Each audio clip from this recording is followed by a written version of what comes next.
Hello and welcome to the April 2025 edition of the National Havoc Robot League qualifying events. This is the prelims. My name is Kyle Kroos. Joining me at the desk is Adam Wrigley. Adam, good to see you today, buddy. Great to be here today. Exciting fight lineup. A ton of great robots I'm looking forward to seeing. So much insanity coming your way. Let's go see where the action is happening right now up in the pits. It is pure chaos this morning. Everyone started arriving by 6 a.m. to get their bots ready, frantically trying to get through safety and all of the different procedures we need to make you approved for the box, approved for the battles. So excited to see this event today. A lot of new faces, a lot of new robots. What do you think everyone's feeling up there in the pits? Stressed. I think they're probably feeling a lot of stress. We're not feeling so stressed up here, though. We're just going to watch this insane action and hang out with you guys for the morning. So we are in the preliminary rounds. That essentially means we are seeing who gets qualified for the event. So it's real simple. If you win 2 fights, you advance. If you lose 2 fights, you go home. That is the whole thing. But if you do advance, you get seated in the main bracket and have a chance at winning a golden dumpster and qualifying for the World Championships at the end of the year. We're very excited to see who moves up today. It is very likely we will have a new dumpster winner in every single bracket because there are just so many new faces. Multiple brackets because we have multiple weight classes here today. That's exactly right. We have 3-pound, 12-pound, and 30-pound brackets to get through today. A lot of interesting talent in all 3 of those weight classes. I think the 12s is looking pretty vicious, but that 3-pound is full of wild cards. No idea what we're going to see there. Yeah, so we'll be starting off the opening round today. Everyone coming in 0-0. And this exactly first right. fight is going to determine kind of the whole course of your day. Do you go in to your second fight on a high, a win, or do you come in on a back foot already facing elimination after the first round? No one going home yet in this opening round, but it's going to set the stage for their whole day. Yeah, definitely going to set their mood for the whole day. All right, now speaking of the first fight, let's go to Cage 2 for some 3-pound action. We got some interesting bots in there for today. This is Chubby, Unicode, and Ghastly. Now, Chubby Unicode has some interesting control mechanisms, I'm hearing. Yeah, they brought a DDR, that's right, Dance Dance Revolution pad to control their robot with. Tim is experimenting, Tim Hebert, who runs Chubby Unicode, is experimenting with different ways of controlling robots to see what might be more optimal than your standard transmitter. Now, I gotta say, I've never seen this. No, I've seen people modify like a Steam Deck. I've seen people modify like Xbox controllers. Game controllers in the arena, common. Right. But not usually this type. No, this is unique. I'm excited to see, getting your whole body into driving this robot. But they are going up against somebody who's not really here to play games. It is Ghastly. This is a powerful mid-cutter spinner. One of their, this is a second bot for this team. Really excited to see how that portrays itself in this matchup. Maybe they'll go easy on them and let them figure out their controls. Maybe they'll just take advantage of the situation and get themselves a quick, easy win. You could say this is low risk. You're going to get another fight after this one, win or lose.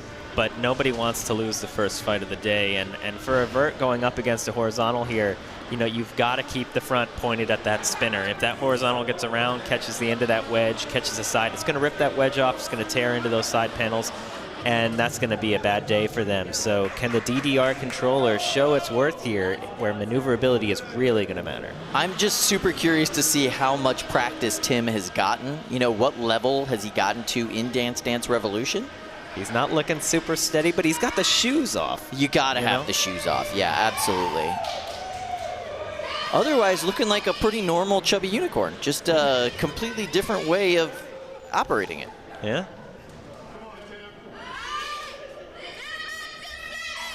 Five, 4, 3, 2, 1. Fight, robots, fight. And we are off. Oh, really showing the side there to Ghastly. And you can see he's got to go right and left, and when he stands at the center, he's kind of neutral, but he could go forward by then stepping on that front pad. I will say it's pretty dialed in, you know. A lot of these robots, sometimes you hit straight, they don't go straight. He's going straight, Pretty, you know? yeah, that's pretty effective, all things considered. And he's getting his turns in, and he's facing his opponent pretty regularly, like more than I was expecting. Honestly, being able to just hit straight could be a huge advantage for a robot like this. Wow. Impressive driving from the DDR pad. And Ghastly is on their back foot, I think, in this fight. Unable really to keep up. Chubby Unicorn just backing into Ghastly now. What a shot here with the DDR in the background.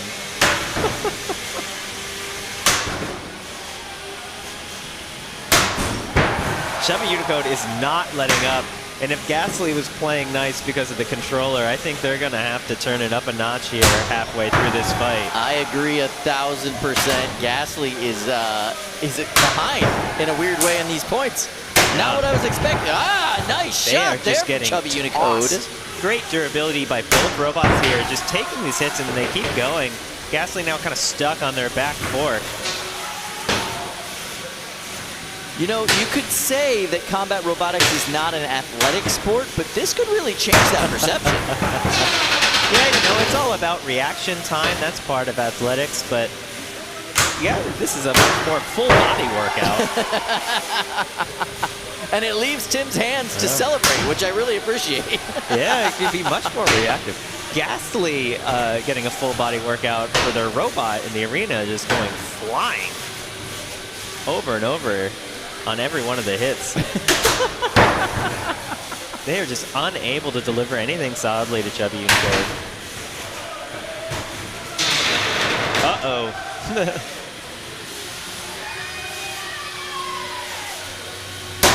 Nice shot there. Beautiful rush. Launching Ghastly up in the air.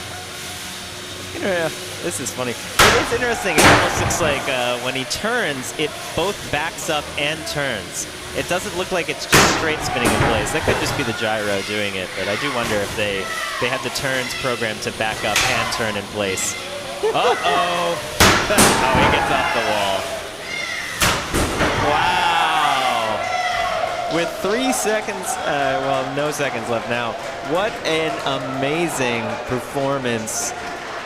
Chubby Unicode and the DDR pad coming out and putting on a bit of a driving clinic there. Really impressive driving by Tim Hebert's feet. Wow. I was not expecting that, and I'm thoroughly impressed. I think the crowd is impressed.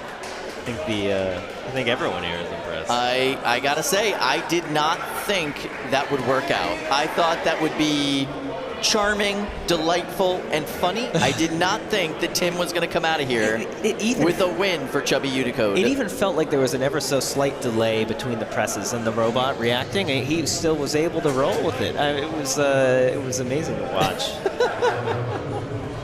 All right, so Jonah Godburn with Ghastly.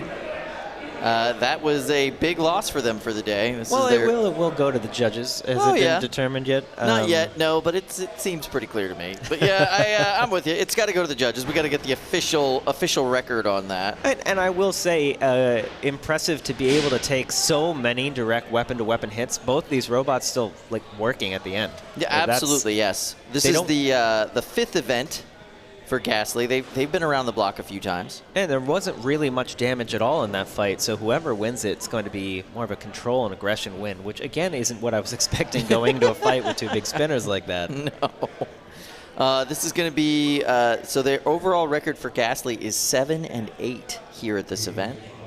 And they've got a 3-7 judges' decision record, which does not bode well going into this judges' decision.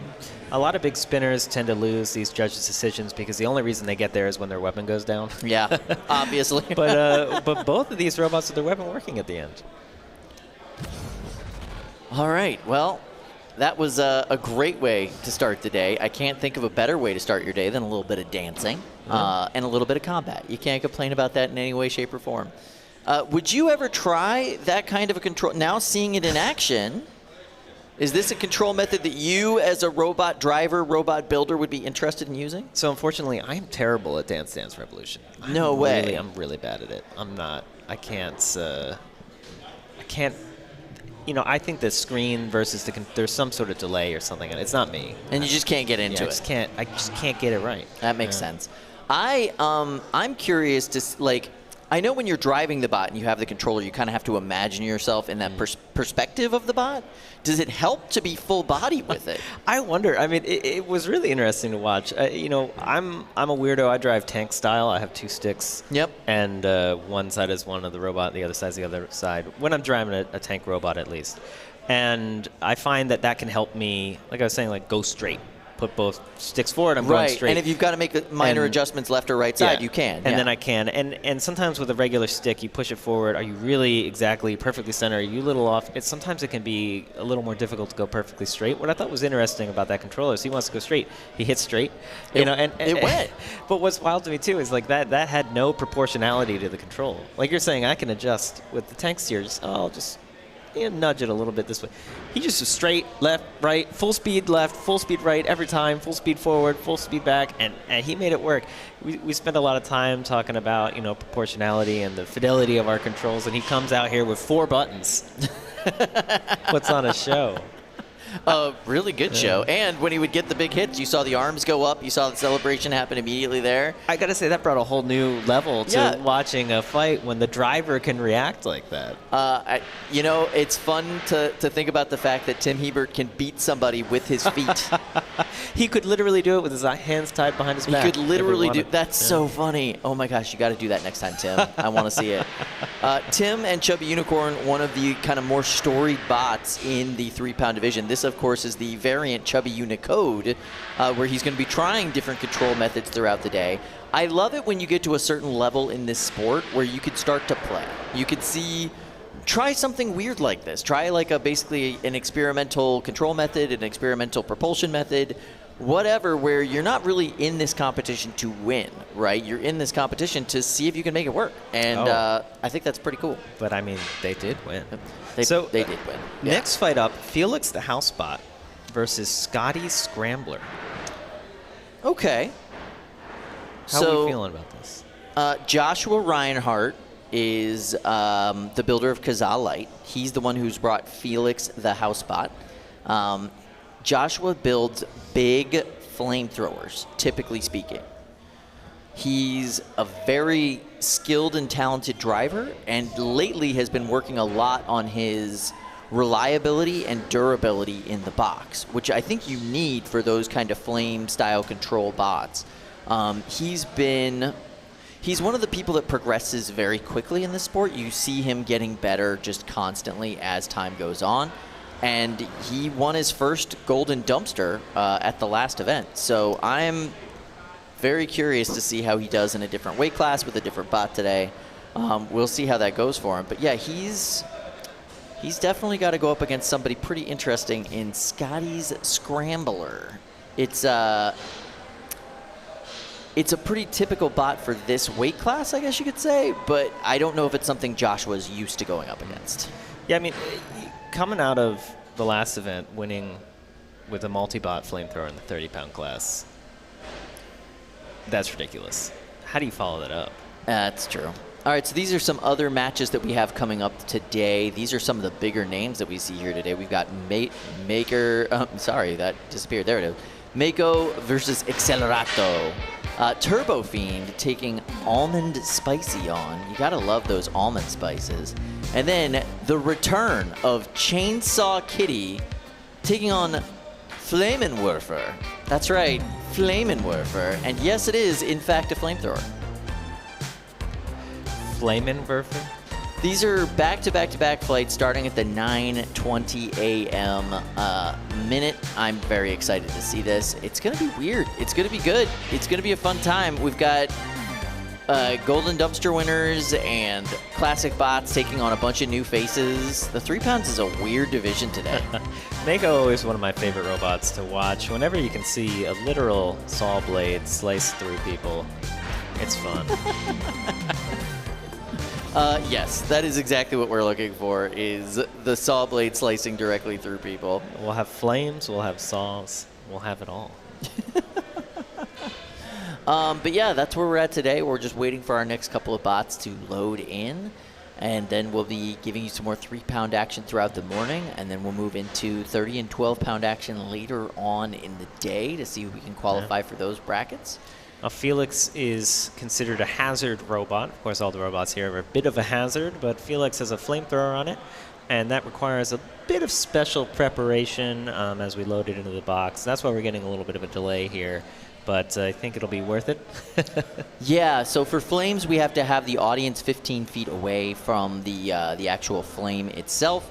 So we have to prepare that. Everything has to be approved by the fire marshals. We try to be 100% compliant with all state and national regulations when it comes to flame and flame performance, which is unique to our sport because it's not really the same thing as having like a flame on stage for a show or something like that. It's a very different, A, the flames are a lot scarier in most cases, and B, they're contained in a giant bulletproof box. So it's a little bit of a different situation. But yeah, we do our best to comply with all those regulations and laws and keep everybody as safe as humanly possible. Honestly, the flamethrower bots are some of the safer bots to be around. Yeah, all things considered, it is just kind of like a little camping gas tank usually. So Joshua Reinhardt coming back after the last events, going all the way, winning a golden dumpster in the largest weight class we have with a multi-bot flamethrower is incredibly impressive. Yeah. He's coming back here and trying to do it again in a different weight class. Do you think I he'll think be it's able a to? much more challenging weight class. 3 pounds is the most competitive 3-pound division in the world. Like the NHRL 3-pound division is by far the most competitive 3-pound division in the world. So here we see our 2 bots. There's Scotty's Scrambler there on the left, and yes, it does have an egg beater weapon, hence the name. And yeah, Josh's bot does look pretty familiar, doesn't it? It's a big rectangular bot, big old forks on the front. And it's going to be throwing some fire out there. Now, the interesting thing here is that robot is quite long, narrow. You know, Kazaa light, a little bit wider, different aspect ratio. Is that going to change how he drives? Is that going to change, you know, some of the strategy of the opponent? You're right that 3 pounds, I feel, is a more competitive weight class just by the numbers. Statistically, it's harder. There's way more robots to go up against. Way more robots, way more high caliber driving talent, like all of that. But it is, I think, a better weight class for flamethrowers as a weapon. Yep. You're going to go up against a lot more plastic, and the armor is a lot thinner. Flames are the same temperature, and so you can cause a lot more damage, less mass to go against in this class. Of course, we do have a lower flame fuel limit in the smaller weight classes, so there won't be quite as much. But it is interesting, you know. Harder class overall, but better for your weapon. So we'll see how he does here today. Looks like maybe a little trouble turning it on, but yeah. Now, one thing I'm noticing here, looking in the box, Scotty Scrambler, brought to you by Scott Powers. He's from Suncook, New Hampshire. There is no flame tape. There is no flame protection on this bot. Do you think it's possible that Scotty doesn't know what he's going up against here? Does Scotty know? Well, the thing is, maybe we shouldn't tell Scotty about this, but most people will cover their robot in flame tape. You'll see that gold tape that you see on satellites. You'll see aluminum tape like you see from ducting. And the idea here is to reflect the flame away. As much as possible. Yeah, and a lot of that ends up being, you know, the tape might be not, it's still somewhat conductive, but it can reflect, you know, a lot of the radiant heat that's coming off these flames. And that can still help a ton. It also prevents them from getting in all the nooks and crannies and the gaps and the seams. And so that's why you will see that a lot. Flames cause a lot of other damage, even if they don't get inside. They can melt your belts and your belts get loose. They can heat up your wheels too. Bearings and your bearings seize. Yeah, your wheels will start turning into glue and stick to the ground. A lot of stuff can happen here, and we'll see. All right, we've got a quick update from a judge's decision on the last battle. It is official. We did not get rickrolled. Ghastly got defeated by Chubby Unicode by judge's decision. So the first win ever, as far as we know, for a Dance Dance Revolution pad-controlled robot.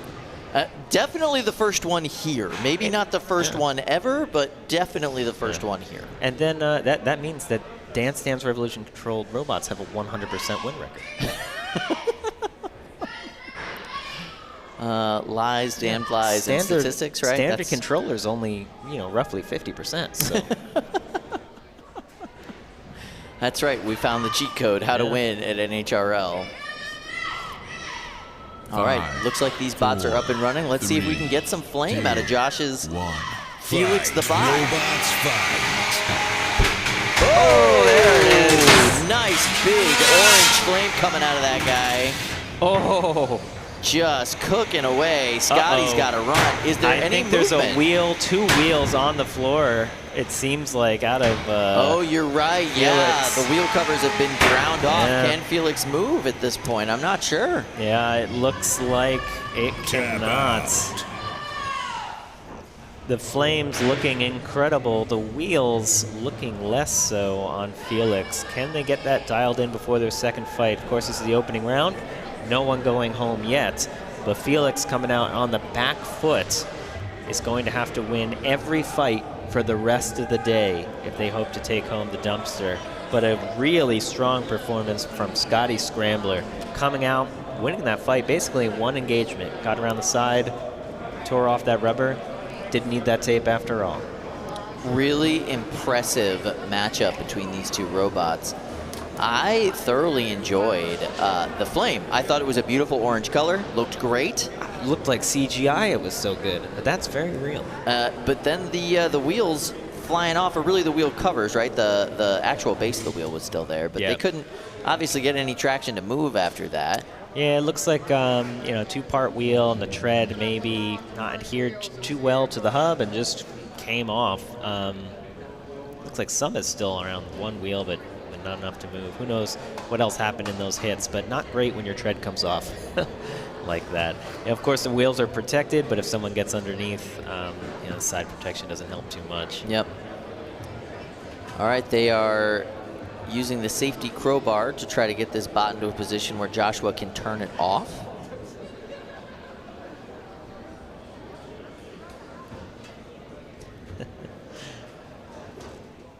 And as it turned out, Scotty did know. He knew exactly how to win that fight. That he did. I got that song stuck in my head. It's like one of the best songs by a fake band ever. It's really catchy. Yeah. Especially the Europop version. All right, so we are continuing on with 3-pound action as they clean up the cage. A really interesting bot that we have coming up is a bot called Strike Point. Strike Point brought to you by Sean Becker. Sean is one of the more, I would say, innovative designers within this sport. Really came up with the original Thagomizer design, and now he's trying his hand at the overhead attack style robot with Strike Point. Strike Point is incredibly flexible. The entire bot can just be pulled apart and pushed back together. He does have a more appropriate horizontal configuration than he did last time he brought us this style of bot. And the weapon itself is a little bit more robust this time around. The last overhead attack bot that he brought, he lost the weapon after the first fight and wasn't really able to recover it. So he was basically running around with a hammer spike for the entire event. Not super effective, but he did win some fights with it. He was pretty successful with it. So we'll see how it goes. Strike Point is a very interesting robot. A lot of new technology in there, and Sean is very proud of kind of the position that it's in right now. He will be running his horizontal configuration because he's going up against Yetus, which is a Georgia bot, and it is a very powerful undercutter-style horizontal spinner. Not the best when you're going up with a robot like Strike Point. Strike Point really has to put a lot of front wedge on and a lot of armor on to really hold up against those hits. And there you can see them loading into the cage right now. Big, flexible kind of back armor plate. I like that wedge on the front of it's nice. Strike Point there. he's got a lot of wrap around the sides, and when you go up against a horizontal like this, one of the worst things that can happen is if the horizontal catches the edge of your wedge. And by wrapping so far, it should avoid that. What's interesting is it can sometimes open up the danger of, now it's very flat sides. The horizontal can potentially cave it in. Yeah. And then you end up with instead of the wedge getting ripped off, now it's kind of lifting up in front of your robot. We'll see, is it able to be strong enough and still deflect, or what happens here? You know, this wedge versus spinner design is so important in these horizontal fights. 1. Fight, robots, fight. Wow. So far, nice job controlling the matchup and controlling the pace with that big front wedge on strike point. Working really well so far. Of course, he's not going to want to bring down that vert into this horizontal until he's able to get it slowed down. Or a nice shot at the chassis, so he'll hold that back for the right moment.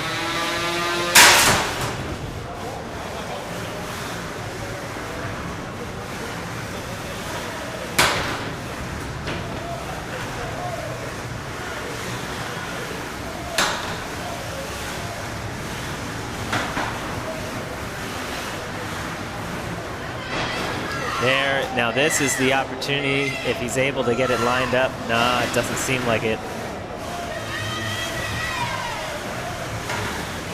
Whose belt is on the ground right now? Is that off of, no, that's the horizontal spinner belt of Yetus.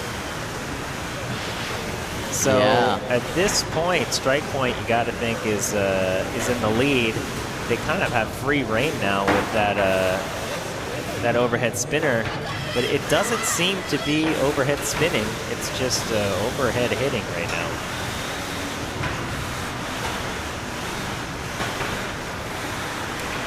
So something's gone wrong with both weapons in this fight.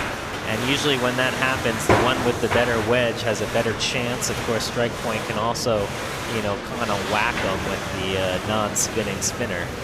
They were able to win a couple of matches at their last tournament doing that. Yeah, now they're using it as a control bot, sort of a pinning arm. Yeah, grabbing right inside of that kind of well. You can hear the referee counting down. They'll have to release the pin, and there they go. 1 minute left. Yeah, look at that. So this is really strike point's fight to lose at this point. They just have to maintain control. Damage is going to be fairly even here. Of course, the way damage is scored is just how damaged are the robots. It's impossible really to know who caused what damage. So at this point, both spinners aren't spinning, but strike point can still whack, right? So they've got some weapon function, drives both working. So strike point looks like they'll win on damage. And if they can just maintain this control, nice hit and there. aggression. Now, Strike Point's running a unique shuffler system. It's a belt-driven shuffler system, and from what I was talking to Brent about, if he wanted to flip over the plate, he could put wheels on that thing very easily, but he does get a slight weight bonus for running the shufflers. And by slight, you mean 50%. Yeah, you know, just a little weight. It's only a pound and a half. Like what? It's not that big.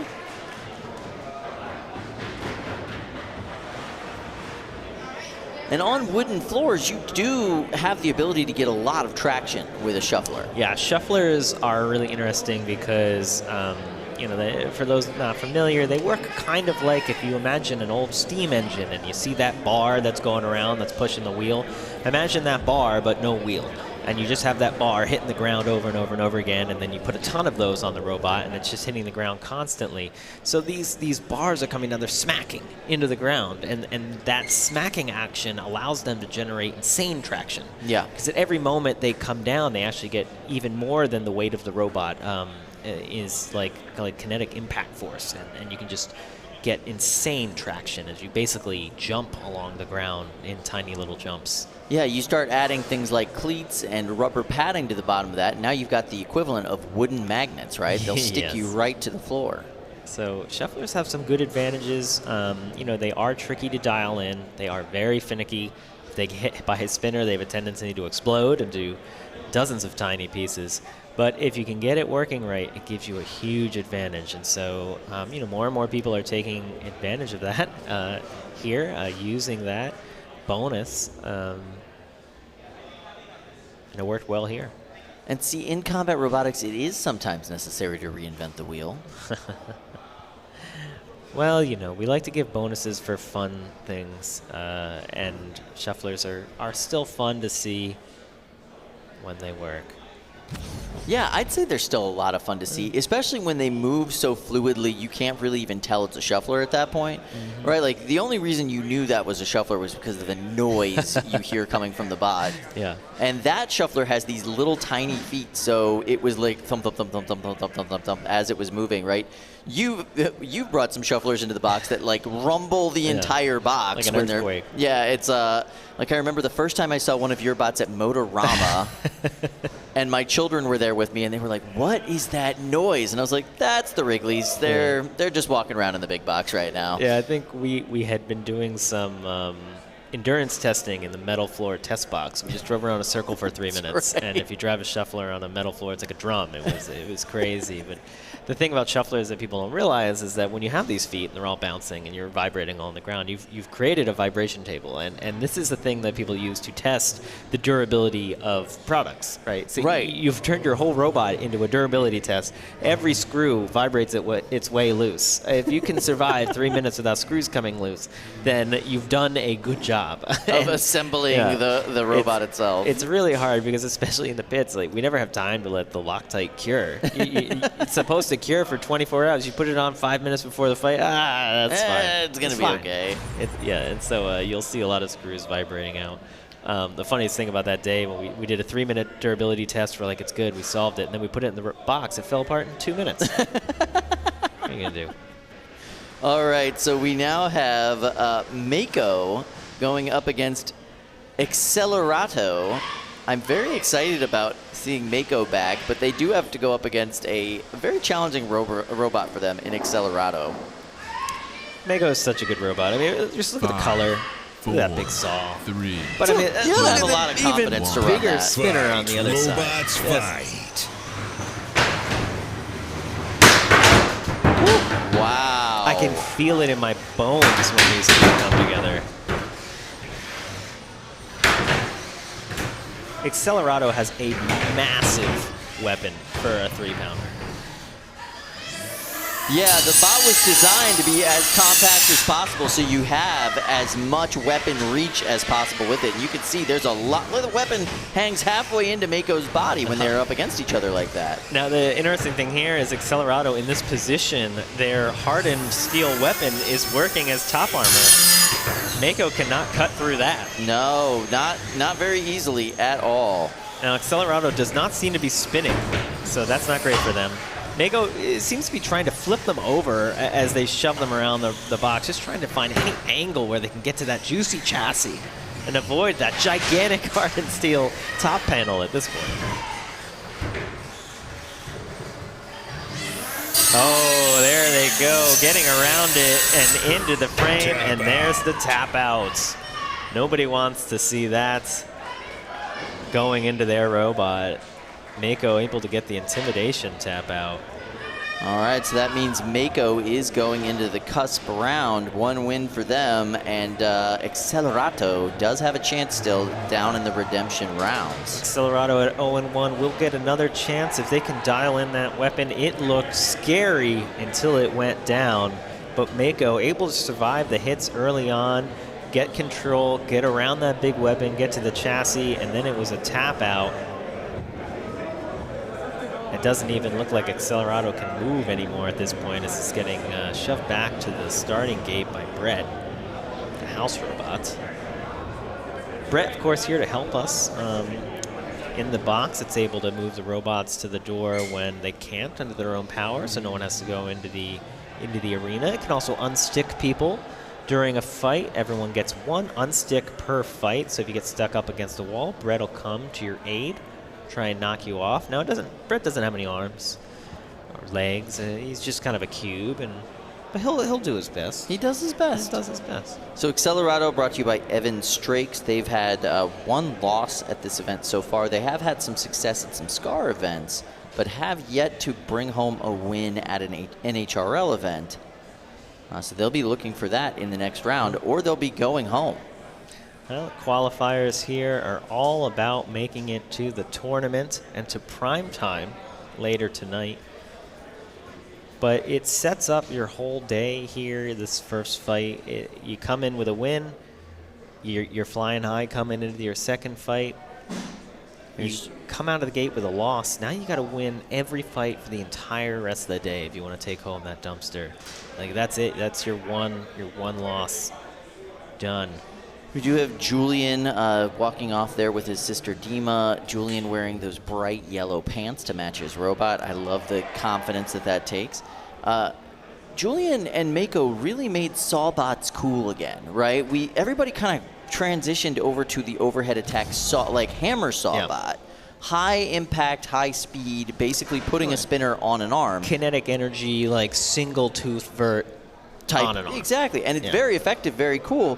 But Julian went full-on old school, putting true traditional off-the-shelf saw blades on that arm and really pinning and driving that saw blade into the material, especially at that 3-pound weight class. Extremely effective because you can really get through a lot of those top armor pieces with that blade. And yeah, Mako has been very successful at that event with that weapon. Very cool to see. It's really interesting because, saw blades versus those high impact weapons. You have a high impact weapon, you just need to hit once, split second, done. It delivers its energy. Saw, it has to sit there. Yeah. And you have to just press with an even force. And Mako has designed that in such a way that it really slices through the armor on the other threes. Now, we've got some robots in front of us here. These are 3-pounders. And what's interesting is, you can look at the armor. Even this kind of one of the most highly armored ones here, it's carbon fiber, which is great at a lot of things, but it's not great at saws. Yeah, it can absorb impact. It can take high impact hits. It can take a lot of force. It's just going to get cut through really easily. Yeah. That's the tool that you need to cut through that is literally a saw. All right, we are going to go to Cage 2. That's right, ladies and gentlemen. It is the return of Chainsaw Kitty. Very excited to see this kind of new version of Kitty. This is the first time we've seen Kitty in the box in their new weight class and weight configuration. Kitty did take a full advantage of the mini-bot weight bonus before. Mm-hmm. So now they are all on their own for the first time. We'll see how effective the robot is. Robots fight. And they're going up against Flaminfer. That's right. It is a flamethrower bot. We'll see that happen when it happens. You can see it a little bit. It looks like a high temperature torch, and they're a hat now. Yeah. Thrown right on top of the house bot as a hat. Yeah, you can see that blue flame coming out the front of Flaminfer. It's not as visually impressive as the flame earlier today, but it is very hot. Yeah, definitely the more effective version, I think, of the flamethrower. If you can get a good pin with that and hold that in place, you're going to do a ton of damage at this weight class. Chainsaw Kitty is doing a ton of damage right now with their vertical spinner as they are sending Flaminfer flying into the walls and the ceiling over and over again, and I think Flaminfer is dead. Yeah, that doesn't look like it's functioning anymore, actually. The only movement I'm seeing is from bouncing off of the ceiling and Chainsaw Kitty's weapon. No wheels moving, no nothing. It is just there. Yeah, Chainsaw Kitty, an absolutely optimized vicious machine. Only as much armor as she needs, and a whole lot of power and speed in that robot. The last iteration of it did take advantage of the weight bonus. This one is 100% on its own, 3 pounds. And look at that, exposed weapon motor, giant weapon belt, just enough armor, and true tanked 4-wheel drive. You gotta love this robot. There's some of that wonderful insulation tape we talked about before, the gold foil to repel the, some of that radiative heat coming off of the flame. Not necessary here, I don't think, for Chainsaw Kitty, as they never gave the flame a second to get any heat into their robot. Hey, you mentioned the mini-bot weight bonus here. We talked a little bit earlier about weight bonuses. Now we have weight classes here. That's how we arrange the fight, similar to MMA, anything else that you watch where there's fighting, they have weight classes. But here we'll give people weight bonuses, so you can weigh a little bit more if you do something that is, interesting or challenging or different. So today we already saw Shuffler. That was a different drive mechanism that could get you a 50% weight bonus. And previously, we had different rules around multi-bots. So if you had 2 robots, you can weigh more than if you had 1. They fought as a team. It's fun. But there was a little quirk in the rule where your 1 robot could weigh even more than the standard weight bonus. And so a lot of people started making tiny mini-bots to go along with their main robot so that they could make their main robot bigger. It was a bit of a loophole that was there to kind of encourage people to have fun with a second robot. And once people started getting a little bit too good with the second robot, we got rid of that. So we still have multi-bots. They still weigh more, but now they have to both be the same weight. It's a little change. We'll talk more about that later in the day as we get more multi-bots in here. I think it makes for more interesting fights. I think you have less doorstop issues. I see you have. So this is the old style. Here's the original, previous version of Chainsaw Kitty. It's a small package. It packs a lot of power. These little motors can be 1 horsepower. Yeah. And you can get a ton of energy into these spinners. And it's lucky there's no battery in this. No, definitely one of the most vicious machines, and drives so fast. And despite the fact that so much of the components are exposed, right? There's a weapon motor right on top. Just see the pinion for the drive here, the belts. Everything is out in the open. Everything's out in the open. Yet the way Keziah drives it, it's very durable in the sense that it doesn't take a lot of damage. This bot goes all 3 minutes if it doesn't get the knockout, more often than not. And with that weapon, it very often gets the knockout. It's just begging you to come around the side, right? Oh yeah, come try and get this. Give it a shot. Yeah, see what happens. Yeah, and then you do, and then you get a side panel full of blade, and you go flying into the ceiling. Yeah, these, I don't know if I can even get them off. These have the safety covers on the forks, but one of the most important aspects of these spinner designs are the forks, the tips, these little details like these ramps that send you into the weapon at exactly the right point where the weapon is. Little details like that people dial in over the years. It's a beautiful robot, and it just goes to show, it's all about weight efficiency and where you're putting the weight. If you were to cover these belts, if you were to cover these wheels with wheel guards and everything else, the robot's going to get heavier. Yeah. And it can't get heavier. There's a limit, which means you need to take the weight off from somewhere else. And for Chainsaw Kitty, they're putting the weight into those motors, into the weapon, into the frame and the chassis to support it. And the drive system, and any weight they could put more into armor would take away from that. It wouldn't be as fast. It wouldn't be as powerful. It wouldn't be as durable. So when we think about combat robotics, it's all about weight balance. Where are you putting your weight? Are you going to go after one of those weight bonuses? How are you going to go after it? And then how are you going to use that weight and allot it? That's the game. That's the equation that everyone here is playing with. And that's why you see some people go with the guards on the wheels. Some people go with the exposed wheels, and we've got quite the assortment here. We even have a shuffler on the table. This is a shuffler mechanism, and you can see how it can, it would go around and stomp and walk around. We've got giant foam wheels. This is another interesting take on wheel armor. The wheel is the armor. It's just a piece of foam. Good luck trying to cut through that. But yeah, it's fun. It's all about balancing weight. And, all right, we have Cage 2 loading in right now. We've got Rain taking on Venture. Very excited about this matchup as well.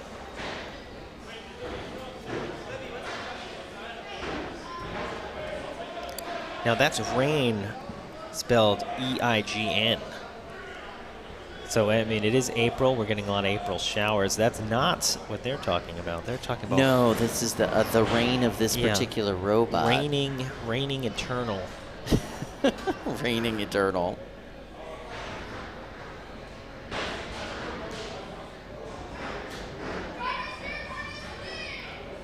All right, so we've got Rain by Reese Capart. It's a Florida robot. Very excited to see it. It's got an overall 2-4 record. They'll be taking on Venture by Russell Williams. Also from Lakeland, Florida, that's right. A lot of teams from Florida here today across the weight classes, bringing a lot of exciting looking robots that kind of took over an entire pit island upstairs. I was chatting to a few different teams yesterday. Yeah, the whole Gator Robotics yeah. team is like just taking over that whole side. They're all really excited to be up here for the weekend, and I'm excited to see some of this today. They've brought some super interesting robots today. This is our first time seeing Venture at this event. 5. And this is our first 3, real multi-bot of the 2, day here, as we have a 1. 3-on-1. Fight. That's right. Robots Three fight. 1-pound robots in a 3-pound fight. Well, I believe actually each one of those robots probably weighs about, what, 1.5 pounds or so? Yeah, using because you do get the weight bonus there, rules. yep. So it'll weigh, you know, it's going to weigh a little bit more than our opponent as a total, but individually they will weigh less. That's, of course, the trade-off, the difficulty. Each one of them weighs the same. And in order to win a fight against a multi-bot, you need to knock out at least 50% of the weight of the opponent, 51%. So in this case, that would be 2 robots. He's going to have to take out 2 of these to get the win. Oh! Whoa. There go 2 top plates. All at the same time. Don't need those anymore. And then we see the weapon getting up to speed on Rain. Rain is, of course, the larger purple bot with the pink circle on it. Yeah, and it's not playing games anymore, as you hear it spin up to full speed. And against smaller opponents with less armor, that can spell doom. Now, Rain is having trouble driving around here. Venture trying to take advantage of this limited maneuverability, but with their smaller weapons, unable to really do anything to the massive TPU armor of Rain. Now, Rain looks like to be mostly 3D printed. TPU is a really popular material these days. It's basically a type of rubber, and it can absorb hits instead of taking them. So we think titanium, we think metal, we think carbon fiber when we think of combat robots. But the great thing about TPU is it's not as strong. It's not going to sit there and hold up a bridge. But what we're not trying to do here isn't hold up a bridge. We're trying to absorb impacts. That's right. And because TPU can flex, it doesn't take as much force, and it lasts a lot longer. And instead of cracking when it fails, it tears. So you can look at that armor, and really, it's still all there. But it doesn't do much if you're upside down. Doesn't do a whole lot. No, now you're just grinding away at that carbon fiber top plate. And the belt is now completely off of the weapon. They've got nothing. Now that's not going to be good. They're going to be unable to self-right now with no power to their weapon. And this fight has completely turned. You know, Venture was doing well early on, although, you know, they lost those now 3 top plates in the arena. But they weren't able to really do much damage. Now they've done damage. They've got Rain upside down, shoving them around. This gotta feel good for them to come in. Ooh, stuck under the wall there. Yeah, that's a hard thing to do with those really sharp forks. Yeah. You know, you get too close to the wall, you get jammed in. These little weapons are so cute on Venture. I love them. Venture trying to self-right their big vert there, unable to really do it. Rain almost looks like they're trying to help now. This will be an interesting fight to judge. You know, 1/3 of Venture seemed to be completely disabled. I couldn't tell if they were broken or just unable to self-right. And I'm not sure about one of the weapons on the other 2. Yeah. So there's a decent amount of damage to go around here.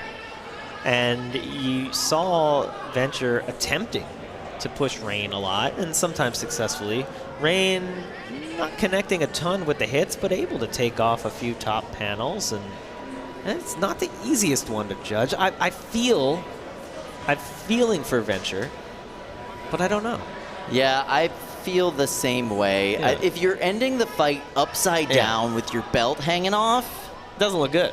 you probably lost that fight, you know? Like, that's just kind of the look of it. To be fair, they both kind of ended up upside down with pieces hanging off. But two of Venture were still That's true. driving around, That's functioning. True. Yeah, that's One true. of the weapons was still spinning. Yeah, when you have these multi-bot fights, it can be challenging to judge because, you know, when 1/3 of your robot is being aggressive and 2/3 aren't, what does that count as? That's exactly You know, right. It's always tricky when it goes to the judges like this. And we'll see. You know, they say the only way to guarantee a win in combat robotics is to get a knockout.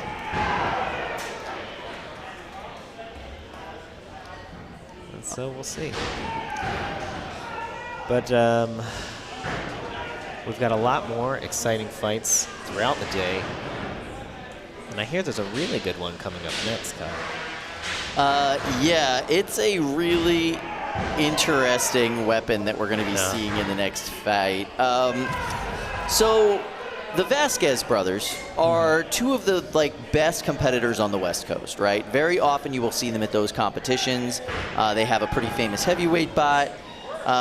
Both of them build really amazing machines separately and compete against each other all the time. Jason Vasquez has brought something truly unique and bizarre to this event. I've never seen anything like it before. He describes it, let me look at this. He describes it as a full-bodied gyro walker. So each side of this robot is a full-bodied spinner, right? So similar to a Melty Brain, but without the Melty Brain programming. Yeah, and the interesting thing about a gyro spinner is they move by kind of spinning up or slowing down either side. And so if you spin it up, it's almost like it's doing a sideways wheelie. Right, and then it moves the robot around. Now, I was chatting with him yesterday. He's so excited about this robot. He said that he put so much mass into the spinners that method of moving didn't work.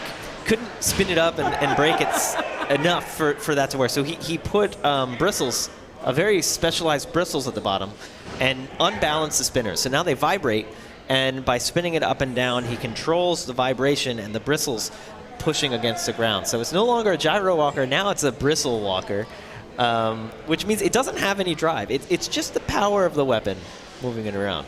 It is basically the same concept as Droopy mixed in with a bristle drive, but somehow with the highest weapon weight to robot weight ratio we have ever seen at this tournament in any weight class. It's insane. And I was holding that, and it does not seem like a 3-pound weapon. That's a 12-pounder weapon, and it's gonna be crazy. He did pass the mobility test, so we have mobility tests now. You have to show that your robot moves and is controllable.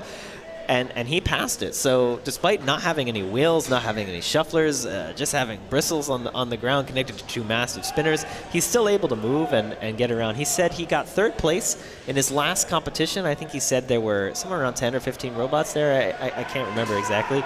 But the robot couldn't move at that point. It just kind of vibrated in place. He still got 3rd place. So now that he can move, I think everyone has to be afraid here. Yeah, I think they should. All right, so if you are just joining us now, we are in the preliminary rounds of the April 3rd event, qualifiers for the World Championships. This is the way it works. If you win 2 fights, you move on into the actual tournament in prime time. If you lose 2 fights, you go home. You're donezo for the day. We are currently in the opening round, so people are either winning or losing their first matchup, and if they lose, they go down to redemption. If they win, they go up to that cusp and hopefully continue that momentum on throughout the rest of the day and win and win and win until they get a giant golden dumpster with a big old wad of cash and an invitation to the World Championships at the end of the year. It's early in the day. People are just getting started here. Their first fight, trying to get through the butterflies. All right, in the meantime, let's all feel some butterflies and probably some rumbling as we go into cage 2. Look at the size difference here. So this is 0-0, and boy, is that a unique-looking robot. There's no center body on it like you would expect. You know what? If there's there's a single piece of titanium holding the 2 sides together. The bearings on this robot are the size of bearings you would see in a heavyweight. It is overbuilt in all the best ways, and I think we'll be in for a treat here. Now they are going up against Event 4, Horizon. 3, It is an 2, experienced robot 1. at this event. Fight, robots, fight. Event Horizon also with a large horizontal spinner. Yeah, big old ring spinner on this boy, and it's a cool bot. You can see 0-0 able to move slowly, but able to move. Ah! Uh-oh, is 0-0 upside down?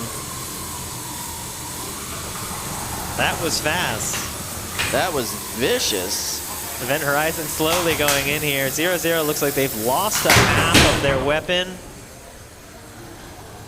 One side still spinning, the other side not, unable to self-right.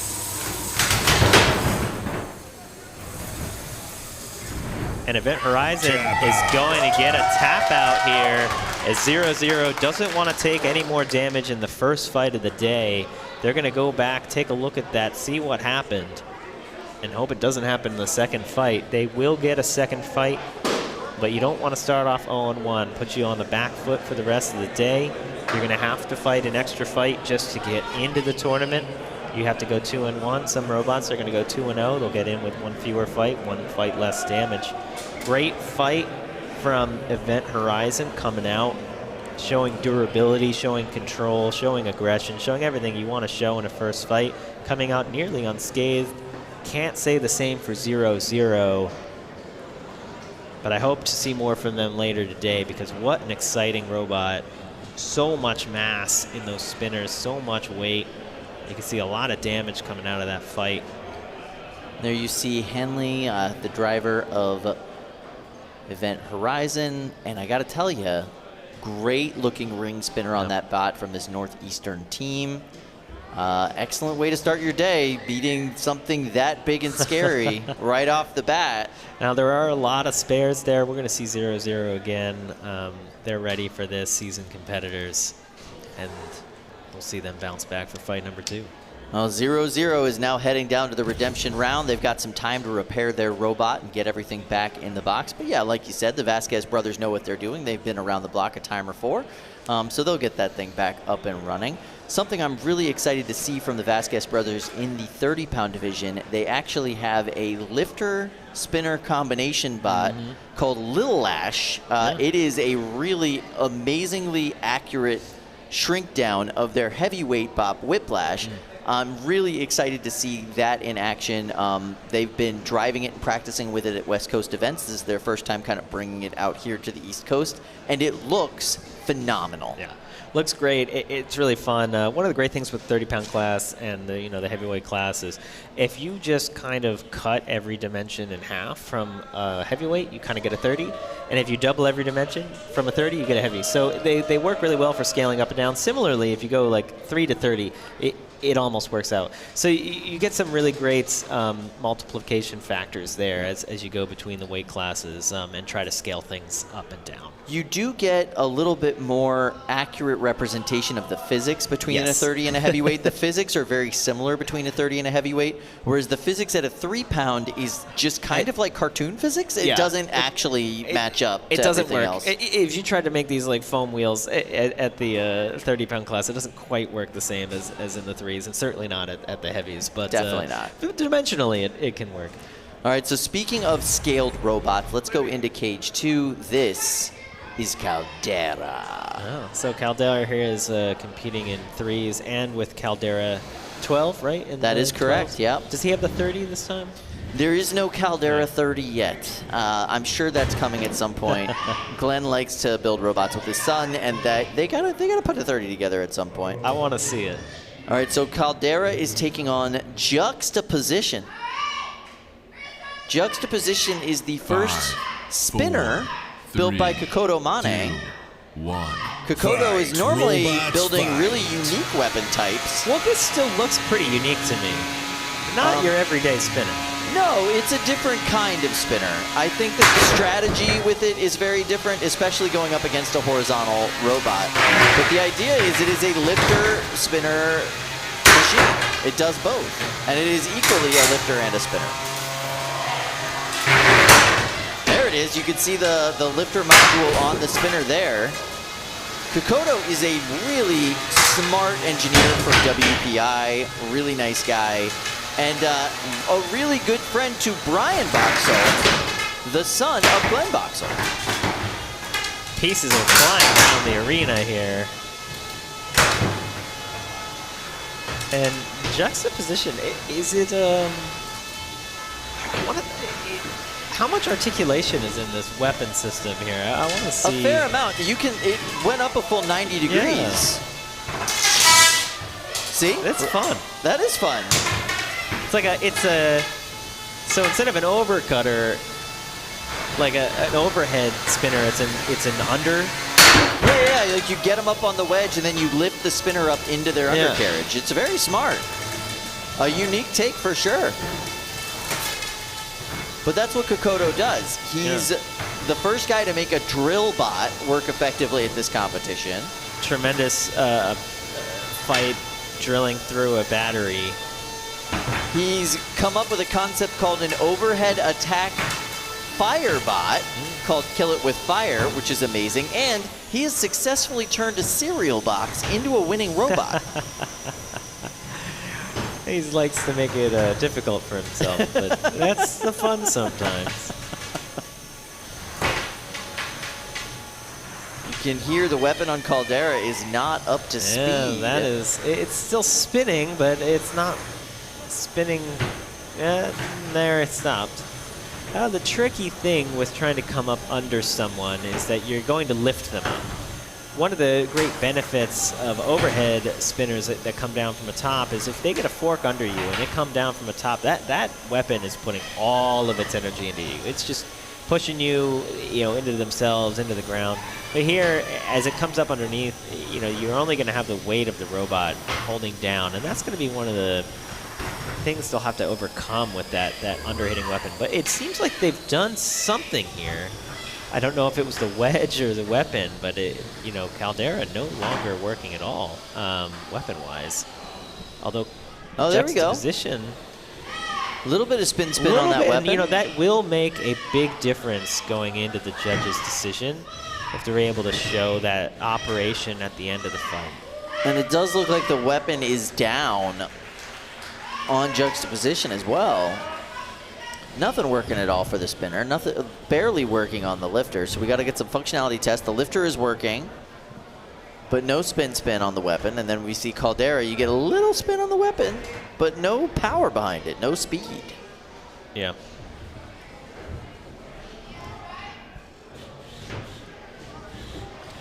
I mean, being able to spin, it does make a difference, right? It's significantly functionally impacted, but it's not completely broken.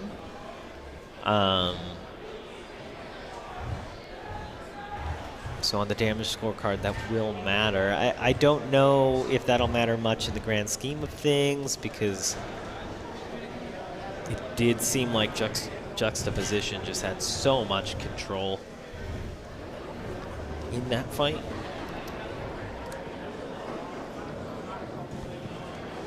There you can see Kokoto. Always surprises me how actually tall Kokoto is in real life. He's like a full head above the glass on the box, actually.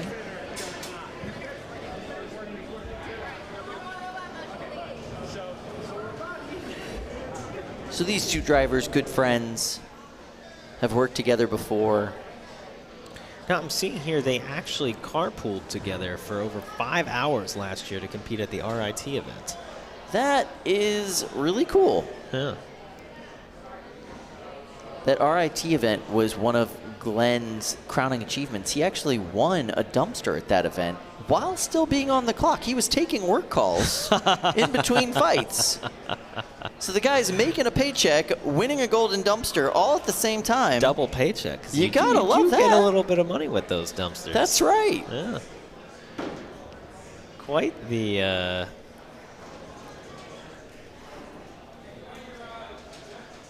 Quite the event. What's interesting to me, everyone here, not everyone, most people here are friends. We're in the arena, we're tearing each other's robots apart, and then afterwards we're helping them fix it. And even if we're not friends before we go into the arena, we're probably friends when we get out of the arena. It's just fun to get in there with someone else who shares your passion. This is still a fairly tight-knit community, and so there aren't really hard feelings between teams here. It's just all in good fun. All right, so we've got a little bit of an update on the next fight. Our schedule's a little bit off, so our next fight is going to be Scarab Armor versus Titanium White's cousins. Titanium White's cousins. Now, Titanium White, one of my favorite robots to pronounce, because they've actually spelled it here, H-W-H-I-T-E. So you've got to pronounce it White. Yeah. Yeah. I like this robot. It's the first ever robot to use a bust of a famous figure as armor. That being, of course, Bob Ross. And this is a multi-bot configuration similar to Kazaa Light in the sense that they're running multiple flame bots at once. And the idea is to get a kind of double pin and double flame, that flame tornado effect that that was really kind of championed by that team. The flame tornado, is that trademarked? No, it really should be, though. But you can see it, right? Especially when they're kind of more towards the center of the arena where that negative pressure system is sucking air up. Oh, there you can see the Bob Ross. Great view of Bob Ross for us. It's good armor right there. Once both flames kind of get firing out at the same direction and that negative air pressure system starts sucking things up, you'll see flames just kind of swirling around your opponent right there in the center to the point where you can't even see the target bot anymore. It's just gone. It is engulfed. Nicely designed weapon locks there on the flame system. Yeah, really smart. Yeah. I like the multicolors. Yeah, yellow, green. Yeah, it's important with these multi-bots to be able to tell them apart as you're driving them. You can see at the top there, those two blue stickers are so our judges know which robot is which. You'll see a pink sticker on the opponent robot on top. And so you'll see those throughout the day. If you're wondering what those stickers are, those are for the judges to know which robot is which as they're scoring the fight. You can see these are some more torch robots, so we're not going to see the big orange flames that we get out of some of these that are more like more aerated and fuel-rich mixtures that just kind of pump a lot of fuel in. These are more tight, really burning precisely and hot. So you're just going to see that blue torch aesthetic. 2, 1. Fight. Really Robots effective when you fight. get a pin. Yes. Right off the bat, both robots end up showing their sides and going flying as Scab Armor connects. But getting some nice front-forward action here. If they can get the flames in, one of the interesting things that happens is the spinner can actually deflect the flame. You know, it's pushing air around and it can make the flame difficult to penetrate. Now, Scab Armor brought to you by Diego Ramirez. He's part of the Bad Crew, the Cybears team, and this is his last NHRL before he goes away to college. And they are kind of known for building these high-powered, vertical spinning egg beaters. Now that's what you want with a flame robot. Unfortunately, we can't tell if it's working. You see the second one's working. You can hear the judge counting down. You can only pin for 10 seconds. You have to release.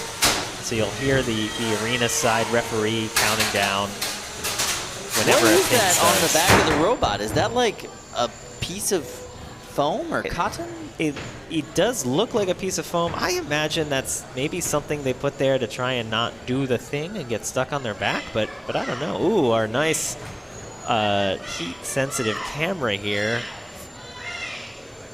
You can see that burning spot. You can see a lot of high temperature happening around the front of Titanium White, and it's staying there on the side of Scab Armor as it pulls away. That's a great shot to see. Are the flames on? Are the flames working? Yeah, weapon doesn't seem to be functioning on Little Scab Armor at all. unintentional entanglement there as one of the forks from Titanium White was stuck in the egg beater of Scab Armor. Although it's still not spinning even after pulling away. A lot of friendly fire in the sense that the two Titanium White cousins are getting kind of tangled up in each other a bunch during this matchup. It looks to me like yellow is still flaming. A green one, I don't know, but the Oh, yellow there it one is. now. Yep, just popped out the Yeah, front back there. on. Great pin here. And you can see no real flame armor on Scab Armor at all. They just are going full in. It can be good or bad. You know, sometimes people don't want to put that tape on because it can actually start to hold heat inside the robot. Yeah, like a baked potato. These robots are so dialed in that extra heat that they generate can push them over the top sometimes. So they'll want to keep the airflow. Wow, look at all that that smoke coming out of there. Yeah. And you can see these pins have to be held for the full 10 seconds to kind of get any sort of effect.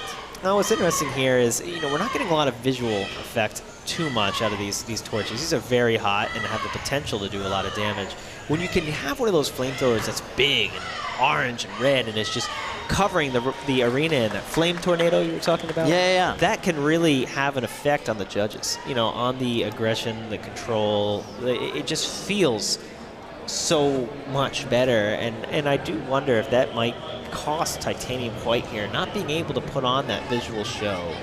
It feels... From a potential energy standpoint, this is a much more effective delivery method Yes. for heat.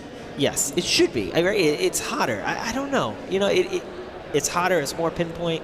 Yeah, you're wasting less of the energy. Yeah. It certainly should be more effective. In this fight, you know, they were able to stop Scab Armor's weapon, and so it did seem like they're going to win damage here. That's kind of cool, because both their flamethrowers were, from what we could tell, working at the end. So it seems like they should pull off the damage win, probably the control and aggression as well. So, I mean, I do think this is Titanium White's fight to lose, but I wonder later on as they get closer fights if not having as much visual flame may end up costing them. What's interesting, though, is we always say, you know, a lot of the damage from the flames cannot be so immediately visible. You don't always get a melting panel. You don't always get a burnt hole or flames coming from the inside of the opponent. You might just seize up a bearing. You might just make a belt get too large. Maybe that's what happened here. Who's to say? Or even just thermal shutdown of a controller. You'll never see it, but it's the stuff that can happen from flames. Right? You've even seen some things where, like, it just spontaneously desoldered. Yes.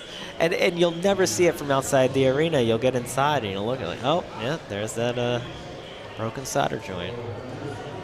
Or you'll get back to the arena and everything will work because by that point it's cooled down and now you're wondering why it stopped in the first place.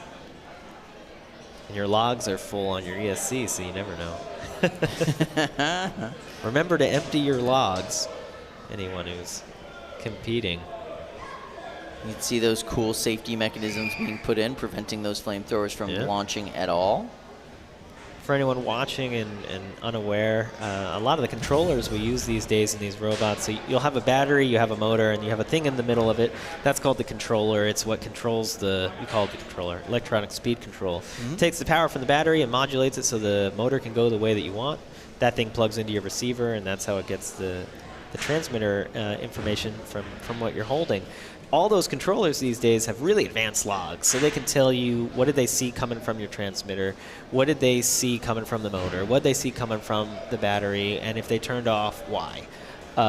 It's really super helpful, but they don't have a lot of memory inside, and they fill up really fast. So you have to remember to empty them, and then you can get that information. So I don't know what it was in that fight. I don't know if a belt came off, got loose, controller, but they'll go back and hopefully have the data to figure it out.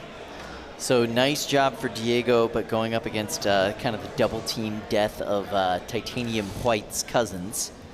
His green and yellow cousins, if you will. Will we see another multi-bot flamethrower take home a golden dumpster today? Titanium White looks like they're off to a good start. Yeah, not a bad way to start your day, for sure. They're definitely moving into that cusp round. Let's go check out the pits right now and see how things are looking up there. Still looking stressful up there. Still hectic. You know, we're still in that first round of the day. People are doing their last-minute prep for that fight, or they're coming back, trying to repair damage. I'm sure some people up there are feeling relieved. They came out, they won. They're getting ready for the second fight. Maybe not too much to do. Charge the batteries and put it back in, bolt the top on. So some people are feeling good. Some people are starting to feel the pressure. But the butterflies are coming and going as we get through the first fight. All right, we are going to go straight into Cage 2 right now. This is Harry Thang taking on Buzz Fightyear. Love that name. Buzz Fightyear.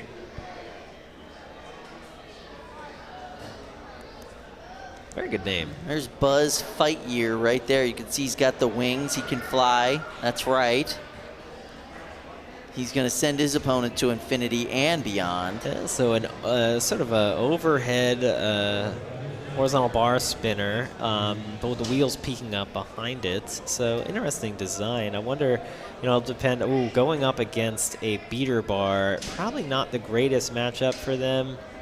But we'll see. You know, maybe they can come over the top, hit the side supports.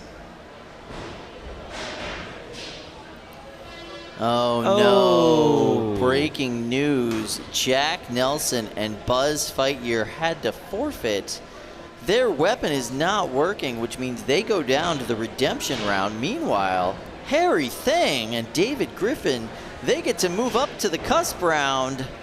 Congratulations to Harry Thing, but disappointment for Buzz Lightyear, as you don't want to come out first fight of the day without your weapon working. You know it. You want to come in dialed in. You want to come in at 100% for that first fight, but it's so tough. Yeah. You know, you're prepping for the competition. You're trying to travel somewhere and get ready, and sometimes you're just unable to get it together in time. They're going to have some more time before their second fight. Let's hope they can figure out how to get that weapon working. One of the things that I think is very true, you know, some people will say it's a cliche, but the hardest thing to do is to get your bot through safety, approved, and into a box. If you're doing that, if you've got it through safety and into the box, you're winning. But sometimes you do that and you still can't get the actual weapon up and running. It works in the safety box sometimes, and then it doesn't work down here. You know, Gremlins, you never know what it is. Sometimes it just doesn't work when you put it in the box. Ladies and gentlemen, I have a bit of an upset to report. We have a judge's decision for an earlier matchup. That's right. High-ranking bot Caldera loses to the brand new Kokoto Mane offering Juxtaposition, who will move up into the cusp round. And Glenn Boxall, one of the top-notch competitors at this event, probably one of the highest-ranked 3-pounders at this event, goes down to the redemption round. They are one loss away from going home. That's I mean, a shocker. You had to think going into the fight Caldera was going to take that. But when you have a good wedge, that's sometimes all it needs to take on a top-end horizontal, and Caldera unable to overcome the control of Juxtaposition in that fight. And there is a certain amount of kind of durability redundancy you have in a multi-weapon type of lifter and spinner, because that spinner was down on both robots, but Kokoto still had the lifter on Juxtaposition doing work for him. So there's still a weapon functioning. There's still some functionality on that portion of the bot. You're not going to lose as many points as a Caldera who's lost the entire weapon functionality. Yeah, it still does something. It still does something, yeah. And it did. It was kind of moving, manipulating, moving Caldera around the box when they kind of got to a pushing match at the end. Kokoto also a pretty talented driver in his own right, so he was able to pull out the win there and get the JD.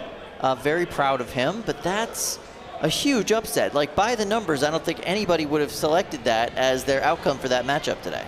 Now, you always have upsets in a bracket. Well, I guess we're still making the bracket at this point, but upsets are why we're here. It's fun to be surprised. Exactly right. All right, so we are in the advancing prelim rounds at the April edition of the National Havoc Robot League. We are currently working our way through the opening rounds and moving our bots into either the cusp or redemption rounds in the next round. The idea is if you win 2 fights at least, you go on to the actual bracketed tournament and prime time. If you lose 2 fights, you go home. You go back to your pits. You go back to the hotel. So right now we have not sent anybody home yet, but we have put quite a few people down into that redemption round. Not the way you want to start your day. They've all got a tough road to climb to get back up into that bubble and get into that advancing round. Coming up real soon is the 12-pound class. We'll be moving up in weight classes soon. Yeah, I'm very excited about that. We've got some big names in the 12-pound weight class today. Some really impressive robots in the 12-pound weight class today. My favorite one that I see coming is going to be Bigish. It's the return of a bot that we thought was retired forever. It's back, and it looks amazing. They've redesigned, they've reconfigured the entire robot. If you want to see like a top-notch, brand new, big-wheeled vertical design, that's one that's going to be in that 12-pound division. I'm really excited to see that from that team. I'm hearing we are officially in to 12-pound action, and we're going to head over to Cage 4, the big box, to take a look at some 12-pounders. Very excited about that. Look at these big, big spinners and a beautiful, clean floor. You gotta love that. Look at how clean it is. Only a few tire marks.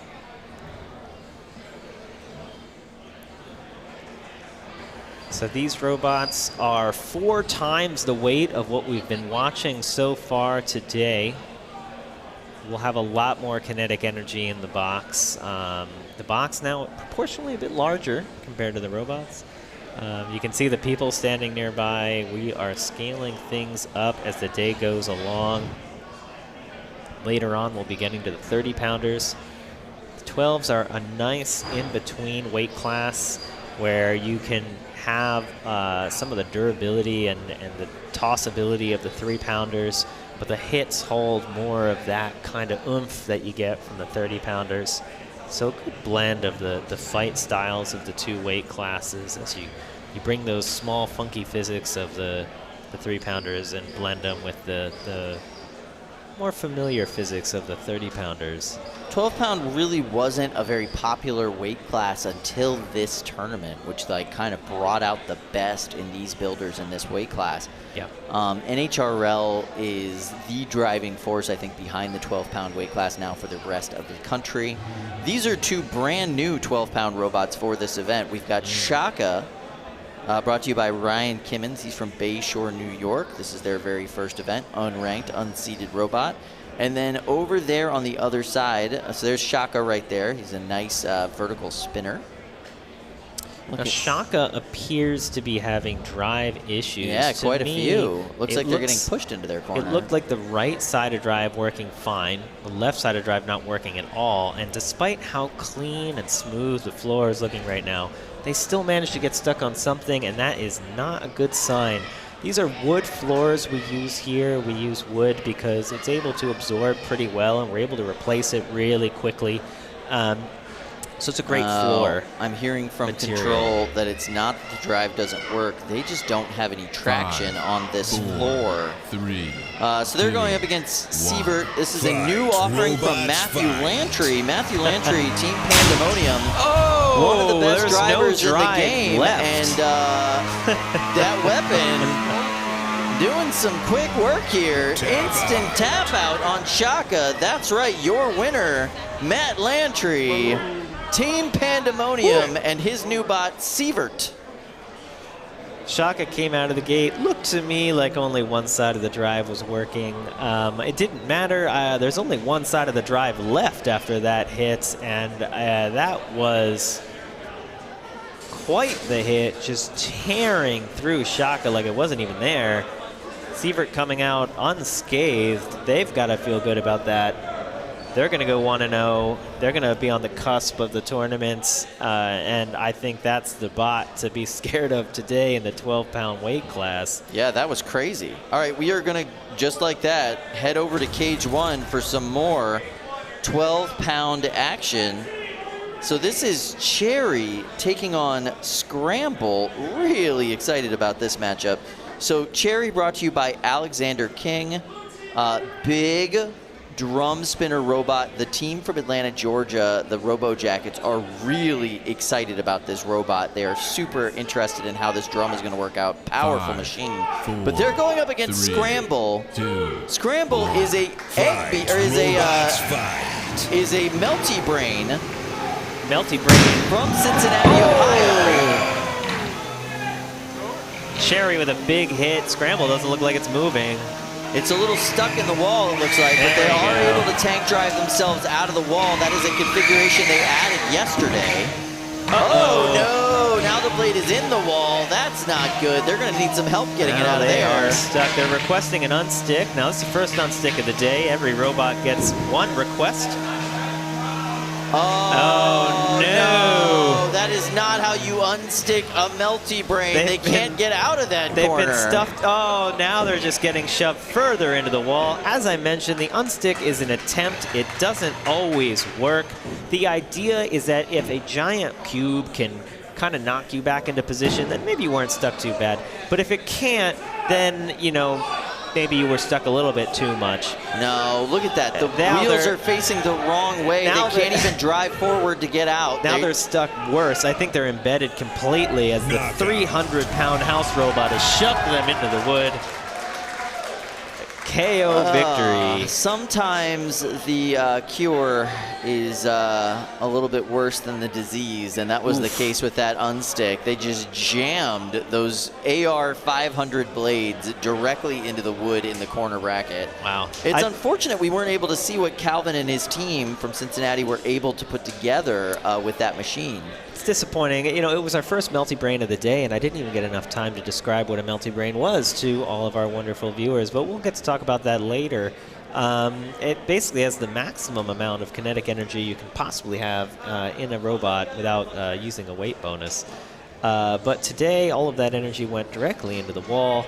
I think they're going to have to use the safety crowbar on this one. 100%, yeah. So Melty Brains are more about the programming than anything else. I think what makes Scramble unique is it's actually built by mechanical engineers as opposed to the normal electronic engineers that you see building these machines. The programming involved in making a Melty Brain actually drivable is extremely high level. It's really challenging. There is an open source program called Open Melt that you can use to kind of figure out that programming. But even then, there is an entire community called the Hockey Pucks that help each other figure these things out. It is basically like a sub-community within combat robotics. And to get in, the way that some members of the Hockey Pucks have described it to me is if you are stupid enough to build one of these robots, we will all help you figure it out, right? Amazing. So, like, that is the whole thought process. It is the fly fishing of combat robotics as compared to, like, bass fishing, right? It's a little bit more intensive, a little bit more program-driven, but at the end of the day, yeah, you get a robot where the entire body is producing the kinetic energy of that weapon, and it's so powerful. So the way a Melty Brain works is it just has two wheels. That's it. That's the whole robot. Two wheels and a chassis. There is no separate weapon motor. So whereas earlier today we were talking about robots that don't have drive motors, these actually don't have weapon motors. They just have drive. And the way that they generate force for a weapon is they just spin in place really, really, really fast. And then as they're spinning, they can kind of just pause power to one of the motors, or every so often, or both of the motors, and then that can kind of make them just drift slowly around the arena. And sometimes they can drift really quickly around the arena by using these pulsing methods. But all they're doing is just slowing down and speeding up these drive motors intermittently at specific moments of the spin, right? So they'll slow it down, like, imagine a clock. They'll slow it down every time it hits 12. And that will make it just veer to the right, right? Or they'll slow it down every time it hits 2, and that'll make it veer to the left. And if you're very good at it, like the Casmer family has gotten very good at driving these kinds of robots, you can really control that activity and get yourself around opponents and do some unique moves that other robots really can't do. But it's really sensitive. It's really difficult to kind of figure those controls out. You need to know the frequency, the rotation rate of your robot, and you also need to kind of know what north is. So that you can tell it which motor when to stop. And so it requires this kind of like absolute positional control that can be really tricky. There are other ways around it, but it's a tough nut to solve, and it's getting better every year. It's amazing the control that people have. Absolutely. All right, so we are now going to head back into Cage 1 for some more larger bot action. This is Budget Boy versus Hockey. Budget Boy is interesting. It is an everyman offering from MIT. The idea behind Budget Boy, Ryan Duarte wanted to make an accessible robot, something that people could afford, something that people could build that's not too complicated. And I like that. You know, it's MIT. They build high-level stuff with really complicated machining, and they built this so that you could see that anybody could do this. Anybody could come across these parts, put this together, get a robot out there. Those types of constraints can be the most difficult to design around. You know, when you can machine your way out of a problem, it can actually make things a lot simpler. Despite the fact that it looks really, really impressive, it's not always the hardest challenge. Sometimes it's much, much harder to design something accessible like they're trying to do here. So we'll see if they're able to solve that problem. Do we have another Melty Brain here on the other side? So we do have Hockey going in on the other side. This is a weird event because we do have so many Melty Brains showing up. Well, they call these the hockey pucks because when these robots work, they look a lot like hockey pucks. They're just kind of bouncing all around the arena, whether they're controlled or not. Sometimes it can be difficult to tell if they're doing it on purpose or if they're just kind of bouncing off the walls. But they're very fun. 100% of the robot is spinning mass for the weapon, and that will be quite the test for the accessibly designed robot on the other side. So Hockey is the second iteration of Hockey. Now, the way the RoboJockets team named their robots is they will put a new eye on the end of the new iteration. But this is 50% higher moment of impact than the last iteration. Hopefully they can get it under control out there. The RoboJockets team makes some really powerful, hard-hitting robots, but... Now the trick here is that when you have to drag on the ground to spin, if someone lifts you up, you can't spin up to speed. The wedge working really well on Budget Boy. Yeah, Ryan really executing a beautiful strategy, keeping them in the corner. You know, a lot of people think that the leading wedge needs to be a hardened steel material to go up against any sort of horizontal. Budget Boy here coming out with what looks like a TPU wedge and doing very well. Yeah. Yeah, like a TPU wedge out front, and then the plow looks like it's maybe made out of AR, but yeah, that's interesting. Yeah, Misam Zadi is the driver of Hockey. Really the driving force between making this robot effective again and kind of iterating on the last version. But Ryan Duarte doing a great job just negating any speed that Misam is able to get gained with Hockey. They are getting unstuck now, but there's something amiss as far as the weight underneath Hockey. I'm not sure what's going on, but it doesn't look right. I'm not sure they can spin back up, and if they do, I don't know if they'd be balanced. Tap out. Yeah, no surprise there. Tap out from the Georgia Tech RoboJockets team and their robot Hockey. Not sure what was going on, but Misam decided to call it so they could get it ready for the next round. They are not eliminated. They do have the opportunity to move on from the redemption round if they can win their next matchup, so they got some work to do.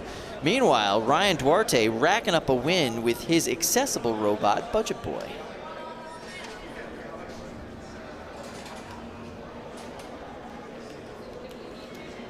You've seen Ryan Duarte operating robots before, like Ares, which are really complicated machined robots, optimized drive, right? This is something a little different, something more affordable, something anybody could figure out. A little bit more open source. I think it's a cool idea for Ryan to kind of champion on this team. Applying all the safeties on before they take the robots away. Keep in mind, everything on these robots is sharp. Everything on these robots is dangerous. So before you go carrying them around the building and putting them back in the pits, it's a good idea to cover up all the sharp bits and make everything safe.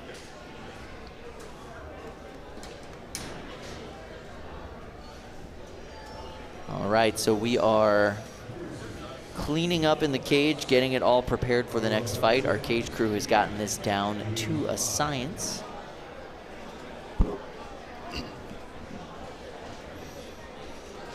And as we get ready to move on, there you can see, look at the safety mechanism for a multi-brain robot. Since the whole bot is the weapon, they have to put it in a frame to prevent those wheels from making contact with anything else. That's the only way to make that robot safe. The frame also covers up those sharp blades on the side so that you're able to safely move the robot around without injuring anybody.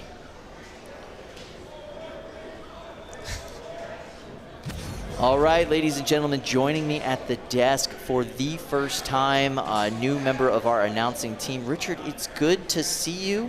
Welcome. You've been here for, what, 2 days now? Yes, this is a full second day. We're just starting off, and I gotta say, I'm a little jealous. You guys got the fun one to start off your day. DDR bot gets the win. It's like, well, if you're going to start your day off, start it off dancing, you know? I guess, man. Like, I need to add that to my morning routine. Like, a little dancing never hurt anybody. And so if that was ever a way to welcome a guy to his first NHRL event, I will take it, because that was entertainment at its finest. Yeah, Tim Hebert is a really funny guy, extremely good engineer, very good driver. So to see see him add that challenge to his life of a Dance Dance Revolution control robot is really interesting to see. I love it when people get to that level in this sport where they're like, I'm just going to make it harder on myself.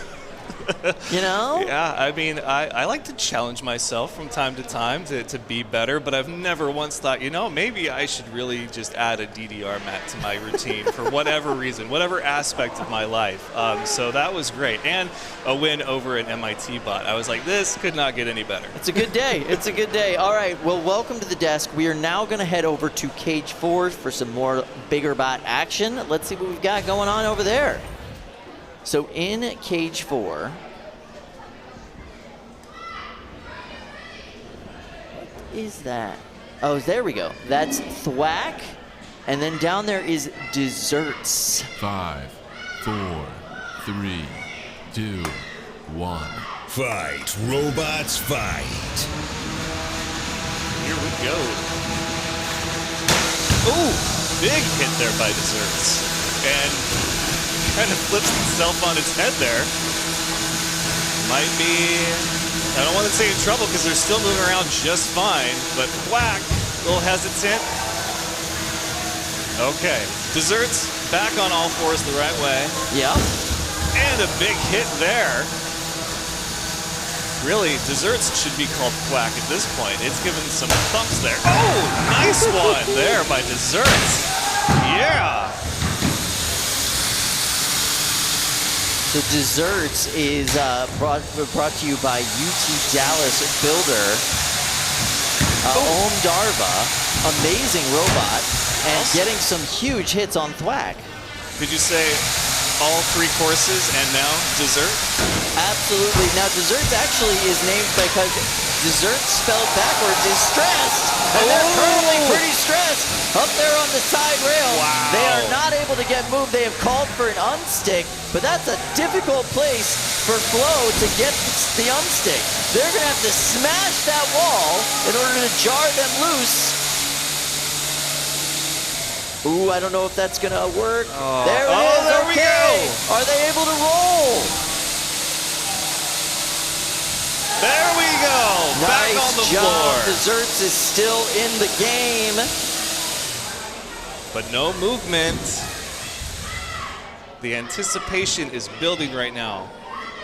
I hear the countdown. A little bit there.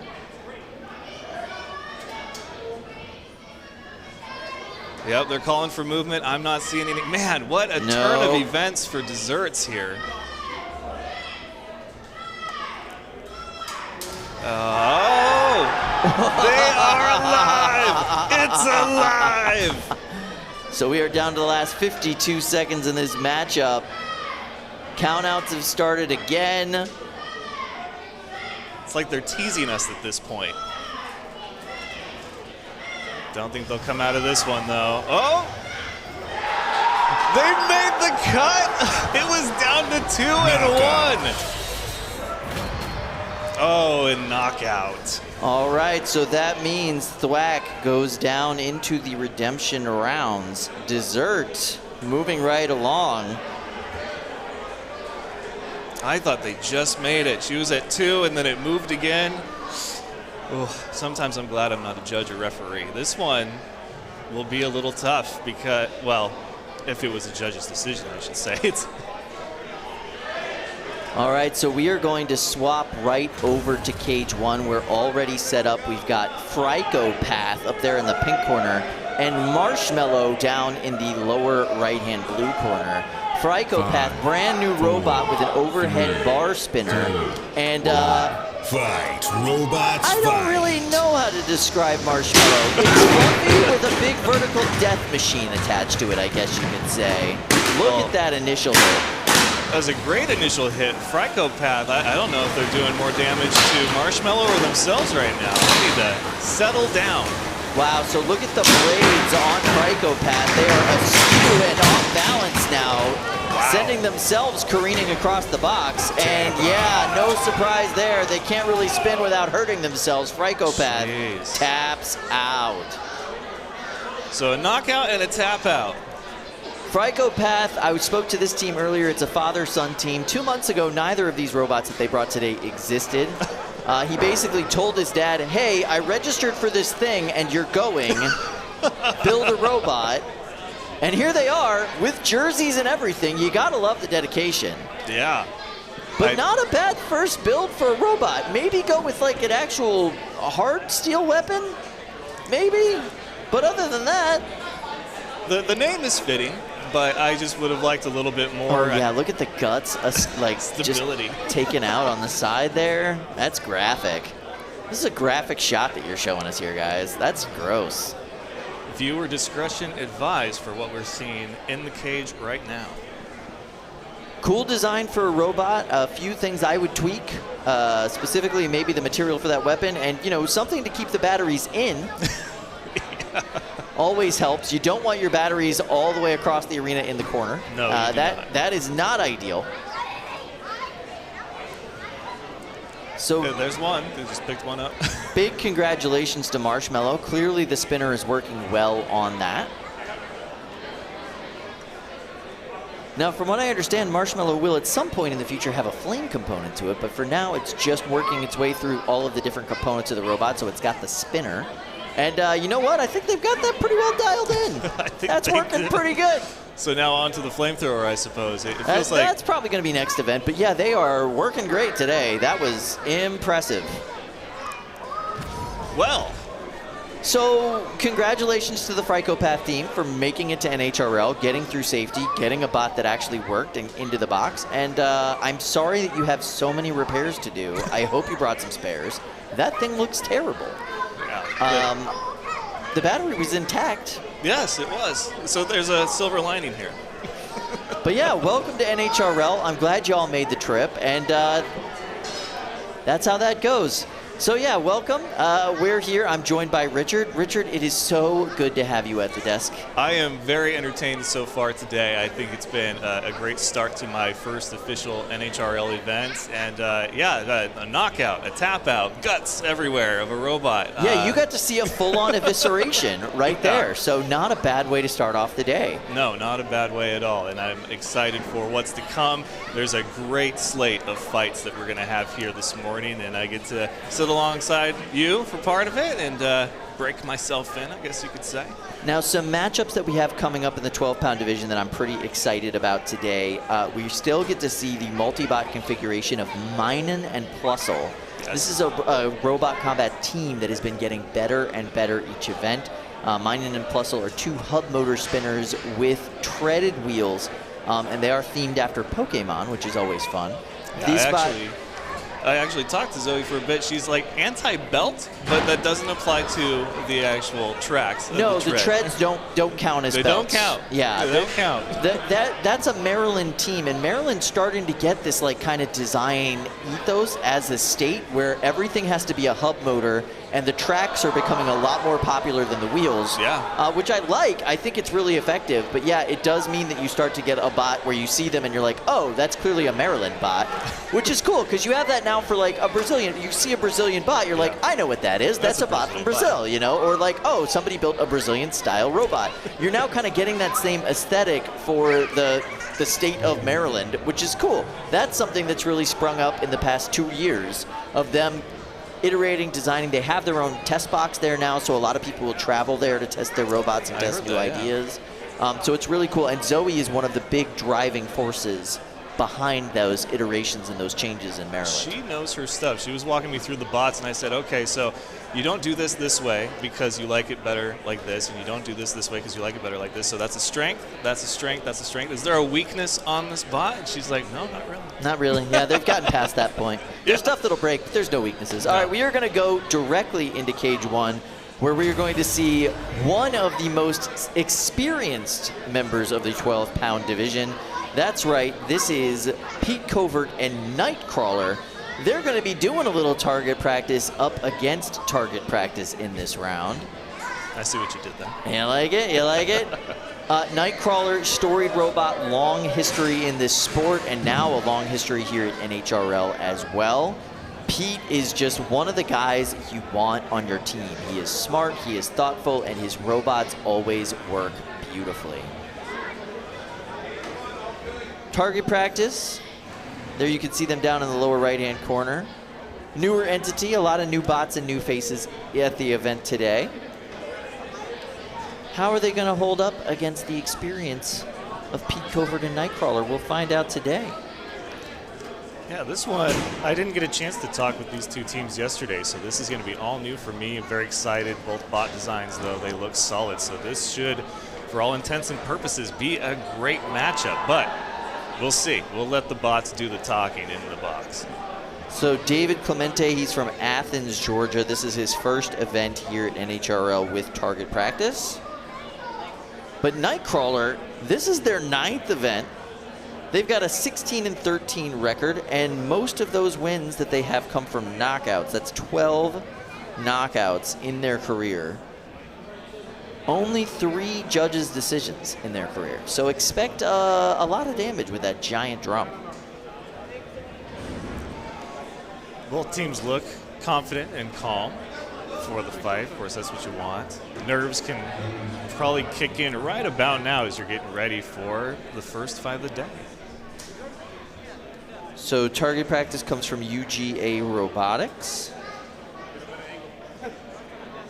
Yeah, a lot of college teams, but no actual, traditional college rivalries. I'm hoping that we spark some at this event today. I would love to see what rivalries branch out from an event like this one.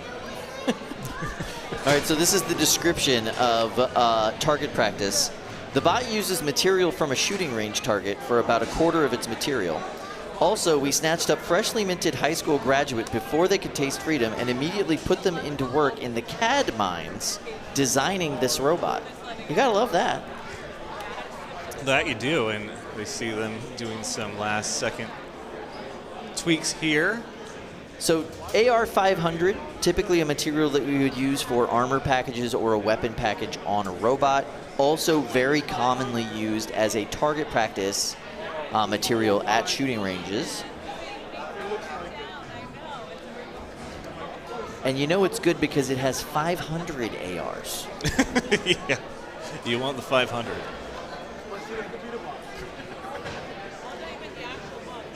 But it looks like they're having some new bot jitters here. You got our ref trying to help them get things going as they're turning it off and turning it back on feverishly to try to get the bot ringing. You need that musical tone to show that the receiver is receiving and the transmitter is transmitting. Yes. And right now, feverishly working to see, make sure that everything is operational. I don't know how I would feel about a referee right over my shoulder as I'm about to start the day with my fight. Most of our referees have a lot of their own engineering and robotics experience, so it is a help, right? You might have another set of eyes there that could give you some good advice, but yeah, it's a little nerve-wracking. I could definitely see that. Pete Covert, of course, he's in his corner already. He's ready to go. He's just chilling. He's a guy that shows up with a bot that works pretty much every time. The 12-pound division is pretty much always the death bracket now. It is where the scariest robots are playing at this point in the tournament. It took some years to get to that point, but now almost everything you see in that division is terrifying. So bringing a new bot into the 12-pound division is a very brave choice. Yeah, that's what I heard, as I was going through the pits yesterday, and I thought, why aren't there more 30-pound? And they're like, 12-pound is where it's at. Yeah. That is where the action is. That's where they separate the men from the boys. I said, okay, I'll take your word for it. Honestly, very true. And the 30s, it's a lot more solidified kind of who's at the top of the food chain in the 30s. Yeah. It's anybody could win in the 12s. They're just scary, scary competitors in that bracket, and you never really know how any one tournament is going. There's only one builder that's kind of starting to rise to the tops of that recently, and that's based off of momentum and I think a big attitude shift from them, and that's Zach Knight with Promheta. Promheta is not at this tournament. It is wide open. Anybody can pull home a golden dumpster today in the 12-pound division. Yeah, and you like to see kind of that clean slate for an event where it's like it's anybody's golden dumpster today. And as I was talking to the teams, I love hearing the confidence that they have in their bot because they break down the science for you, why this works, why this is good, and why they went this route instead of this route. And they have all the confidence in the world. But of course, you know, everybody has confidence, or should I say a plan, until you get punched in the mouth. Very, very true. All right, it does look like the bot was able to get itself to its corner. We haven't seen a weapon twitch yet, but it looks like we're just going. Let's see how this works out. Will they get the weapon up to speed? Will the bot actually drive? Robots fight. Yeah, we got some drive. Sounds like we're getting some weapon and some gyroscopic forces, and yeah, that big old drum on Nightcrawler just doesn't care. What a hit by Nightcrawler, and now... Oh, Bigish taking advantage of the Nightcrawler being off balance, getting some hits on the backplate, and one of the wheels is spinning on Nightcrawler, but they are not making contact with the ground. Something is wrong with Nightcrawler there. Yeah, look at that. The wheel's kind of flapping, and the right side wheel is not moving at all, but still able to get a nice hit on that corner plate on target practice. Yeah, target practice being very tactical about their approach right now, because Nightcrawler still, you can hear the weapon spinning, it's just not mobile at the moment. And you can see, it looks like the right side drive on target practice is bound up in some way. They have some movement there, but it is not consistent. Now it seems like both bots are having a little bit of drive issues. Yeah, that first set of impacts did something to Nightcrawler. They are not able to get much movement at all, just a little bit of spin on that, what's now the left wheel as they're upside down. Felt like a go big or go home moment. Nightcrawler with that coming out, big hit, but now they're paying for it as target Pete's practice. Frustrated there. Kind of picking their spot. And now we wait. Yeah, just that left wheel spinning and not all the way contacting the floor either. Something is definitely a miss there, but the weapon's working. Yeah, it is. Here's the countdown. Oh, okay. An unstick just got called for. That's an interesting choice. Maybe they think they're high centered on a piece of debris. I mean, that's the environment of the cage. There it is we a go. factor. Yeah, they were high centered on that little piece of looks like wheel there. Wow.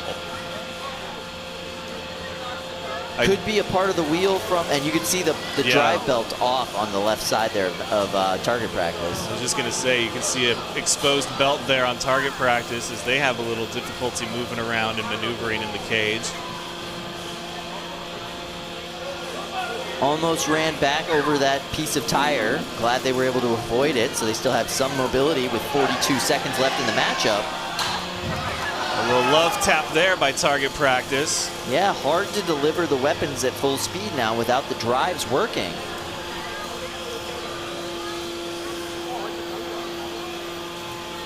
Well, they got less than 30 seconds now for this to go to a decision. Still moving. No countdown.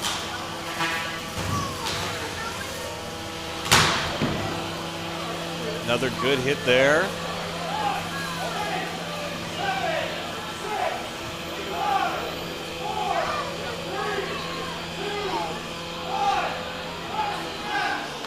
And that is the end of that one. Interesting how that played out. Very interesting how that played out. All right. Well, we'll have to see how that goes with the judges. Always difficult to see how the judges are going to call a matchup like that. We are immediately going to go over to our next fight in Cage 4.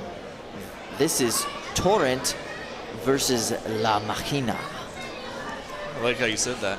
Yeah, you got to say it with some spice, you know? Gotta have some flair. Gotta have some flair on it. 4, 3, 2. Torrent up there in the pink corner, brought by Donald Sung. It is a more old school type of robot. Big rectangular body, huge weapon out in front, and a big old delivery method.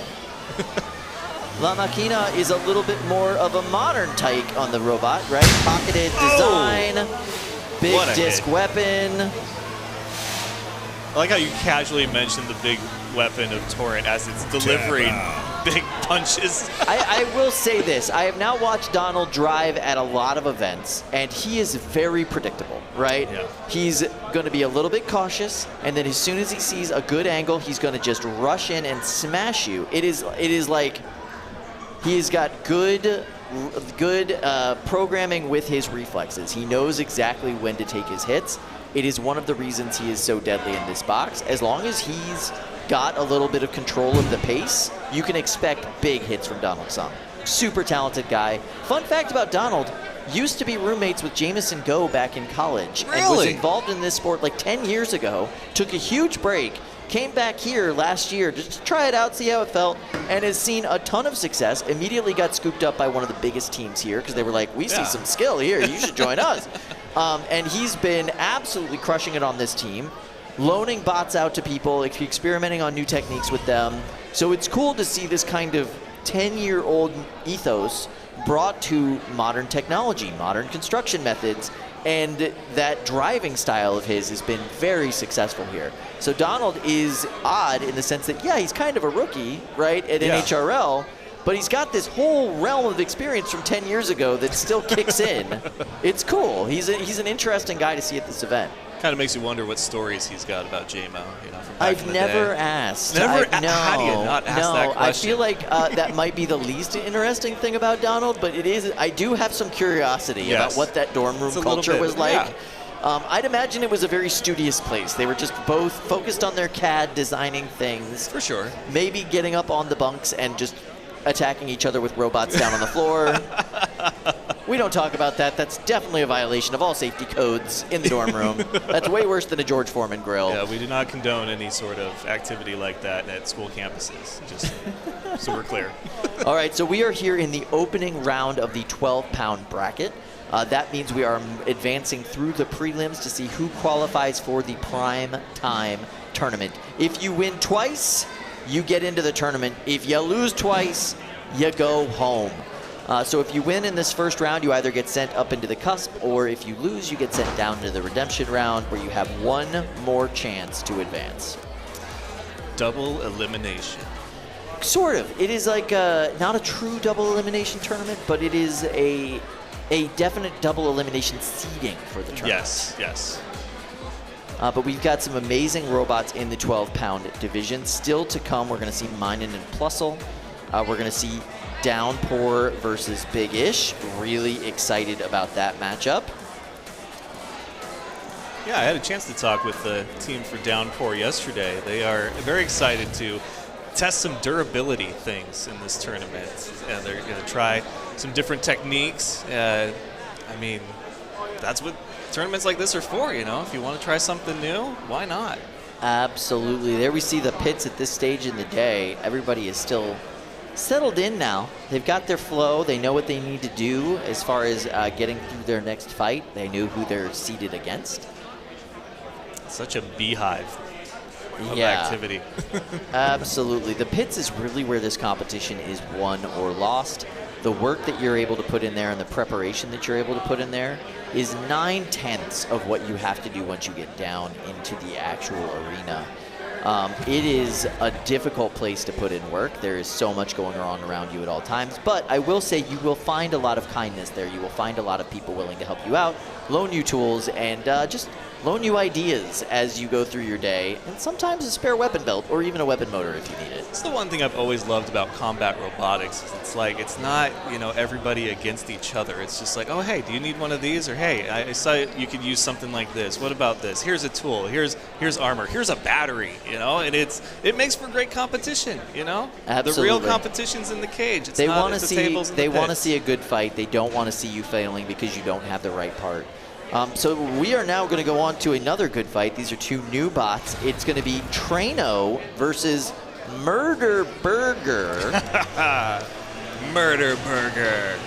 Right here in the 12-pound bracket in cage 4. I love the name Murder Burger. Yes. I cannot think of a better robot name than Murder Burger. That's pretty phenomenal, I'm gonna actually. go order that after the event today. Give me a Murder Burger. So we do have an overhead attack bot. This style of robot is becoming more and more popular in every single weight class here. I'm happy to see it. I think it makes for more interesting fights. The drama of an overhead attack is just so much fun. You pin them up against the wall, you spin that weapon up to speed, and you just deliver it when you're ready. I love it. Feels so good. Yeah, I'm curious to see if there's a box rush by either bot here. Let's see. 1. Sketchy Fight. proposition, and these are Robots two new fight. robots. You got to be a little bit careful with it, right? Little hit there by Murder Burger.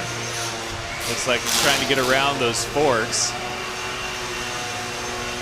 And now might be a little hung up on one, and there we go. So Trano is an MIT robot, Combat Robotics Club from Miles Roper, really talented builder. And no movement right now. None at Trano, all. I hear a count.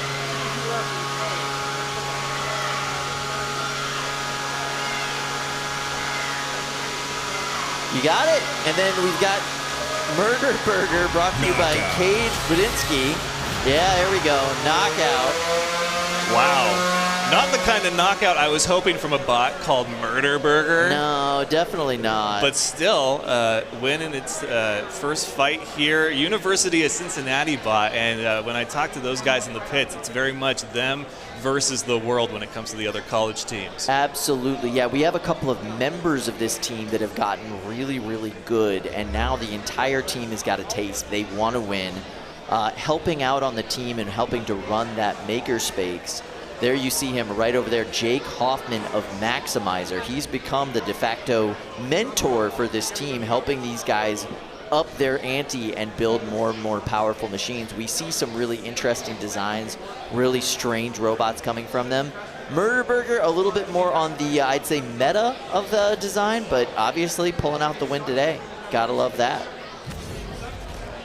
Rough start for the MIT team, though. Miles not able to get a whole lot of movement, and definitely some gremlins in that bot starting off. Yeah, but I mean, Murder Burger, and I have a hard time not saying it, Murder Burger. You gotta, You yeah, almost yeah. have to, but that was a decent debut. Like I said, you kind of want, with a weapon like that, a more convincing knockout. A win is a win, but, you know, just wanted to see a little bit more, I think, from both, but definitely from Murder Burger. Absolutely, yeah. We see so many amazing robots coming out of Ohio, and a big driving force behind that is the University of Cincinnati. They are trying to make a name for themselves at this tournament, especially with so many college teams, so many top-notch STEM college teams here, right? MIT, you've got WPI, you've got these giant names. They want to take them down. They want to win. I love it. All right, looks like we're going to go to Cage 1 now for RoboCat and Galaxy. Gotta love that. RoboCat and Galaxy. 5. Galaxy, 4, University 3, of Georgia, 2, Georgia 1. Tech, and they've got Fight. the Robots fight. that same naming convention with the multiple eyes at the end. But Galaxy is the first iteration of this robot. This is a college matchup. Yeah, it is. Yeah, we got RoboCat from the University of Cincinnati. Oh, wow. Well, that was scary. I'm glad we're on this side of the glass. Our big cage is made out of 2 layers of polycarbonate as far as the visible viewing area.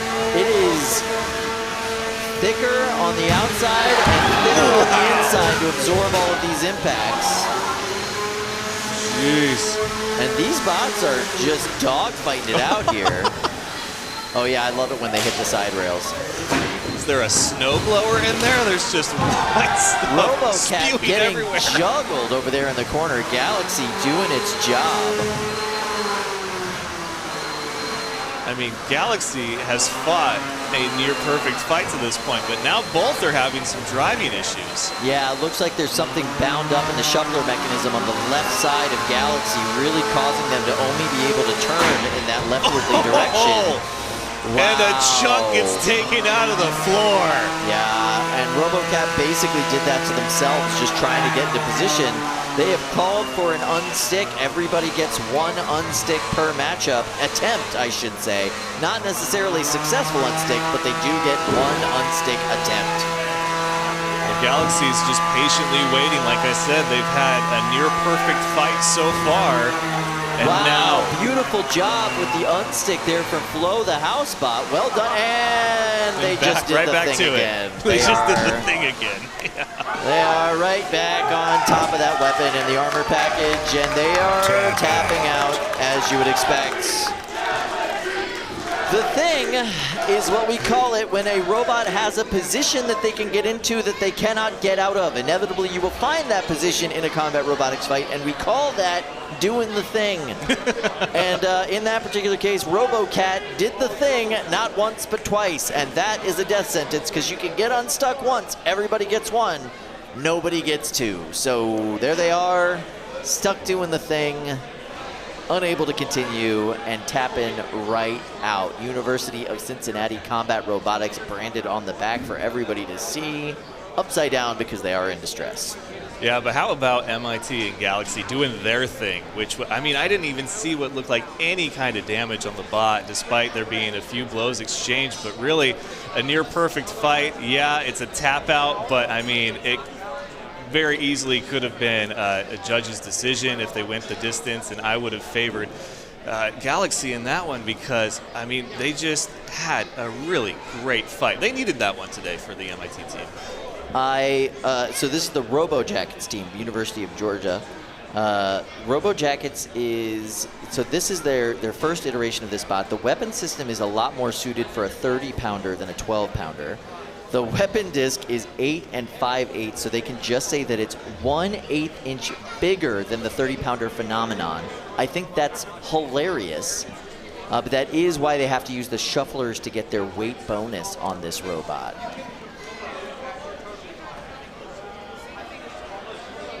All right, we are now going to go right over into Cage 4, where we see one of the bots that I've been looking forward to the most today, Carolina Reaper. They're going to be taking on Flashpoint.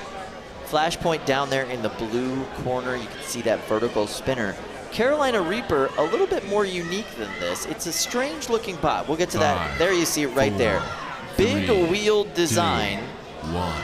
Fight, robots, fight. Big, powerful vertical bar spinner on that. So Flashbang let its weapon power up before it came out. Carolina Reaper just kind of came out a little bit, and now they're going toe-to-toe. There you see Carolina Reaper trying to self-right. There is an up and a down on this bot. You can tell by the way, yep, there you see the brackets that kind of hold it in place and keep that weapon pointed towards the opponent. But it looks like it's pretty easy for them to get inverted, so they do have to use their gyroscopic forces to get right back onto their wheels. Flashbang, tinier weapon, and currently doesn't look like it's working. No, That is not ideal. It's a pushing contest now for them. Take a big hit trying to get under Carolina Reaper. Looks like it's trying to pick its spot to attack, although its weapon is not working. You wonder what the strategy is here, if maybe they hope that a hit could jumpstart it, get it spinning again, but right now they're just taking damage. Oh, so sparks fly there, and pieces, courtesy of Carolina Reaper. Yeah, oh, that's a broken drum piece right there, too. So the drum on this is a Kent State robot, so it's a college team. They welded the drum together out of several pieces, but now it is just all separated. They are getting some spin out of it again, though, so that's nice. Functionality's good, just not when you have welded together pieces flopping around. And welded together weapons, they have a mixed bag of success okay, rate. you can say it. It's not the best idea. It's not the best idea. Oh, and that looks like the end for Flashbang. And yes, knockout for Carolina Reaper. Congratulations to Mark early. Harrison, Carolina Reaper. Really interesting design for a robot. Great take on a big wheeled design.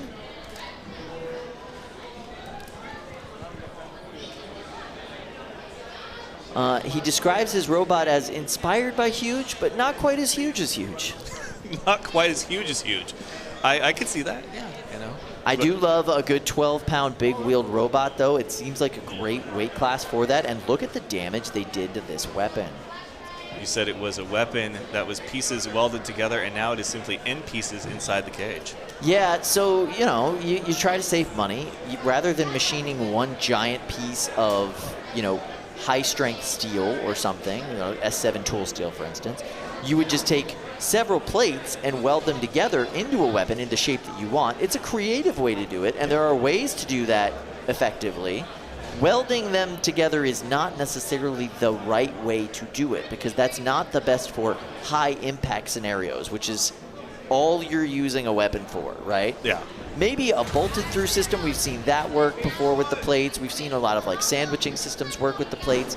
This did seem like there was a lot to be left to be desired there. All right, now it's cage number 1. We got Downpour versus Bigish. Now, you spoke to the team behind Downpour earlier today, right? Yes. Yesterday, actually. This is a durability test. They said their first fight is going to be the true test to see if their new approach has worked for them. I certainly hope it does. I want a really good fight here. The team seems amped up about what they're going to try here, so here we are. It's showtime. This is Team Pandemonium. Donald Sung designed the robot. Kevin Biagini is driving it. This is one of the biggest teams that's developed over the past few years. They just scoop up talent when it shows up, and they are so much fun. There you see Matt Lantry and Kevin working together. Now they are going up against a big wheeled vertical spinner. 2, 1. Fight, robots, And it's really rare to see two in the same time period. Bigish was retired a few years ago, right? It won and then they retired it. Now it is back. And big hits there by Downpour. So while you've seen the name Bigish before and it has a record here at NHRL, this is essentially a brand new bot, and that does come with new bot jitters and new bot issues. And Downpour really pushing it to the test there, slamming into the wall twice and getting the tap out victory.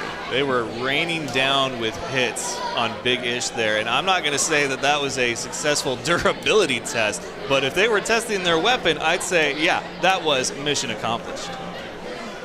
This is Ian Rohrbacher's robot. He was with Kent State Robotics, the other Ohio team, as it were. But Kent State has been here for a very long time. They've got a big showing at all of our events, and they're a great team.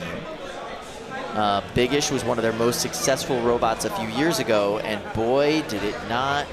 The new one's got a lot of work to go to live to that one's pedigree and name. Downpour working beautifully, though. The new pieces that they're testing seem to be functioning. You know, the weapon was tested, and slamming it into the wall through your opponent is a little bit of a durability test. Yeah, I can see that for sure. Absolutely. It's better than nothing. It's like crash test dummy type stuff. I mean, really, the first fight, you want to win. That way, the weight is off your shoulders, you can relax a little bit, and then you can focus on your second opponent, because you're not putting everything into that second fight hoping to live to fight the next round. You're already won, and you're on the cusp now. Yeah. Oh, that was our last opening round fight for the 12-pound division, which means we are now going into the round 2 fights of the 3-pound division. These fights will be do or die for everybody in the redemption round, or they will be the possible second chance for everybody in the cusp round, right? So if you're in the cusp, you could lose this matchup and still possibly make it into the tournament. But if you're down in the redemption round, sorry. If you lose, you go home. Yeah, win or lose right now. The bubble has never looked so good. Most people don't like being on it, but that's your last chance. So all of the fights that we're going to showcase in the next round will be redemption fights. In other words, the stakes could not be higher. If they lose, they go home. These are bots that might have struggled in their first matchup, maybe didn't have everything working.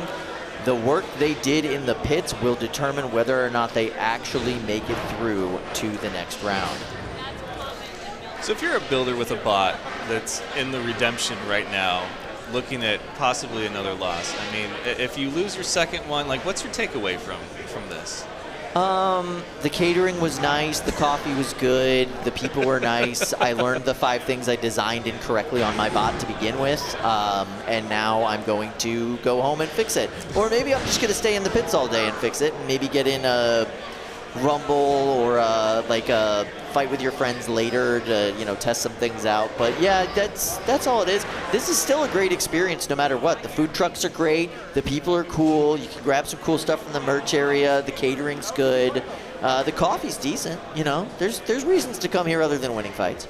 A lot of head coaches in sports say that they learn more from losing than winning. I don't feel like combat robotics teams feel that same sentiment. I think success is in winning. And That is true. They learn something. They learn what they designed incorrectly on the robot. They learned what's hard to service, and I feel like that's the biggest thing you learn. If it's hard to open up your robot and fix whatever got broke, you got to fix that design issue, right? Because you've only got 20 minutes a lot of times to get your bot back up and running. So you've got to have that full kind of functionality. Yeah, you could have got the win, but took a lot of damage. So now it's like, okay, I got to get ready for this next fight, and we don't have a whole lot of time to do what we might need to do.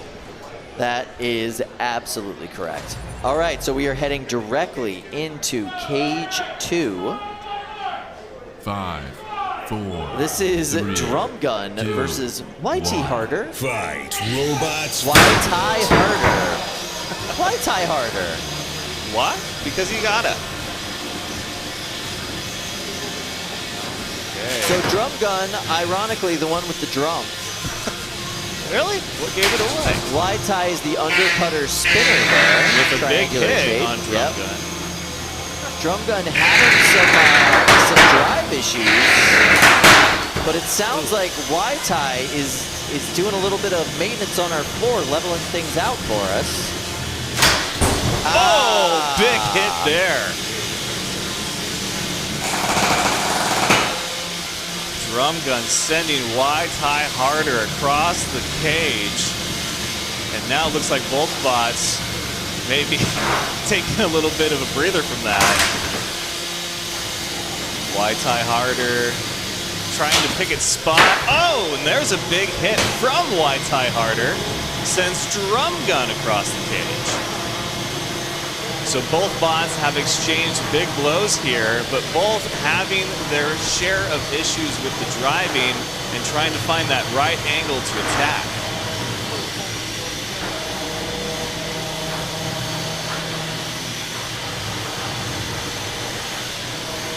YT Harder trying to square up on Drum Gun. Drum Gun waiting patiently. Not as big of a hit there. No. Really cautious at this point. Both weapons fully up to speed. And there's a decent sized hit by YT Harder. And another little love tap. Oh, big hit. Shot from Drum Gun. Beautiful hit there. Robert Keys looks like he's struggling with the weapon, not being up to speed there. Yeah, YT Harder looked like it drove right into that hit, and now their primary weapon is no go. And now they're hung up on the side of the cage. Yeah, not great. Carter Bennett now has every chance in the world to win this matchup, even with a kind of compromised drive. Without a weapon, there is no way YT could win a pushing match here. No. Oh, what do we got? Is that weapon getting up to speed on YT? Looks like it is. All right, we got both weapons back in it. Not sure what caused it to go down or what caused it to come back up, but yeah, both weapons are functioning with the last 17 seconds left in this matchup. Oh, that weapon's slowing down on Drum Gun. Wow, they might be saved by the time left in this fight. So this will go to the judges, and they obviously have to judge the entire match, not just the last few seconds, but you don't want to end a fight stuck up against the wall with your weapon slowing down. That is not a good look. Yeah, that last moment can be a lasting impression that you don't want the judges to have, but I still like what Drum Gun was able to do in that one. It felt like they were more in control throughout the fight. The hits were a little better, even if YT Harder kind of drove itself into that last big hit. It still seemed like I would lean, in my opinion, more towards Drum Gun as the better of that fight. Yeah, definitely got a lot more of the big kind of dramatic hits. Obviously, that'll be up to our judges there, but yeah, that's looked really good for them, even with a compromised drivetrain for most of that fight. I mean, that was a great fight that went the distance. There was a few moments where you weren't certain what was going on with the weapon, with the drive. There was an unstick, so it had a little bit of everything short of a knockout or tap out, and now it will be left to the judges. Really interesting to see YTai's weapon kind of go down and then come back later on in the matchup. Really interested into why that happened. But yeah, 2 really great robots. You see the builders making them safe before they take it out. Both of them trying to figure out what happened in that last matchup. Little post-match discussion. But yeah, in my opinion, I think that might go the way of Drum Gun, just because of the total of that matchup, but that's not how you want to end a fight. No, it's not. And, there's been a lot of situations in all sports, including combat robotics, where you have that last image. You don't want that with the judges. But then you got to think, okay, well, there was more than just a few seconds of that fight, right? Yeah. I mean, we had several big hits. If you're Drum Gun, you're thinking we had several big hits. We were in control more throughout the fight. We never had any drive issues. Our weapon never stopped working. So I'm not saying that it's more like minus ticks in the column, but there was definitely plenty of pros for them as far as potentially being declared the winner of that one. I agree with that. Yeah, we'll have to see how that goes for them. Rough matchup either way with that weapon going down and then coming back on YTai, not able to score a whole lot of points during those portions of the matchup. Really good move bringing it back at the end with that volley. So we're going to continue moving on through the elimination bracket in the 3-pound division.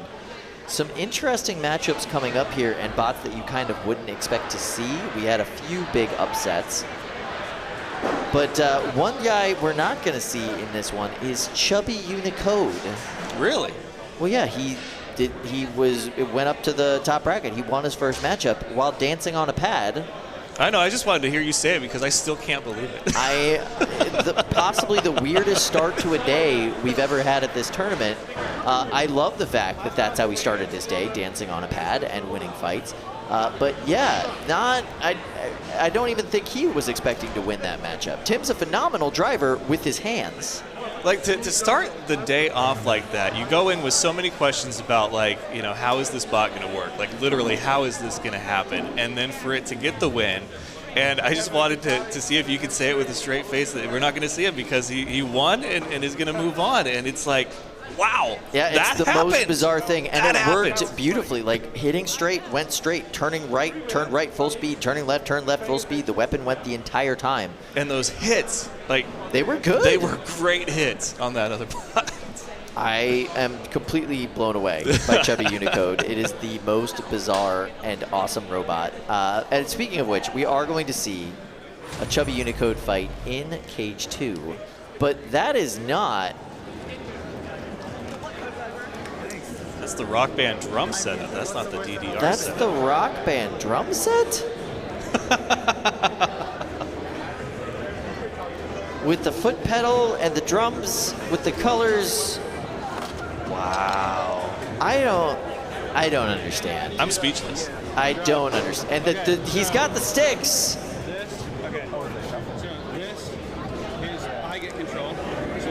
So they're going over everything right now.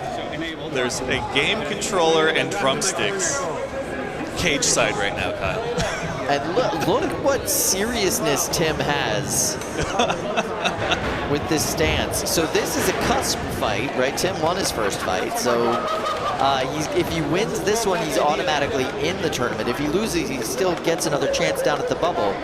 But yeah, it's twitchy driving because the drums, he's hitting the drums accurately.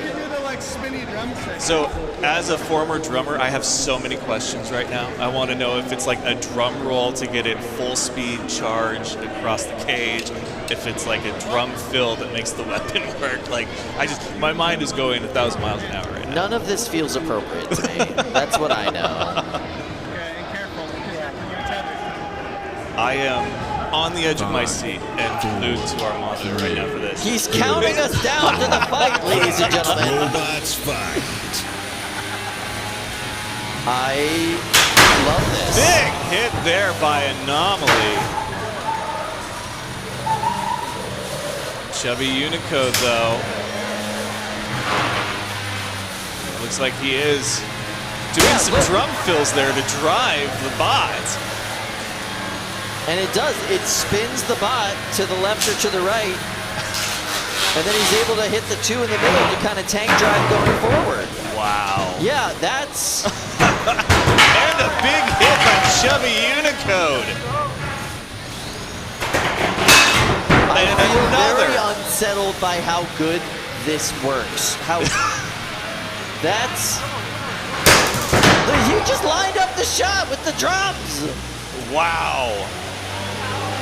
And look, he's creeping over, he's getting into position. Now Anomaly is stuck on its back plate. It is trying to vibrate itself loose, but it looks like he's rushing in for a hit.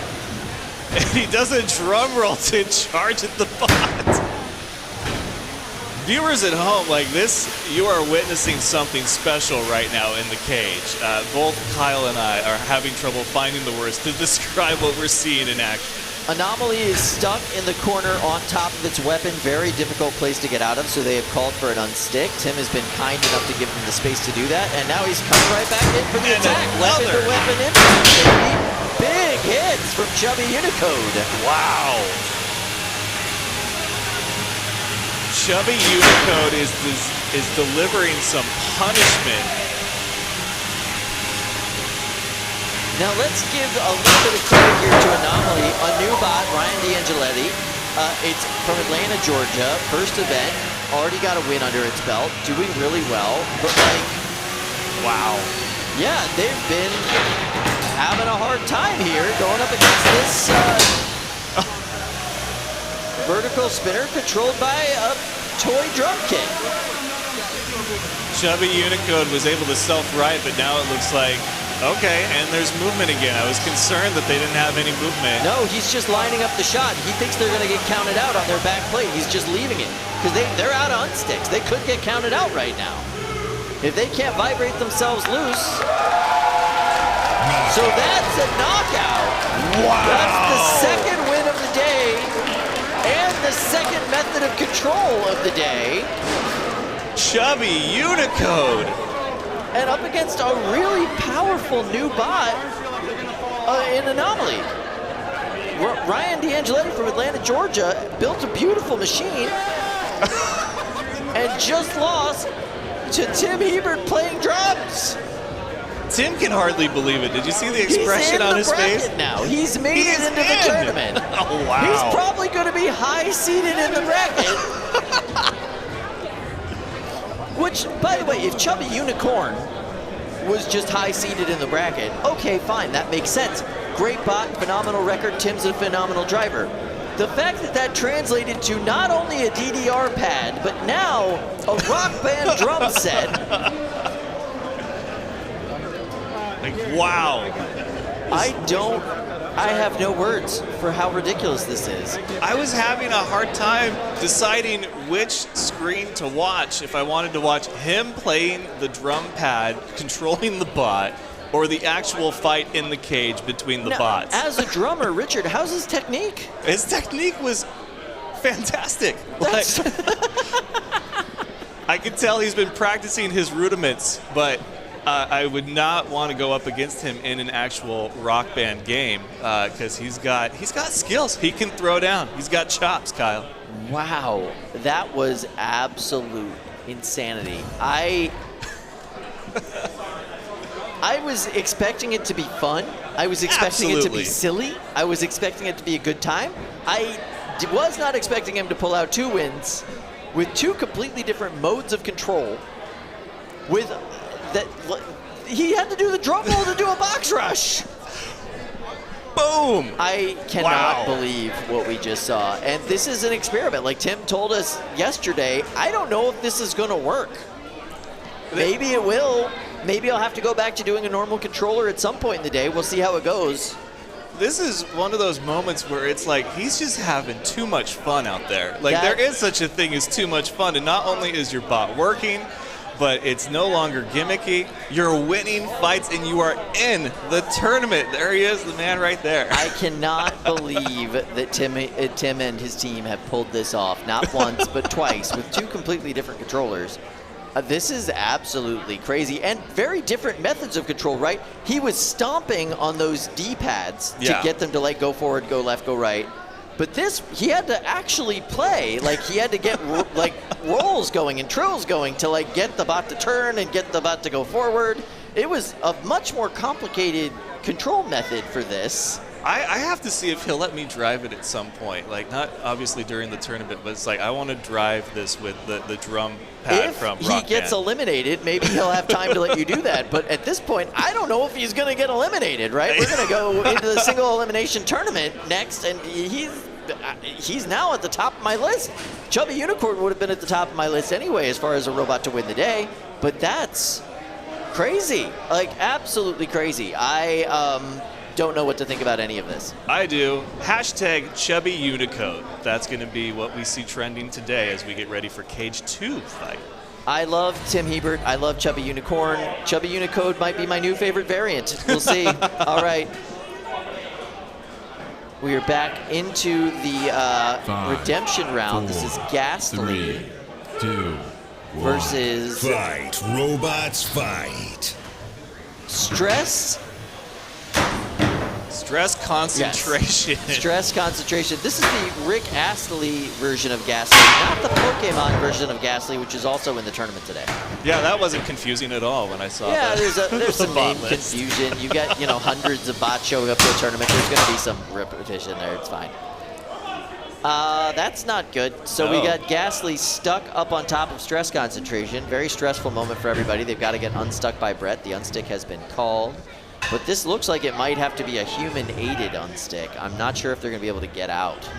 So there is a special unstick for this kind of situation. You mentioned the human unstick. Well, they use the safety crowbars and pry bars to do so. But yes, if the two bots are irreconcilably entwined, they can be separated.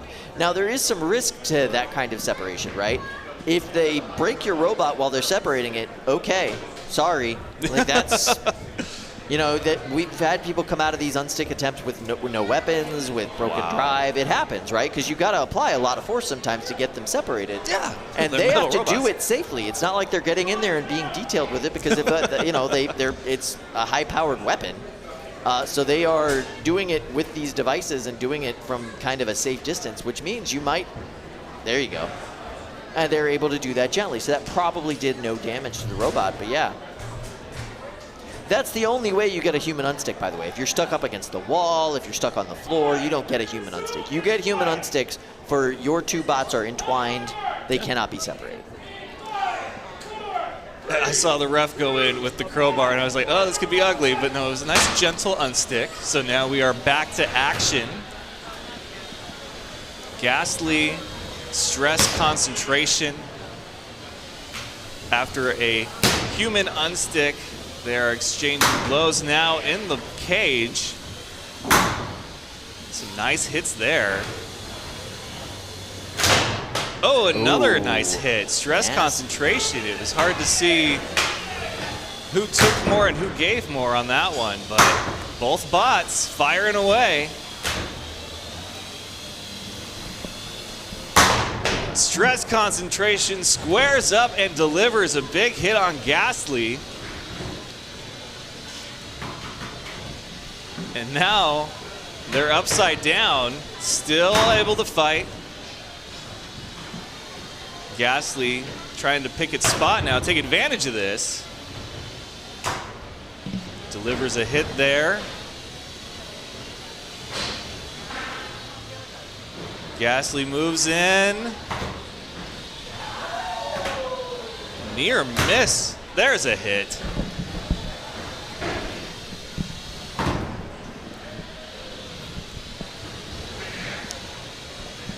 Both bots kind of crab walking a little bit here. But Ghastly still picking its spot as stress concentration drives upside down.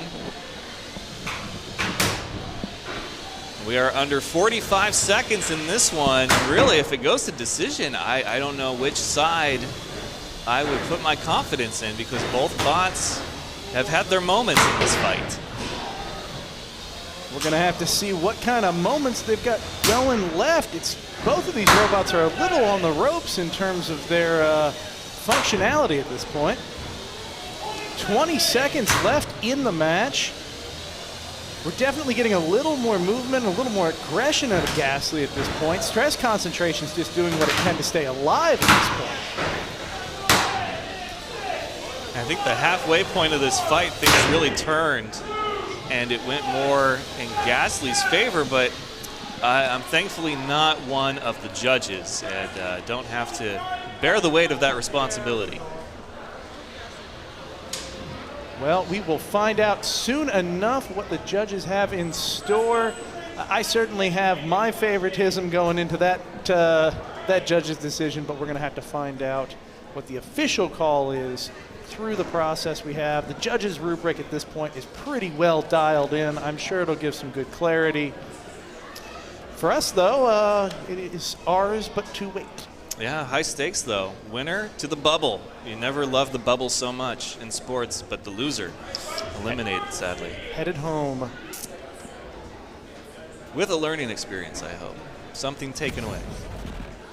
And we are here. You heard the voice. You know him well. It is Ricky. Welcome, man. How have you enjoyed the fight so far today? I'm just still running off the high of watching someone win a fight at NHRL using a electronic drum set as a controller. I think I'm going to carry that with me for the rest of my days. That was incredible. Yeah. Other than that, it's been a lot of really good fights, a lot of dialed-in robots, a few learning experiences here and there, but mostly, I think we're running into a really good prime time later tonight with what we've seen so far. Yeah, so clearly we're both jealous of the crew to start the day because I hopped on the desk and said that we just saw a bot win using a DDR mat, and then you hop on and you're like, we just saw a bot win using the Rock Band drum set. Yeah. Darn you other hosts. The ability to call that was on my bucket list, and I'm going to have to wait.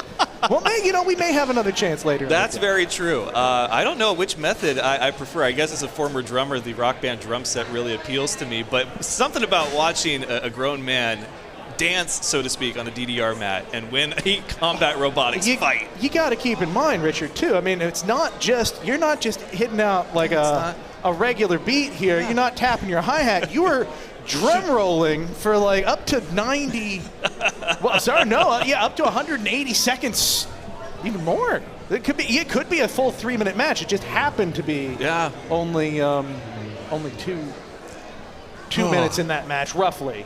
But I saw his hands were cramping, his arms were cramping. I've tried the drums, man. It's tiring just keeping up with a basic beat. Yeah. Yeah, I wonder if he had any songs playing in his head while he did that, or if he just kind of has to. He's just channeling Neil Peart right from his soul into the arena. And that's hard to lose, channeling Neil Peart, I think. No, yeah, I think that's a winning way right there. But so that's been the talk of the tournament so far as we get through these first matches, and now we're into the second round. But other takeaways for you as an observer and a fan?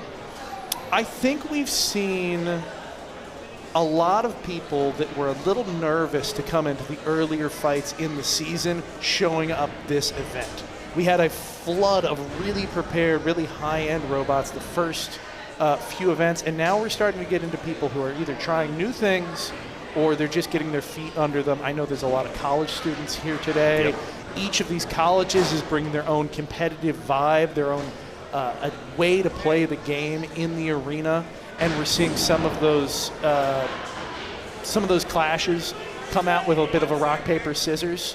I've been really impressed with how essentially biding your time and playing carefully has been working well today. It's not just all aggression. We're seeing a lot of strategy out, and I'm interested to see if that continues to play. In the meantime, we are going to go to cage 2, I believe. We've got a fight lined up for you there now. All right, we've got Blink versus T-Bone. 5, 4, 3, 2, 1. Fight. Away Robots we fight. go. T-Bone coming fast out of the blue corner, and then its weapon immediately spinning down. I see it was a false start. So this is going to be really interesting. You did notice those robots did make contact. Yes. So generally speaking, that is a TKO, and that will be the end of the match. There's very rare exceptions to that. We're going to have to wait to see what happens cage side. But if there's a false start, you both approach each other.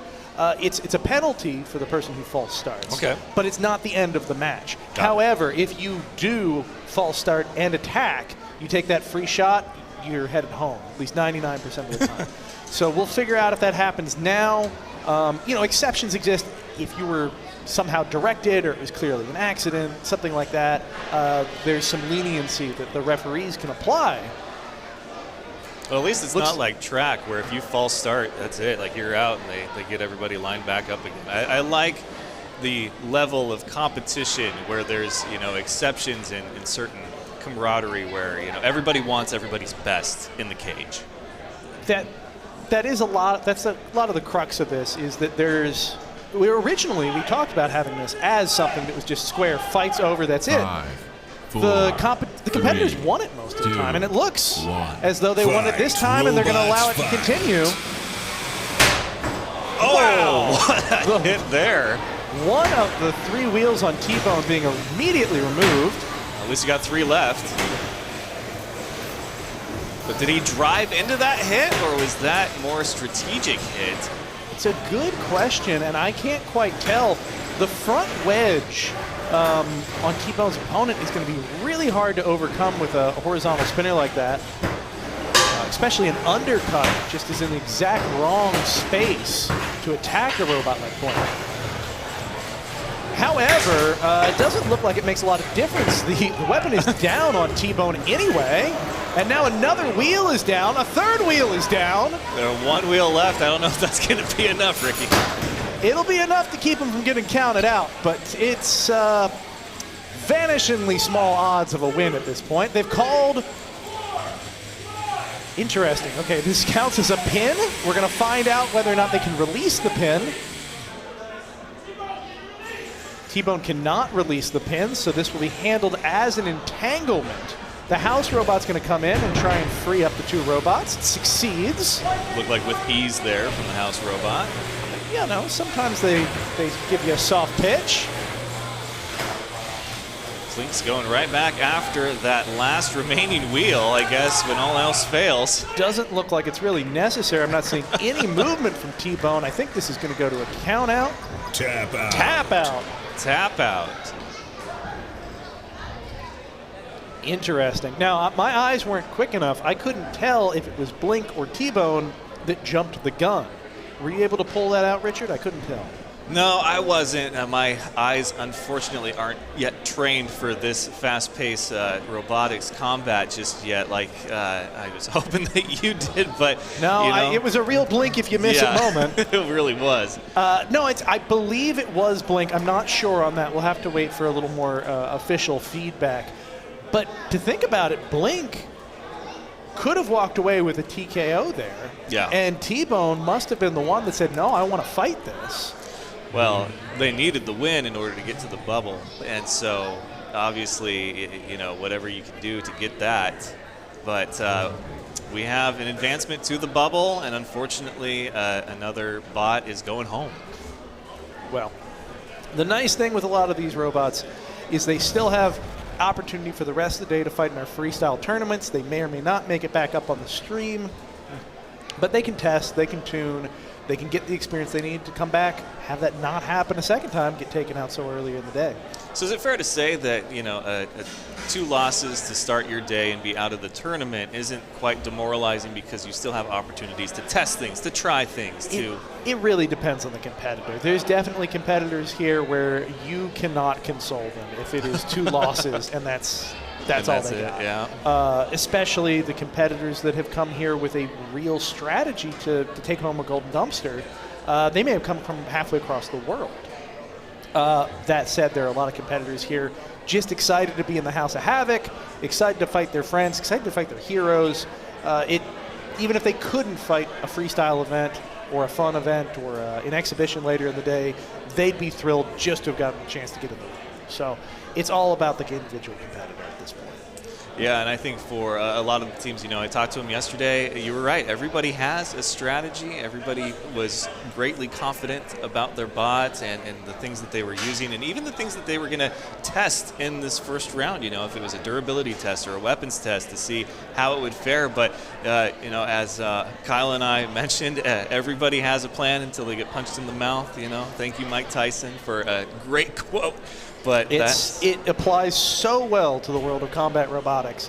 And sometimes, you are building robots that are supposed to get punched in the face. Yep. So sometimes your plan holds up, but you don't know until just afterwards. And after that, it's kind of a crapshoot. And we've had what you'll see early in the day here too. I realize that you're still getting the vibe of the Norwalk process throughout the course of the day. Yeah. You don't know who you're assigned, who you're going to be assigned for your second fight. You get pretty early warning on your first fight. Yeah. And of course, going into the primetime fights, the bracket at the end of the day, that's something that you can chart out. If I win, then I get this, etc. But these middle fights, after your first fight where you're not exactly sure what's going to happen, that's a time when you really got to make big decisions over your strategy. Am I going to use this experimental armor? Am I going to come in hot? Am I going to go for an aggressive hit? What's it going to be? And this is where those personal strategies and habits really start to show. All right, well, now we head to Cage 2 for another great matchup here. Trashbot going up against 4, Rotonator. 3, I love that 2, name. 1. Fight, robots, Oh, fight. I'm a little disappointed. So Rotonator was sitting right on top of that gouge in the floor, and I thought that they had like a King Neptune spear. Yeah.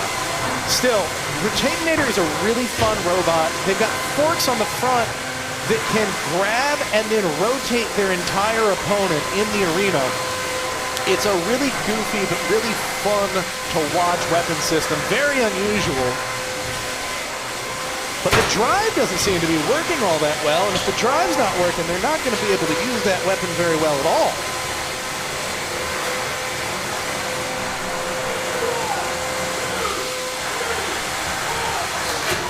I hear him counting.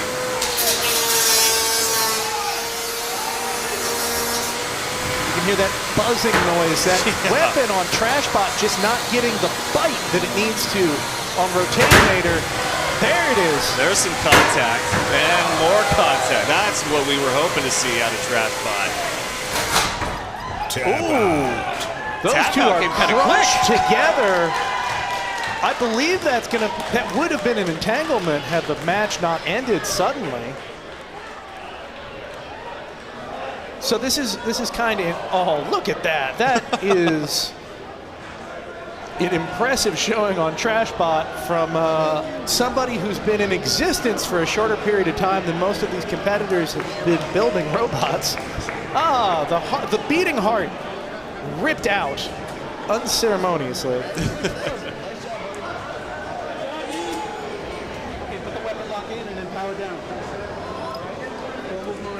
Yeah, the tap out came pretty quick after the two contact hits there delivered in the cage.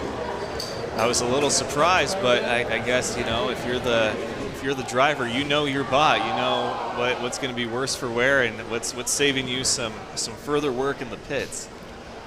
So it's really interesting. We heard that kind of buzzing noise out of Trashbot. Yeah. They're a robot that moves relatively slow, but they have a very high-speed weapon, and so they've got a feed rate issue. To get the bite that you need to do those big hits, you either need to be able to hit very fast, which the robot with that level of mobility apparently cannot do, or you need to see what we saw at the end, which is they use the wall to their advantage.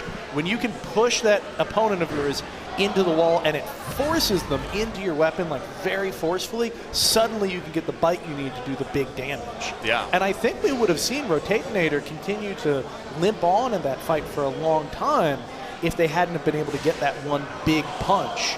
that their high weapon speed on Trashbot was like preventing up until that point. Yeah, you mentioned it looked like they didn't quite start off on the right wheel, I suppose you could say. Yeah. They wanted that cage rush to charge at Trashbot, didn't get it, and so now it's picking your spot, which that advantaged Trashbot because they have the ability to kind of wait, square up, pick and choose, and then, get in there. It's a rare strategy where limited mobility, even almost at any expense, is going to pay off for you. There are a few robot designs that can handle it, but generally speaking, you just have to hit that level of mobility to be able to achieve whatever it is that your weapon is designed to do. Even if you're a weapon-forward robot, that level of mobility needs to hit a certain bar for you to be an effective competitor. Fair enough. Well, it was a good fight nonetheless up to the tap out. We saw hits get delivered from Trashbot there, so I think overall a great win for them. And yeah, they're going to be happy. They're going to be moving on. I think we're going to see some good fights for them. I think it's a robot that is going to be able to refine its strategy quite a bit more even over the course of the day, let alone over the course of coming events. Yeah, it didn't seem like it was something that would require a whole lot of tweaking, but just some minor adjustments in the pit. The groundwork is all there for sure. I mean, it's a solid robot, and I have no qualms in saying they're going to get there. It's just a question of, are they going to get there for their next match? Who are they going to fight next? Are they going to have someone that allows them the learning opportunity, or are they going to get their teeth kicked in? I don't know. And they probably don't know yet, but we'll find out later today. Yeah, so they will.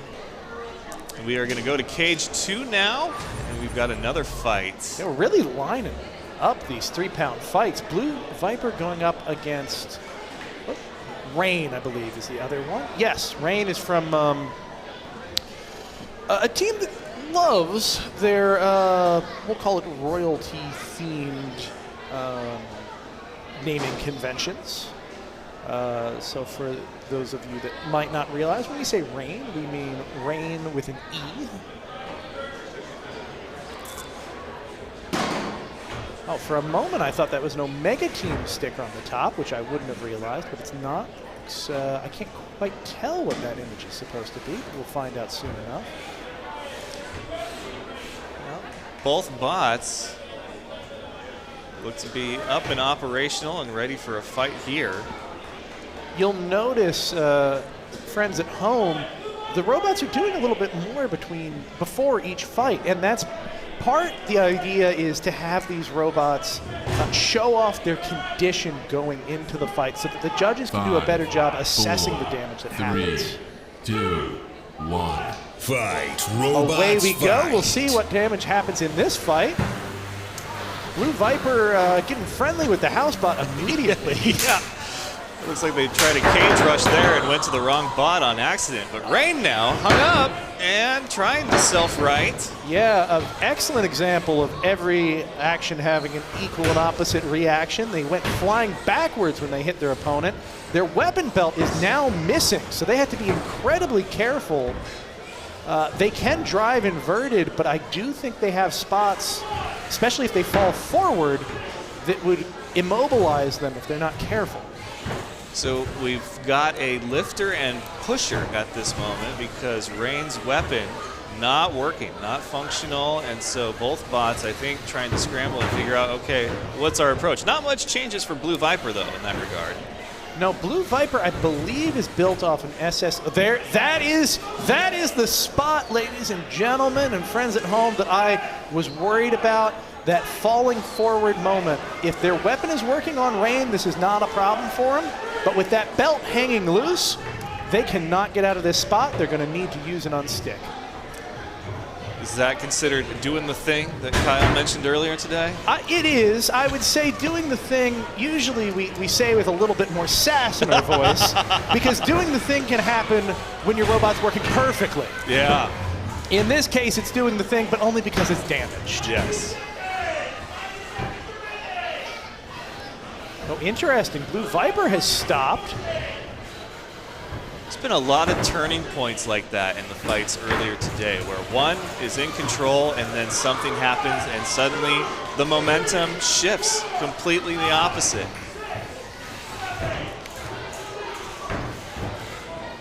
Both bots still maneuvering.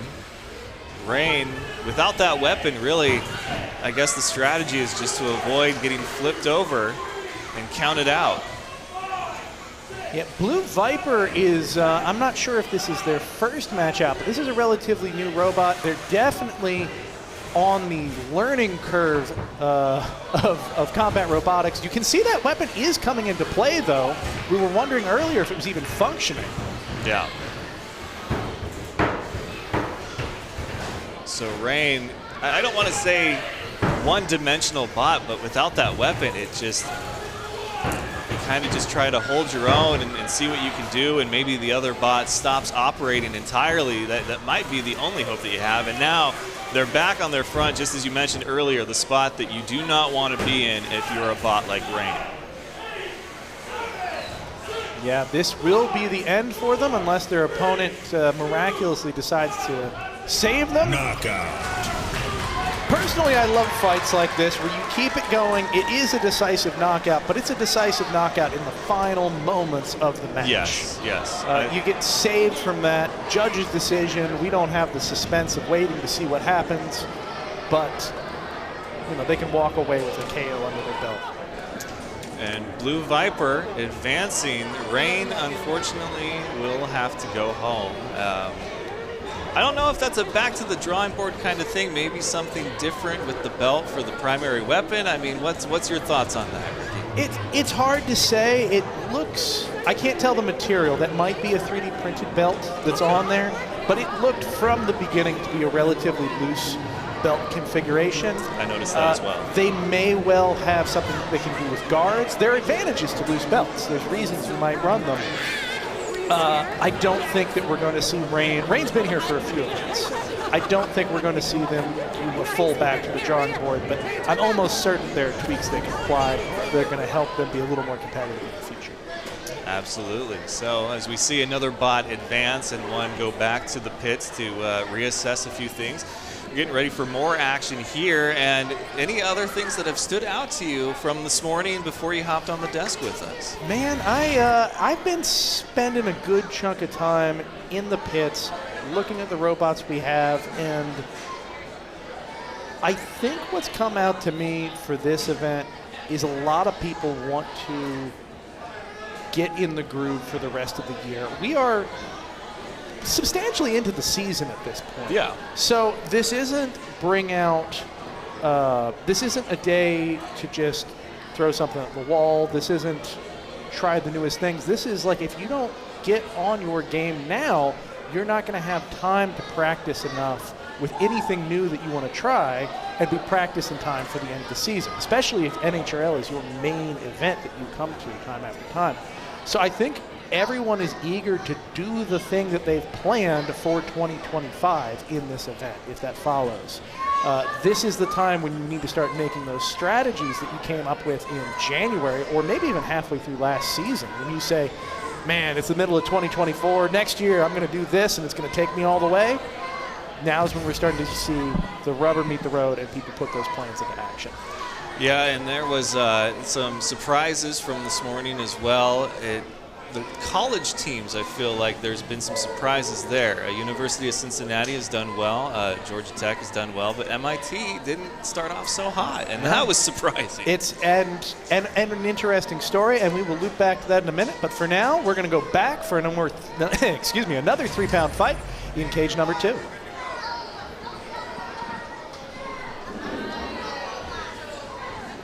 Gallo 12 is going to go against Ouroboros. Do you know the Fast and Furious reference for Gallo 12? I don't, which is, as a Fast and Furious fan, I'm a little disappointed in myself. I was mostly hung up on the fact that we have a 3-pounder named Gallo 12 in a competition that also has 12-pounders. That threw me for a loop. 3, 2, 1. Fight. Robots fight. Away we go. Ouroboros, a Melty Brain design, really off to a slow spin up. We haven't seen any real weapon functionality. We've just seen it translating around the arena. Gallo 12 not getting a good bite on that aluminum ring, the outside of Ouroboros. really spinning up faster. That's an interesting choice. When you can't get bite, usually you don't want to spin up faster. You want to spin slower.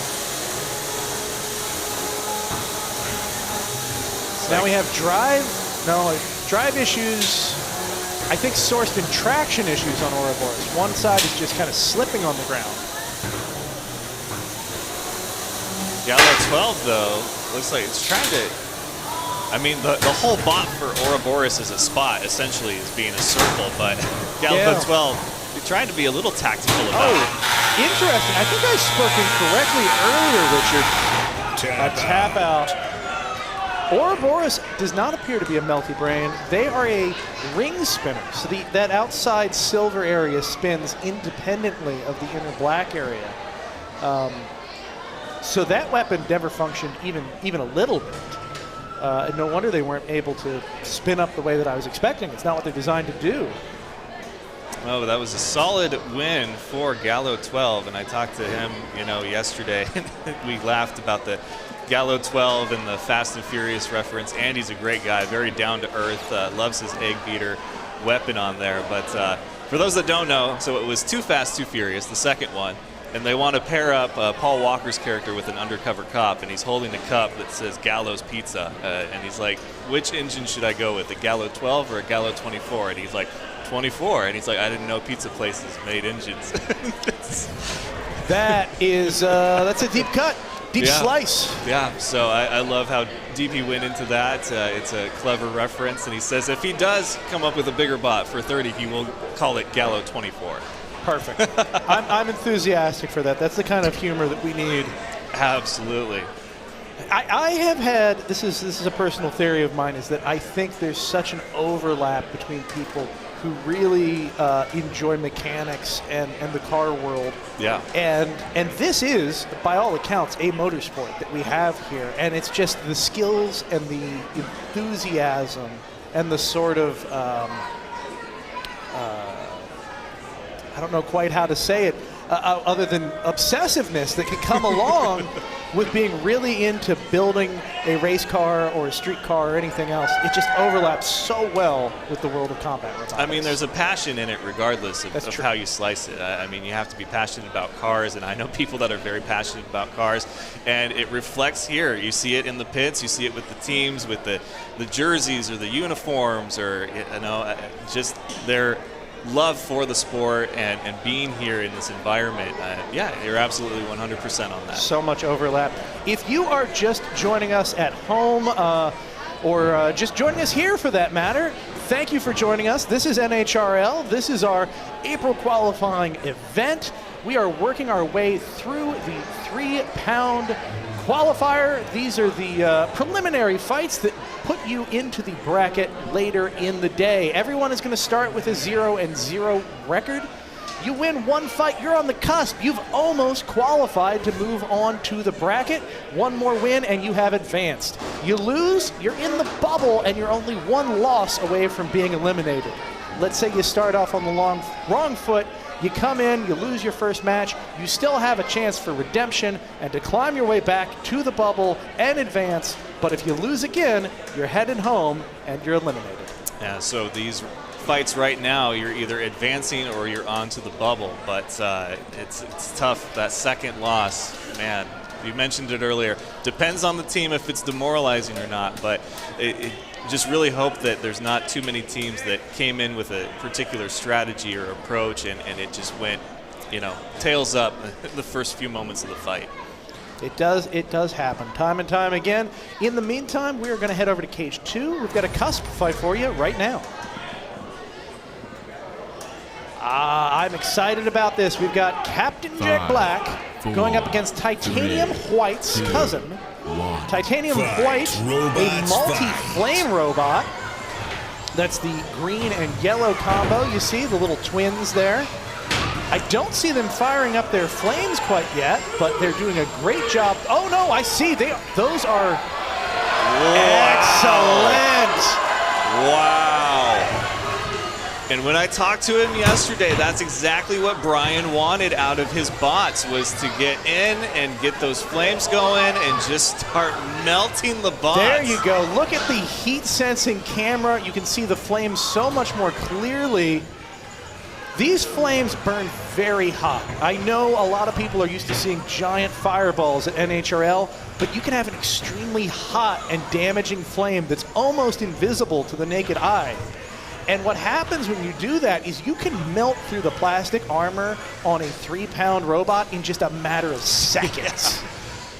What you can't see, unless you zoom in real close, are the 3D printed images of Bob Ross, which has inspired the name of Titanium White's cousins here. But there's so much attention to detail with these bots. There it is. A literal spit roast being barbecued from both sides. Wow. I mean, this is a near perfect fight for Brian and the White's cousins. As far as he wanted to test this theory out, see if it would work. He's really a big fan of what he's doing in the bot or in the cage right now. Now, this, you can tell this is directly inspired by Kazaa Light. Of course, their 30-pound golden dumpster winner from earlier in the year, a multi-bot flamethrower. This has been it's been revealed to be such an effective strategy. And apparently it plays out just fine in the 3-pound weight class as it does in the 30-pound weight class. And so now he's maneuvering Captain Jackpot again, trying to get both bots on either side. Now, is that considered a pin when they trap Captain Jackpot like that? A pin is anything that is preventing your opponent from moving. So yes, as long as that's the case, it is considered a pin and will have to be released within the 10 seconds dictated by the referee. Wow. There's another pin. This is exceptional driving. Kokoto is one of the guest drivers. Look at that smoking. Oh, wow. The fact that this has gone on to less than 15 seconds left in the fight, it blows me away. Yeah, we're going to have some Captain Jackpot jerky by the end of this event. Slow roasted is the recipe for Captain Jackpot in this one. Some lightly mesquited robot. Wow. Fantastic work. Just absolutely excellent work from the group bringing Titanium White's cousin. Yeah, Brian driving almost to perfection there. I mean, that's exactly how he mentioned his strategy, is how he wanted it to go. We have seen such a revolution this year in the multi-bot approach since mini-bots are no longer the all-encompassing strategy that we once saw. Now having 2 segments against another segment, even though each of those segments is lighter, suddenly it's a viable option again, especially for control robots like Titanium White's cousin. So a question for you, since we mentioned pinning, and they can do that, they have to release, but as we see the success of Titanium White's cousins in doing that, and since, you know, matches are only 3 minutes, is that something that could affect a future rules change? It's very possible. We've already had to clarify in the rules, this is already the case, but we've had to clarify that a pin cannot be just infinitely swapped off between 2 segments. So you can't pin with one for 9 seconds and then come in with the other and say, oh, it's a different pin. Your opponent needs to be able to reset and regain control of their robot before that pin has resolved itself. And immediately earlier in this season, competitors realized that that was an ambiguity we had and tried to attack that as a strategy. We said, no, like that's definitely not within the scope of the rules. We had to clarify it very, very explicitly. Now, whether or not pins that last longer than 10 seconds but have a 3-second break in them is an unfair competitive advantage, we'll have to find out. And maybe that leads to different pinning rules, or maybe that means that multi-bots are more powerful than we realized, and the weight bonus that they're entitled to gets dialed down in the future. We're going to have to find out. Well, when I talked to Brian yesterday, obviously it's called Titanium White's Cousins because it's the offspring of another bot that he has. But he said this is not your, platoon or war movie style flamethrower. This is very more concentrated. It's blowtorch style. And I asked him the big question then, okay, so with the adjustments that you've made and the changes and your strategy, if this works, could we see the cousin get called up from JV to varsity? He said, absolutely. Like, this is a test run to see if this is the future for Titanium White. And I think that there's a real argument for that here. Because when you have these kind of controlled and much more pinpoint flamethrowers, the control that you're offered by having a second robot to handle the pin while you come in with fire from another angle becomes a much larger advantage. Yes. When you're running this pinpoint flame on a robot that has to do both, it has to do the attacking and the pinning at the same time, it gets much harder to pull that off in a way that's effectively damaging your opponent. Especially when a lot of the pins you might be pushing up against the steel armor area. It doesn't matter how good your blowtorch is. If it's a pinpoint blowtorch, it's not going to melt through steel in the time that you have, that 10 seconds. So I think they're onto something here if they stick with this style flamethrower. So, your professional opinion, if you're Brian, was that a near-perfect fight for Titanium White's cousin? Close. I think the fact that it is a multi-bot covers up for a lot of the opportunities that they have in driving. But the outcome was close to perfect. I think they still have a good pathway ahead of them to improve their strategy. Okay. So.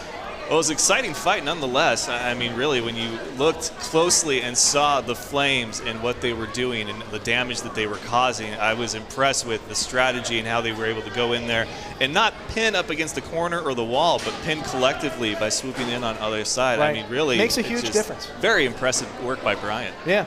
Let's head over to Cage 2, and maybe we can see a few more flames in this match. Katana in the blue corner is going to be going up against Felix the Bot. 2, 1. Fight, robots, fight. So Joshua Reinhardt creation and Felix the Bot. Wow, Now we're okay. talking. So we talked earlier about pinpoint flames. This is the polar opposite. You are just going to completely engulf your opponent in a fireball and hope that part of that fireball gets to a sensitive undercarriage on Katana.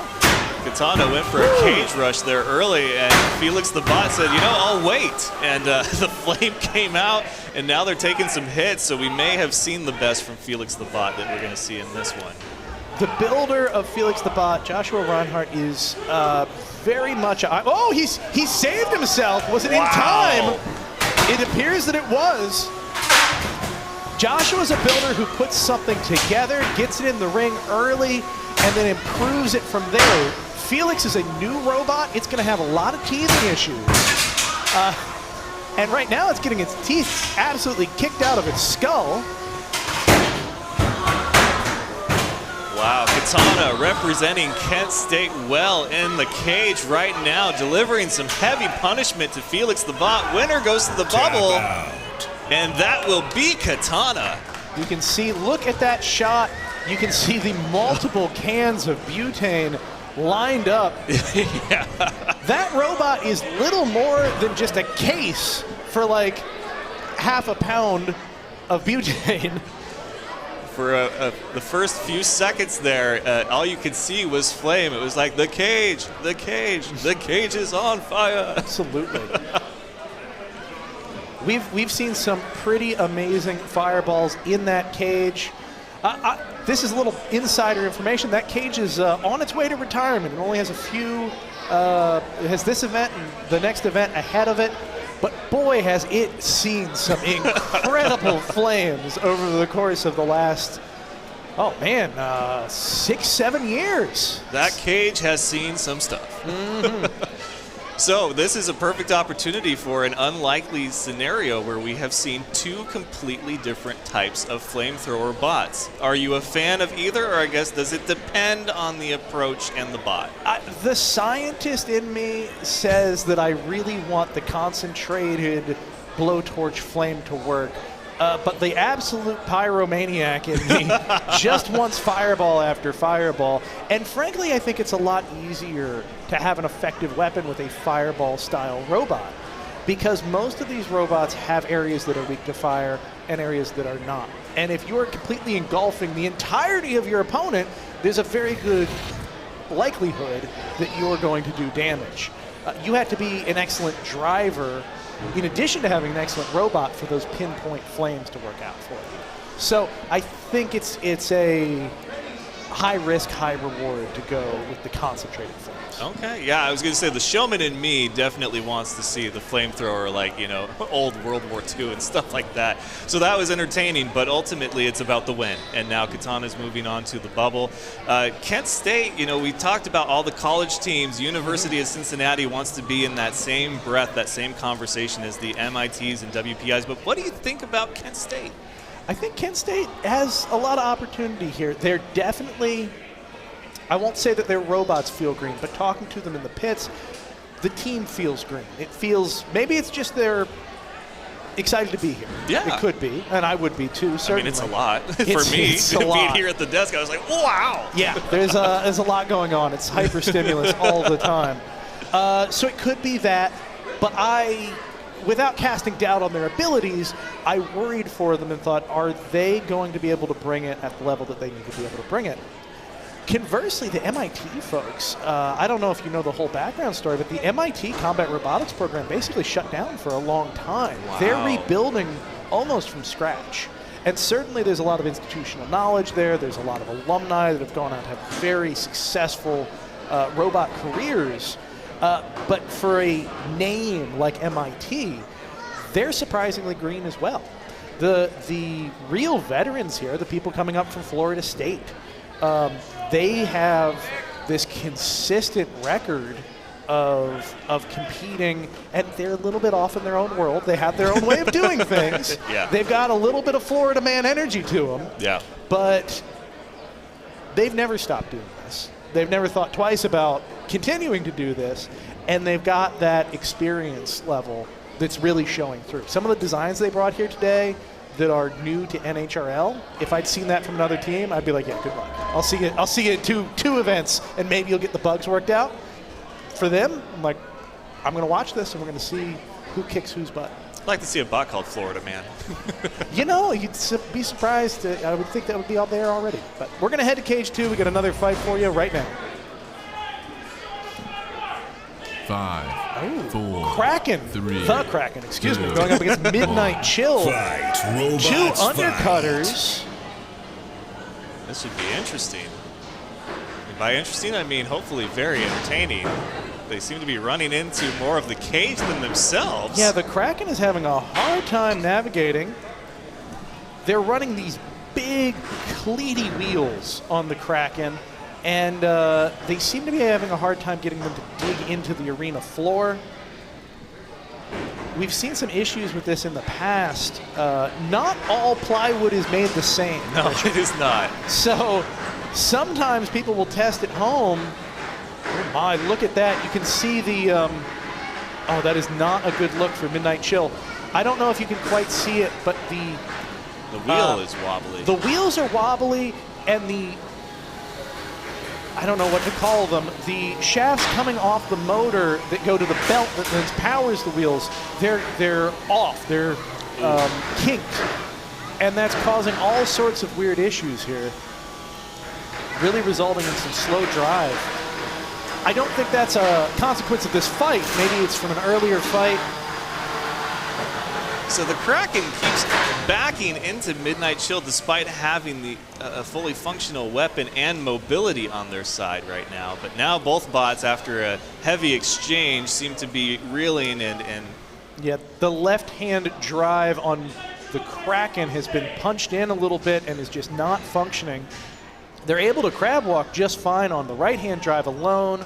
Oh, there you go. You can see that misalignment. And in fact, the belt is now skipping because it's so far misaligned that there's no longer sufficient tension to cause that belt to engage. These are toothed belts, timing belts as they're called. And if they don't fit into those little grooves, they don't have enough grip, essentially, between the belt and the pulley to let the wheel spin and power to be transferred. I can see why certain teams are anti-belt, so to speak. There's just a lot that can go wrong with those. And it's a thing in combat robotics where your robot changes so much of the course of a fight. Even just moment to moment, there can be so much flex in a chassis. It's a real art to getting belts set just right. And it is unfortunate that the only way to perfect that art is after a lot of failures like this in an arena that you may have flown 2,000 miles to come compete in. So that's the hesitance. It's not that they can't be great. They can be. Belts can be a fantastic design choice. You just really need to know what you're doing, and it takes a lot of hard-earned and hard-won experience to know what you're doing. Or you just luck out the first time. It happens. So the countdown was down to less than 5, and there's a tap out. So the Kraken will win and advance. And as we look at the teams carefully taking their bots out of the cage. That one, it seemed like there was a lot of accidental, self-inflicted almost damage there early on that kind of projected a certain course. And to some extent, you expect that with horizontals in general, especially undercutters. This wasn't that. Yeah. This wasn't a lot of reaction from one intentional hit that leads to some chain reaction. Both of these robots need a little bit more time in the shop or a little bit more time in the freestyle cages to get the kinks worked out. I think they'll get there, but it's going to take a little bit of time. Well, and the Kraken was a Northeastern team, and yes, as we mentioned, there's a lot of college teams here at this event, but if you know your colleges, you know that there are no true college rivalries actually here at the event.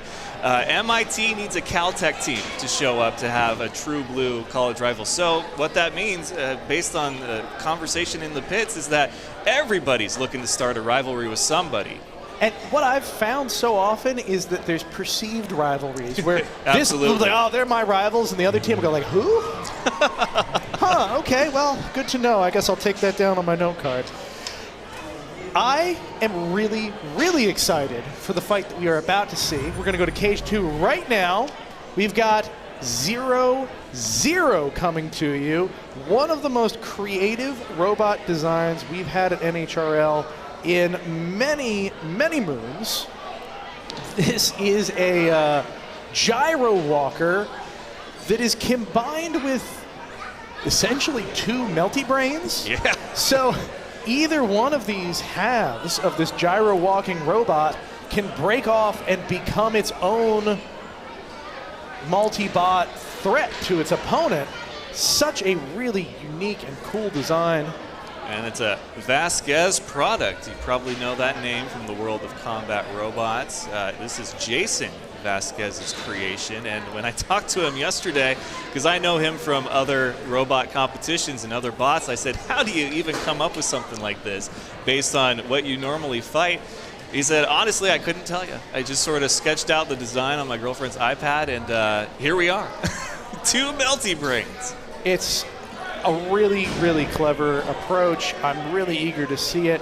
Have you seen this fight anywhere else? It's an experienced robot. This is not its first event. I have not. In fact, I missed the warm-up and testing yesterday. 2, 1. Fight, robots. Away we fight. go. Excellent quick spin up on 0-0. TBD today, very cautious. I can't blame it. Takes a hit there on the first approach. Some control issues on 0-0. And another big hit. Wow, that robot spins up very quickly. It's a lot of motor. That is very much. So 0-0 with the damage being issued to TBD today, but not necessarily the control, as they're upside down now. Yeah, it's definitely to be seen how well they can manage while upside down. They can, in theory, move. In fact, they might move a little bit better, albeit slower than they did when they were right side up. Funny how that can work sometimes. Look at the flex here. So they're attached by a pretty substantial piece of steel. Yeah. And even then, that steel is flexing under the gyroscopic forces of these two massive spinning pieces. So 0-0's moving. They're upside down, but TBD today, I feel like, is missing an opportunity. Well, they're missing And a lot of things. As the tap out happens. Just at the end of the match. I assume that was a TBD today tap out, but I don't know. Yeah. No, I'm getting word. That was, in fact, a TBD today tap out. I mean, they were going in there. They were aggressive. They were the aggressor in this fight.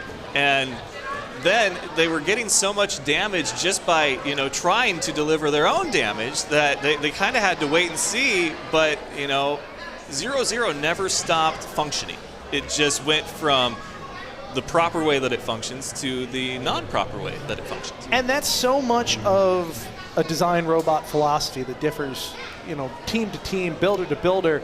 There are some robots that will function almost any position you put them in just as well as they did in the orientation that you start. And there's other robots where it's like, well, if I'm upside down, I'm dead. It's over. And I had no idea what category this robot was going to be in because it's so unusual. Well, and it's funny that you mentioned the robot and being right side up or upside down. There's Rotonator, which is designed to operate both ways, but even Leanne Cushing's Valkyrie, if it's flipped upside down, which it's not intended to, it can still function almost as if it was designed that way. Right, and it depends on what you went into it intending. Yeah. And interestingly, I think for the Vasquez's, I asked them a few questions about this. What's the design philosophy? They're like, I don't know.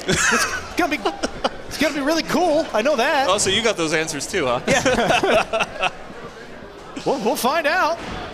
Oh, you love the attitude, you love the excitement, and yeah, visiting with them, catching up with the Vasquez brothers was a great treat yesterday, and just talking about 0-0, Lil Lash, and just seeing the excitement on Jason's face for this. What an adorable robot, by the way, Lil Lash is. It's just so endearing. I don't know how else to say it. I want to cuddle it. I want to cradle it in my arms. I really hope it does well. I think it has a pretty good shot. It's a tried and true archetype, if you want to call it that, of robot, and that they're competent builders, so they're going to bring it on a level that is not going to hold them back at the very least. So I want to see where it goes. I'd love to see it punch its card to the championships at the end of the year. So what's your big reservation, I guess, with a two Melty-Bot, not true multi-bot, but just what that is? Could we see somebody come up with a third one for a triangle bot? What's the limits here, and what's the pros and cons? I think a lot of the advantage to having a robot like that is each one of those sides is in and of itself a heavy hit. Yeah. And so the downside when you say, well, what's the limit? Add a third or a fourth? Yes, but you could add a third and a fourth, and then proportionally it scales down each time. So you lose a lot of the big benefit that people go for with a design like that, which is an absolutely jaw-dropping amount of power behind each punch. Absolutely. And you might not gain the kind of, let's say, control and maneuverability that you gave up to get there. So your mental math in figuring out whether or not this is a good design or not starts to not math anymore, potentially, when you add a third or fourth or 10 options. It's one of the reasons that we don't see a lot of robots with two truly independent weapon systems. You might see a hammer saw that has an arm and a spinner because they work in tandem. But for instance, you don't see a lot of robots with a spinner on one side and a spinner on the other side because individually each of those packs less of a punch and adds complexity, and you aren't necessarily gaining the advantage that you're paying for in having that complexity and those smaller hits. So for someone who's been around the sport for a long time, when you see a shell spinner and then you see a melty brain, I mean, is this like we're going to try something new to see if there's a better way to do it, or is this the future now? Is melty brain replacing shell spinners and bots like it? I don't think we're there yet. I think we're close enough that this is something where it's been shown to be promising, and people are going to keep dipping their toes in the water, and there's going to be a few diehards. But I think until someone really takes this all the way to a consistent contender, that people are going to continue to have that level of reservation. So, Good in the insight. meantime, yet another fight for you. We're going to keep them rolling. Let's go. Oh, interesting. Caldera 5, in a 4, redemption 3, fight. You don't see Say that what? every day. 1. Fight, robots, fight. Here they go. Wow, Ooh, big what a hit out right the off the gate. bat. And Caldera immediately spinning down, but then spinning back up. Bad Luck, unfortunately living up to its name. Its weapon is DOA. Oh, no, it's spinning back up too.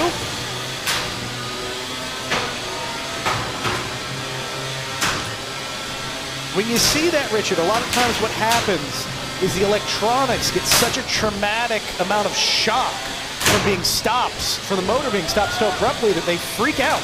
Oh, this is very dangerous for Bad Luck. That plastic armor on the front, at any moment that can get sucked into its own weapon. A lot of damage being delivered by Caldera, and in a fight that he needs it. Big hit off the cage there, though. And another big hit sends both bots.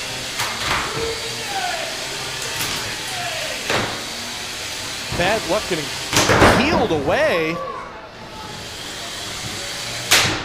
Layer by layer. Caldera, though, takes a lick and keeps on ticking. Glenn driving very aggressively in this one. That is so much the voxel magic. Those robots are so bulletproof, top to bottom. And You another might- exchange. You might get them down, but you're very rarely going to get them out. I think this is the most punishment I've seen a bot take from another bot and keep moving with everything operating almost flawlessly despite their primary weapon. Wow, the entire armor package on Bad Luck has been shed like a snake losing its skin. And now the brains, the heart and soul of Bad Luck is just dangling by a few wires. In the process, though, Caldera's weapon has stopped. Nope, it's back up. Bad Luck dragging its guts across the cage. It's sickening. We've increased to a PG-13 rating. Divert your eyes if you're queasy. Oh, wow. I absolutely love the fact that Bad Luck says, you know, I'm going to take the dangling accoutrements to my face and throw them into your weapon. And there it goes. There it's it completely goes. removed. Incredible. Bad Luck still driving just fine.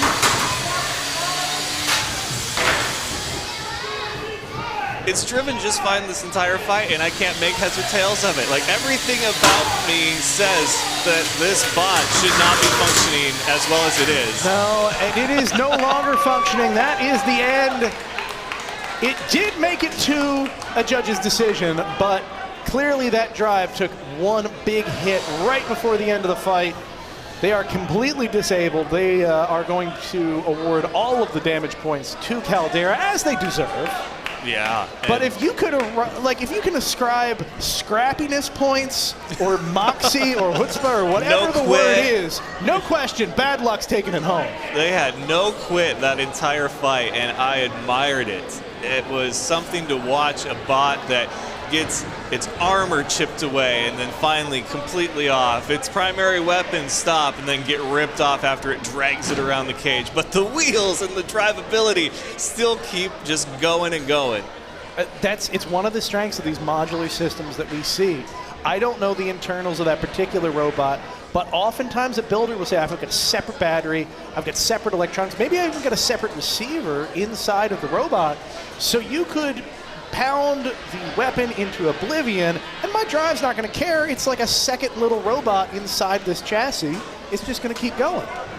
And this is exactly how that pays off.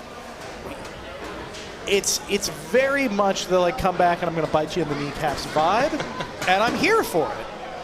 So I've never seen Glenn and Caldera drive before. Now, his 3-pounder is the one that's been a part of the sport for 5 years, but he was definitely one of the more entertaining conversations that I had yesterday in the pits. He's a guy, he's an old soul. He gets sports and he gets combat robot sports. And for him, he said, yeah, I have a rival at 12 pounds, it's Maximizer. Yeah, I have a dream fight, it's Mako or Silent Spring.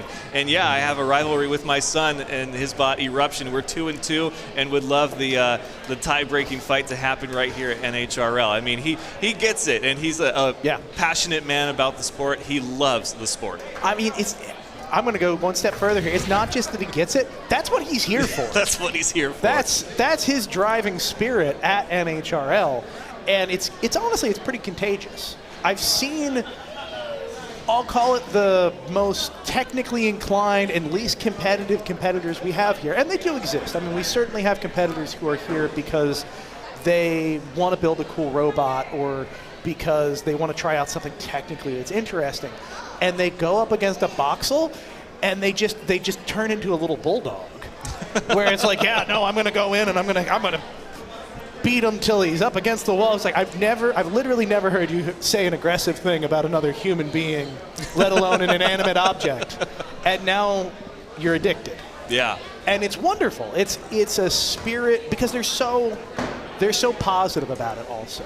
Yeah. You're never going to talk to a Boxel and hear that their competitiveness or their eagerness for the game is going to take away from the human element or the respect they have for other people here. And that's, I think, what really makes it wonderful and contagious. Is it takes out, there's no toxicity to it. It's just pure and simple love of the game.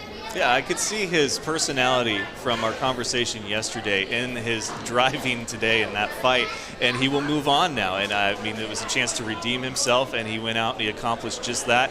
But he didn't have necessarily, this tournament isn't to test out durability or to test out a weapon. He's just going out to fight, and I love that about Glenn and Caldera. Yeah, it's something to be said for it, and we're going to keep saying it all day. In the meantime, we're going to keep that Cage 2 action going. We have Flaminfer versus Hurt Caboose Classic. I'm sorry, say that again. I think I'm saying it right. Flaminfer. I'm sure that there's some German or I'm assuming German, but we'll find out. There's some Bavarian man out there just making fun of me to his family. Flaminfer. I think it's right. I'm not exactly sure. According to the spelling, 5, I think you're dead on. 4, excellent. 3. Away we go. I love the flame robots. Really bringing the heat today, pun intended. So far, nothing on Flaminfer. Lots locked up there. Hurt Caboose Classic, very erratic in their driving. You can see they are all decked out with the reflective tape. That's usually a strategy to try and avoid flame damage. It does work briefly. It won't protect you against a sustained burn, but a brief exposure to a fire, it works really, really well. However, we're not seeing any flamen from the Werfer at the moment. So they were tied up there for a moment. They got themselves untangled or untied up. And now, Hurt Caboose Classic comes to an all-out halt. Yeah, it is not moving whatsoever. Wow, they were really buzzing there for a minute. Yeah, and Hurt Caboose is about as veteran as you could get. Now, Hurt Caboose Classic is not exactly Hurt Caboose, but this is a chassis, this is an archetype that is well established. Yes. You don't expect to see it go down a minute into a fight with relatively little damage.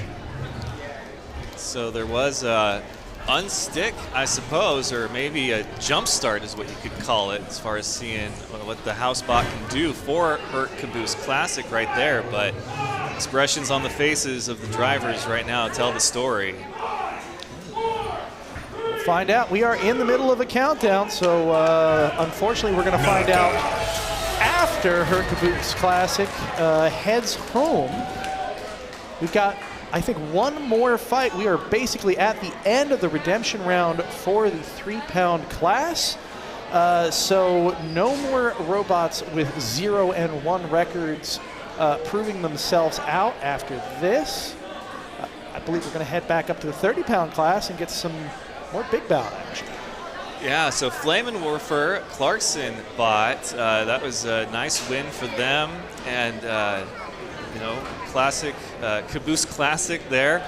Not sure what happened. Like, did you see, was there any indication of what could have gone wrong? I didn't see any indication of the ignition system working. I didn't see any fuel dispersed. That could very well have been a full failure of the flame system. It looks like they're looking critically as well. Some of these robots also have a, well, you're required to have a weapon lock, and some of the weapon locks on the flame systems in particular are easily jammed up in a way that prevents your fuel from dispensing. Okay. So I wonder if that may have happened, especially as the day goes on and there's more arena debris, it becomes more likely.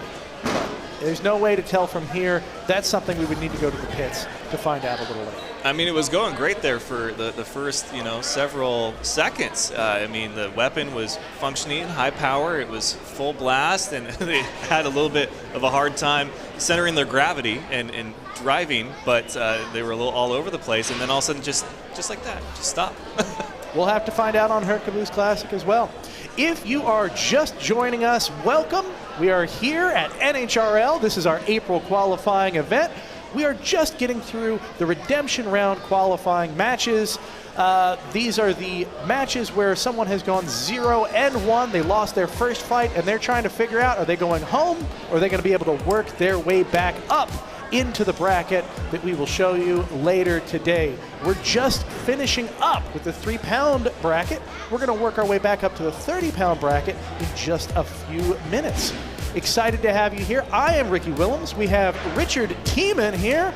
First time on the desk. How's it been for you so far? Have you been loving it? I have been loving it. Good. McDonald's, I'm loving it, man. Like, yeah. This is something where I have heard about it, seen it online. I have several friends that compete here or are a part of it. And when I got here, I had my level of expectation. I don't think it was too high or even too low at all. And I walk in and I'm like, wow. This is really something, and the fights have been great. The builders have been so welcoming. Just everybody has been is such a great part of this experience. I'm so glad you're excited about it. I'm excited to go into another big robot fight in the 30-pound cage. The big boys. Oh, we were just talking about it earlier. Little Ash. Look at him. He's just spinning. He spins. It's funny because it's a large robot, and I talk about it like it's tiny. It's tiny compared to its heavyweight sibling, but it's actually it's a large robot.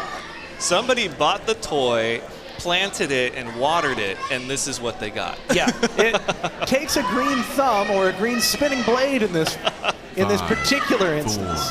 4, 3, 2. We're gonna see how it goes. Robots fight. Away we go. Alan, I hope Alan. Oh, that was an excellent hit. Alan, very slow moving, but boy, that must be a powerful spinner on that robot.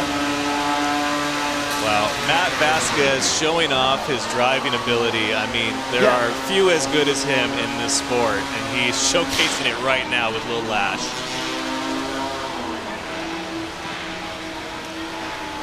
I hope Alan is Barbie themed. That's all I can say. that robot can be played by Michael Cera. Absolutely. So Lil Lash gets a flip. Lil Lash showing off exactly what it's designed to do. Alan hung up on the ropes, calling for an unstick. But Lil Lash tearing into the top of Alan. Oh, look at this, Richard. The rabbit ears on the top of Alan have been bent over. Ooh. I have a feeling that that's going to prevent the weapon blade from spinning up. It's just going to physically block it. And it might Wow. not matter, because Lil Lash might just tear the roof. Oh, well, I guess if you tear the entire rabbit ear off the top of the robot, that works too. Who needs interference when you can just rip away the interference? Yeah. This is counting as a pin. Good work by Alan. This is a good pin. Are they going to be able to release it? The answer is no. So, for those of you that may not know, if you pin your opponent, that's great. That gets you control points. It counts with the judges. If you can't free your opponent, that is evidence that you were not in control of that pin to begin with, and it counts for nothing. And so in a situation like this, where the house robot can't even free the two of them, we have the match stop. Everyone puts down their controllers, and someone is going to go in and manually free up these two robots.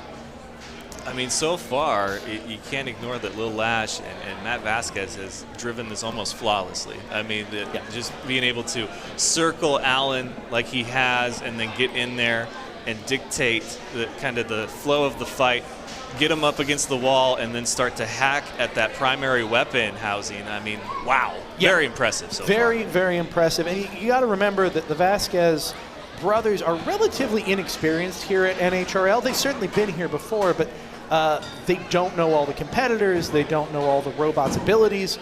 You saw early in this match that they kind of dipped their toes in the water. Yeah. They took a pretty good hit from Allen. They didn't know what Allen could do. As soon as that happened, complete change in strategy. And what some people may not know, those of you watching at home that have seen certain bots at different sizes or weight classes, when I talked to Matt, he said, it looks the same, just smaller, but I promise you everything about it is almost different. What it is it's a spiritual almost link between the two. And we'll talk about it more, but right now we are about to get back in the fight. Away we go. Okay, Allen is still able to move, albeit not well. Their weapon is down, and Lil Lash is firing on all cylinders. I cannot blame Allen. They don't want to go home in a pile of pieces. And that was the road that they were on, with no functioning weapon and only one functioning wheel. So they get unstuck and just to tap out. I mean, you're right. You can't blame them. I think that was very impressive outing for Matt Vasquez and Lil Lash. But wow, I was not expecting that so soon after the dramatic unstick. Yeah, it's tough to say, because for all you know, once you get unstuck, it's going to drive great. Maybe that weapon's going to spin back up. I don't have the view from here to say that it's impossible. And they may not either. So you give it the shot, you're entitled to the unstick, why not? It's a little anticlimactic for us sometimes, but personally I kind of like the anticipation of what's going to happen once this fight restarts.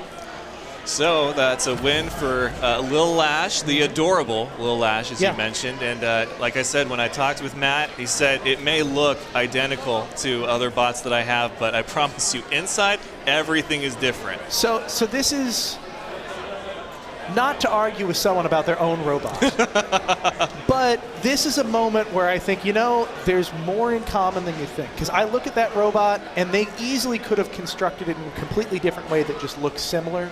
And they didn't. The lifting arm on that is compliant UHMW. It can move around side to side. The way that they've set up the wheels mirrors some of the particularities of Whiplash on a larger scale.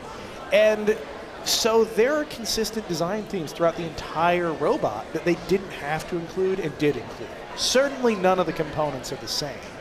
But they're not going to be able to convince me that the things that they learned on a different weight scale aren't being directly applied in this smaller version.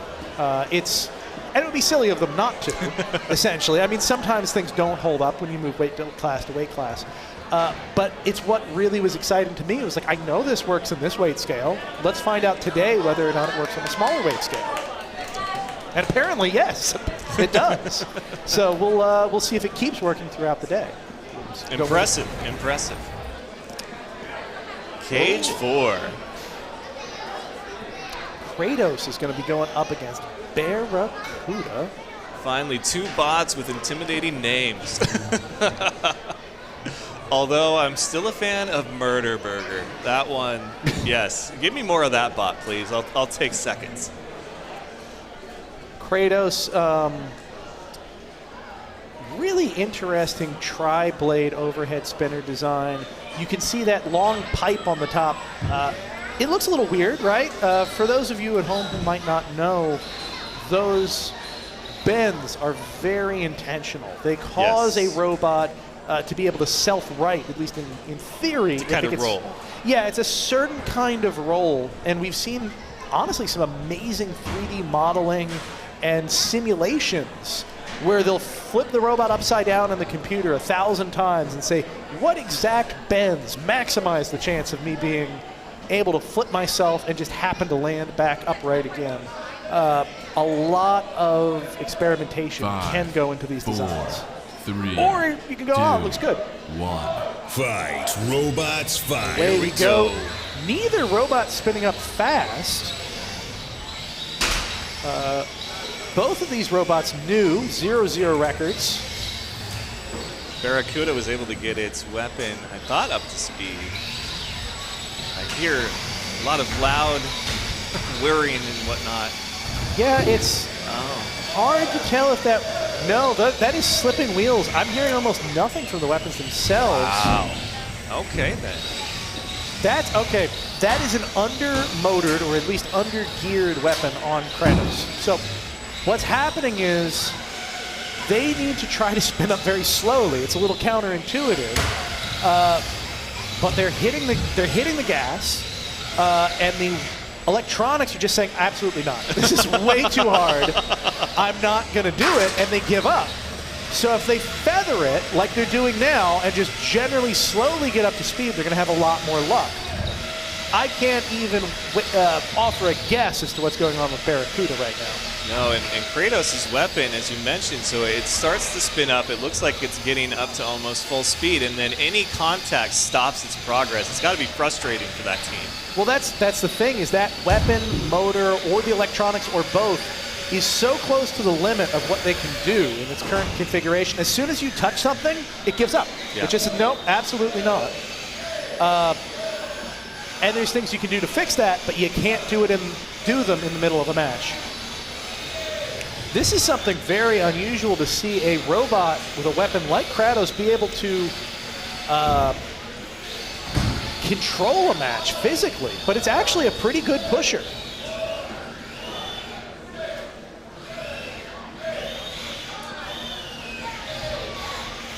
These are good pins. Barracuda able to move just enough to avoid a countdown. All right, so Kratos moving around just fine. Barracuda, though, I don't think they're stuck. I think they're just having drive issues. Yeah, oh, it's smoking. Oh, boy, we got smoke. I think that's smoke from the right-hand drive on And a Barracuda. tap out. Carlos Jones will be headed home. Both of these competitors not coming that far. They're both Massachusetts teams. Both of them, though, bringing their first robots in this weight class, or at least I shouldn't say in this weight class, the first time that these particular designs have fought here at NHRL. These are the teething issues you see sometimes. We haven't been seeing a lot of this event, or even this whole season.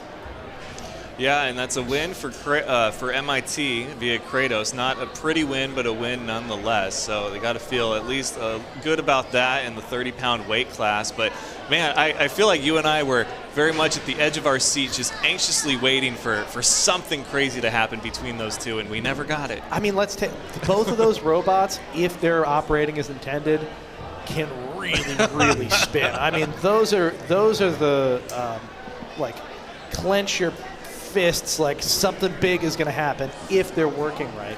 But it takes some effort to get to that point. You're putting so much power behind the weapons that overshooting what you can accomplish on a weapon can be way worse than dialing it back a little bit in your design. Because if it just doesn't work, it just doesn't work.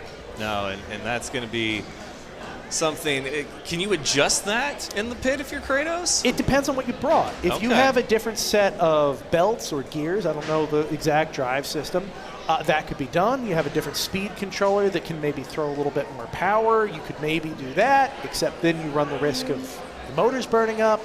There were a couple teams I spoke to earlier today that had this problem. They're like, man, I keep burning up motors, so I'm going to put a smaller motor controller on there. And that's all well and good, but I tell them, I'm like, that means your motor controller is going to burn up now. At least a lot of times. You're moving the weak link a lot of times. You're not going to get anything for free, otherwise it would have worked the first time. So it's a give and take, and I don't know what parts they brought to be able to rebalance the equation. And we're just going to have to find out when they bring it back into the box next time. I suppose they will, and that, so much potential in that fight. Yeah. It didn't happen. And before I forget, because I know that it's been a great time at the desk with you and then Kyle before, and I'm going to get swapped out, but my wife, who couldn't be here with me for this event, she's watching from home. Love you, honey. Thank you for tuning in. Love you and miss you and the furry kids. So, got to do it. Yeah, I understand. There's a lot of people I'm very enthusiastic. Get so dedicated, but there is something really special about having people tune in just for you. Yeah. It's very heartwarming. I know how much I appreciate it, so I can't blame you. Your first time here, you're entitled to the call out. Yeah, good for you, man. And it's always nice to get a call out at home too. Yeah, I would have gotten home. She'd be like, "So, no mention of, Nothing, huh? of your biggest supporter Just, at home,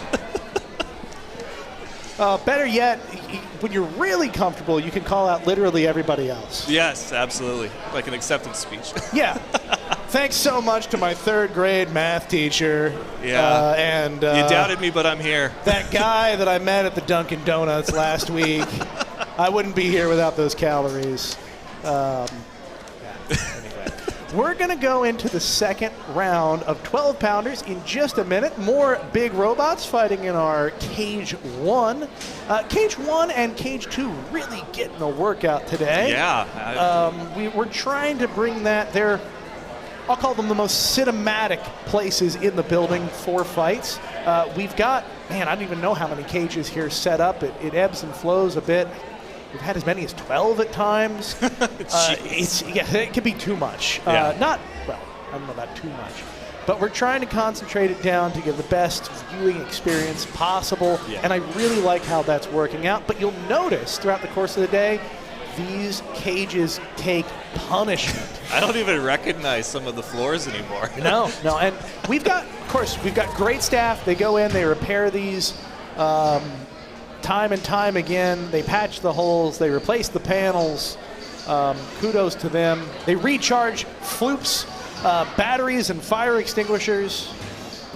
Oh, interesting. We're having some mobility problems right off the bat. Wow. Traino versus La Machina. Lakina, yeah. If I'm pronouncing that correctly, hopefully I am.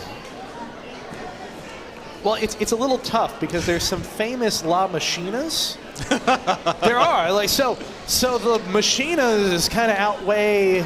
It makes me feel silly for pronouncing it the way that you would usually say Machina. So, man, look at that side profile. You can see the side of the arena has been reinforced. So much grade 8 hardware now. You could dangle a city bus from any one of these bolts and they'd hold. And yet the robots keep breaking them. Yeah, the tour yesterday, they were pointing out all the different things that had been improved. Bolts. Lots Top of the bolts. list. Fight, robots, fight. Away we go. La Machina off to a very slow start, barely moving. Traino moving in, picking its spot with those forks, and then has that hammer-style weapon.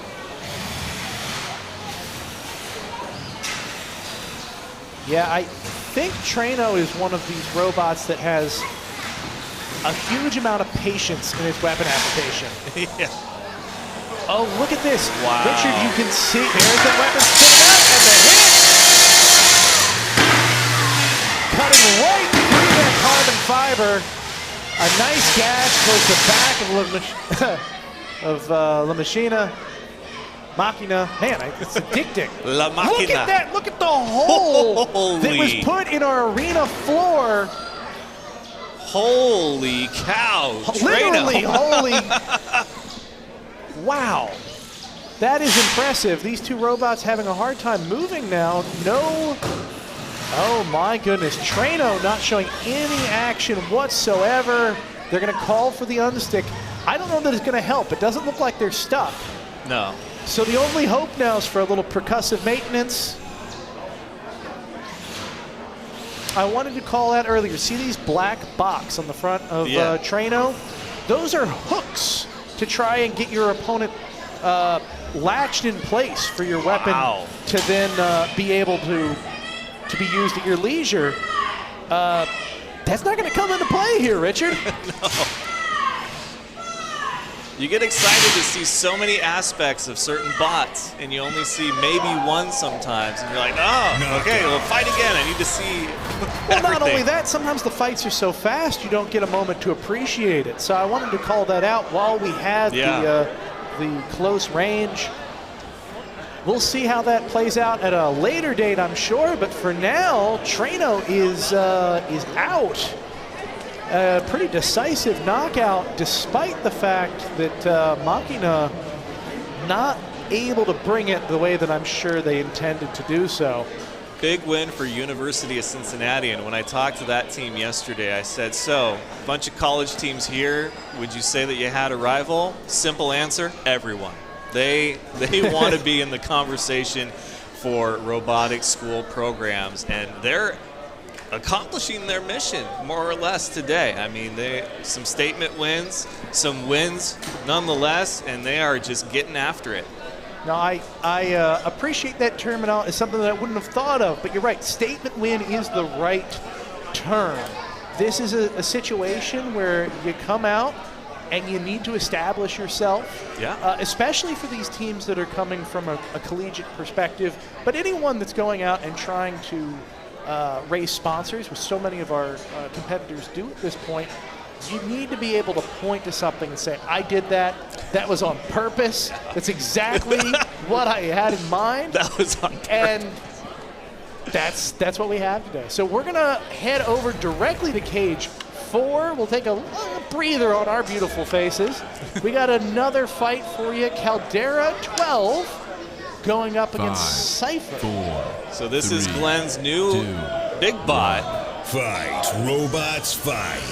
Caldera 12. Go. Oh! Oh, sparks flying on there. Oh, no, excuse me, it's Sver. Oh, wheels flying off. Oh, wow. I thought it was Cypher, but it's Sver. For those of you who might not know, that is a radiation measurement.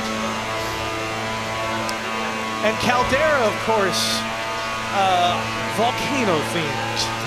Yes. So I love the idea of having a radioactive volcano. Interesting, the weapon is stalled out on Caldera 12 right now. I don't know that it's gonna matter. Oh, I think there's a pretty, no, that was a trick of the camera. I thought for a moment you had a pretty good bend. Oh, look, no. It is the wheel guard from Sver has missing. blocked the weapon.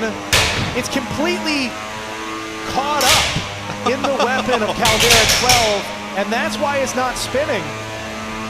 It's a case of lost and found robot parts. It's lost on one bot because it's found in the other. Yeah.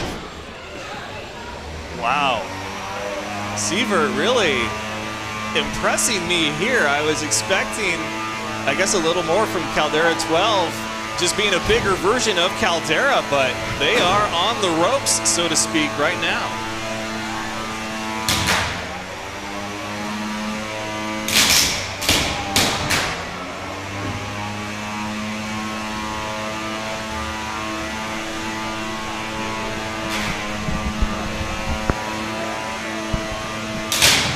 Very impressive driving work. It's so hard to be a horizontal spinner like Caldera and still effect. Oh, look at this! They've locked horns.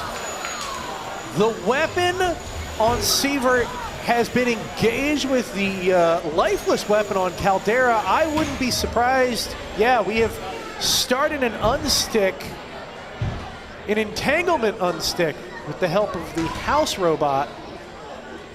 Folks, I think this is going to have to get a referee in there with a crowbar. Those robots are embedded with one another. You're not going to get them apart easily.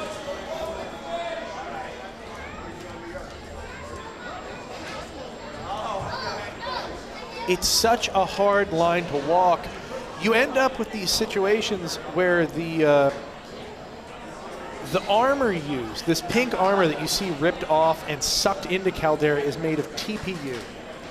This is a gummy, let's call it. It's a flexible plastic, and it runs such a high risk of entanglement.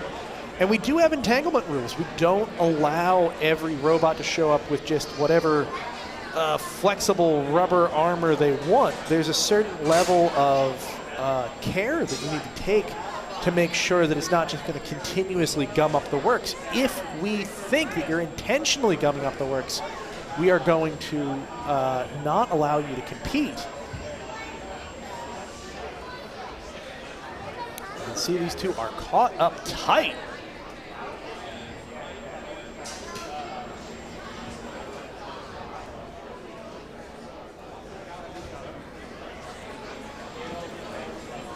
This is a very careful application of the precision crowbars. Takes years of training to get this point. Now, Ricky, I seem to have come in here at an interesting moment. I see Sver is missing a wheel and a wheel guard, and it looks like the wheel guard is more of maybe a belt guard at this point. Yeah, it's one of those situations where I'm sure that the tournament stewards, are. Oh, look at that. You can see that the weapon, sorry to interrupt that train of thought, but you can see Sievert's weapon is lodged between the weapon and the chassis rail on Caldera 12. It's this, there's an extreme amount of clamping action there. Yeah, it's just wedged in. I don't know if the safety crowbars are going to be enough here. There's only a certain amount of trial that we'll put into place before we do give up, and it goes to a judge's decision. It's tough when you look at it and you're like, I bet I could get that out of there. I don't know what that accent was, but if I was cage side, that's how I'd look at it. I don't know if that's going to make it into this season's White Lotus. It's not. Hey! There we are. Good job to Alex, our cage side staff there. Truly an artiste with the mini crowbar. It's difficult to get the leverage on these robots. They don't have a lot of big flat surfaces that like to be pried on. They're kind of designed to be a little slippery. Especially for these robots that are spinning on the front. Unfortunate for Caldera here, just not going to be able to do much with that piece of debris stuck in there. Sver also not really able to do much. No, they're definitely mobility limited, to say the least. With 12 seconds left, I think Caldera 12 is just going to want to take this one to the bell. Looks like they've stopped moving. No, there they go. And that'll be a fun one for the judges. Yeah, I think that was relatively clear in my mind, but we'll have to see. Now, despite that being entanglement, will that count as damage to the weapon of Caldera 12? Well, the thing is, and I understand you came in halfway through here, but that weapon was disabled much earlier in the match. Okay. Now, granted, it was disabled in the match because of debris being sucked into the robot. Right. But it was disabled before that particular entanglement happened. Okay. Otherwise, I think it would be a bigger discussion. But no, that weapon clearly went down, and unfortunately, sometimes with arena debris, them's the breaks. Yeah. We got another 12-pound match for you here in Cage 1. Torrent is going to go against Meta. I don't know if we have any fans of a certain reality show, but I hear that and all I can think is 5, 4, 3, 2. very Alan Cummings. Traitors reference on the screen. Yeah, well, bring him in when we can find him. Oh, this is quite a stare down. Oh, they are spun up.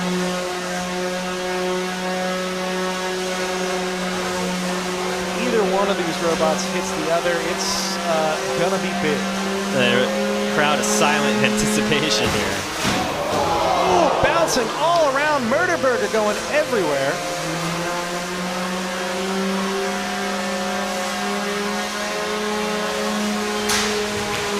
The hum is incredible off of these two weapons. You can see the difference in, ooh, now that's a hit. What is Torrent stuck on? Look at the piece of debris able to get off of it.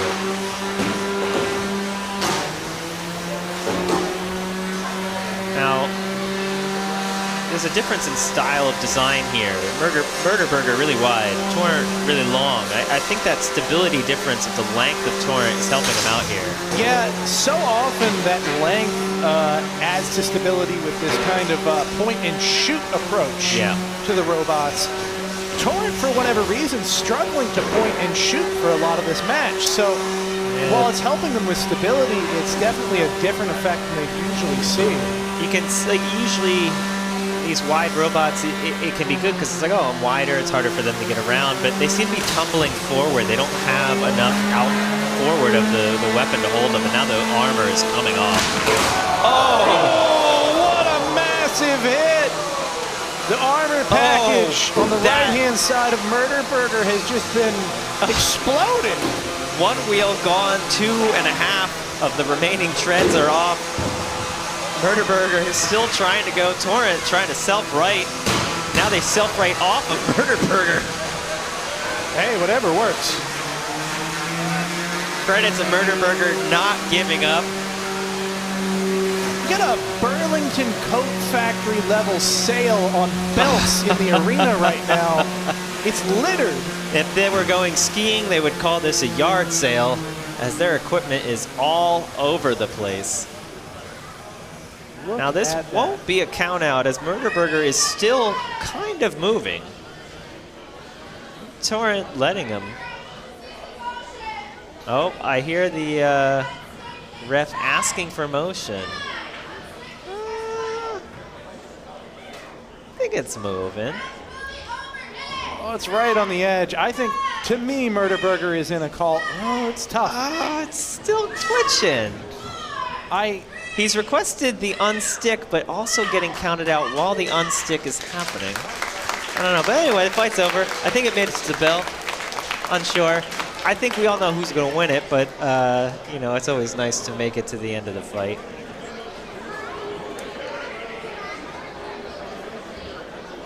Quite a destructive hit there toward the end of the fight. Murder Burger was getting hit over and over again. Looked like they were doing pretty well to tank the hits, and then all of a sudden, not anymore.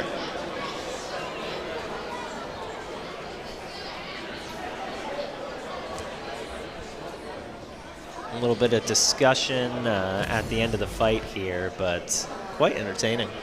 I like the destruction. It was interesting to see, like, the silence of the audience in anticipation as the hum just kind of overpowered everyone here. Yeah, there's an electricity in the air when that happens sometimes. Hypnotizing sound. Well, let's take a minute here. I'm going to welcome Adam Wrigley to the desk. Thank you for joining us. Good to be back. Maybe just joining us at home, I'm Ricky Willems. We're here at the April NHRL qualifying event, the National Havoc Robot League. We're going to be fighting robots all day in the 3, 12, and 30-pound weight classes. We're just working our way through some 12-pound fights. We've had great 3-pound fights, great 12-pound fights, great 30-pound fights already, and everybody's trying to earn their spot in the tournament bracket later today. Who's your favorite? Give me some fight highlights from you from where we've gone so far with today's fights. Well, I've been away from the desk a little bit doing some pit tours, but I saw some good fire. earlier. I liked. It's always fun to see some flames. I don't know. What have you been seeing? I mean, catch me up. Absolutely. Well, let's start where you started. The fire that we saw earlier today, specifically a robot called Titanium White's Cousins, and White. It's HW. I don't know if there's another H in there or not, but HWITE. These are a pair of multibots, so 2 equally sized, underweight robots with a flamethrower each. And what I really love about seeing this robot today is that it's using precision flames. So very hot, very pinpointed flame effects to barbecue its opponents. Yeah. And it can only pull that off if it uses incredible level of driving skill, and that's exactly what we've seen. So I think that's been my most exciting moment for behind the desk so far. We're going to go to Cage 4. Maybe we'll have another fight with exciting moments right now. Yeah. Looks like we've got Budget Boy versus Michael coming up here. Now, Budget Boy, a bot out of MIT, designed to be sort of as cheap as possible in the 12-pound weight class. Almost all the money of this robot is in the electronics. We got some nice brushless motors and controllers in there. And then the chassis is entirely 3D printed outside of that wedge piece and a couple elements of the flipper. Other than that, and the cleats on the wheels, it's all 3D printed out of PLA and TPU. Yeah. Really, that starts to get impressive when you get into these larger weight classes. We see that a lot with 3-pounders. Once you get into 12s, and especially in 30s. It's all 3D printed on an Ender 3. Ooh, big hit there. Michael smacking itself. Oh, and smoking. Oh, wow. That may have been a one-hit KO, or I shouldn't say a KO. It's still running, but that may have been the only hit that Budget Boy needed to put this fight in its favor. And you can see on Michael, I think they spent a lot more money on that chassis. That is a nicely made frame there. It looks like carbon fiber maybe in the top, and machined maybe aluminum, water jet or laser. everything else. Aluminum. It's just a lot of nice looking parts on Michael. Budget Boy coming out with Ender 3 3D printed components and some laser cut bits of thin AR 500, but showing that you can do well without spending a ton of money. Yeah, it's still possible. It is harder than it used to be, but absolutely still possible. I love the lifting mechanism on Budget Boy. It's such a clever take on the lifter flipper in this class. And it is fast. It's very fast. It's very durable. You'll notice that it's hiding all of the delicate bits very effectively from its opponent. Yeah, everything controlling it inside of that, behind that metal wedge. And then they're just using that big TPU, wedgelet shape out the front, the pink piece. That's all rubber, 3D printed rubber. And it's been proving very durable today. Earlier, they went up against a very strong horizontal spinner, Melty Brain, and were able to take a lot of hits through that wedge. Good pin here from Budget Boy on Michael, able to release at the right time frame. It's so, interesting, the weapon's spinning up a little bit on Michael. I wonder why the smoke. Was it a belt issue, or is the controller just kind of like half alive? I wouldn't be surprised if it's just a situation. One of the phases is down on that motor. I'll keep it brief, but for the motor nerds at home like me, you've got 3 phases in most of these brushless motors. You can burn 2 of them up and you'll get a little activity, usually just twitching, but you can get a little bit of a spin still if you're lucky. And with the judges, that might make a big difference later. Yes. Having a weapon that spins at all is like, I don't want to say infinitely, but it's majorly better than having a weapon that does nothing. However, getting shoved around for the vast majority of the fight tends to not look good to the judges. Michael getting a couple shoves in there with their forks out the back, but Budget Boy has been getting pin after pin here, able to release them. That's really important. If you don't release the pin, it doesn't count. So Budget Boy getting the pin, releasing it in time. And this is going to be the end of the fight here. We're going to go to the judges. But Budget Boy, another impressive performance. Michael surely wanted more full power action out of that spinner. There is something that really just tickles me on a deep level to see budget robots come out and succeed in the way that Budget Boy just did. Every part of that robot has been planned around the fact that it is built on a budget. That weapon type and the ingenious action of protecting all of the delicate pieces, that only comes out of the fact that you're like, well, I only got $20 to put into a motor, and I want to keep it, somewhere back where it's not going to get damaged all the time. Let's do this different thing. Unfortunately, the education at MIT, somewhat expensive, usually not included in the budget of the build, but I'm sure that helped a lot. So $200,000 robot, ladies and gentlemen. So we are going to move back over to Cage 1, another big robot fight for you. I think we've got Minan and Plusle. I can't quite tell who they're going up against yet, but we will find out very soon.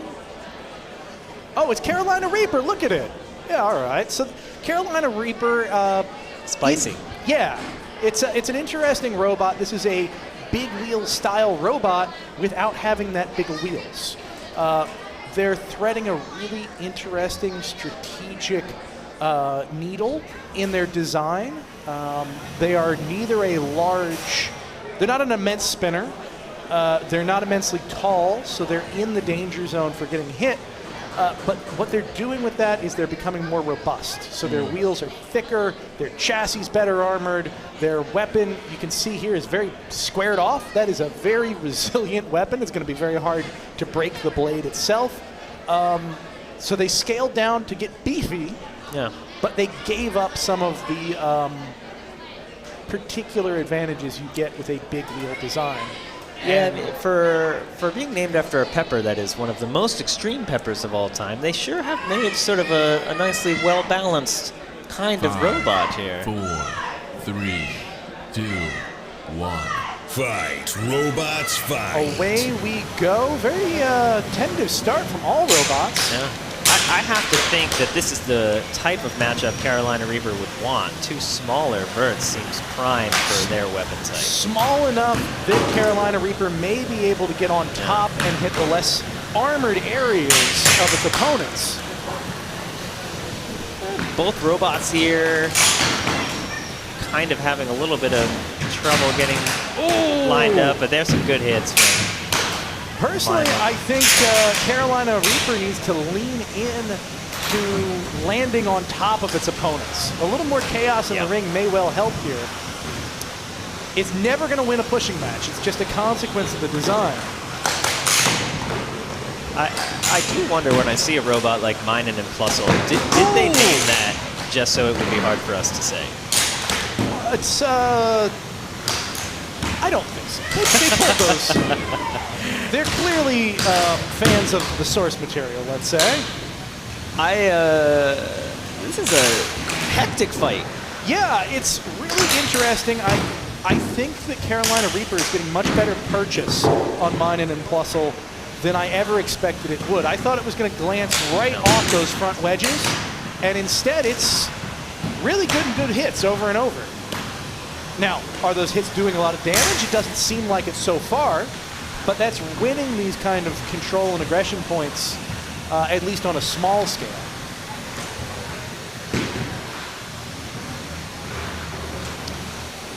It's a slow robot for a big wheel robot. You normally see these big wheels sprinting around the arena, but it's very menacingly slow almost. Yeah, it's very controlled approach, and they seem to really try to very line controlled. up. Now it's not moving at all. Oh, yeah, now it seems... Now it just seems broken. Yes. I think the weapon has gone down as well. The winner is headed to the bracket. I think we're going to see Minan and Plusle moving on relatively soon. Less than a minute left in the match. Some great teamwork here out of Minan and Plusle as you see them taking turns and kind of going in when they have the opportunity to do so. Yeah, what we're seeing is a complete failure of the plastic gears that drive those wheels. If we get a good close shot, you'll be able to see, but the wheels themselves have big gears.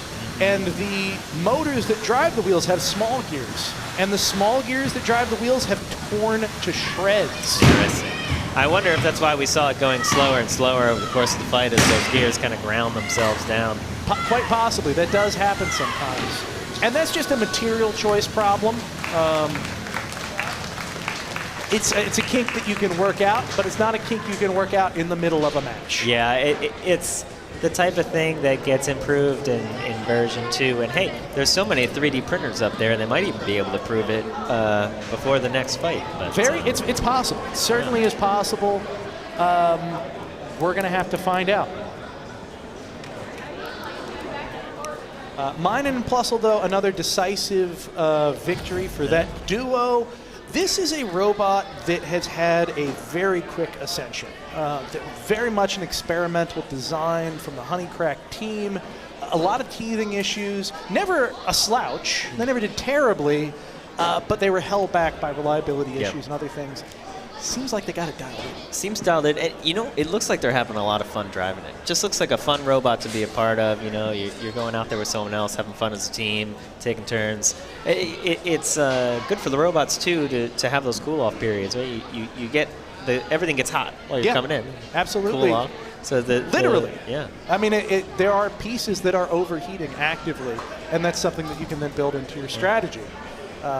Very cool. And, of course, you gotta talk about the fact that Honeycrack now has this arena. This is a team that has a 30-pound capable arena in-house to test out these robots and these designs, and that it's no secret that is part of their secret. It's like back in the day with Olympic snowboarding when Shaun White had a half pipe he could practice in every day and no one else did. Yeah. And he was just worlds better than everyone. When you have the ability to practice, all the bugs that are coming out in the arena today for everyone else, those are what you dial in back at home. Yeah, and it's so we just saw a game changer on Carolina Reaper that gear kind of melted. If you had an arena to test in, you would have found that before coming here. Absolutely. And that's what Honeycrack is able to dial in, and so they can bring these experimental robots that have already been kind of dialed in at home, and it's pretty impressive. Yeah, just the idea that you're going to take a robot and practice with it till it breaks. Yeah. Is something that has not been possible in the past that we're starting to see come into play. Yeah. We're going to head back to Cage 4. We got another fight for you right now. Here we go. Mareep is going up against Galaxy. We're on a little bit of a Pokemon kick here today. Fight. Robots fight. Galaxy playing a little bit defensive, keeping their weapon towards the opponent. Mareep a little more. That had to hurt. Still fully functional after that. Very, very big hit. Both robots shrugging it off almost. I don't know if a Cage shrugged it off. Galaxy having its way with Mareep here. Sending them flying over and over again, and Mareep is just coming back for more. Yeah, Mareep's weapon. Oh, there it is. We got a battery. We got a battery fire. That is some smoke, but Mareep is not stopping. It's still moving. Yeah, that smoking evidently didn't. Galaxy having trouble driving here as the amount of debris in the arena seems to be slowing them down. Oh! Another big, big hit. Galaxy sends Mareep flying. They can't self-right without the weapon, and that could do them in for the last minute and a half here. We've got some secondary smoke coming off Mareep now. I wouldn't be surprised to see the rest of that robot light up a little bit later in this match. The electronics inside are not happy. They seem to be down to one wheel now. Kudos to them for sticking with it, but it's tough. They are not going to hit that tap out button. They want to bring this to the bell. If they had stayed on their feet and been able to avoid that weapon, I think they had a shot, but now it's going to be hard for them to come back from this. Galaxy, though, still slowing down. It's amazing to me. You've got a battery in there. that is overheating. Oh, interesting. Very interesting. Both wheels still functioning on Mareep. The drive issue we saw earlier was simply because it was inverted. Yeah. They are back in the game. Galaxy just spinning up, trying to scare away Mareep at this point. Now, Great pin. An excellent pin. Look at this control from Mareep on Galaxy. Well, it's still smoking. Galaxy, can they get out? Are they stuck? Yes, they can. Barely, just barely. They are on some sort of debris, and I think their low ground clearance is Still costing them here. a moment of comeback for Mareep. Wow. This is going to completely change how the judges interpret this Look situation. at the nut spinning on Galaxy. It looks like it's vibrating out the axle. And I want to point out, too, Mareep's wedge here is all off kilter. Now, the fact they can push it all right now is amazing. Galaxy seemed to totally stop there at the end, just a few seconds before the bell. We'll see how they do with the post-fight functionality check. They're going to have to show off for the judges to appraise the damage that's been done. The winner here is going to go off to the bracket, and Wow. we'll see Galaxy later in the tournament. not showing function here. Now, I think they're going to try and get a little push off the wall from Flo. If they're unable to show function, that could really swing the decision, because damage was really going to be their biggest thing there for me. Yeah, that was their ticket to a win here. And if both of these robots got to the end of the fight and suffered a similar amount of damage, well, suddenly Mareep looks pretty good. It controlled a lot of that fight. Now, the fact that it's stuck, however, is not part of the equation. It is entitled to be free to show off its functionality. So they'll we'll do have to see some that. function tests on that, and we'll see how that ends up going to the judges. That'll be an interesting result to see. We are back at cage 1. Void is going up against, four, I'm not three, sure. 2, Actually, 1. we'll have to see. Fight, robots, fight. Oh, desserts. Oh, okay, it is desserts. I thought that robot had a different color scheme, but man, you can feel the arena vibrating right now. I can't even really hear myself over this sound of Void. I'm sorry, what? Void having trouble driving with all this power. A massive hit. You can see red fiberglass being strewn around the arena. A giant hole has been knocked in the bottom of desserts. Oh! And smoke is pouring from the underside of the A robot. hole has been knocked in the battery, I think. That is amazing. Seems to be the weapon battery. As the weapon is spun down, the drive is still working. Void also may have damaged their weapon in that exchange. A huge amount of smoke pouring out of this robot. Our cage exhaust system's getting a workout right now. The negative pressure in the cage doing its thing, sucking out all the smoke. Oh, and the robot has stopped moving. You got to remember that, yeah, you might have 2 batteries in there, but when your battery is next to another battery that's on fire. Or when the heat overheats your speed controllers, it can be hard to keep going. Wow. What a fight. Void coming out and deafening us. You can see the fire extinguisher in Floop doing its best to put out the flames. It does seem to have eliminated the flames, but that's going to smoke for hours. It needs to be moved outside of the building. We've got an emergency fire droid, we kind of call them here lovingly, but we've got a box that will be used to move this robot outside as quickly as possible. In the meantime, we're going to go to the replay, show you all the action.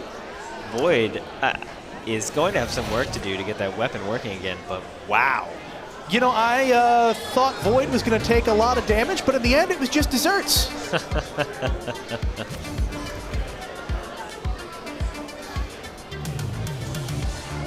That has to be the loudest 12-pounder I've ever seen. Yep, and it's sometimes a robot is loud, because there's something wrong. And other times it's loud because it's terrifying. And there's something right. Something is very, very right. And man, that is a lot of smoke. We are going to come back and talk to you a little bit here. The robots are going to use, or going to be pushed by the house bot to the edge of the arena. We're going to wait till we get someone fully safety suited up with the proper protection equipment, and then that will be extracted from the arena and moved outside of the building as quickly as possible. That's going to tie up Arena 1 for a little while, and we'll probably move back to Cage 4 for our next round of fights, I think, because I think we want to stick with the large robot. If you're just joining us here today, let me catch you up. My name is Ricky Willems. This is Adam Wrigley. We are here at the National Havoc Robot League in the House of Havoc in Norwalk, Connecticut, and we are fighting 3-pound, 12-pound, and 30-pound robots all day long.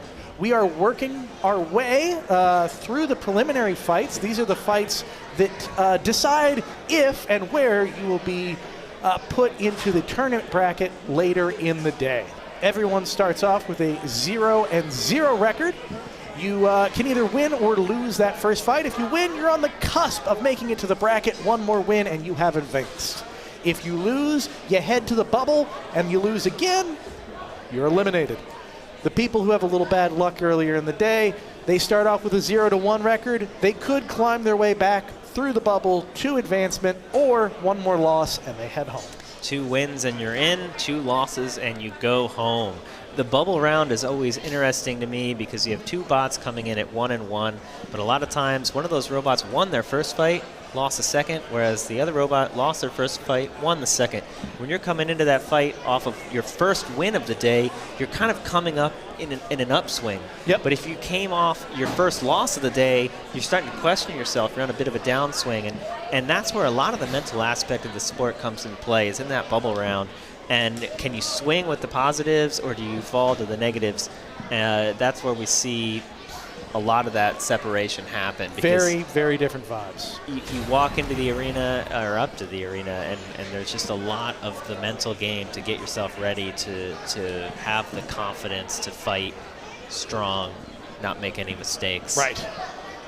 We are going to head into Cage 4 now. We've got another 12-pound fight for you. Downpour is going to be going up against Sherry here in just a few minutes. 5, 4, 3, 2, 1. Fight, robots, fight. So this is a cusp fight. The winner makes the tournament. Sherry going flying as Downpour comes in strong out of the gate, trying to self-right, unable to. Ooh, sending themselves flying. Smoke filling the arena. I think it's belt smoke. It does appear that way. It looks like maybe Downpour has damaged their weapon in all that self-righting. Sherry still spinning, trying to get some hits in as Downpour is a little bit on their back foot here. You know, we've mentioned this before, sometimes the cure can be worse than the disease. Sometimes you get so aggressive trying to self-right off the wall that those impacts can damage yourself. You know, I'm not a vertical spinner driver, but sometimes I wonder, why not just self-right off the opponent? It's a tough thing, especially when your opponent is still functioning. Self-righting off your opponent can mean throwing yourself wildly into your opponent's weapon. Downpour now backing into Cherry with the wedge, and that seems to be working better for him right now. A lot of gyroscopic effect on Cherry. Yeah. Really interesting, especially with a robot design like this that has kind of a hollow backside, to see that action, that gyroscopic action, really interesting. Yeah, Cherry a funky shape here. Really in control of this fight at this point. The only movement out of Downpour's weapon is when Cherry hits it.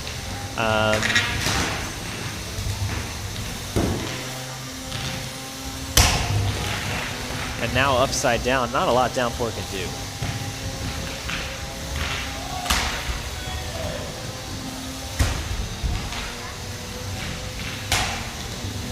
still fighting diligently.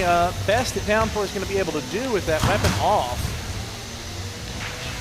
Less than a minute left. So far, it's Cherry's game to lose, but a lot can happen in 40 seconds. As we saw earlier, you never know what's going to happen if you stay in it till the end. And the function at the end of the fight is what matters, not necessarily the function during the fight. So if Cherry were to lose drive and weapon toward the end, that would completely swing the damage score, but it doesn't seem like it as they just keep sending Downpour skyward.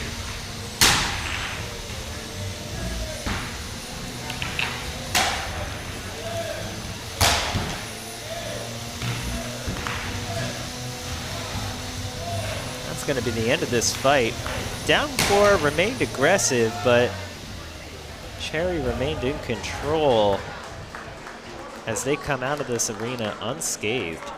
Yeah, this is one of those fights. I clearly have a bias on who I think it's going to win, but at the same time, I think that the rubric is what's really going to help here. The exact judging criteria makes it go from Interesting. Oh, I did not expect that. Look at that weapon spinning up. It's definitely pained. That is odd. Yeah, in cases like this, you know, that will drastically affect the damage score. However, I feel like the trade-off is, you know, why weren't you using it in the fight? So right. Well, remember too, there's a ruling particularity. If you have a robot with a broken weapon, then you can be aggressive by using that broken weapon as if it worked. But if it's not broken? If it's not broken, then you get none of those aggression points. Yeah. You are purposely holding back and you're penalized for it. Now, there is a little bit of a judgment call to make by the judges to say, well, was it broken and it came back, or was it, did they just not use it at all? Like, what's going on? This is why I don't particularly like that section of the rules, but as they say, if you want to win, then you should get a knockout, and otherwise... Don't let it go to the judges. Don't let it go to the judges. So we'll see what they say. I feel like I liked the look of Cherry in that fight. You're right, it's going to be really hard, especially with that weapon spinning up at the end, and they go through that rubric to see, but I thought Cherry put on a pretty good show. Maybe I could have been more aggressive in the middle of the fight, but I'm in the same boat, but we're going to find out more soon enough from the judges for the official results. So far, though, the smoke has cleared out. We've gotten Cage 1 is mostly back into good shape. They're sweeping it up. They're, you know, a little Windex. Smoke has dissipated through the evacuation system. We did end up with a little bit in the air here, but something very nice about that is the air is changed over in the building incredibly quickly, so even if a little bit does leak out from the arenas where they're evacuated constantly, it's going to be evacuated from the rest of the building too. We can take a little more of a look at that cleanup in Cage 1. Yeah. It's you know, the floor is not quite as pristine as earlier in the day when I was on the desk, but it's holding up pretty well. One of the fun hazards here at NHRL is just being able to deal with the floor as it progresses throughout the day. You know that the floor is not going to be flat all day. It's absolutely a factor in the match, and it's one of the things actually that affects specifically your ground game strategy. We see some robots run forks earlier in the day, or run more aggressive forks perhaps, and dial it back because they don't want to get skewered under the wood. Yeah, I mean, when you get into the 30-pound weight class, you can see some robots will get under the plywood layers and just peel them apart as they drive through the wood. So the fork game can be quite interesting on the wood. In the smaller weight classes, when that happens, you can just get stuck. And there's so many other things that can come into play with the arena floor as it gets damaged over the course of the day. We're going to check in with those a little bit later. But right now, we're going to go to Kyle and Richard, who are cage side, to call this next match. Really excited to be here with you guys today. This is going to be a lot of fun. We love doing the cage side commentary, getting right up there with the action and with the bots. Richard, welcome to the bowl, my friend. I know, it is. I feel like a fish in a bowl right now. There's a lot going on around me, but we are cage side, which is front row for this next fight. Target practice and Marshmallow. I love these bots, and I am a little bit scared for my personal safety, but we should be all right. I think we will. I trust the cage. You trust the cage. All you can do these days is trust the cage. Hard to trust anything else. But yeah, we're looking forward to calling this fight with you guys. All right, let's go to cage 1 right now.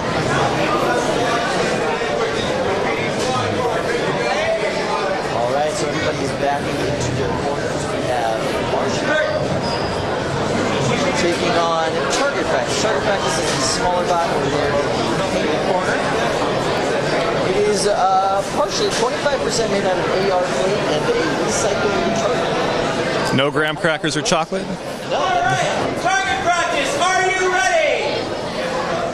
Marshmallow, are you ready? Marshmallow is in position. Imagine Cage 1 will begin in 5, 4, 3, 2, Robots fight. We are off. Neither bot is rushing in. They are taking their time, finding their angles. And Marshmallow about to get a corner shot. If they can make it work. They get under him. 2, 3. Oh! We got parts flying in the cage right now. Looks like part of the armor package, Target Practice, is gone. So Target Practice had a great first fight earlier, and now they are on the ropes and up against the wall. Target Practice is in a few different pieces. That front plate holding it together is gone. Upstick has just been called. Missing motion from either robot. Both bots at a complete screeching halt after a big hit. Can we get any motion from anybody? All right, there will be a double knockout in 10, 9, 8, 7, 6, 5, In the case of a double knockout, this does go to a judge's decision. 1.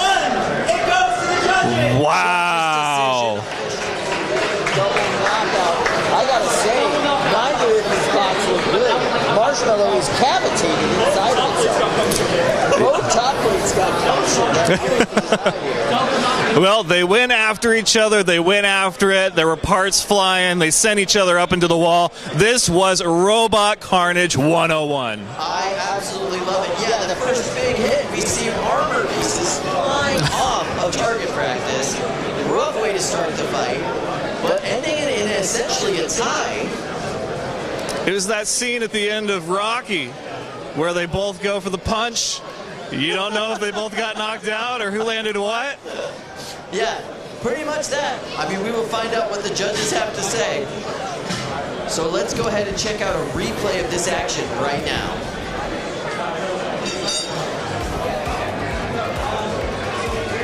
So you can see that big shot in the corner landing directly on top of him, and this is where the top plate got punctured in both places. Neither bot able to move after that exchange, and that is why we were getting the double knockout after that big hit. Basically, a spinning weapon landed directly on top of the drivetrain, and probably some pretty crucial components of Marshmallow, taking what should have been an easy Marshmallow win into a double knockout. Anything can happen in this box. All right, let's go to our friends in the desk. What did you guys think about that? That was something else. You don't see that every day. That was odd. Who do you think's got that one? I don't know. My heart says Marshmallow. I don't know if that's correct, but it's so rare to see a double knockout. This, I'm glad there was engagement. Yeah. We've got a whole different set of rules if the robots don't actually do anything with one another.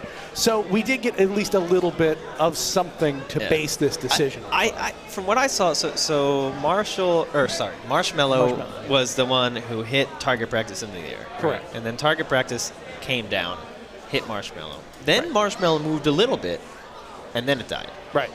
So I would give it to Marshmallow. My thought, too, is if we're talking, this is a judge's decision. Yeah. So if we're talking aggression and control, Marshmallow was the one that engaged that hit. Yeah. and they were the one that aggressed that hit. The fact that a robot came down and hit on it, like fell on it, is neither aggression nor control. And so that's my thought process. Yeah. And maybe they can't review the tape and be like, well, this one stopped before the other one. Maybe that's not how we do things. But it did seem like Marshmallow kept moving a little bit more, and target practice was already dead. I will say, aptly named target practice, being able to come down and nail that target from the air. Yeah, it's a great point. I hadn't thought of that.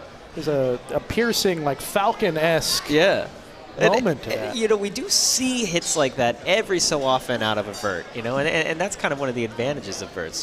They have this big exposed spinning thing. Yeah, and it can happen. We're going to go to cage 4, where I see some more big spinny things. Yeah, I have been enthusiastic about this pretty much all day. And I mean, 5, there's a lot 4, of... Well, here, I'll lay out for the 3, intro. 2, 1. Fight, robots, fight. Away we go. Francopath just delights me. That's what I was trying to build to. Nightcrawler, always a good robot. Always glad to see them. Doing the mauler. But look at Francopath. It is spinning as a terror. Oh, no.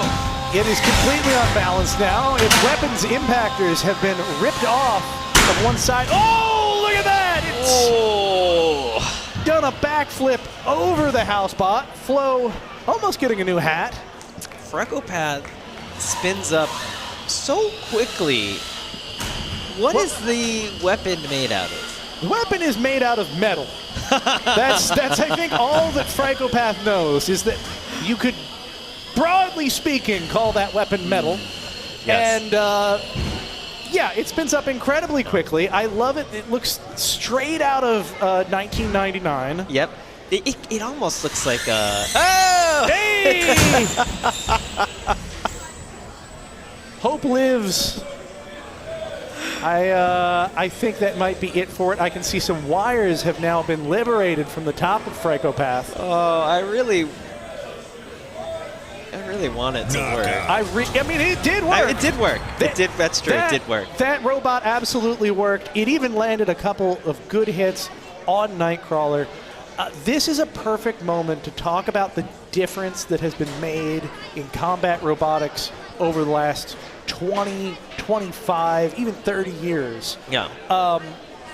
Well, I mean, showing up with a robot like that spins like that and can do such a big bit of damage, that used to be enough for you to win at least half the time. Well, what's interesting to me, a lot of the mechanicals on Francopath remind me of 20 years ago, but the way that spun up did not remind me of 20 years ago. You could hear it. They absolutely put like a big... There's a big motor in there. There's a big, beefy, brushless, modern-day motor under that 1999 shell of an archetype. And kudos to him. And I'll say this too. There's something amazing about the spirit of the robots of that time period and of this time period. In either case, they're building from what they got. They're building what they can put together, what they know, what's cheapest, whatever's available. That is a garage parts bin build. And it just so happens that in 2025, your garage part bin might have a bunch of high-powered drone motors in it, or an RC car motor that puts out half a horsepower compared to, you know, a pile of old drills and some windshield wiper motors from a 1964 plane. It's a very different world that we live in, but the spirit lives on, and that's what makes me so excited about a robot like Franco. And everyone was smiling at the end of that one. Yeah. Yeah. There's no bad vibes. It's just pure enjoyment, and it's so pure, and I love it so much. So. And they went up. That was Nightcrawler on the other side. Yeah. Yeah. Nightcrawler coming out strong. Right? Yeah. No. Nightcrawler has done amazing work. It's cool to see it come into its own in the weight class it's designed for. It's functioned as a mini-bot in the past, and it did fine in that regard, but it couldn't take center stage. Yeah, I was chatting with him yesterday about that robot, and a lot of work has been dialed into making it better and better. It looks very similar to how it was before, but every single piece has been kind of changed, tweaked, just a little bit. Really nice looking little wedgelets on the bottom of his forks. He's got a beautifully machined egg beater weapon where you can't even see the tooling marks. Looks like he just tore it out of CAD and put it in real life. Beautiful. I'll have to take a closer look at that because that sounds good. In the meantime, we are going to take a closer look at another fight. We're going to go cage side with Richard and Kyle. All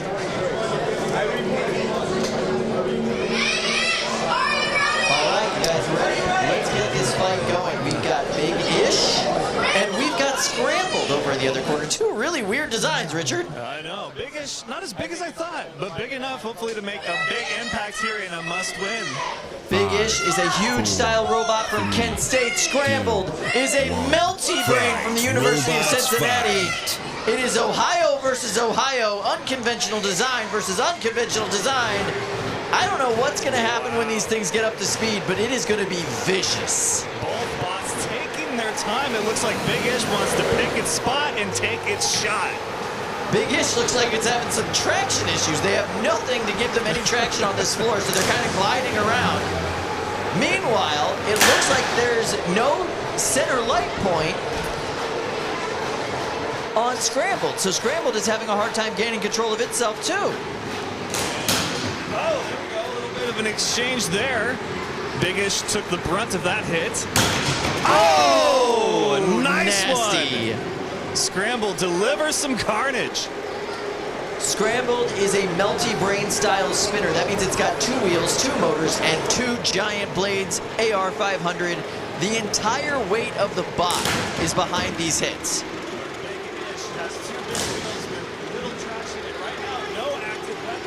No, that big impact got rid of Bigish's weapon in the last exchange. Another hit there from Scramble. Scramble trying to get itself out of the corner. That's a dangerous place for them to be. It's hard to control yourself in the corner as a melty brain. 90 seconds remaining according to the ref here, and it looks like we have lost drive and weapon because it's the same thing on Scrambled. What an upset this would be. Scramble's fight to lose, Tap and now Tap out. Scrambled calls it. They don't want any more of that smoke. The fight is over. Wow. Scramble had it. All they had to do was sit and wait, and a flip is what does it. Some catastrophic electronics failure, something went wrong inside of that bot, and they've got no motion. No. So, Bigish with a big win, and very unlikely based on what we saw early in that one.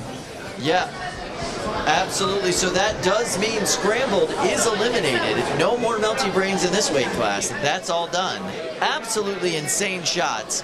This new version of Bigish obviously has its issues, but it's able to deliver some hits when it needs to. A win is a win at the end of the fight, so we're going to go ahead and send it back to the desk now. Guys, your reaction on that?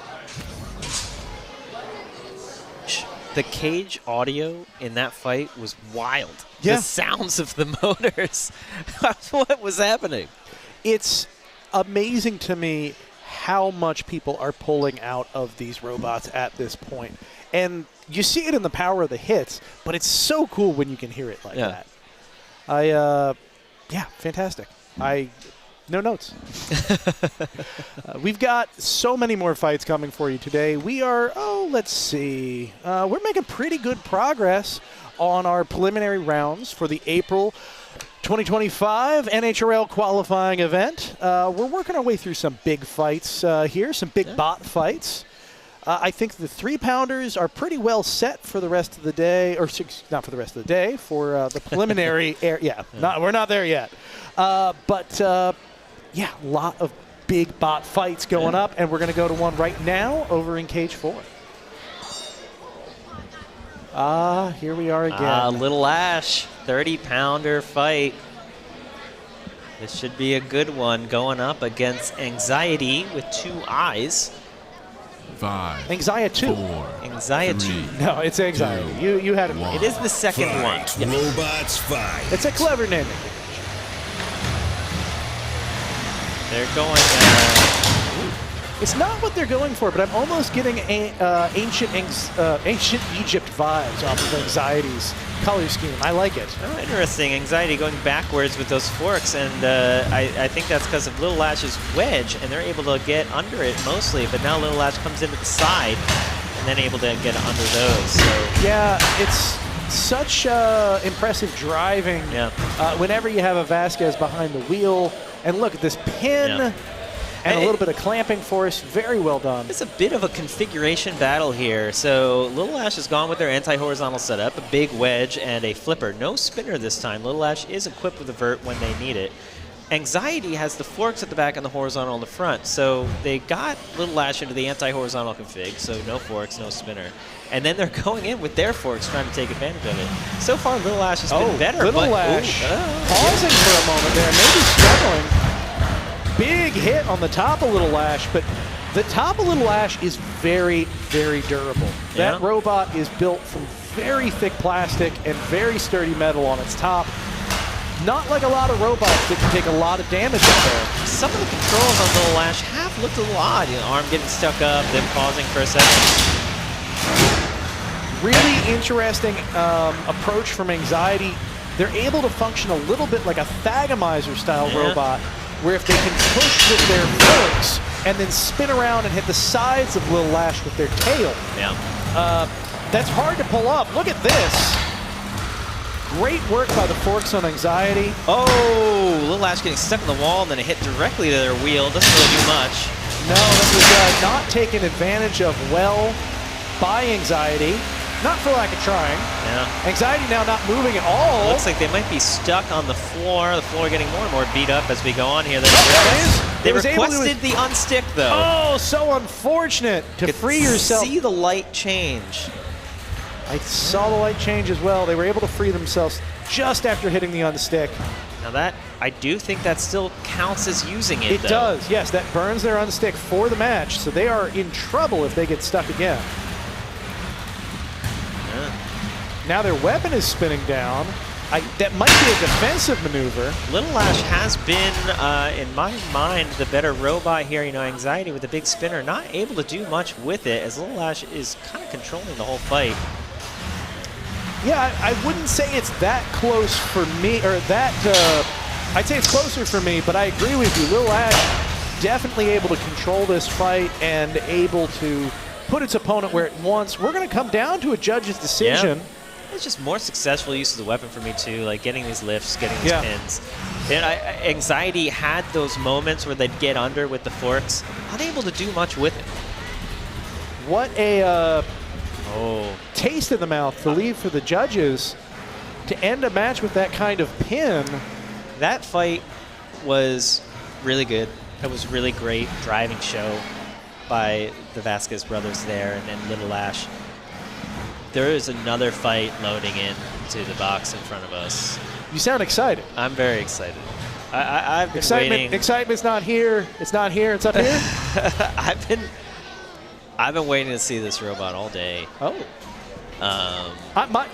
Folks at home don't know. My vision is blocked. He has a perfect view. I have no idea, so I'm enjoying him just building the hype. I haven't spoiled it by listening to my earpiece or looking into the thing. I'm gonna go entirely blind. Yeah, we'll just wait till it shows up. But back to the last fight. When you come in with a control bot like that with Little Lash, and you're going up against a massive spinner like Anxiety, you have to be perfect pretty much the whole fight. Yeah. Because that weapon can just tear off a wheel, slice through a base plate or something. If you make a mistake, you can pay for it.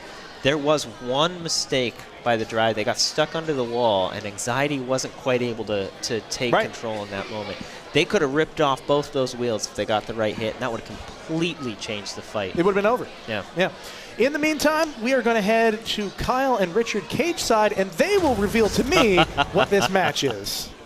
All right, ladies and gentlemen, we have Ghoul. They're going to be taking on Kratos. I am so pumped about this matchup.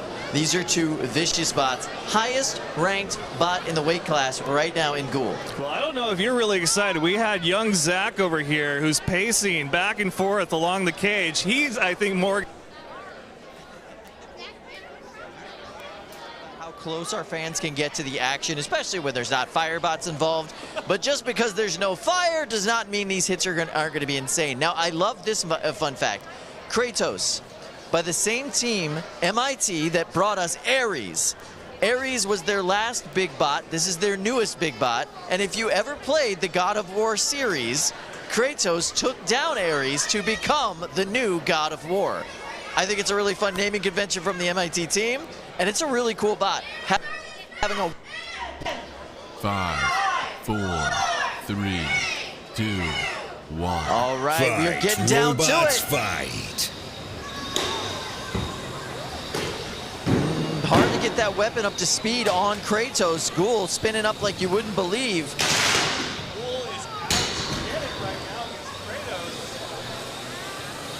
There we go. Now we're getting some speed off of Kratos. Oh, it does look like it deformed that blade. They're having a hard time getting it up to speed. Now it's going. Can't even see the blade on Kratos. It's moving so fast. Oh! That hit may have jump-started Kratos' blade, but now they're both hitting for those first 2 big hits. There is no motion coming from Kratos right now. It looks dead in the water. The countout is happening.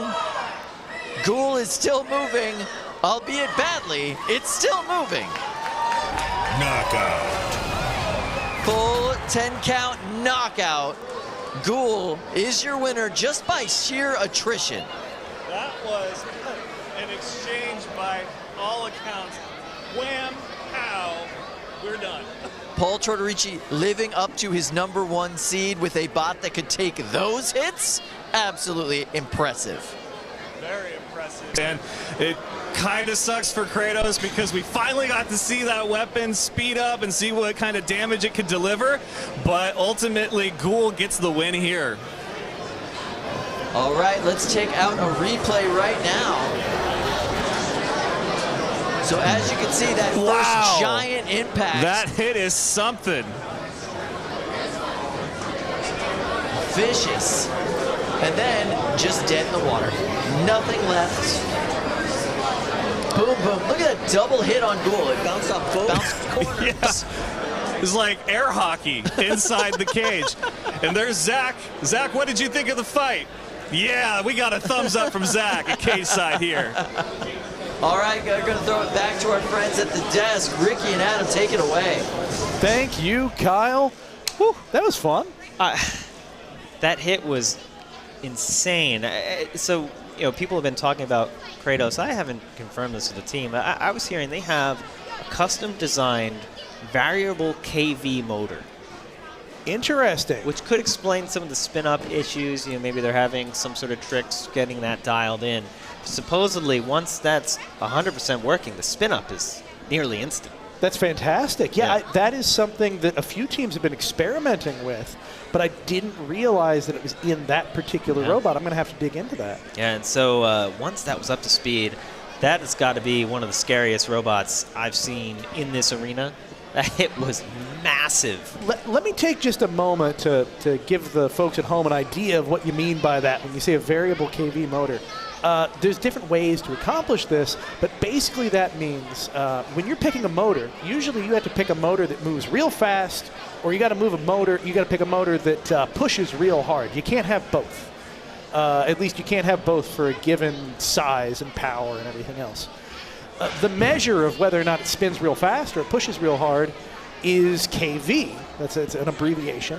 And if you have a variable KV motor, then you can have a weapon that pushes real hard when you want it to push real hard and spins real fast when you want it to spin real fast, which means it can spin up basically as fast as is physically possible by the laws of science. They've effectively put a continuously variable gearbox in the robot fully electronically. Which is fantastic. I mean, that's the kind of development that we're seeing here in the last few years that could be the next lithium battery. It could be the next brushless motor. It could be the next thing that completely changes the approach to building combat robotics if they figure out how to do that. And I mean, you look at that robot. I think the chassis is something like an inch and a half tall or something. It's like teeny. a pancake. It's crazy. I mean, you know, with difficulty when you put all that in there is maybe you put it in a little too tight. Could be. Could be. You bite off a lot at once. In the meantime, we're going to go to cage 4. We got another fight for you right now. Tsunami is fighting up Termigator. Termigator I've been pretty eager to see. 5. What about I've been Tsunami? watching too 3, much White Lotus. 2, Oh, I see. Okay, 1. okay. Fight. Yeah, Robots Termigator's really fight. fun. This is another Florida robot. Oh, no. Oh, my goodness. The motor immediately catching fire on Tsunami. That is not a flame robot by design. Oh, an accidental flamethrower there. Flo really making sure to put out that fire. Yeah, it's just dumping an entire fire extinguisher onto that robot. Although it's interesting, the match didn't stop. No, Termigator. I thought the match was over, but it's still going. I think Termigator might have thought it was. They're having some drive issues. They came out of the gate. It looked like they only had 1, then they had 2, and now they have 1. Yeah, this is a strange match. I've been excited for Termigator. Just the aesthetic of it is such a nice looking robot. There Ooh, we go. excellent. Look at that. That wasn't even fully spun up. No, Termigator has one of the widest aspect ratio drum spinners that I've ever seen in combat robotics. Really conceivably can put a lot of force behind that.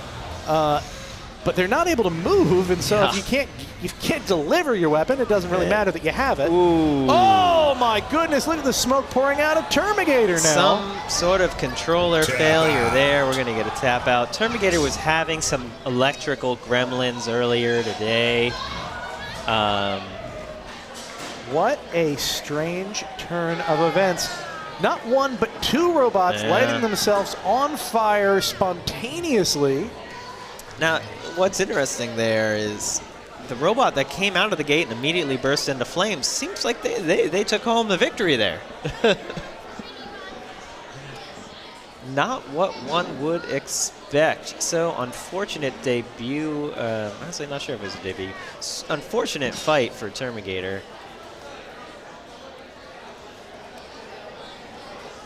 But let's check out a replay, see how quickly Tsunami burst into flames here. There it is. Yeah, right off the bat. Immediate.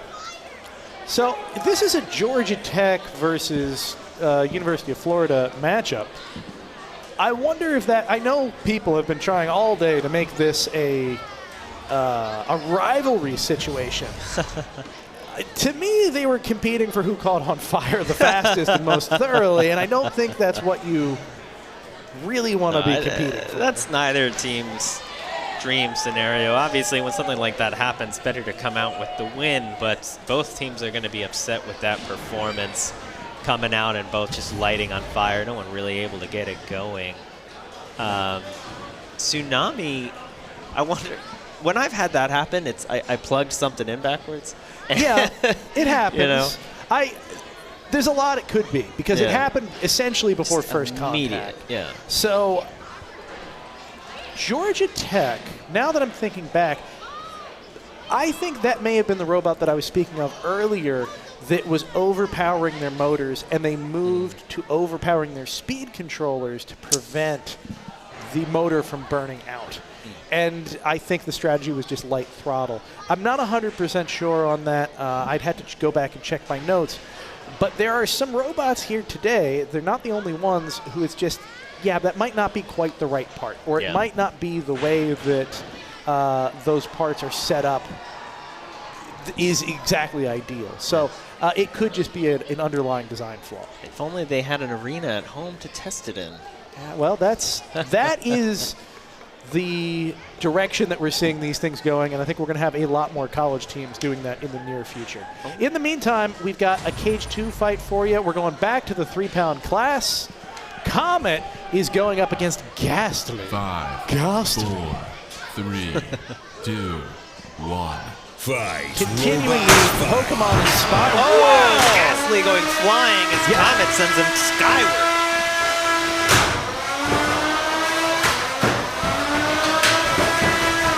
Ghastly can't do anything here. No. The front plow on the front of Comet is so effective against horizontals. We've seen them be an absolute terror for these big horizontal blades in the past. You can see Comet just kind of ducking out of the way as Ghastly turning into an overhead hammer saw there for a second. Yeah, and you know, they could throttle down their motor and reach the floor again, but they don't do it because they're just terrified of Comet tearing into their robot. It's a very Hobbesian choice. Comet here being a little less aggressive, trying to not to get hit by Ghastly as it's just flip-flopping all over the place here. Oh, wheel has come off of Ghastly. Not good when you only have 2 of them. And hear the crowd react as Ghastly just keeps flying into the top of the box.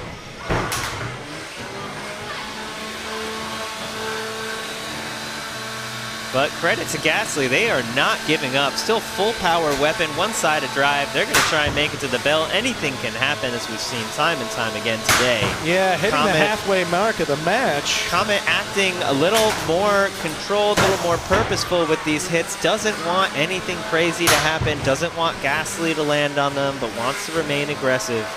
And it looks like they've finally taken out that weapon after nearly 2 minutes of a barrage. Yeah, that is a direct drive. Oh. Well. Tables have turned. Comet is now stuck on the rails. They don't appear to be able to free themselves. They're going to need an unstick to get out of this. They've there you go. They managed to spin around, stick themselves on the rail, and then high center the back wheels on debris. Now they've used their unstick. They need to be very careful. They don't have another one. Yeah, frankly, I don't know that I'd be hitting Comet at all at this point in the match. I don't know if I'd be hitting Ghastly if I was Comet. But anything can happen on these engagements. They can send themselves flying again, and they almost drove onto the wall themselves there. Did they? Wow, they did. They got caught up on some arena debris for a moment there. Whew.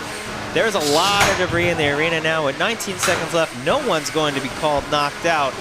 What a fight as Ghastly's going to make it to the bell, and the weapon still works. Yeah, you can see what had happened was the guard on the top of the weapon had started pushing down into the motor and jamming it up. One of these hits from Comet freed it up. It's actually starting to disengage from the robot entirely. Another few hits, I think it would have been ripped out. Wow. It's always fun when people bring it to the bell. You know, never give up, never surrender, keep going. Yeah, I mean, as we just saw, I mean, a robot lit on fire out of the gate and then made it and won. And so you never know what'll happen. And they almost turned it around. Comet getting stuck, needing an unstick, almost getting stuck again. But Comet pulls it through, almost certainly will win the judge's decision. And I think the arena is going to need a little bit of a sweeping. Yeah, a bit of vacuum. We have been doing a lot with arena cleanup lately. Frankly, it's getting expensive. Please spare her. No, we would rather the arena take the damage. It's kind of impressive to me, though. These arenas were absolute overkill a few years ago. We built these, and we built them to a standard that was much higher than most arenas are built to. And now they feel just about right. Now the right amount of kill. Yeah, just the right amount of kill. And I don't mean that from a safety perspective, but I mean that from these arenas get beat up. We have to replace parts. We have to replace Lexan. We have to replace floors. These are things that used to take several events, and now we do them multiple times in events. Yep. And it's hard to appreciate that, especially if you're not here in person, just how much material is being removed by these really impressive weapons. So. Yeah, the amount of people who are slicing into these floor rails and such now and getting stuck, just embedding them in there, that that didn't used to happen nearly as much. But no. So much more power in these robots these days. As the batteries just get more and more dense, the motors get more and more durable. the amount of power you can pump through them is nearly limitless. You know, it's wild. And we've had some interesting developments here. For a long time, people were very averse to having sharpened blades. And we're seeing now more robots show up with sharpened blades, which have, their advantages or disadvantages. But in the past, it wasn't worth doing because the limiting factors were elsewhere. With those sharpened blades, though, we see more people embedded into the arena walls. We see more people putting holes in the floor. It's a whole different set of problems, and it's really fun to see how that's changed the strategies in the arena. The meta keeps swinging around. It's just wild because it's like you mentioned before, like, new motor tech might push power levels, but we're reaching points where if you put more power into the robot, it would just start doing backflips from the inertia. We're almost there, and it's stunning. So we got pretty in the weeds there. That's real technical stuff. Let's take it way back up. I'm Ricky Willems. This is Adam Wrigley. This is NHRL, and we're here fighting robots at the National Havoc Robot League for our April qualifying event for 2025. We're in the preliminary rounds. This is where robots basically stretch their legs and figure out how they will be placed and if they will be placed in the bracket, tournament bracket later in the day. Everybody starting off with a 0-0 record. If you win one, you go to the cusp. We call it the cusp because you are on the cusp of advancing into the bracket. One more win and you do it. If you lose, you get bumped down to the bubble. You'll get one more shot to advance. Otherwise, you're headed home. Let's say you start the day off a little rough. You end up with a 0-1 record. You're moved to the redemption round, and you either have to work your way back up or you pack your bags and head home. In the meantime, let's see how that plays out right now in Cage 2. We've got a fight for you. Hurt Caboose is going up against Thrash Freeze. Look at the weapon just blending perfectly into the color of the corner. Wonderful color scheme. Fast robot. Flash Freeze coming out like it's a fast forward. You could feel that one, and when you can feel a 3-pounder, you know it's serious. Oh, is Flash Freeze's weapon down? I think it is. If it stays down is the question, but it is not functioning right now. It's not even trying to function. Caboose trying to take advantage going in for the hits here. Ooh, Flash Freeze not moving either. No, that entire chassis is tweaked. Came out super impressive out of the gate, and they've got to be disappointed here. No, I think that robot is a bit of a lightweight speedster-style design. Can really move quick to put in some big hits, but it also is delicate, and when you take hits like that, you don't last long. Yeah. Wow. Well, everyone here, as we're going through these preliminary rounds, you mentioned they're trying to make that bracket. That bracket's a single elimination bracket. We've got 3 weight classes, and everyone's trying to make it to the top 16, or is it top 8? It's the top 16. It's top 16 for later tonight and prime time. 8 fights. Yeah. So we're going to go to a quick replay for that fight. Check out this big impact that we had here. Whew. Pretty intense. Intense view of our crowd. It's not usually an angle we get. That's all right. Oh, we're getting a little cinematic there with that shot. Yeah. It's not quite a Dutch angle, but we can cross our fingers, pretend. Well, it's top 8, right? Top 8 is prime time. Prime time. Yeah. That's different than the bracket. Yes. No, yeah. But, because, bracket, that's nice. You want to make prime time, 7 p.m. That's what... You know, that's actually a good point. That depends on your temperament. Okay. That depends on whether or not you are driven just by the love of the tournament or if you want to be, at-home TV star. Yeah. So, we'll see. Prime time, later night, 7 on the main channel. Join us. Yeah, hop on over to the NHRL YouTube channel, the main channel. Thank you for joining us here, by the way. We know we bury this a little bit. These are some of the most fun fights of the day, and they're the ones that I have the most enjoyment in calling. We saw someone control a robot with a Dance Dance Revolution pad and a Rock Band drum set and win both those fights. Yeah. Yeah. Literally, that's a sentence that's never been said before. And I think that's what's really magical here. I don't know if it's happened yet. He's supposed to be fighting with a Guitar Hero guitar. That's what I'm hoping for. I'm hoping that while you and I are at the desk, we can squeeze that in here and get the full Chubby Unicode experience and experience that. It's been wild because what's interesting about it is it's kind of forced him to slow down and be more controlled, more deliberate with the driving, which I think maybe it's helping. It's a very different strategy than we usually see from Chubby Unicorn. It's traditionally driven cousin. Yeah. So it's really something. I do think they've got a delay issue in addition to the slowing down. They need to resolve that if this is going to be a long-term plan. But that's doable. I've seen the hardware. The hardware is what they had available. There's a lot of room for improvement. Yeah. I know they can get there. Yeah, it's quite something to watch as we go through the day. If you can make it into the tournament, if you can make it into prime time with these non-traditional controllers, that would be something else. It is something to mention too. We have builders use controllers that nobody has a controller meant for combat robotics.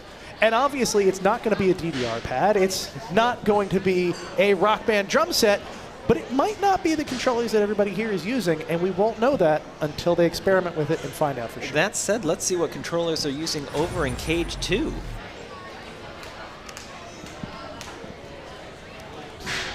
This is Event Horizon going up against Widget. So Event Horizon, big horizontal spinner. Widget here, vertical spinner. Looks like some shuffler pods here. Having a little issue maybe turning it on. Never great when you get out this many tools cage side. Yeah, there's something to be said here as you learn and get experience. Packing a couple extra tools so that you have a very small tool set that you bring cage side, rather than bringing the entire set of hex keys. That's an experience thing.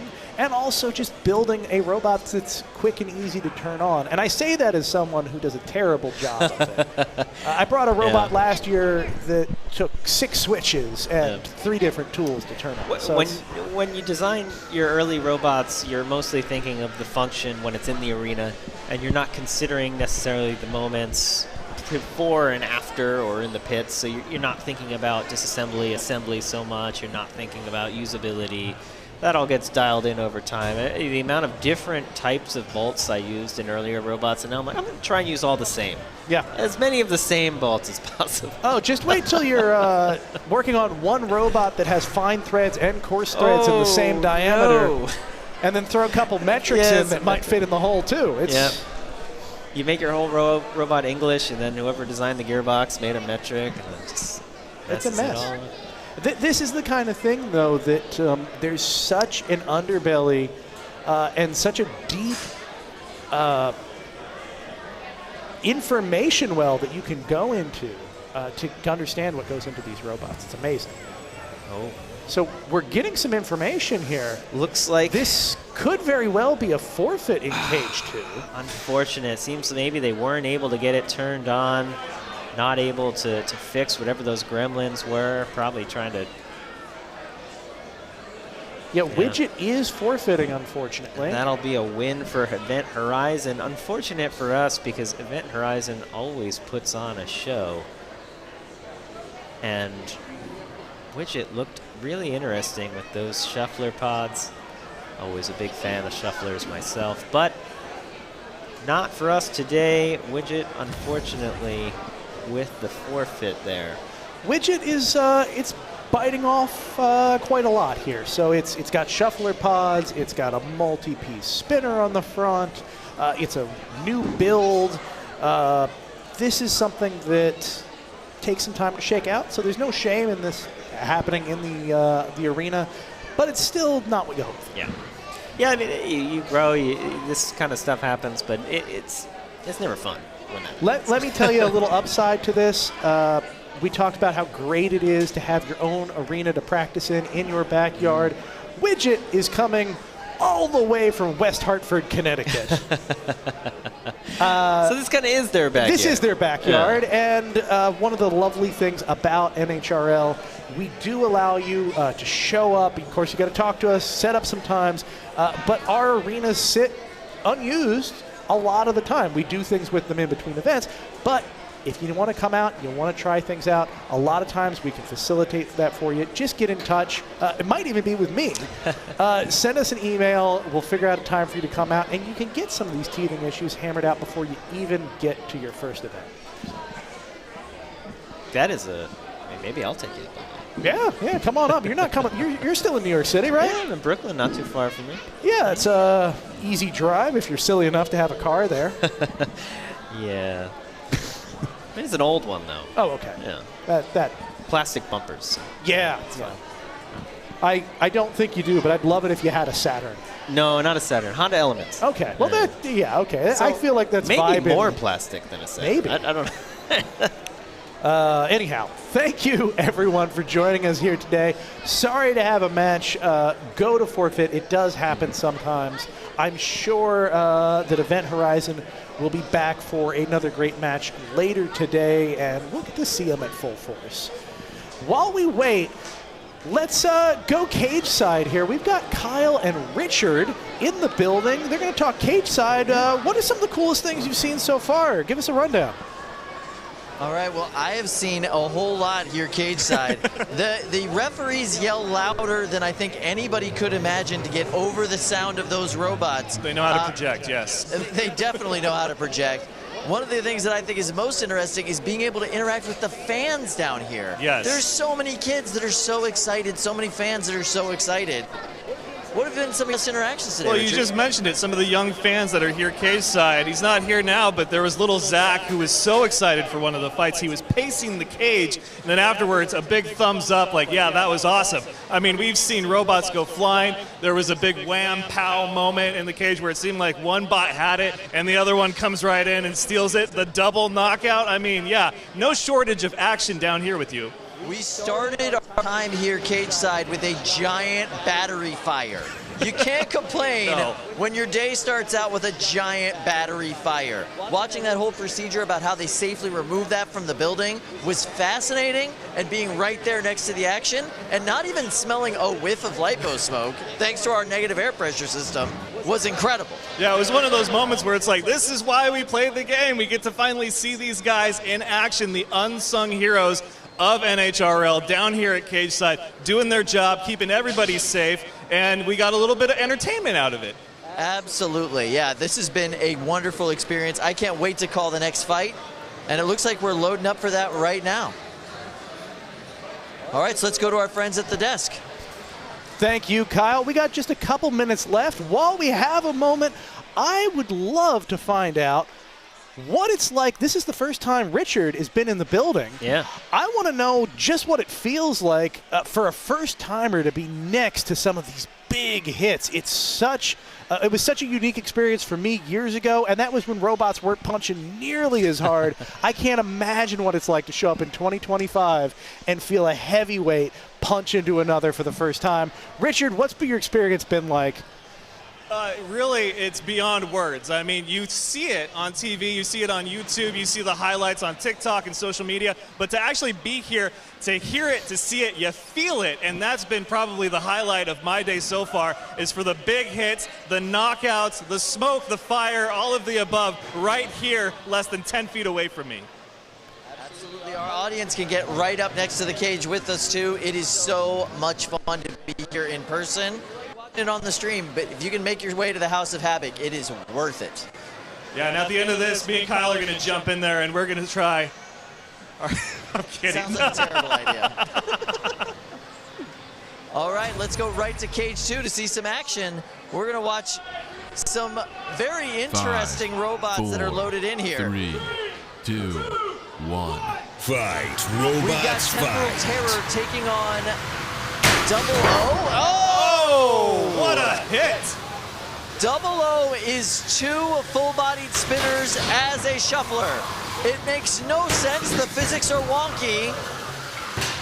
But Two it hits melty like a ton of brains. bricks.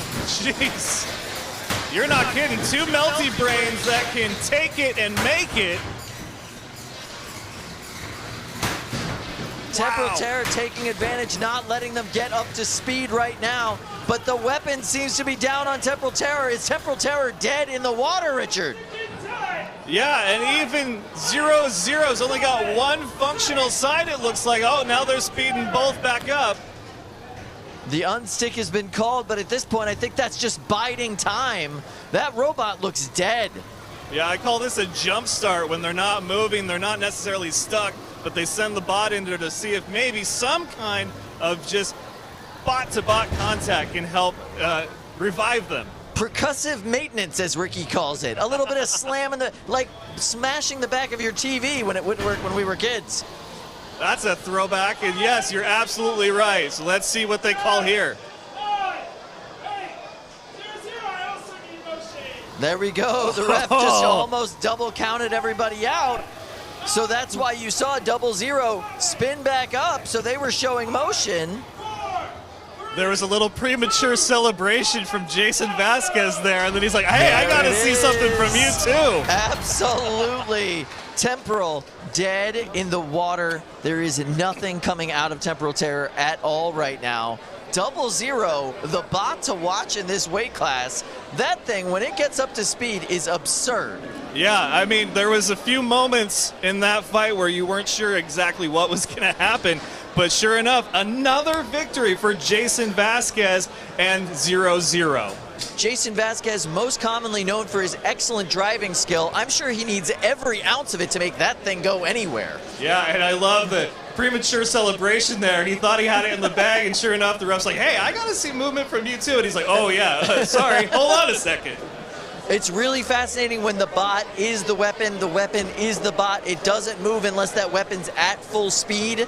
That bot dished out some massive hits there. Temporal Terror able to make a comeback, able to kind of control the pace of the matchup, but one hit at that bot at full speed, and it was donezo. Yeah, and so now, after a great fight, we're going to send it back to Ricky and Adam at the desk. Thank you very much, guys. That was really cool. 0-0 is one of the most exciting robots here today, and it's fun to watch. It hasn't been performing at 100%. You know, the second time today I've seen it lose at least half a side. So we'll see if he can get it dialed in. Fairly new robot. Very new robot, But- and brand spanking new to NHRL. Yeah, but it's looking good. It's looking fun. They're having fun, and it is weird. And I like weird. Yeah, I think we all like weird here at NHRL. A lot to be said for it. I am excited because it might not be obvious at home, but this robot clearly has places for easy improvement. And this is a robot that already competes and is already winning fights. And when you're taking a robot that is already winning fights and you're making it not just incrementally better, not just a little spit and polish here, but I'm sure that the Vasquezes are going to walk away from this and say, wow, we can completely redo that. We can make this leaps and bounds better. That's what really gets exciting, because who knows what it's going to come back with later in the season, or even maybe next event. Yeah. Or later today. I don't know. Again, a lot of 3D printers up there. That's true. No, that is a great point, too. It could revolutionize how multi-brain torque walkers work in a matter of hours. But here's what really gets fun, too, right? You're fighting for a chance at the championship at the end of the year for NHRL with an immense cash prize. Yeah. You're doing that?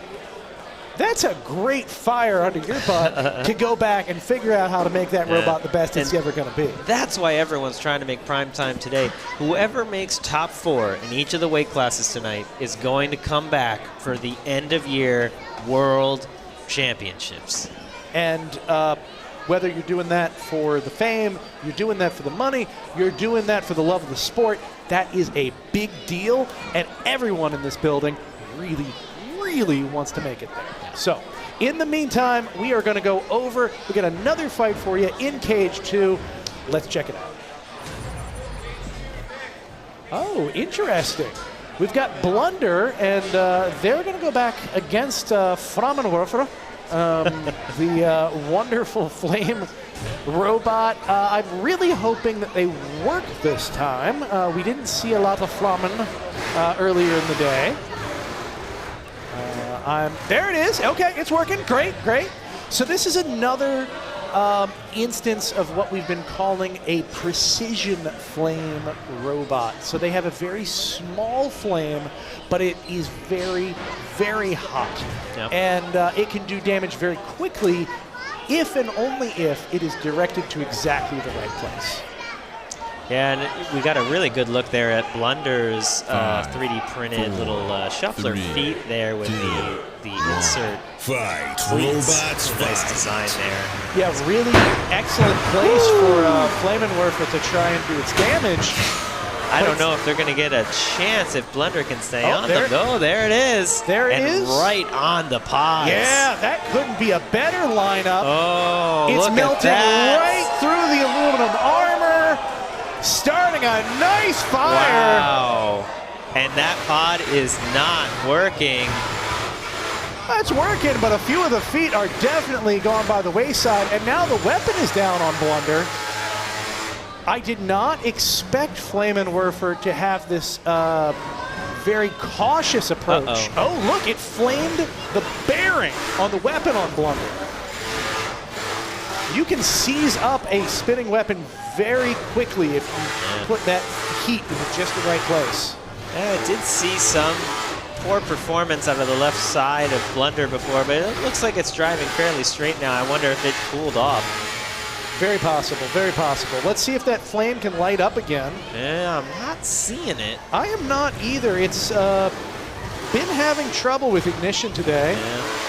That's always the trick with these flamethrower robots. It's fairly simple to get the gas to come out, but to get it to reliably ignite is the hard part. You got to get the right air gas mixture. You have to have the right high temperature or spark igniter, and that is not the simplest thing to do. No, and something that's we don't talk about all that much, the negative air pressure system we have here is so unique.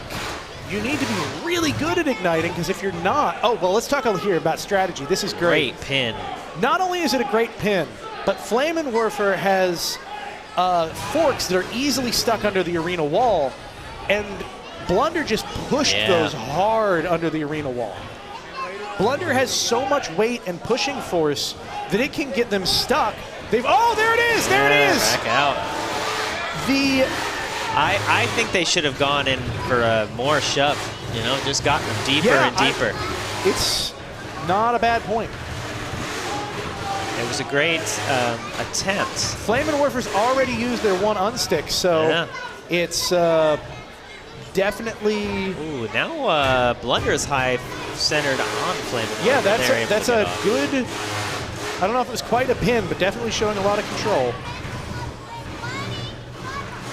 Yeah, no flame here. This would have been, I mean, field day if Flaminfer had the flames going.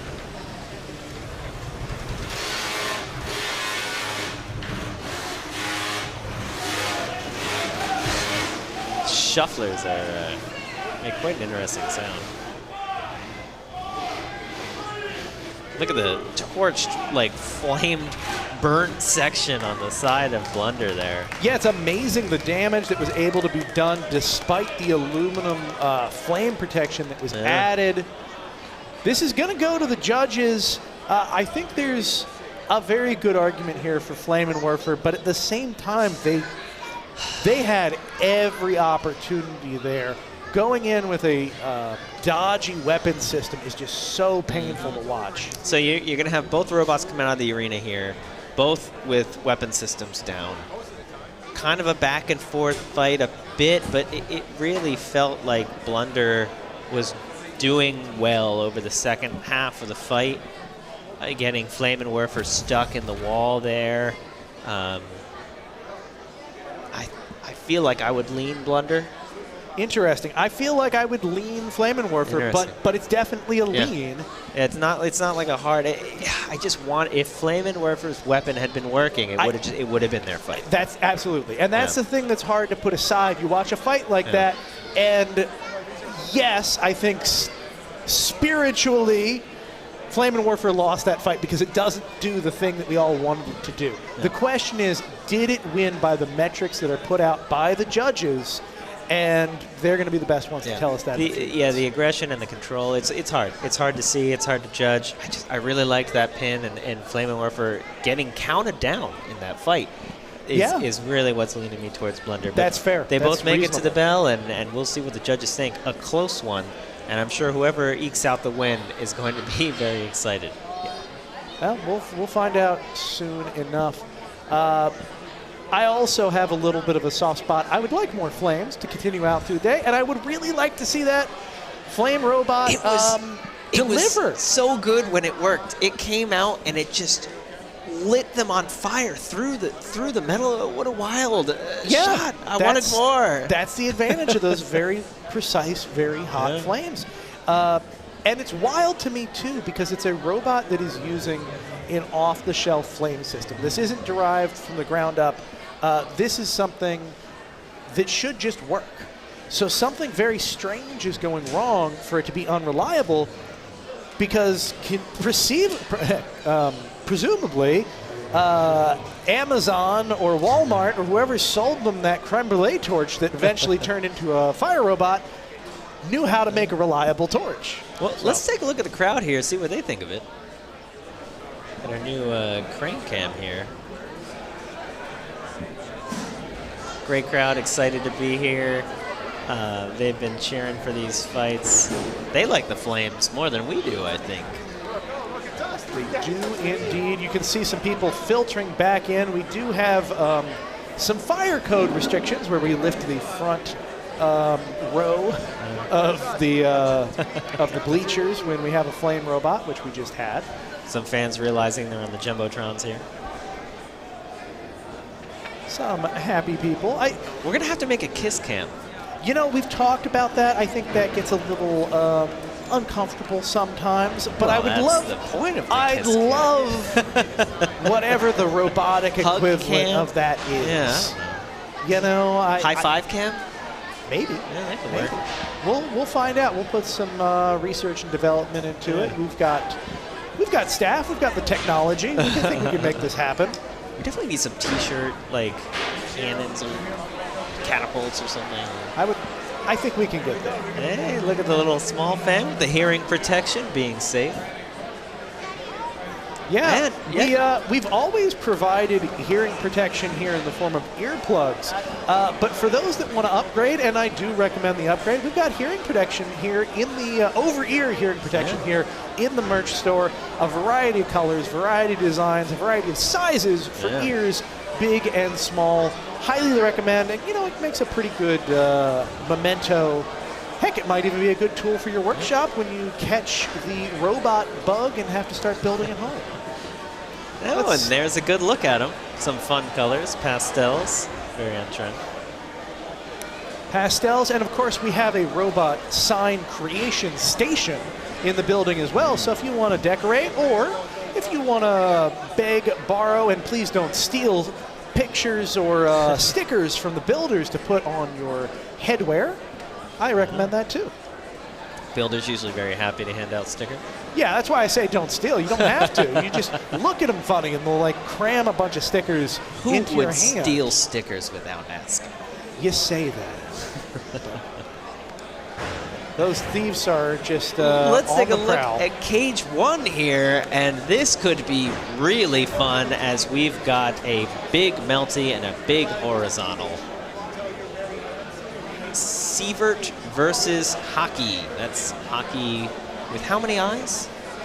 Too many at this point. No, I don't know. I'm enjoying the naming convention that has come to be on a lot of these robots with adding I's and V's and other letters to denote things. It's Hockey 2 eyes, so this is Hockey 2, second iteration of Hockey. This is going up against Sver. Sver in their last outing ended up losing an entire side of a drive, and the wheel and the weapon guard came off and adjusted it. Hockey, the last time I saw them, I don't think they got to, I don't remember what happened.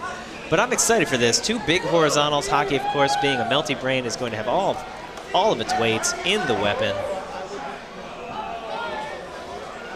Sver going to have more control generally with its standard drive system, with less mass to spin around. 2, 1. See who's able to take it. Robots fight. Away we go. Good spin-ups from both robots. Sver operating a little better than we've seen earlier in the day, but Hockey taking the punishment. Big hits, and then Hockey suddenly coming to a very abrupt stop. That does not look good. There's some blinky lights on Hockey. I think that is going to be it. We're not seeing any motion whatsoever. Yeah. Oh, those are some big gouges in the aluminum chassis of Hockey. Oh, my goodness! They requested the unstick, and Sver was happy to give it to him. Yeah, remember, wow!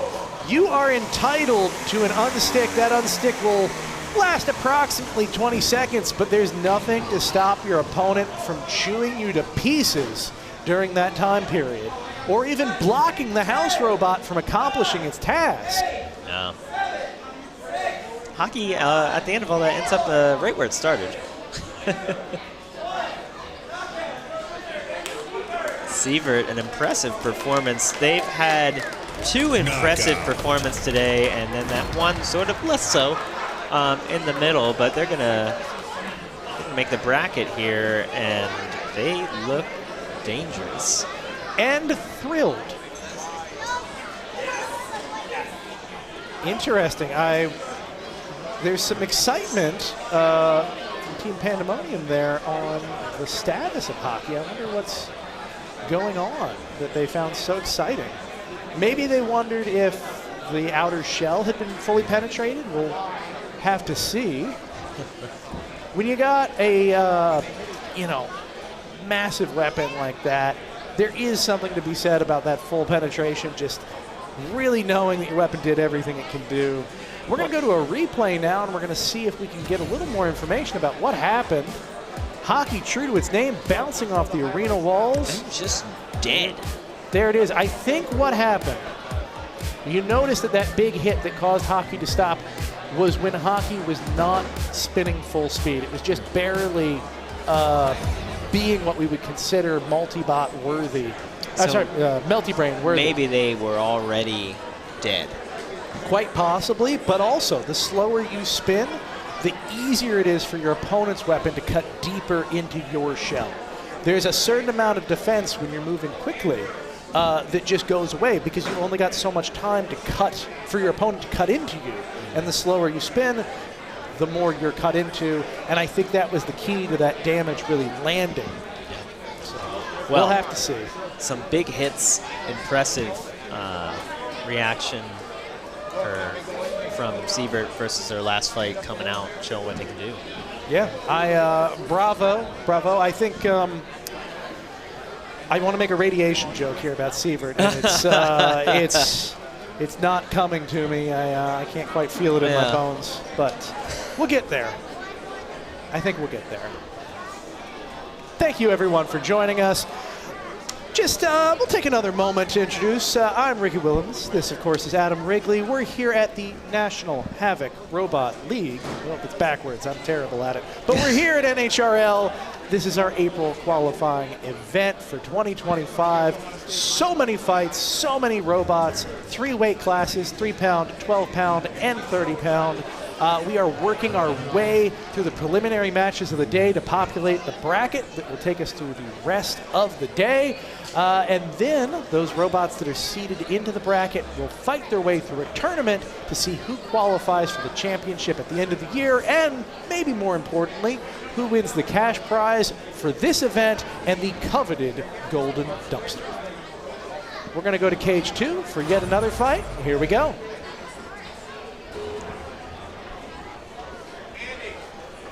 So it looks like we've got Caldera here going up against Hackit Lux.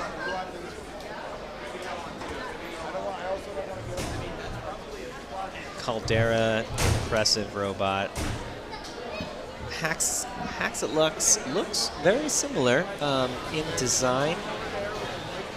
We'll see who's able to come away victorious in this battle of horizontal bars. Adam, what's in the box? What's in the box? I don't know. I want to know. You don't want to know. I might want to know. Don't look at the box. Don't do it. I like the look of Caldera. Yeah. I think Richard earlier was saying, the boxels just get it. There's a certain competitive spirit that fuels them, and what I love about it is it even branches out into things like the branding of the robot. Yeah, there's a lot of people who love to have a good-looking robot. 3, A good-looking robot. 1. Fight. Let's jump in here. A robot that you want to look good just because it feels more competitive is amazing. Oh, and tears right through Hackit Lux. I think the armor on the side of Hackit Lux is made from a 1994 Dell There goes the computer. belt. It does. There's a different tone of the sound when it's ripping off this metal than you usually hear. Tap out. That is it. That is pretty brutal, and that is the difference between, you know, a newer robot and a much more dialed-in robot. As Hackit Lux, 1 event, Caldera, 26 events. There's a little difference there. I can see some experience coming into play when you get to that point. A little bit more dialing in, tuning over time in Caldera's corner, but I'm sure Nathan Golding and Hackit Lux will go back to the drawing board with this one and come back stronger with some more improvements. The only way you get better is by finding all those weak spots. Well, let's take a look at the replay, see how that played out. Caldera coming in fast, immediately tearing off the side plate, and then coming in and tearing off the other one right after. Caldera looking strong. Yeah, I mean, Caldera always looks strong, but I think they're looking calm, cool, and collected today in addition to the strength. This has turned out a little more than, I think it's the first event of the year where we're starting to see teething issues be a major factor in a lot of these fights. People came out swinging really hard in 2025, and I think they held off with some of the newer designs for later in the season. And we are now later in the season. Oh my goodness. Maybe it's just me being easily distracted, but there are flying robots in the building right now, Adam. Yeah, drone has just crashed in the room next to us. That's something that I'm really glad I get to say at work. It does, like, I feel like maybe that'll be normal in 20 years, but right now, the camera drone crashed 20 feet from you in the office over. Oh, boy. That's something. Wow, look, it's so pretty. We're going to take a look at there's another a shot pretty from thing, the drone. which is to say all of these lovely people. There it goes. I like that reaction. It's a drone! We fight giant fighting robots. Fun looking drone. Big antenna sticking out the back of it. Now for those watching the shot, the drone itself is very small. It fit in the palm of your hand. Oh, down it goes.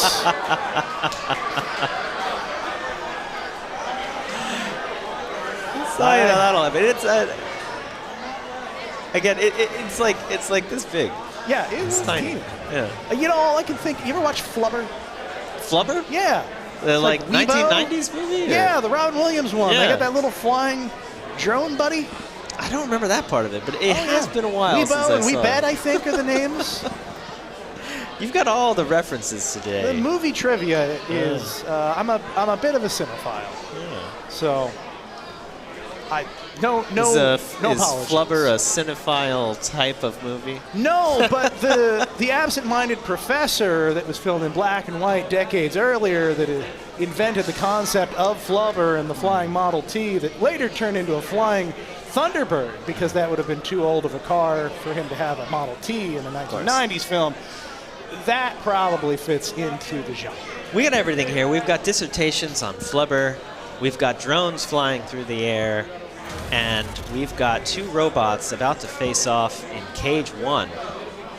Flying rubber, by the way. We're going back. We've got Michael back in the cage. Michael's going to be going up against Shaka, I believe. Now, Shaka had a couple issues earlier, I believe, last time I saw them. Well, we will find out soon enough. Looks like they've got drive. They're just kind of finicky here. We've noticed this from Shaka today. I don't know if it's intrinsic to the design or if something strange is going on. Yeah. Interesting. You see how much ground clearance they have on those front wedges. They can get away with that going up against a robot like Michael with its horizontal spinner. Although it does have 2 nice prongs at the back. It does, but even if they were ground scraping plows, it probably wouldn't have mattered against those 3, forks. 2, So it's... 1. Fight. We'll see how it plays out. Robots That's all I'm going to fight. say. Shaka having issues out of the gate. Michael not having many issues out of the gate. Although it is a little twitchy. Getting it dialed in, trying to line up the hit here. A little hesitant. There's the first hit, trying to get, and takes off a wheel. Nice driving there by Michael. And there's the second wheel. That's it. Crunch, and Shaka cannot move. What a fight. Michael gonna take home a dominating win over Shaka and the KO. Knockout.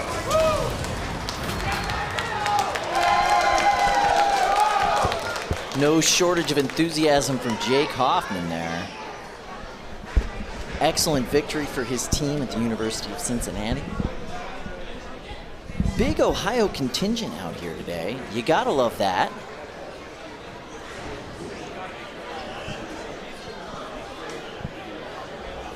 Who doesn't love Ohio?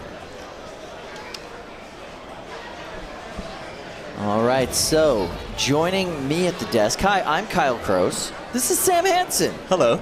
This is National Havoc Robot League. This is our April qualifying event.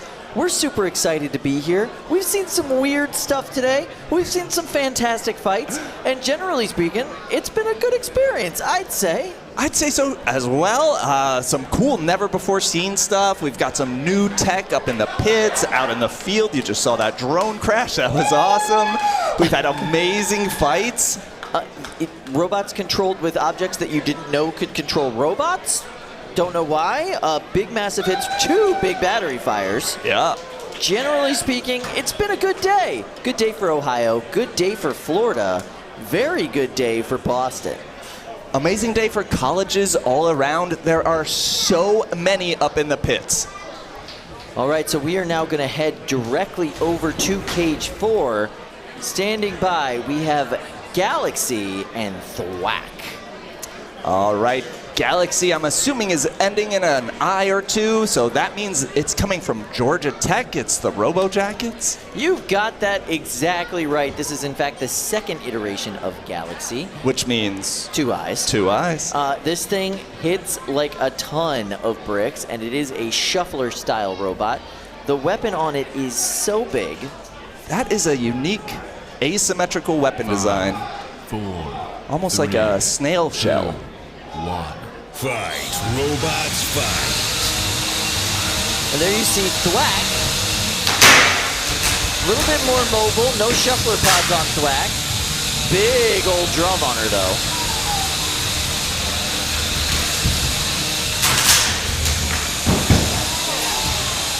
All right, Galaxy almost unseated up there, but remaining stable.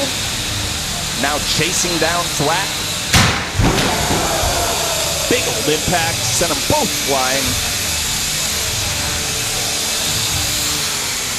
Black brought to you by the University of Cincinnati. Captain is Colin Thomas on this one, but they are not able to drive that bot at the moment. Galaxy getting big chance from the crowd, and look, the unstick gets called. Galaxy coming in to get involved in the unstick. Might as well. There's no real good reason to let your opponent get a free unstick, whether you're going to hit your opponent or try and stop the house bot. Galaxy being driven by Shri Thought of the Robo Jackets team. Fun fact about this bot, it is an 1.5" diameter weapon just so it could be 5/8 of an inch bigger than Phenomenon. Whatever it takes. Phenomenon is a 30-pound robot, by the way, a completely different weight class than this, so they just wanted to show off. But yeah, huge weapon ratio for this robot in 12 pounds. You gotta love it. I would say weapon diameter comparison isn't as much of a sport as it used to be. Yeah, the speed and hardness of your weapon has a little bit more to do with what's going on. Now, we understand that, but being 1/8 inch bigger than one of the most powerful vertical spinners in the 30-pound weight class when you're a 12-pounder, that's a flex. Yeah. It's a flex. Yeah. They've got some thick armor on the back of Galaxy as well, some AR-500 that looks really robust. Absolutely. It has been a fantastic day for that University of Cincinnati robotics team. They are just here to dominate. They've got these brand new cool jerseys on. They're looking good. They want to be well recognized amongst the big boys of the college teams, the Robo Jackets of the world, the MITs of the world, right? The WPIs of the world. But in the meantime, let's look at some more big bot action over in Cage 1.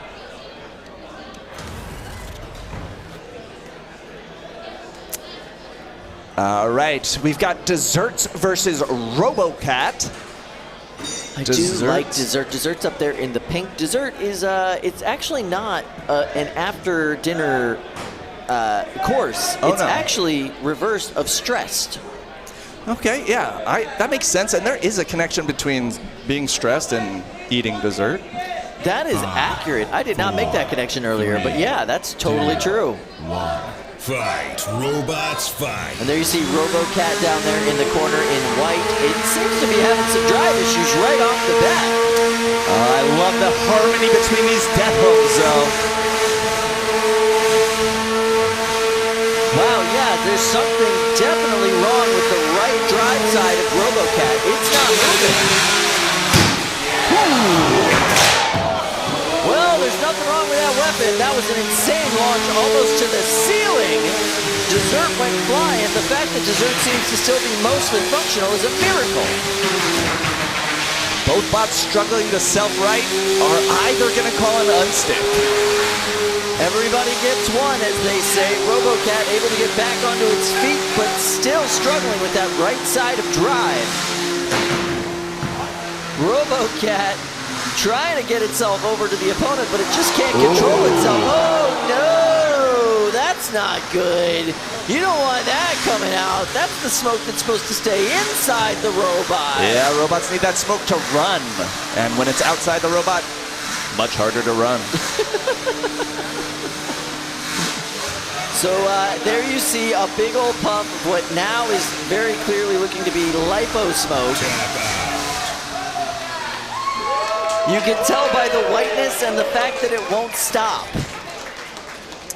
Ooh, yes. If the smoke is white and does not quit, it is lipo smoke, and that seems to be what's happening. Don't know how the bot caught on fire, don't know what caused the battery to catch on fire, but nonetheless, it is on fire.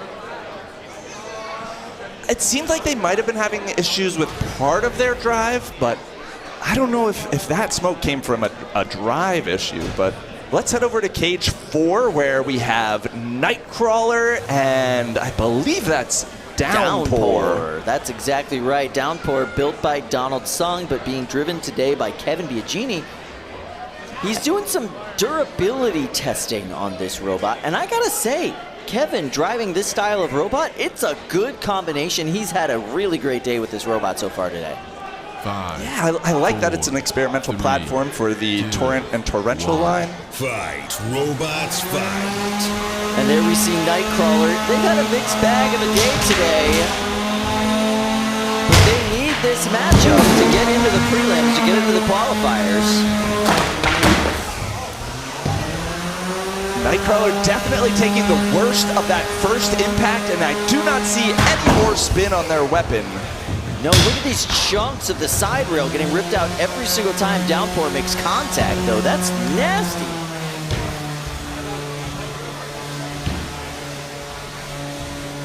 Yeah, not where you want to be when you are operating Nightcrawler. Having some drive issues. Now the weapon seems to be getting back up to speed, but will he be able to deliver it? Pete's a phenomenal driver, but there we go. Now we're getting a little bit of motion out of this. Pete circling his prey with Nightcrawler, looking for that perfect moment to make the impact. Yeah, that dogfighting technique. Pete Covert is one of the originators of that with the two-wheel drive design. Nice shot there. Basically a top attack from Downpour by bouncing off the wall. Intentional or not, that was very effective. Oh no, that's a wheel cover that just came off. What's that going to do to the mobility on Downpour? Ooh. Nasty weapon-to-weapon impact. Nobody really getting the better of that one, but Nightcrawler able to take advantage. Kyle, I see a belt. You're right, that's a belt. What did that belt go to? We've got an unstick called. Unsticks don't put belts back on, though. Not yet. Oh, that'd be sick. Is that an upgrade you're working on for Flow? Yeah, it's pretty low on the list, but... We'll get there eventually. So Downpour not able to be successfully unstuck thus far. Unsticks can be called for. There is no guarantee that they will be successful, though. He's getting counted out now, Kevin's hoping yelling, for hit me, something hit from me. Pete. And Pete's like, no, no, thank you. I want to go into the bracket, please. All right, so that's a knockout victory for Pete Covert. When the options are potentially helping your opponent not die and going to the bracket, I don't know. That's an easy decision, I think. And there's only one way, he could self-right him, and that's by hitting him full speed with that weapon. Anything could happen. He could knock himself into a corner that he couldn't get out of. You know what I mean? Like, that's not a safe thing to do. But if you're dead either way, it's worth the risk. All right, so let's go ahead and check out some replays of that fight. Few really good hits in there.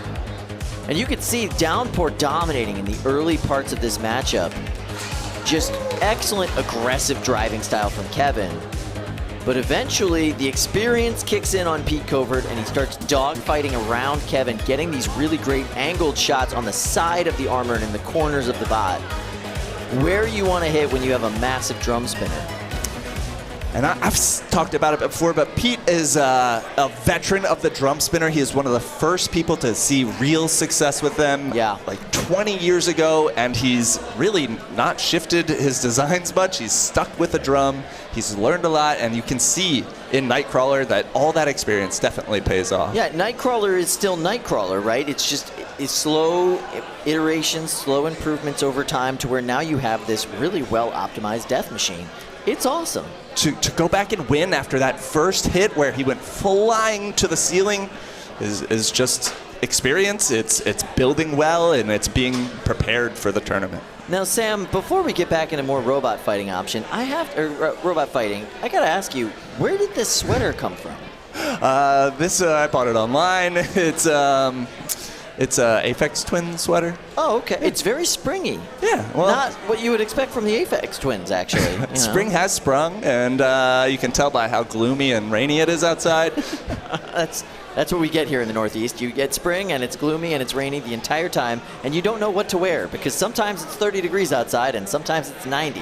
It's great. All in the same day. All in the same day. Yeah, we love it here. You look good. It's a nice look for you. Thank you. I should have popped the tie on, though. It seems like everyone else at the desk is dressed up so nicely.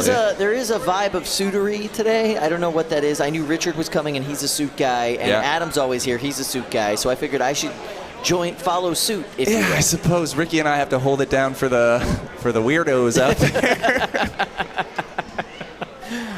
This has been a phenomenal day so far. What have you been up to today for your, you have other duties, you have other jobs here. Yeah, I wear a couple hats. Generally in the morning, I'm running interviews and getting hero shots that you'll see later in the day during prime time. So I'm up in the pits saying, please, please, please, can we take some photos of your robot? I know that you've got a fight coming up, or you have to go through safety, or you came and it broke instantly somehow in the pits. So it's kind of a balance of pleading and begging and just fortunately the builders know that we're trying to make everyone look good, and so they help participate. Yeah.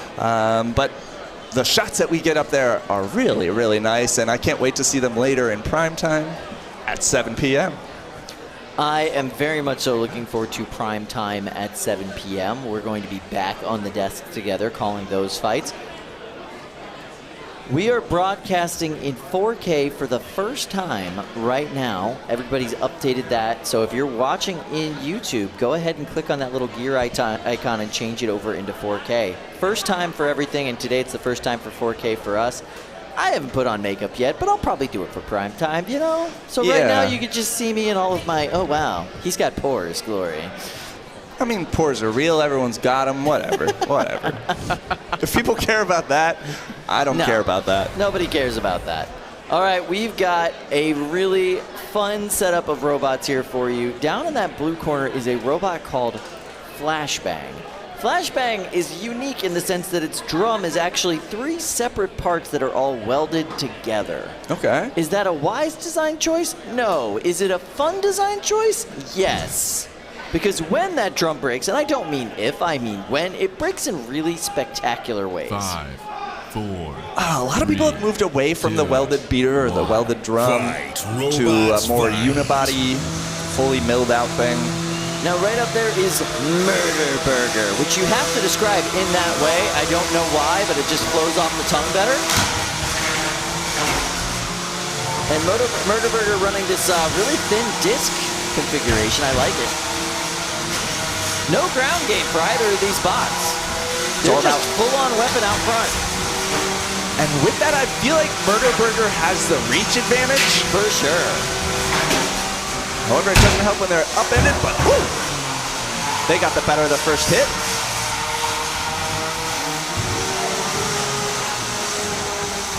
Flashbang able to gyro self-right.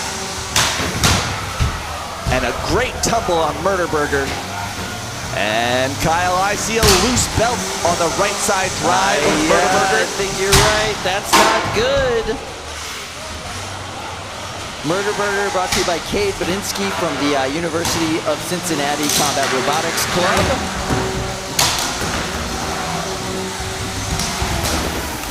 Oh no, the top of Murder Burger is starting to come apart. Flashbang brought to you by Austin Thebner of the Kent State Combat Robotics Club. It's Ohio on Ohio action out here. Yet another college, Kent State.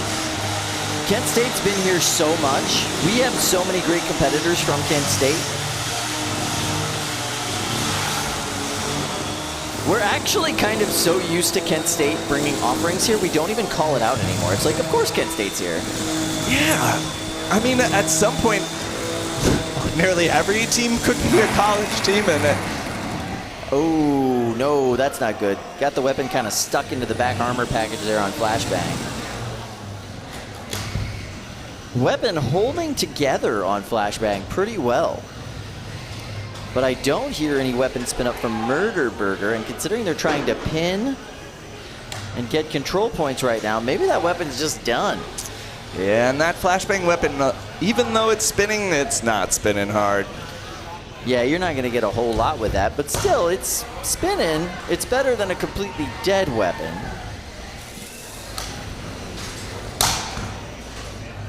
It's getting little pops. Yeah, I mean, as your weapon speed goes down, the bite that you can get with it goes up. But when it's too slow, you're not delivering a lot of that kinetic energy right into your opponent. Murder Burger. Did you like how the uprights on the bracket for the weapon are ketchup and pickle relish. The actual bracket itself is mustard. Get it? Okay, Get it? okay, I'm seeing it. I just want to know where the sesame seed bun went. Okay, last time we had a burger bot, it had a sesame seed bun, and I feel disappointed. It looks like we had an end to that match of some sort. Not sure if it was a tap out or a count out. There you see University of Cincinnati Combat Robotics Club, Kent State University Combat Robotics Club. Feeling pretty good about that performance there.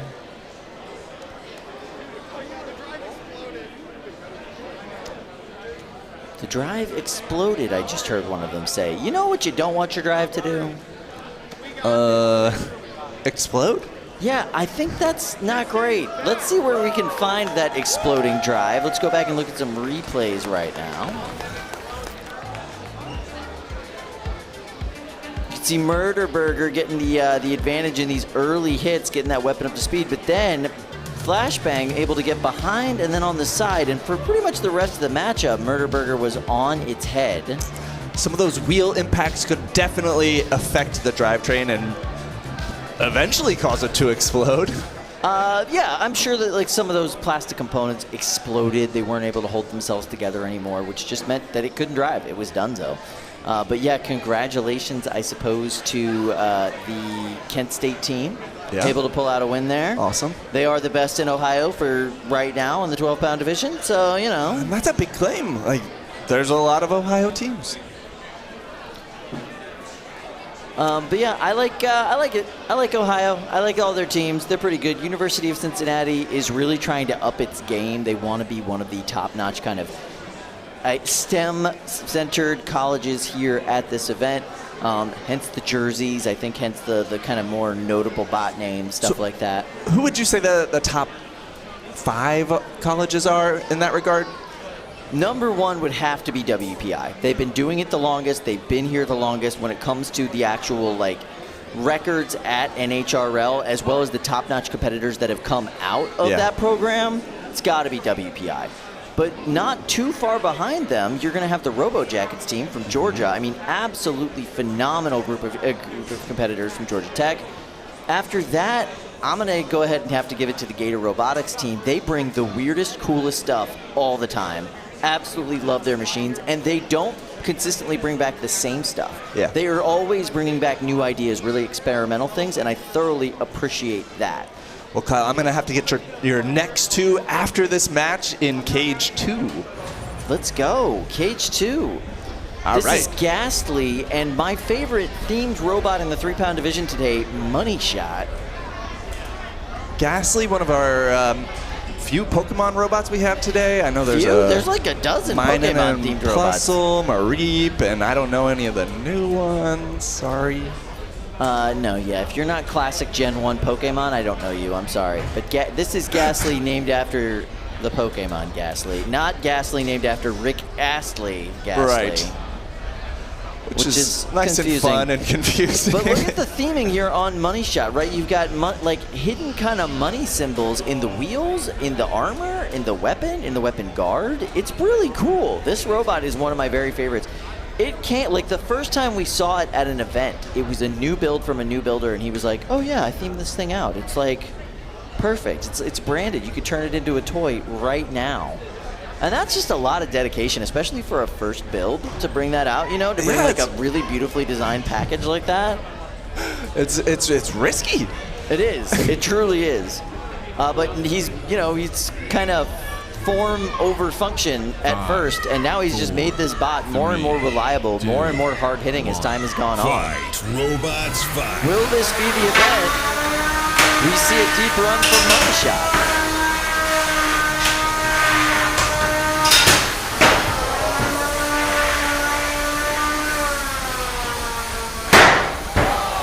Ooh, I don't see any weapon movement on Money Shot for right now. That's not good.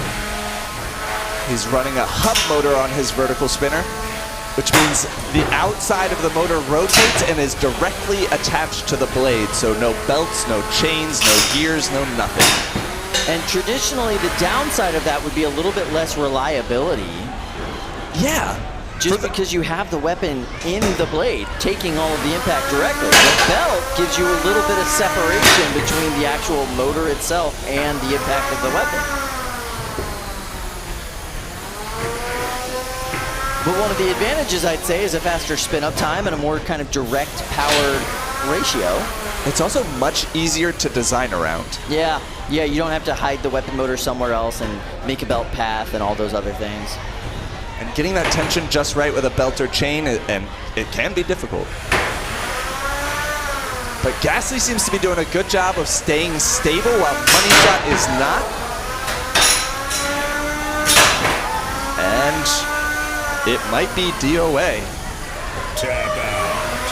Oh no, we have now gotten a tap out. That means Money Shot is eliminated from the bracket. We are now in single elimination.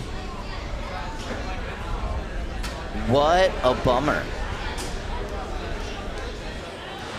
Great fight, but yeah, once that weapon went down, it was all Ghastly at that point. Look, even his shirt is branded with the Money Shot stuff. You gotta love it. Kyle, what do you mean by made it to the bracket? Oh, sorry. So we are now officially in the bracket with a 3-pound division, right? So it's all single elimination from this point. Everything has been seeded. Everything has been picked up on. So we are done with our preliminary rounds. We know where all the bots go. We know which bots are competing in this bracket now. And the 3 pounds is all single elimination from this point out. So if you keep winning, you keep moving on through the different rounds of the bracket. The round of 16, the round of 8, eventually to the semifinals and the finals. All right, so at this point, a loss means you go home. At this point, yeah, a loss means you go home, or you go to that really bougie, hot dog truck out back and go have yourself a nice hot dog. Yeah. If you're a 3-pound competitor. Obviously, the other weight classes we haven't gotten to. We're still working through 12s and 30s. Yep, still trying to get people qualified, still trying to get people through those preliminary rounds to see who actually makes it into the bracket. And there's a few rounds in the bracket prior to primetime for the 3-pound class, I believe. Yeah, I don't even think we're getting to primetime with the 3s until round of 8. Okay. So yeah, we are getting deep into it before we get to primetime with the 3s. Sounds good. It makes sense. There's what, 100 and... How many robots in the 3 pound? There's like 100. I think it's like 96, something like that. That's too many robots. Yeah, it's a lot. It's a lot. It's our most popular class, and that's because they're the easiest to get into. There's a lot of parts accessible off the shelf. It's something that you can build on a desk as opposed to in a workshop. Yep, and even so, this is the most competitive 3-pound division anywhere in the world. And so people want to come here and test their stuff. They want to see what they can do with their bots. It's much more competitive now that we've gotten rid of all of those wedge bots. Yeah. But now we're going to go to Cage 4, where we're going to see some bigger bots. And speaking of bigger bots, that's Bigish. They'll be taking on Target Practice, one of my favorite bots that we've seen here today. They've had a rough day, Target Practice. Some straight up dismemberment in their last fight. I'm actually very impressed they got this bot back together. And Bigish, following the classic name of a huge style robot, using those big old wheels. A Kent State robot that actually won a championship, 2 years ago? They retired the bot. It was donezo. They did not want to bring this thing back ever again. They were moving on to other design types. But they have now resurrected it, redesigned it, and brought it back as a new build. So even though it does have a record here at NHRL, even though it has a history here at NHRL, it's still a new bot with all of the new bot gremlins, and we have seen all of them today. It looks like some issues are going on in the Target Practice team. Weapon lock going back in. I cannot say I'm surprised. The last time we saw this bot, they were completely eviscerated. The front armor plate was ripped off. The entire side pod was just kind of split open in a very graphic way. I'm sure they had to work very hard to get this robot back together. And teams are guaranteed a minimum amount of time in between matches to perform those repairs, but that 20 minutes, right? That can be as low as 20 minutes, which is not a lot. No, your fingers have to move so fast. You have to be really on point with the way that you're thinking about how to do these repairs. And quite frankly, that time limit really starts in your design process. If you don't design serviceability into your robot, you're going to struggle at a competition like this that really does come down to attrition by the end of the day. Absolutely, and we are now on a 1-minute clock that is ticking away for these cage side repairs on the target practice team. So if you did not move fast enough up in the pits to get it repaired, we do give you 1 extra minute to move just a little bit faster. And very often, it's just something they forgot to plug in, right? Sometimes it's that. Hey! And the weapon. Yeah, see, that's exactly what it is. Sometimes it's just like, you know what, they were moving so fast they forgot to plug the battery in. It's stressful trying to get those repairs in while the pit desk is calling your name and giving you warnings. We've had world championship fights delayed because when they were putting the top plate back on, they severed the power line between the battery and the motor, and they just had nothing. The whole thing was shot. They couldn't do anything. Well, even though target practice is moving, they're not moving well, so Flo is going to step in and send them to the pink corner to start this match. Thanks, Flo. You're a big helper. She really is. When are you going to program in that belt reattaching program on her? Right now, Flo has like some itchiness, and so we've got to program in its own back scratching before belt reattaching. Okay. I actually really want to see that. I want to see a Flo that can scratch her own back. That would be really cool. Yeah, I think all of our competitors are excited for us to focus on getting these big house bots to scratch backs and not what's the corners. candy shell of Flo made out of, if you will? It's mild steel. Just mild. 3/8. Just a little mild still. Fight, robots, fight. So there you see Bigish also having a little bit of issues. They've had some kind of traction problems throughout the day. They've been skating around the box. Yeah, I don't see any rubber or any sort of VitaFlex, nothing to get grip on those UHMW wheels. And if you're familiar with UHMW, you know it's a slippery plastic. Yeah, it is like the same type of plastic, similar to what you would make a cutting board out of. And it does, especially where you cut it, get very slick, very smooth. So you kind of glide around the arena when you're rolling on those wheels unless you have some kind of rubber, or some people use bike tire material, something to give you actual traction. Maybe they just didn't have the weight for that. Well, they're just dancing. Yeah, no spin on the weapon for Bigish. It looked like it was starting to go when the match begun, but it might have been grinding on something. I see inside of Bigish that big yellow gear. That's a TPU gear that they're using. Ooh. Little flexible gear in case you need to do some slippage. You see the weapon is working on target practice. It's been cool to see TPU gears getting more and more popular in the bigger bots. People are making sure that the teeth on the gear are big enough to take the forces of the larger bots. And that's cheaper, easier than chain, easier than belt. That makes sense. And you have a bit of a slip differential, right? It's a little forgiving if it gets out of sequence.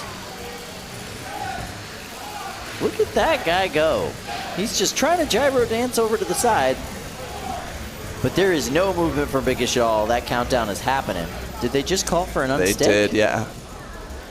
Last ditch unstick call effort. It's not going to be enough time. If they still can't get moving after this, they are going to get counted out. It's not like they were high-centered on anything. It seems like that. I don't know if they could get high-centered on anything.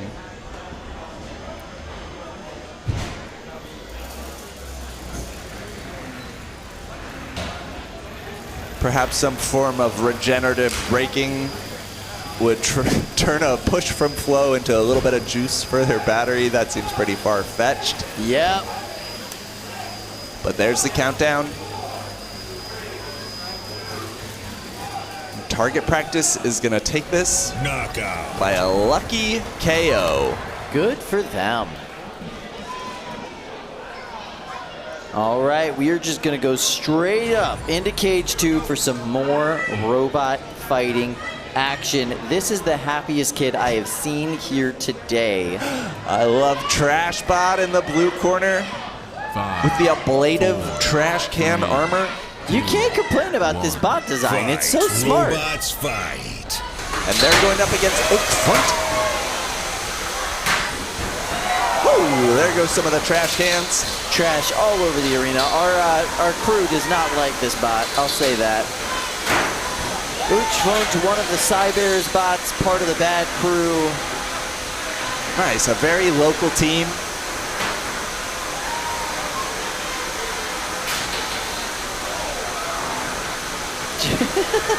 Now what is Oak Front running on the back of that robot?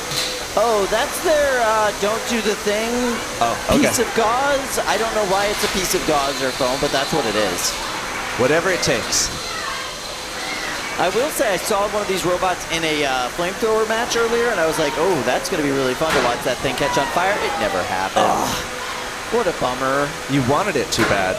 That's exactly what it is. They were going up against Titanium White's cousins. It just didn't get it, didn't catch. Just didn't catch. I'm going to grind it away on the bottom plate there. This one's almost a mirror match. A couple of beater bar action. Yeah, this is like NHRL back in 2019. When everybody was trying to be shredded, bro.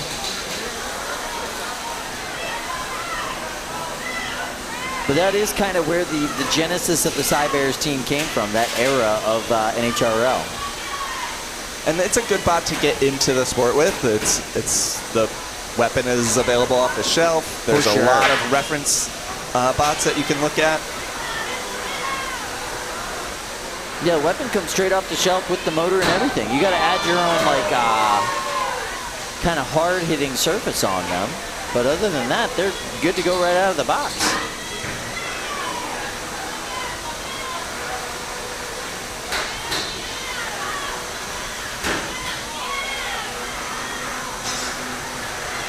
Trashbot's trash cans are littering the box.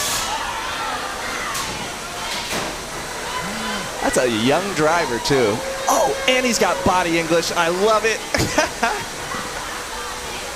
He's not doing a bad job, I gotta say. Not at all. How old would you say that kid looks? Maybe 5? Maybe 6? He's little. But he's getting some good hits in there.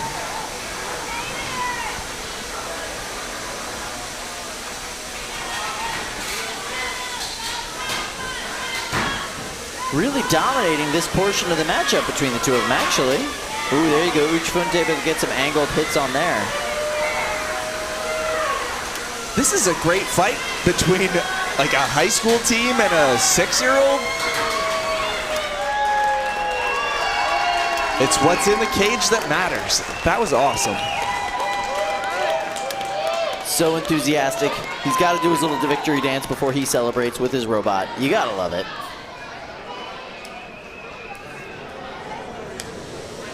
All right, we're going to go to Cage 4 next. One of the things I will say I love about this sport is there's no shame in losing to a 6-year-old. Oh, no.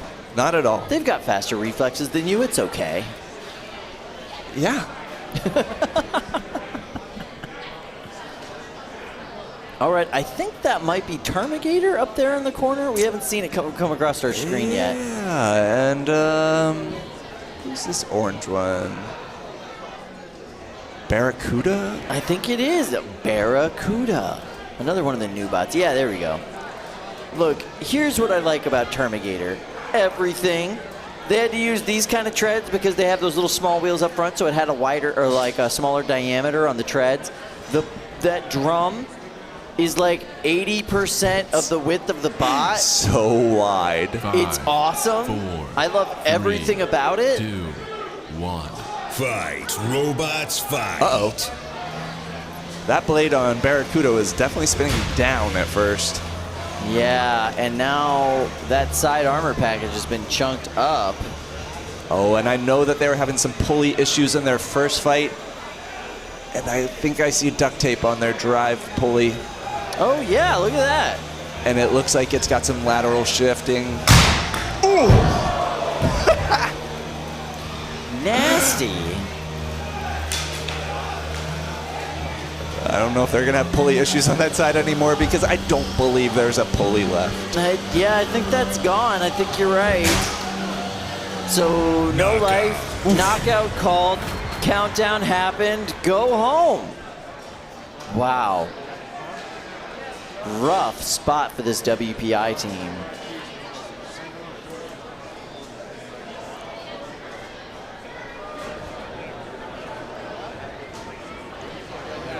Ooh.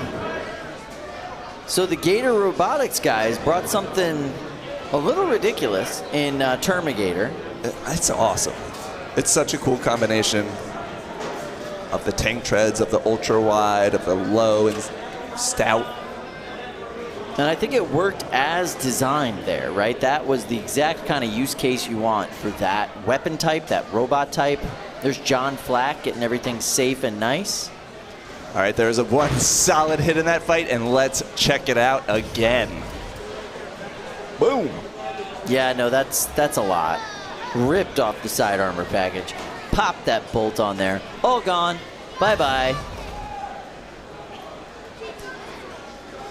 John Flack has been doing this since he was in high school, right? As a kid. And this, now he's like in college, he's on a team full of very experienced people. It's cool to see when he shows up because he's always trying to do something unique, something weird. This is a very effective weird. I like this a lot. Yeah, it's taken him a while to get it dialed in today. Though. It's a good combo. Yeah, it's taken him a while to get it dialed in today, but if he can keep going like that, that's going to be a real good day for John Flack and his team. That was awesome. Plus the name, Termigator. You got to love it. On theme for the Florida team as well. 100%. Absolutely. You do not want to face a Termigator in the swamp. It's not going to work out well for you. It's not going to work out well for you. John Flack, genuinely a good kid, too. Like, certified good egg. Yeah. You just got to love watching him progress through this sport and get better and better. He's one of the guys who didn't start in the smaller weight classes. He was like, I want to build a bot, and started at heavyweight. All right, there's like some logic behind that. If you've got big hands, you know, the little bots can be hard to work on. Sure. I think he was like a freshman in high school, though. There's not a whole lot of big-handed people as freshmen in high school. That's fair. But yeah, he just wanted to jump in full force. And then he was like, oh, there's all these other weight classes I can kind of play with. I'm going to get involved and do all these other things. Super smart guy, really talented engineer, and a true leader on his team, which I really like to see.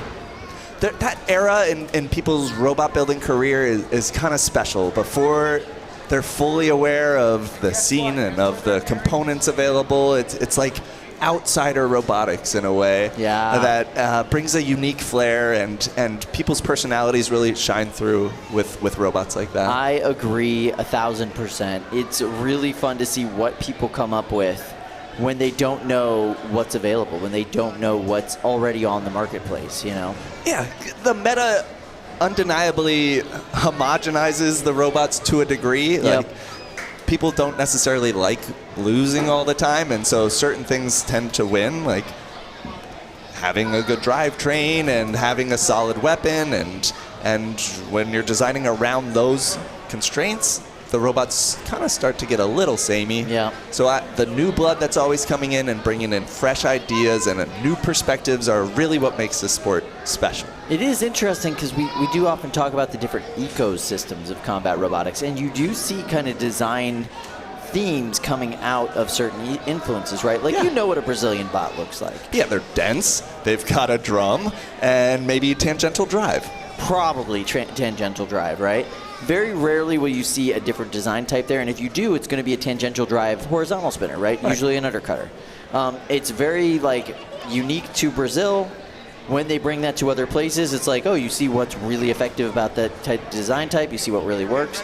Similarly, there's places now developing that same kind of ethos, like Maryland is very much so developing its whole, we have our hub motors, they work this way, we have our tank treads, they work this way. It's kind of becoming its own combining them thing. in different ways. But right now we've got a 3-pound fight loaded into cage 2, so let's check it out. It's looking very pink and a very overhead attacky. Oh yeah. So this is Strike Point up there in the pink corner. It is an incredibly flexible bot from Brent. This thing is really cool, and the designer of this bot is one of the I would say, most influential designers in combat robotics, coming up with a Thagomizer design style, which has now been repeated and copied many times over. This is his newest obsession, though, this extremely flexible TPU-style overhead attack bot in Strike Point. And there is a lot of tech built into this bot, and a lot of it you won't see in a match because they've got different configurations for different opponents. 3, 2, 1. Fight, robots, fight. All right, we're off. We've got Comet trying to get the better of Strike Point, but really just driving over it like a ramp.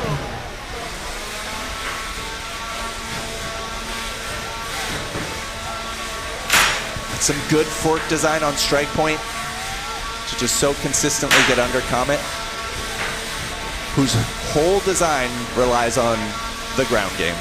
Both of these robots. Yeah, absolutely.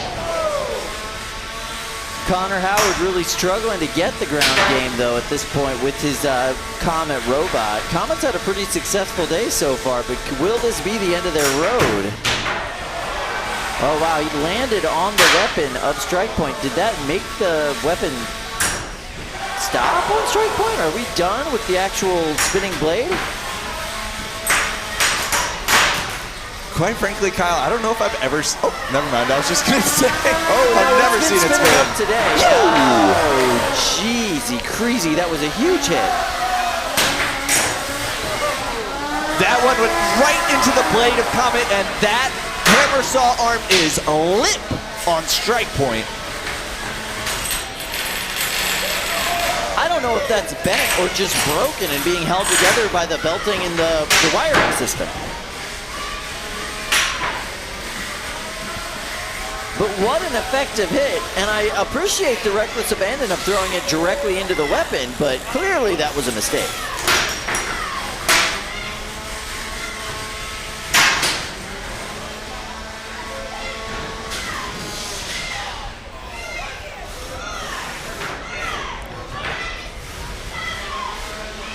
Yeah, look how askew that weapon arm is. Even if he was able to throw it, I don't think anything would actually hit.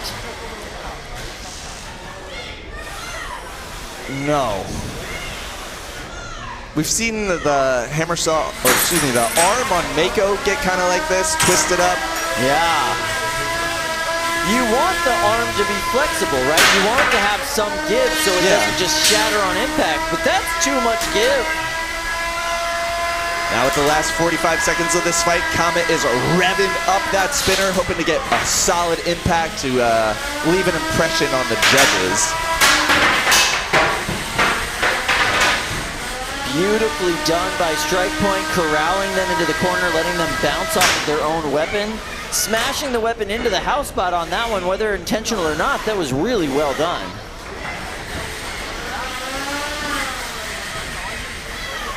"10 seconds left in this matchup.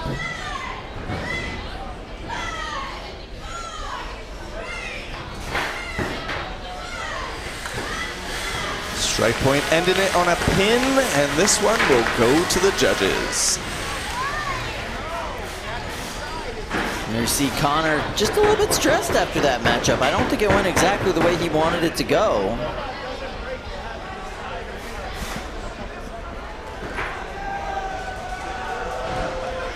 But what a cool machine. Comet performing beautifully.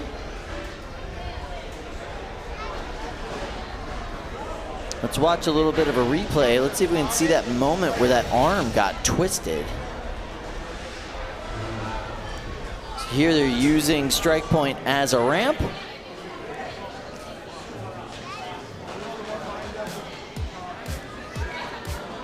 Cornering him, and then Strike Point throws that weapon right into the spinning mass. And you can see it never was back up to full speed or in its proper shape at any point after that. I'd imagine he has a few spare arms. If he continues into this tournament, he'll get it fixed. Wouldn't it be hilarious if he didn't? Yeah, because he brought so many different attachments if he just didn't bring spare arms. That would be really funny. No, I'm sure he brought spare arms. Cool robot. Do you think it advances? Do you think it goes on to the next round? I think that weapon going down to a degree might might cause him some issues in the JD. Yeah. Yeah, I think Comet might take that one. I think you're right. Comet performed admirably. It's had a really good day today. The aggression and control from Strike Point I think was better. He got more pins. He was engaging with those hits. Yeah. Oh, it's a tough one for the judges. It's a tough one. Good luck, y'all. Yeah, I'm glad I don't have that job. So we'll see how that goes for Comet and Strike Point at the end of a couple of minutes. So the judges will deliberate and we'll figure it out. In the meantime, though, we do have more 12-pound and 3-pound bot action coming up. Every fight from this point on is, in fact, a bracket fight. So all of the bots that you've seen have qualified for the bracket, and then all of the bots, it's do or die at this point. If they lose, they're gone. They go home. It's become much simpler now. So much simpler to understand. Yes, absolutely. But that is the goal. Everybody wants to make it to the very end of the bracket and fight for the Golden Dumpster. We have a very good chance today of getting first-time Golden Dumpster winners in every single weight class. So there's 2 robots in the 3-pound class that can stop that from happening. Correct. It's Turbo Fiend. Turbo Fiend, Demo Papazian, yes. And Caldera. Caldera. The 3-pound version. Yeah, the 3-pound version. So they're Glenn both Boxel. in 3-pounders, which means in the 12 and the 30-pound class. Nobody. New champions tonight. Yeah, new champions no matter what. So we'll see how it goes. But in the meantime, let's go to Cage 2 for some more robot fighting action. Oh, and look at that. Speaking of, this is Caldera and Angel Vidal and Hurt Caboose over on the other side. Hurt Caboose, classic robot. Yeah. Oh, this is an awesome matchup. Hurt Caboose is a robot that came up through NHRL. This is a Team Shredded bot. Currently, they have now kind of defected over to Team Defective. Interesting. So Angel wants to be working with them going forward, and he's already jumped onto that team full force, helping to design components, helping to kind of make best practices for weapon purchases, motor purchases for the team. Angel is a very talented draftsman and designer. His real goal is to help standardize certain practices as well as certain components on different teams to help them maximize and support their systems in a more, I'd say, whole sort of way, right? A way that makes it easy to purchase, like a bunch bulk of motors or a bunch bulk of the type of material you need for a weapon. 3. Right now, his new experiment is hub motors. Robots fight. Very cool. Caldera coming from Glenn Boxel. He won the RIT event in March of last year. Dang, he's doing a good job so far right now, getting some massive hits off on Caldera.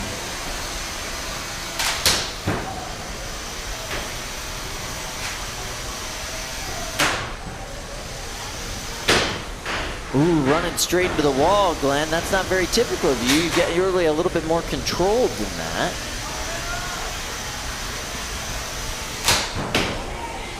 Oof. A lot of glancing blows, which I feel like that means Caldera's getting the better of the impacts. If the robots are going sideways, that generally means the horizontal's doing the brunt of the work. If one's going flying into the air, that's generally the vertical spinner getting the upper hand on the impact. Beautiful self right there from Angel and Hurt Caboose. Every iteration of Hurt Caboose that we have seen is just able to tank impacts, and this one seems to be no different.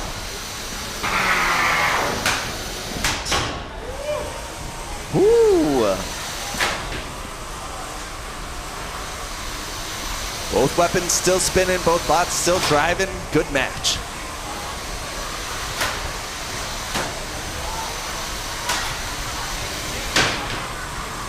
Bouncing off of the wall. That weapon still up to full speed on both of these robots. Oh, I don't know. Looks like a lot of a slowdown on Caldera after that last hit. Hurt Caboose not really able to take advantage and get in there with a box rush before the weapon spun up to full speed again.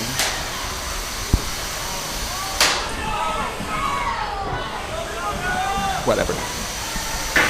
Look at them go. And that's the side armor package on Hurt Caboose, and the other side is starting to come off now. Not ideal.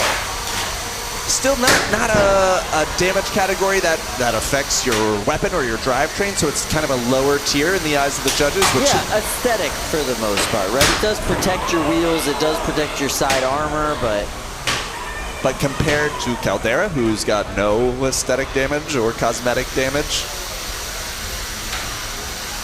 this might be tough for Hurt Caboose if it lasts another 20 seconds. definitely not what you want to see. If you're Hurt Caboose, you want this to be over as quickly as possible.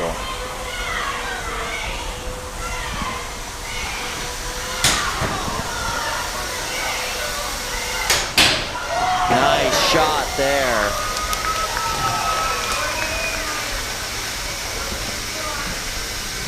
Glenn.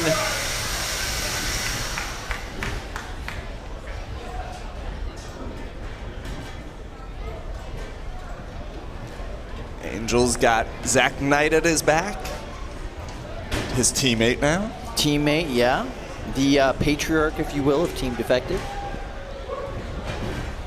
And when Angel came back, I gotta say that team reached out to him right away and offered him a spot. Great idea scooping up that talent. Angel makes any team he's on better. It's cool that the non-college teams are starting to develop as well. Right, yeah, the Pandemonium team, Team Defective, like all of those kind of developmental teams.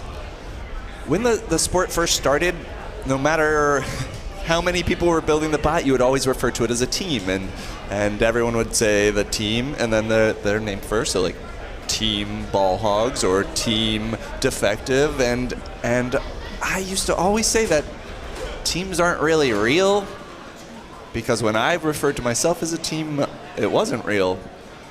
But Kyle, teams are really real now. Oh yeah, 100%. They share resources, they share sponsors, they've got colleges involved. They've, like you said about the Maryland crew, like they're developing their own ecosystem. Yeah, absolutely. All right, we're going to go ahead and show a replay of some of those big impacts. It's cool. Angel took a while off from this sport, so he's really just now starting to get back into it. And I'd say he's doing well, catching himself back up. Yeah, Hurt Caboose looked really solid, zippy, it hit hard. Yeah, that side armor package worked really well up against a horizontal.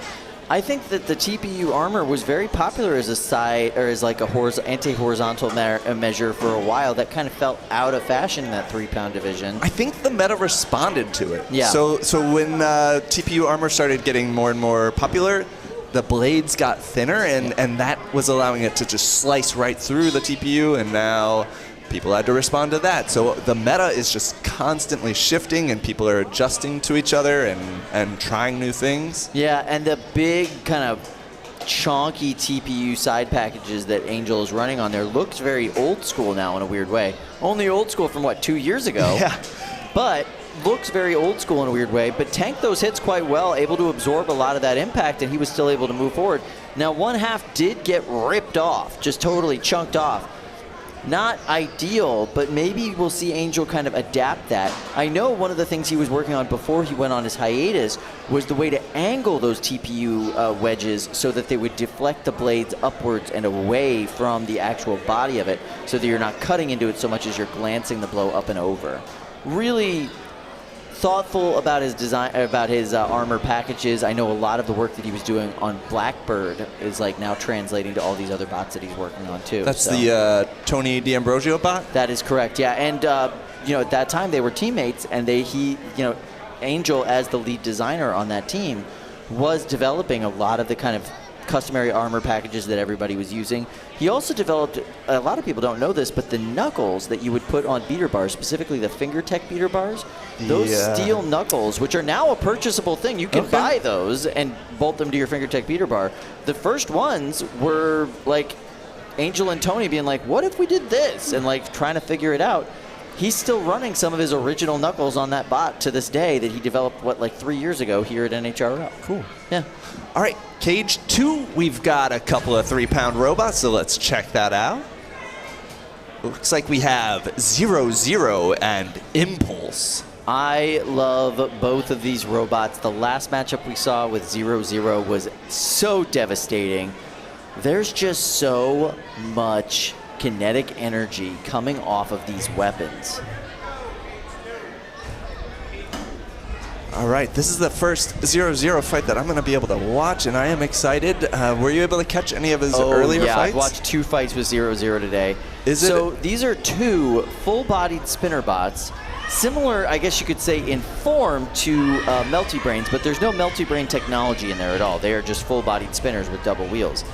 There are shufflers, but there's like bristles underneath the bot to help it get a little bit of movement. Oh, okay. So it's kind of a hybrid between a bristle bot and a torque reaction walker. Yeah, it's like a torque bristle bot. It's really an interesting design, and I honestly, if it wasn't for the Vasquez brothers operating it, I don't think that they could drive it. I don't think it would pass the movement test.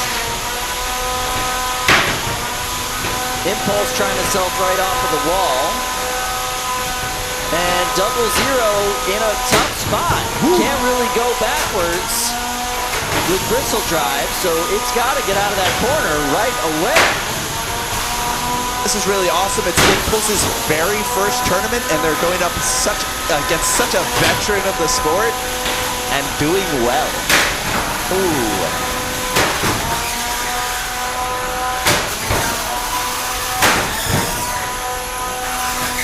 I hear something slipping, and I'm going to have to believe that it's one of the weapons on 0-0. Yeah, that doesn't sound healthy. Like, if I was driving that vehicle, I would pull over immediately. You can see the belt for the weapon on Impulse is clearly broken and sticking out the top like a snorkel. Well, just a little feather in his cap, if you will. Yes. So only 1/2 of 0-0 kind of able to spin up. I think that's because of their position up against the wall, but I'm not sure. There might be a mechanical issue with that other side of the drive/weapon on 0-0. Yeah, it looks a little kicked up into the air, like the angle's wrong. Maybe the bracket that holds the two together is bent. Yeah, that's just a straight titanium bracket between the two. There's nothing super structural about it. It's a flat piece of tie. There we go. Ooh, they just gave it a little blade hug there. You see that? Oh, lovely.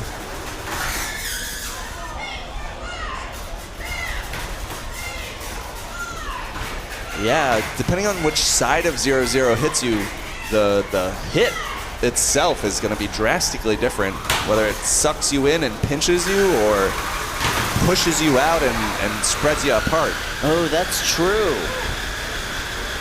Probably really different on how that actually impacts the motors on the bot too.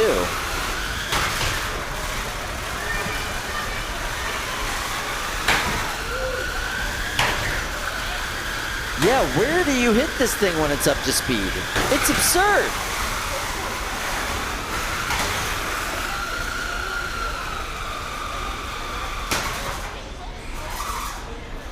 So once again, that kind of left side of 0-0 is able to move. A little bit trickier to get that right side going. It's squeaking, trying to. Yeah, that's not healthy. So that is the match. Rough way to end it. Jason feeling pretty good about it, though. You gotta love those Vasquez brothers, always bringing interesting stuff, really cool stuff. There's 2 of the top-notch competitors on the West Coast, and we love it when they bring their talents and their robots out here to NHRL. And they were born into this sport. Oh yeah, absolutely. They are second-generation combat robotics people, like in general, yeah. And there's not a lot of those, really. Nope. Not yet. Not yet, but we're getting there. They're definitely, it's interesting because they're veterans in the sport. Because they've been doing this since they were 5, right? Yeah. They're not very old guys. They're you know, young men, but they're veterans. They've been doing this for 15+ years. Really cool robot in 0-0. I love the pivot. Originally, it was supposed to be kind of a torque drive bot. Had to pivot to the bristle drive system to really make it work. But you know what? Works great. Yeah, let's check out some of these better hits from this fight. See what we got going on. Slow start. And then, boom, that impact. You can see just tossing them up in the air, the belt gets ripped off, the weapon stops working. So it just becomes this attrition match, and let's throw my weapon, even if it's not working, over and over and over again into 0-0, just to see what happens, what we can get out of it. All right, taking a look into the pits, where we see a UCCR flag, some jerseys. A couple of WPI jerseys walking by. Absolutely, yeah, we're busy in the pits today. I see folks hanging out by the communal parts bin, which is where you can put parts in and other people can take parts out. Hold on, is that really what, it's like take a penny but leave a penny for robot parts? Yeah, absolutely. Someone needed help with a weapon lock last night, and I dug into it and got a couple of pieces of aluminum and got their weapon lock going, and it's a really cool thing that we have, and it's community driven, so it's easy for us to do.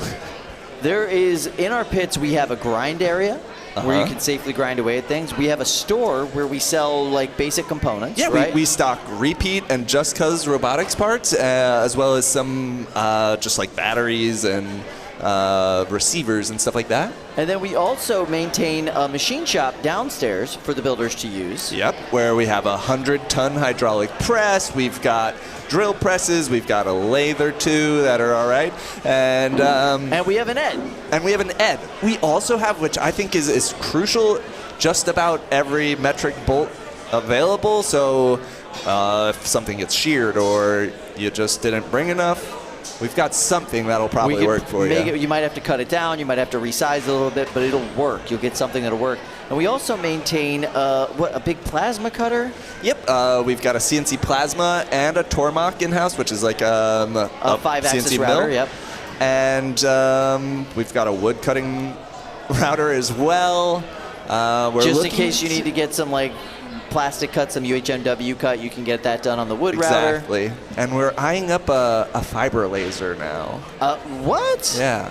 So something that we can cut, say, house bot steel with. And so if you provide material, you can get pieces cut and made and worked on here if need be. If need be. Yeah. If need be. If you ask nicely. If you ask nicely and people have time. Really nicely. Yeah. Fascinating. That has been difficult to maintain. That was like part of the roots of NHRL. But as we've gotten bigger and our competitor base has broadened, it's certainly harder to provide that as a service. But we still try our best to make sure when you come here, you have what you need to fight, and that the robots are running, and we do what we can to help the builders. All right, we are going to head over to Cage 2 for more bracket action in the 3-pound division. This is a fight that I have been looking forward to. Ladies and gentlemen, on the right side of this box is an incredibly powerful horizontal spinner named Yetus.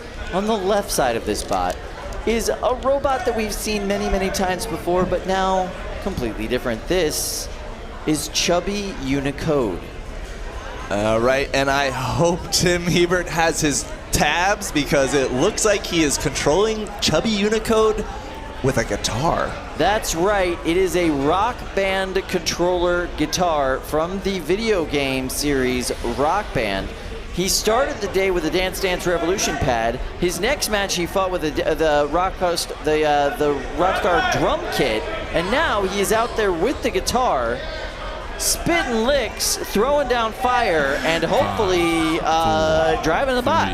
All right, Tim, let's see a full perfect on this fight. Fight, robots, fight. What's weird is that the control of the bot has gotten better with each iteration of control method. Let's see if that continues now that we're straight up in the bracket. I think it's weird that he's winning. He's won with these weird controllers. Twice! Yeah. He's won twice! Not forfeits, not buys, not flukes. He's straight up dominated those matchups. He's up against Yetus now. Yetus hits like a ton of bricks, so this is going to be a tall order, but he's driving.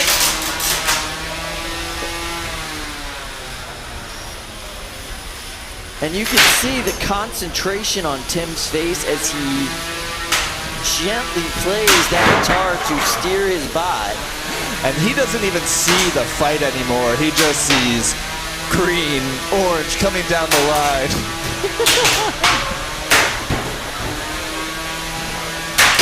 I am flabbergasted that this is a competitive matchup right now. And it's a competitive matchup fight where somebody is using a traditional transmitter, controller, same kind of thing you would see for flying a drone or operating an RC car. And the other guy, he's just, you know, jamming out on a button guitar. I wonder if that whammy bar will get him to self-right. That would be sick.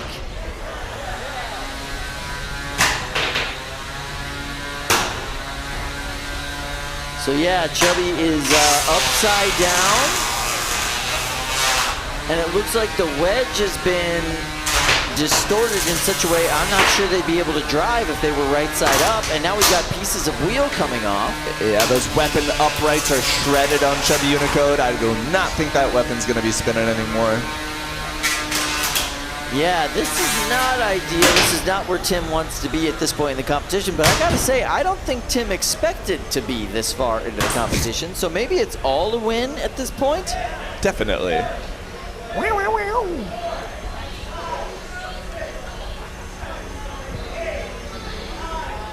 He's shredding, he's trying to get unstuck.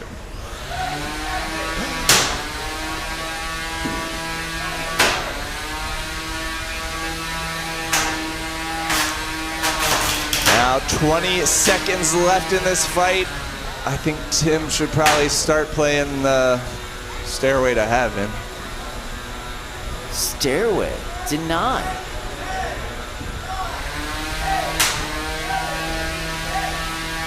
So yeah, I'll go ahead and say it. Chubby Unicode wins its first two matches, goes the distance in their, what's probably their last match, let's be honest. Yeah. But what a day. Yeah, that's awesome. Different way of controlling the robot each and every time. And you know what I love about this is, like, when he was playing the drums, he was legitimately playing the drums. Yeah, it seemed like his arms got pretty tired during that fight. Like, he's legitimately playing this guitar now. It looks like he's in the middle of the game. Let's go ahead and watch a highlight reel of this. All right. And he looks Power cool doing kick. it. I think when you're using a guitar to fight robots, it's all about the power chords. And there you go. All right, we are going directly into cage one for some big bot action. We've got Siebert taking on Boyd.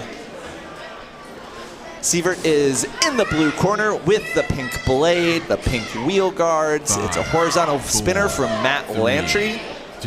Did Very pretty well driven. Matt's a heck of a driver anyway, but this bot moves super fast. Void, it's moving.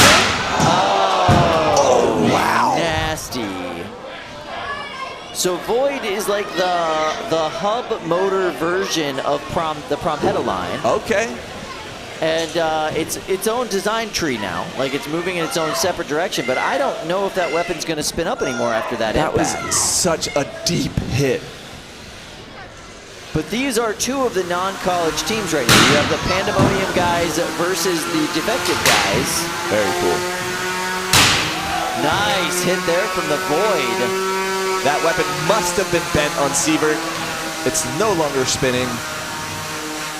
Yeah, it does look a little bit taco, doesn't it? Maybe like a Lay's potato chip?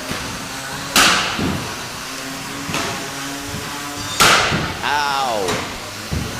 Matt Lantry is an incredible driver, but there is no ground game on Sievert.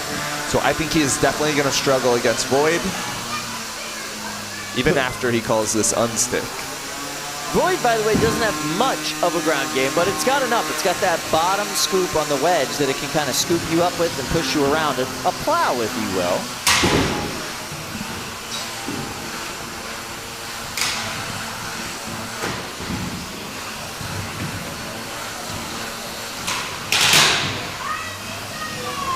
Sievert knows not to tap out. anything could happen in this match. Yeah, minute and 23 seconds left. Literally anything could happen. Void could just stop in the middle of the arena for no reason. But Void seems to have regained his footing after that massive impact at the very start of the match.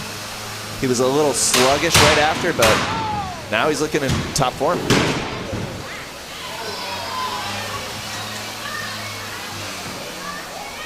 Uh-oh. Sver is now stuck on the kick plate. They've used their one unstick attempt and 52 seconds left. There's not a whole lot of time. They are probably going to get, yeah, there it is. Knockout. So, new robot from Matt Lantry, incredibly well-driven and a fast machine, just not able to keep it off of the side rails. Definitely a problem with those horizontal spinners. Yeah. They just get stuck up there and don't get off. It's tough. I know Anxiety had made a note of it earlier in the day, and it's tough. It's just a big shelf. You know what I mean? Like, it's hard to get down from that. All right, let's take a look at this replay. I'm excited to see that first hit again. There it is.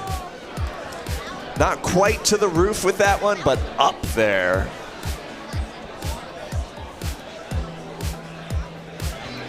And right after that hit, there was no more spin from Sver.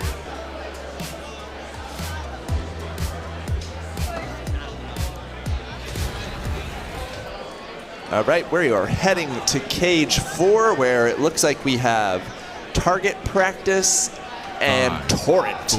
Nice. Some 12-pound action. Target practice in the blue corner, Torrent in the pink. Robots fight. I love these two robots. Torrent, an offering from Donald Sung. Such a fast weapon on this robot, and just so well done. Donald is a phenomenal driver. Target practice, a newer bot. Oh wow, and Kyle. It looks a little discombobulated, maybe dismembered, maybe disemboweled. For a new robot, those insides are really clean. The wiring job looked nice. Everything was pretty well organized.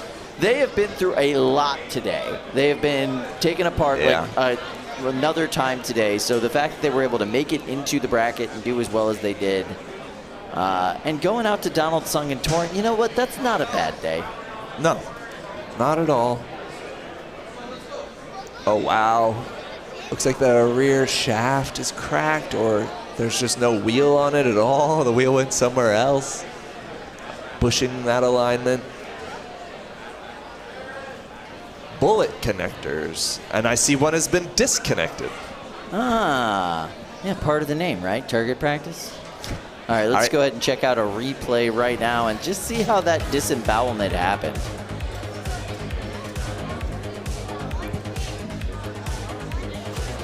Wow. Yep. And there it is, up against the wall and back down. One and done. Yeah. Once you start bouncing around in that kind of corner between the house bot and all the polycarbonate, and there's nothing good that's going to happen in Brett's danger zone. It's a rough spot to be. If you can get launched in there, it's the equivalent of getting like out of the arena in other arenas, but that's like really a dangerous spot, especially if your weapon's still spinning. You're just going to hurt yourself. All right, so that's it for them. That's the end of the day for them, right? Yep. Every loss now is a ticket home.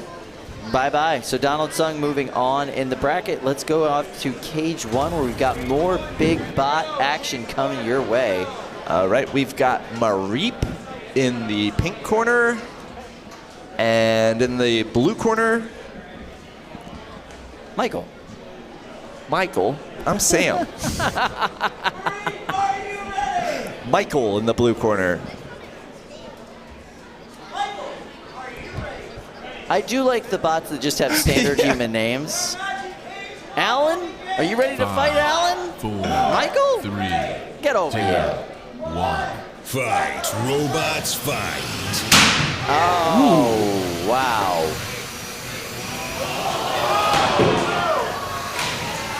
Yeah, something on the inside of Michael did not like that initial impact. A little bit of smoke coming out from that. Probably belt smoke, we're not really sure, but its weapon isn't working. It's not weaponing anymore. It could could certainly be belt smoke if that weapon got bent upwards from that hit from the vert. It could jam up and the belt's still spinning, and that's what causes the smoke, the friction of the belt on the pulley that is not spinning. Yeah, could have also been like the speed controller, but we're not sure if that's it. Definitely. And yeah, Mareep's doing what it wants to do. It's doing a little dance, playing upside down. The UCCR team cheering for this pin. But Mareep knows what to do. Just be spinning as soon as the pin is up. And it looks like Mareep is struggling with the right side drive, so they are crab walking at this point.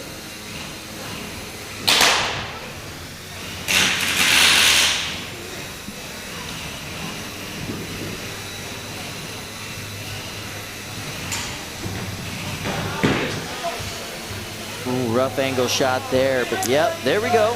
All right. Are you able to get over there? Can you make it hit? Is the it count gonna out matter? counting out? Are we gonna do it? Okay. Michael called for the unstick. They received it. And now Mareep has ended up on its head. Michael in a position. A lot of this matchup. Oh, cute little self-right from Mareep. You know, it was cute. That's an apt description for it.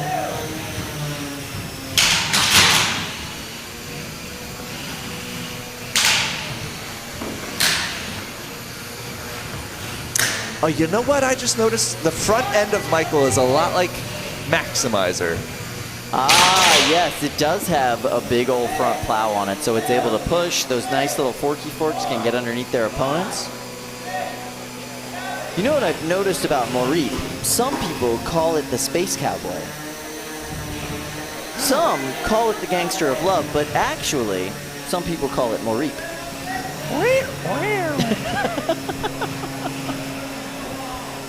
This is looking like a pretty definitive win for Mareep, but now we got more movement coming out of Michael, so I'm not sure. Going into the last 22 seconds, that self-right happened. There we go, Mareep is back on its wheels. Floop helped, kinda. It was helpful. Just taking a punch. It was aggressive, but it was helpful. Sometimes you just need a little, oh, nope, not good. After the impacts we saw in this matchup, I am surprised that everybody ended this match moving. Yeah. This one's gonna go to the judges. Mareep leaving a rough impression there upside down at the end.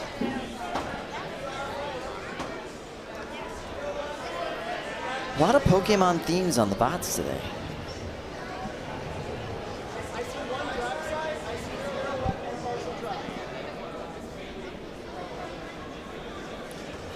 All right, we're gonna hop right over to cage 4 where we have, speaking of Pokemon, Minan and Plusle in the pink corner and Nightcrawler in the blue corner. Fight, robots, fight. Minan and Plusle from Team Honeycraft out of Southern Maryland.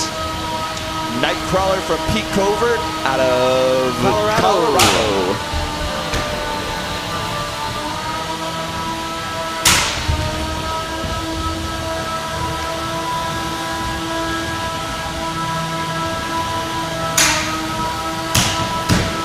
Uh-oh, a juggle.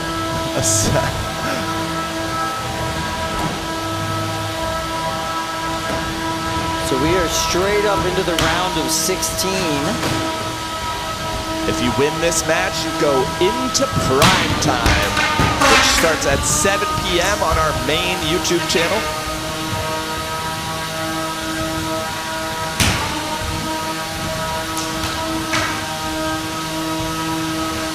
Minan and Plusle doing their best to approach Nightcrawler from opposite angles, try and make it tough to deal with.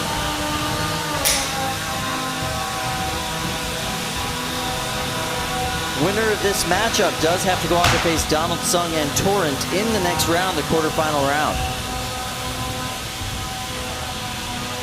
I love Minan and Plusle, beautifully themed robots.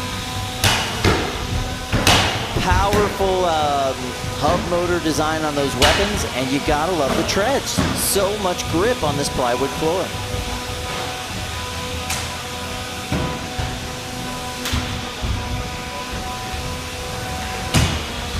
This really gives you a sense of how small Nightcrawler is. Right, yeah, it looks exactly the same weight class as these two very much so smaller bots.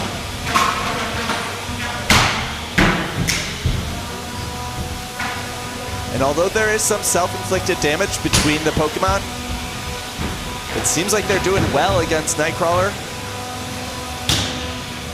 They're getting good engagements. Yeah, even getting the better of some of these weapon-to-weapon engagements. Just shows the power and speed of these hub motors. Maryland design ethos in both of these bots. Powerful hub motor design, big old treaded wheels.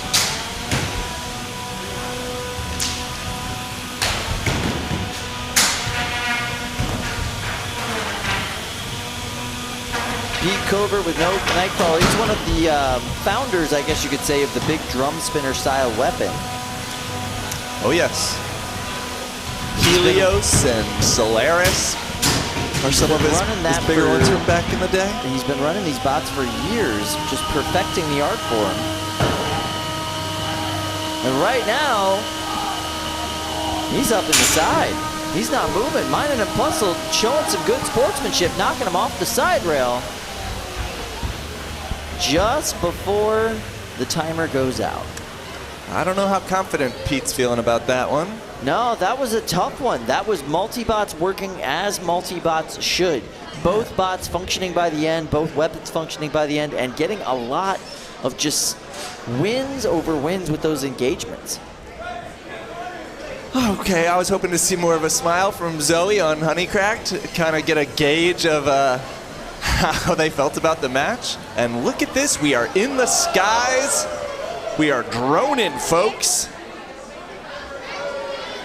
You know, we get that weird sky cam last time. Now we have this thing. What are we going to come up with next? Oh, geez, I don't know. Wow, I like how there's very little delay on that, too. Yeah, this is live feed. Just we got right through the gift shop. a couple, whoa, can he recover? He's recovered. And he didn't even hit an audience member after going through our championship flags. We love that. Nicely Into the done. VIP section. Hey, there we are. All right, I want to see a Matty flip. Come on. What on earth is a Matty flip? It's where you go over an obstacle, do a front flip, and then come back under it backwards. I don't understand this drone terminology.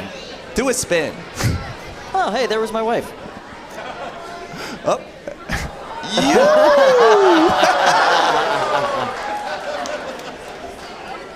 Yep, a little shake to agree. Here's our beautiful VIP section. Hey, hello, look, there's Maggie. my son Hudson. There's my daughter. That's fun. We've got a new setup in here. There's a bunch of new tables in there. It's looking good. Doing some table service from our food trucks now. Hello, refs. This is the behind the scenes to our Gladiator entrance. Welcome. Yeah, this is what it looks like to be a competitor. You walk right out to Gwen looking at you sternly. Don't do it, Glenn. Hi, Gil. All right, let's send this to Cage 1. We've got Caldera 12 and RoboCat. Remember, we are in the bracket now. This is single elimination. If you lose, you go home. No pressure, Glenn. No pressure. 5, 4, 3, 2, 1. Fight, robots, fight. No box rush in this fight, but a big hit! Wow! What a follow-up from RoboCat. Both robots still spinning. Oh!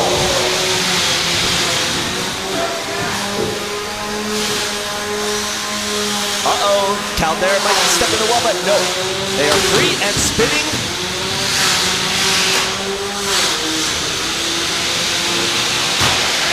Nice shot there. Ben Haas putting on a driving clinic on how to drive against the horizontal. And another big impact there. RoboCat has had a pretty mixed bag of a day, but this is an excellent showing against Glenn Boxwell and Caldera 12. Uh-oh. Looks like RoboCat spinner might be slowing down a little bit. Oh, more than a little. It is no longer spinning, Kyle. That's a dangerous place to be in, especially if you are going up against Caldera. That weapon, oh no, Caldera's stuck. Oh. Stuck in the wall. They have called for their unstick, and this is a particularly tricky type of unstick. They've got to hit him at just the right angle to dislodge that weapon. Otherwise, they're just jamming the weapon into the wall further. All right, Floop can do it, though. We know you can, Floop. I don't know. That's a tricky spot to get to. If Floop could maybe turn towards them, maybe they could nudge them out, but that is hard to get the there it is. Yep. Is it Keep free? It going. It's gotta be there. free. It's almost there. There it is. All right, was that it? Can Glenn still move with Caldera 12? Wow, that weapon came right back up to speed, and it looks like he is able to drive. Oh, nasty. The side weapon or side armor package on RoboCat is gone. Ben Haas has to be really careful about where he drives now in order to only get impacts on that other side of the armor. Nice job just back into him. That's going to avoid that side armor package that's missing all the way around. I like it. The countdown is happening. This is a pin. This is a pin. Ah, there we go. Is he stuck in the wall again? Uh-oh. You gotta see some motion.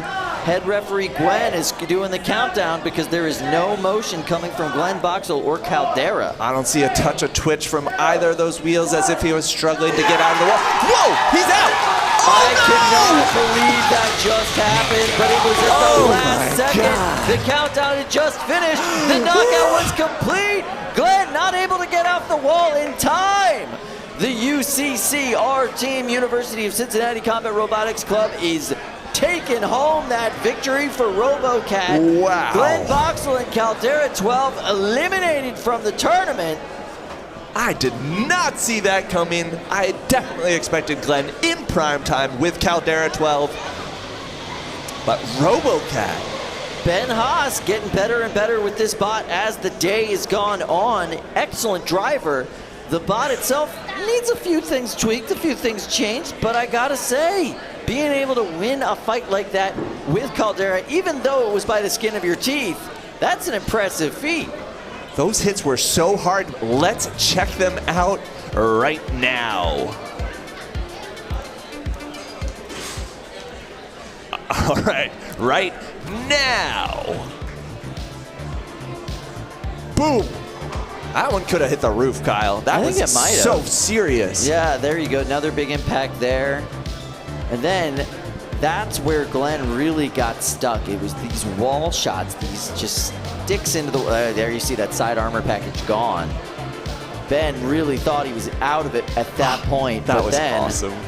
The thrill of victory. When the countdown happened and Glenn just barely got out, listen, the countdown is the countdown. It doesn't matter if you get out a second later. The fight's over. And we are going straight to cage 4. These are two new bots that we've seen here today, Flashbang and Marshmallow. Marshmallow has had quite a run throughout the day. Flashbang a little bit more of a mixed bag, but when they can keep their weapon together, it's a pretty effective little bot. Flashbang got stuck upside down, called for an unstick, and just got creamed by... No, that is Flashbang. Oh, excuse me, Flashbang creamed Marshmallow. Marshmallow's the first. And Marshmallow taps out. Marshmallow says, no, thank you. They are sending Flashbang into the quarterfinals. We'll see ya in prime time. So that means Flashbang in prime time will either face off against Sherry or La Machina. It's cool the La Machine line still evolving. All these decades later. There's La Machine, the original.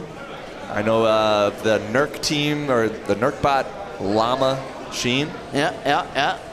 You gotta have it. It's the original meme in combat robotics, really. I think it should be a requirement that you have to use Pam. In what way? Well, that's the lore. In the original La Machine, in order to make that wedge more slippery, they sprayed it down with Pam before the fights. I don't know how I feel about that. I think it would make for a better smelling fight overall. Yeah, we've done some food stuff in the cages before, and that's entirely in our past, based on our experience doing food stuff in the cage. Oh, right. Yeah, I don't have to clean those things up, so that makes sense. All right, fair. I can get on board with you guys not having to clean up all that mess. But it is effective. It made for a very slick wedge, you know? There's other things you could use. Graphite. What else? Lubricant of any type, really. Okay. Right? I feel like you probably don't need anything. You don't. I don't know if anyone's lubing up their wedges these days. If it worked in the past, why wouldn't it work today? I don't think it needed to do anything in the past. I think this is like an evolved rumor or something. It's just I don't believe it. You don't believe it? I don't believe that it did a daggone thing. I don't know if it did anything, but I do know that they did it. Okay. At least according to the Okay, two guys I can get down with that. And then we'll never know if it was effective. I do know the other fun thing about the original La Machine is that it ran off of a car battery, and they had to charge it up at the car before the matchup. So they would take it out, the battery out to the car. I've used part of my car in a robot before as Yep. well. My heat shield ended up being a part of a flamethrower. But Kyle, let's head to our play-by-play booth where we've got Adam and Ricky. How y'all doing in there? Looking stylish, guys. Doing good here in the very booth. much. I think we're pretty well. I still can't get over the fact that we're in a submarine off the coast of the Pacific Rim, watching robot fights live from thousands of miles away. It's amazing. It's the only safe place, really. Right. Nowhere else is safe. No, we're doing great. I love being in here. The view that we get of the fights and all the action and all of the information about all the fights is great. What are you excited about? Well, I mean, I'm still pumped about that fight with Caldera and just getting shoved into the wall, breaking free just like a split second too late. That was wild. Yeah, it was amazing. It was amazing to see from all of the angles. I'm pretty excited myself about getting into another fight, so we're going to go right to cage one and see how it goes.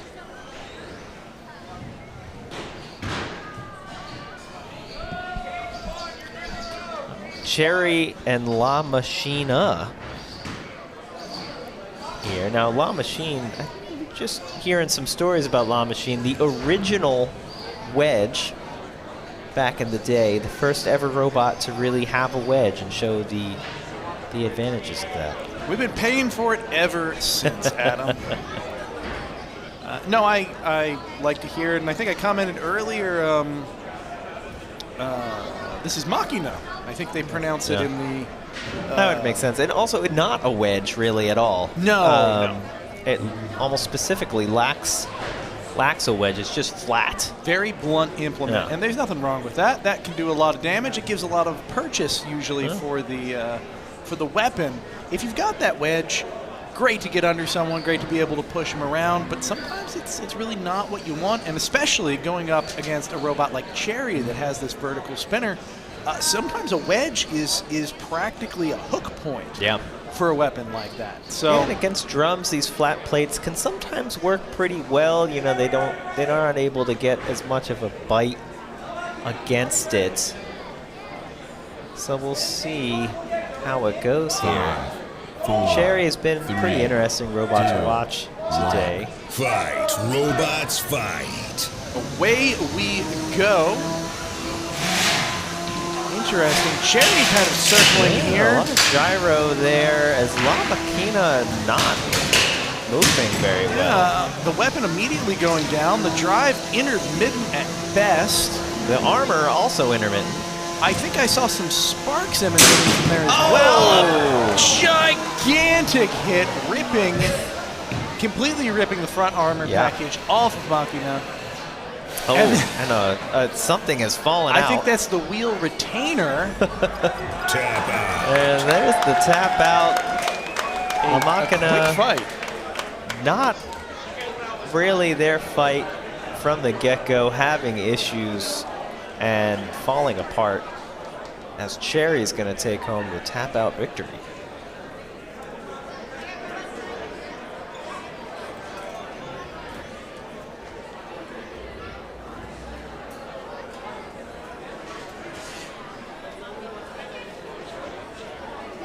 With that victory, I think that's going to put Cherry into prime time later tonight.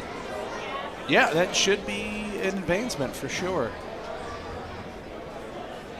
We're going to go to a replay, get a little more of that action. Maybe we can see just what was going wrong on La Makina. I don't know. Yeah, just it's been a few fights. Maybe just kind of accumulated damage. Maybe they didn't get back together in time. But let's throw it back to the desk, hear what they have to say. That was gross. Yeah. I liked it. But yeah, that was gross. That was a lot of destruction. I think that that's what we're going to be seeing from this point on, right? As we get further into this bracket, we're just going to see meaner and meaner fights, meaner and meaner pots as time goes on. And this quarterfinals round in the 12-pound division is now really shaping up. We see everybody that's going to be in it. And it's looking pretty nasty. Looking pretty nasty. So one quarterfinal fight, or round of 16 fight left in the 12-pound bracket before we move on into primetime. Kyle, I like seeing the insides of robots in the pits, but I love seeing the insides of robots in the cage. You know, that's a valid. All right, so let's go ahead over to cage 2 where we've got some more 3-pound robot action, and our buddies in the booth are going to call this fight. Thank you, Kyle. We're going through an interesting little time there. We had some really interesting views of the last fight on all the different cameras. Now we're ready to get back to it. 1. Fight. Robots Here we fight. go. Very quick start right off the bat from Mako. Oh, wow. That's what we want to see from Mako. Skewering. Scab armor just sliced the entire depth of Mako's weapon, sliced into scab armor. It could not have penetrated any farther. It does not get any deeper into that robot. Wow. That's gonna need to be separated here by the safety crowbar or some sort of safety implement. Yeah, the match has been paused. These two robots are considered entangled with one another. That's nobody's fault. We're going to try our best to get them apart, but wow, those two look inseparable. Yeah, it's like, get your blade out of my robot. Stop holding on to my blade. Look at that. That is deep. Now, look, as they're pulling all the way these apart, to the hub. You can see some of the magic of Mako. Look how flexible the arm on Mako is. They're turning that 45 degrees, maybe more, as they're trying to pull the robots apart. And that's historically not something you could do with a hammer saw. Yeah, it's probably a TPU arm, I suppose. And yeah, we've been talking about this all day, but these TPU materials, type of rubber, just really great for absorbing impacts, flexing out of the way. They're not as strong as something like a carbon-filled nylon. There it goes. But they're flexible. Gwen's talents on full display today. You can see wiring through the slit. We're going to go to a quick replay while they get that reset. Check out that hit. It doesn't... And then the doesn't get power any deeper than that. of the arm to suplex with the saw. That's a great point, too. That effortlessly lifted the robot and threw it over its shoulder, and just away it went. Wow.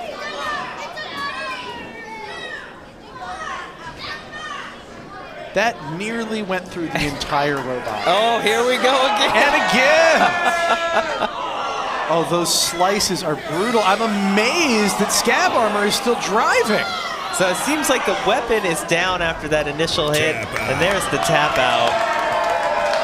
Mako with the celebration hop there at the end. These improvements to Mako really shining through. Mako's always been able to deliver hits like that, but never so confidently and so repetitively. Wow.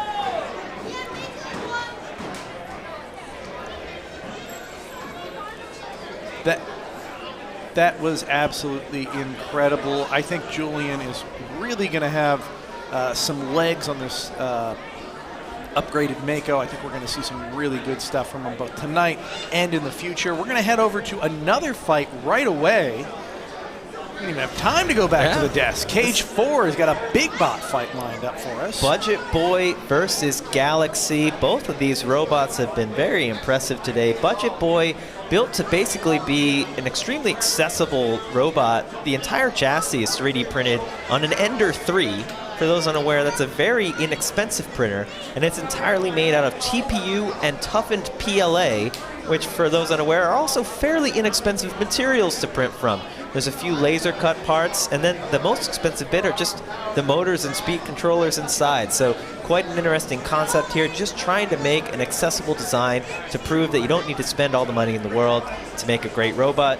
On the other side, we've got Galaxy, a brick with an insane weapon.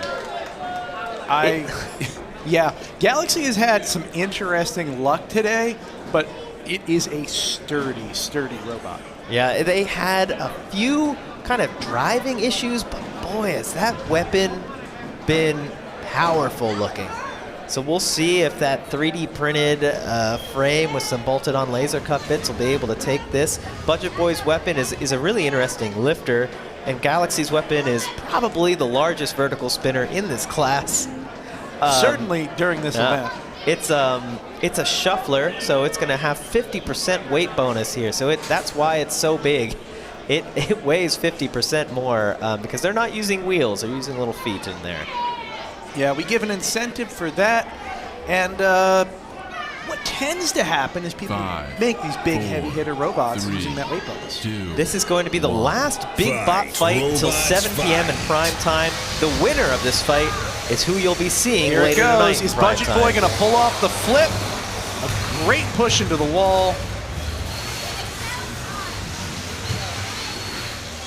They're being very careful with their flips. Whoa, big hit. Both bots going flying. Yeah, no obvious victor from that hit. No obvious damage on either robot's case. We haven't seen a lift yet from Budget Boy. They're trying to be careful here. They're trying to get around the side. They're not quite winning those front engagements. There and there it they is. go, using the gyro of Galaxy against them. Excellent work. That's a great pin, some lifting. Budget Boy really wants to invert Galaxy. If they can get that weapon to hit a wall or hit the floor. It's tough. It's almost like a... Whoa! I think that was a roof shot, ladies and gentlemen. Still moving after what a hit.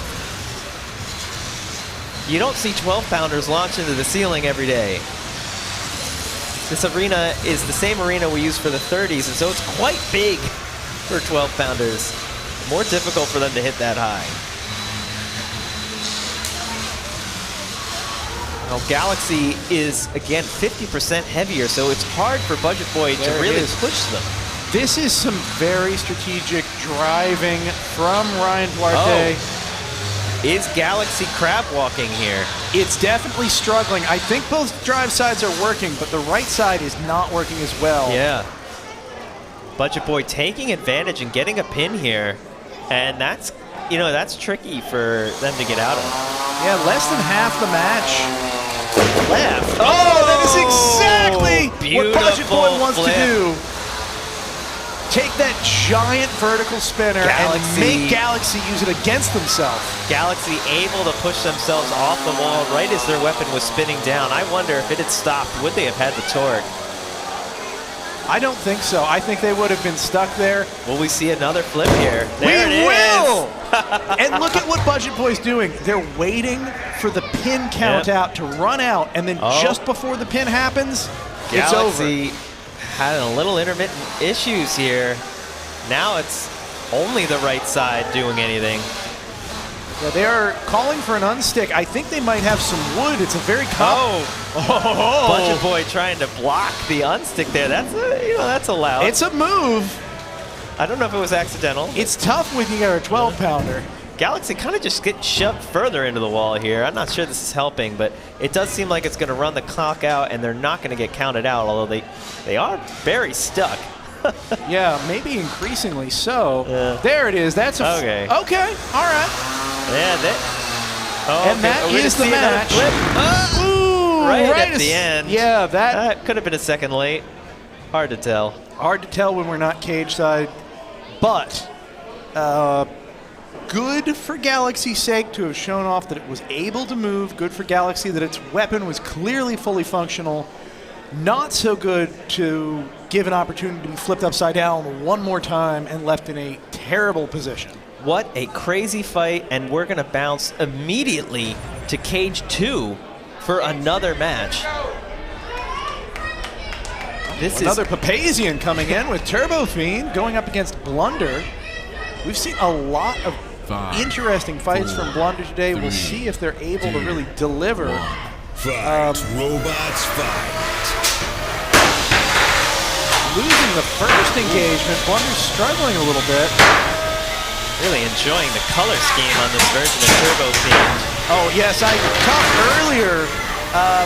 Apparently, the idea is just to make it look progressively more evil. I think it's working. Fiendish of them. Yeah, Blunder incredibly able fiendish. to deliver some hits there, get off the wall.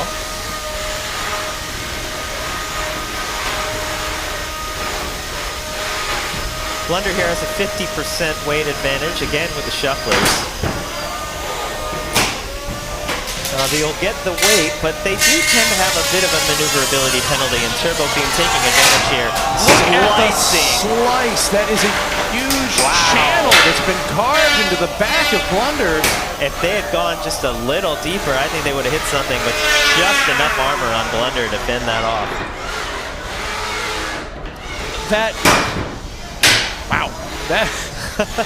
You don't see damage like that every day that's just so... It's like a power tool. Yeah. I mean, it looked like a Mako type of slice. Yeah. I'd say family habit, I suppose. There we go. Listen to that.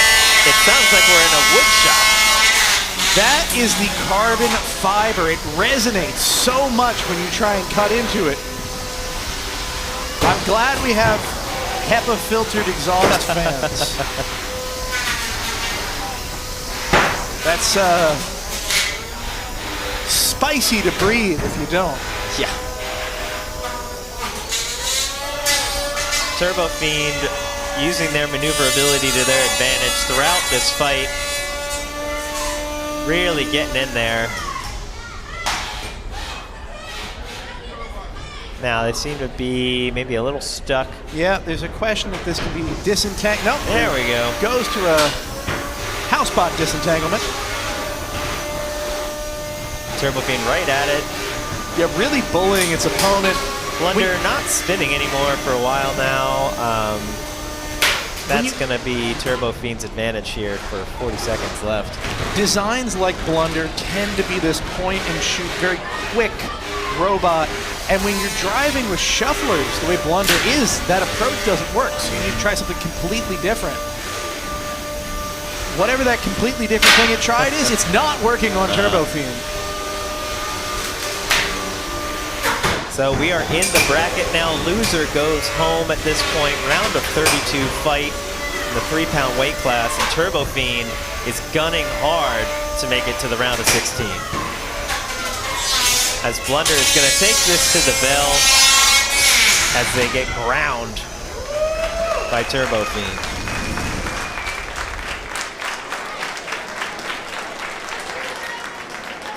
It's a very happy looking pair of Papazians, and I can't blame them. Evan Rosenblatt bringing Blunder today. From Hollis, New Hampshire. I didn't realize that. Blunder I really like as a robot. I just think that this was a matchup that wasn't in their favor in terms of the rock, paper, scissors aspect. You need to be either fast or devastatingly powerful to go up against Turbo Fiend, and Blunder doesn't do either of those things particularly well. It's balanced in other ways. Turbo Fiend is not a good opponent. Yeah, Turbo Fiend just has so much control, and with that weapon, they were just able to keep getting in and grind away, and nothing really Blunder could get going the whole fight, just up against the ropes, pretty much. But they're able to make it to the bell, and the shufflers work the whole time. So.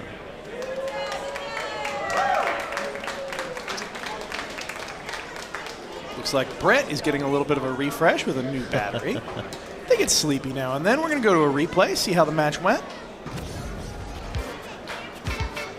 See, right off the bat, Turbo Fiend winning the exchanges, and that kind of set the tone for the whole match.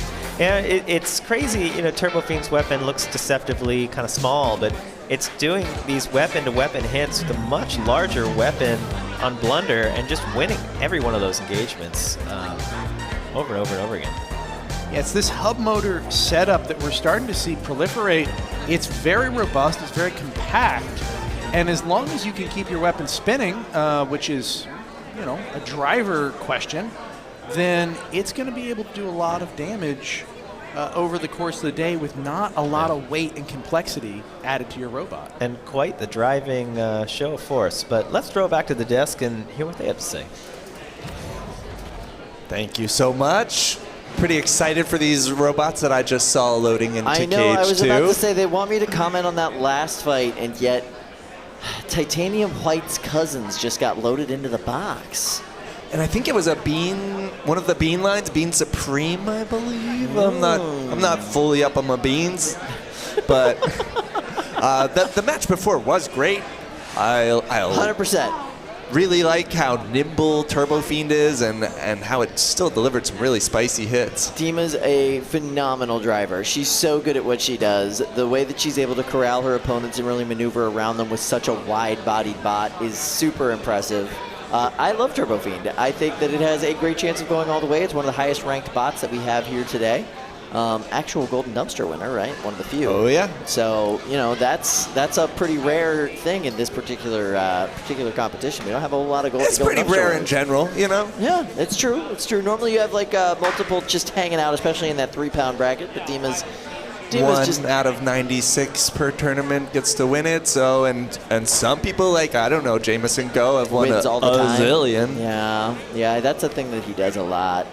Yeah, there's other multiples, but yeah, he's the one that does it the most. Listen, the most competitive 3-pound division in the country, period, the end.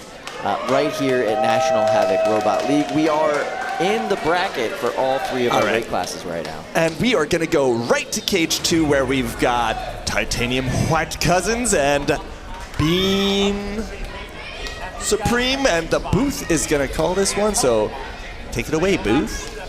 Ghastly. A little extra thank you. I love it when it comes to us and we get a chance to comment on these fights. I especially love it when it's a flame. 3, And I triply love it when it's Titanium White. Fight. Robots fight. Oh, excellent. Interesting. So, Titanium White lives and dies on its ability to bully and control its opponent.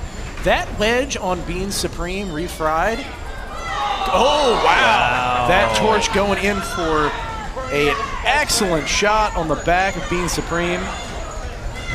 But it seems like the wedge on the front of Bean Supreme is just able to outgun Titanium White. Yeah, Titanium White does not have wedges. They've got these little wedge lits, and you can see here they're just not really ground scraping. Well, they may have been ground scraping earlier in the day after a dozen less fires and a half dozen less fights. Yeah, they're having a tough time of it, and whenever Bean Supreme gets under them, there you go. There we go. It's all about this control, and the thing is that this is still a relatively new weapon design. It's going to take a little while for them to understand what works and doesn't for controlling different shapes of opponent. The ground game so important with these flame robots. A lot of flame robots have decent range. You know, these types of torch robots, these controlled high-temperature torches, don't quite have as much range as some of the larger flamethrowers, but if you can get them in the right spot, they can do a lot more damage. So, a bit of a trade-off. What's interesting, Beam Supreme really struggling to do much flipping in some cases. Yeah. Just kind of bouncing around. You know, Beam Supreme has a interesting style of flipper lifter. It just seems like just kind of flying all over the arena. Wow, Bean Supreme is fast if it wants to be. It can take off like a shot. There's a pin of sorts. Now Titanium White is pinning Bean Supreme into themselves. I want to see some flames. Will we The see flames it here? are going. It's just they're not able to effectively deliver them right now. You need a good pin in order for these flames to be useful because they are much shorter range than some of the other flamethrowers we see in this competition. A couple opportunities, and it just didn't seem like in those opportunities they got the flames going. There we go. It's just not enough. It's really interesting to me, too. These flames, I haven't done a measurement, but they tend to last longer. We're at the last 20 seconds of the fight. You should be able to torch pretty much the whole match. Yeah. It does seem like they're turning them on and off. It does, which is just surprising to me. Yeah. We're going to come down. This is going to go to a judge's decision. This is a nice pin to end on for Titanium White. It's interesting, you know. The robot really took impressive control of it. It did seem like for a long time Titanium White was chasing down Beam Supreme. But Beam Supreme got some pins in there. Just neither one really was getting a lot of control. They both seemed a little slippery for each other. I see the flames burning, so there's no weapon damage. I see both robots moving, or I should say both halves of Titanium White's cousins. I imagine, well, Beam Supreme moved itself to the arena door, so we know it works. We know its weapon works. We never saw any sign of that going down. So it's all going to be control and aggression in this match, and that's pretty darn tough to judge. Tough fight to judge. You know, a lot of times a flamethrower can win these fights because the flames are just such a visual spectacle that it seems very aggressive. It seems very controlling when the flames are just everywhere in the arena. One of the trade-offs of these smaller controlled flames is you're not going to get that. Yeah. So we'll see how the judges score it. But an interesting one for sure, difficult to judge. I think both teams probably wanted to put on more of a resounding victory. We'll see who's able to take that one home and advance to the next round of the tournament. We will find out for sure. This is just a prime example of the if you want to win, don't let it go to the judges. There's no one can walk away feeling like they have a resounding argument. We're going to head back to the desk. Maybe they can give us a little more insight, and I'm sure they'll get us ready for the next fight. You got any insight, Kyle? No, I was actually watching my children run across the walkway where they shouldn't be running right now. So I was like a little bit in parenting mode right there, and you guys just caught me on camera. But they're fine. They were told by the officials not to do that anymore. So there you go. We changed the stanchion over there to prevent just that. I know. Yeah, that's a thing that we did. It was a smart move, but, you know, kids are going to run. If they see a straight path, they're going to go straight through it. Yeah. All right, brick wall next time. Brick wall would be much better, or at least like a faux brick wall. Like a twig wall. Twig or wall. a hay wall. Now we're getting into a challenging the children's type thing, you know, like you're putting a challenge in front of them and they're going to try to huff I and can't puff. help it. I haven't done a Havoc challenge in so long that I just got to get my challenges out. I'm kind of happy about that, actually, but we'll get on to that later. Anyway, so, yeah, we're getting ready to move into prime time at this point. We are moving our way through these brackets.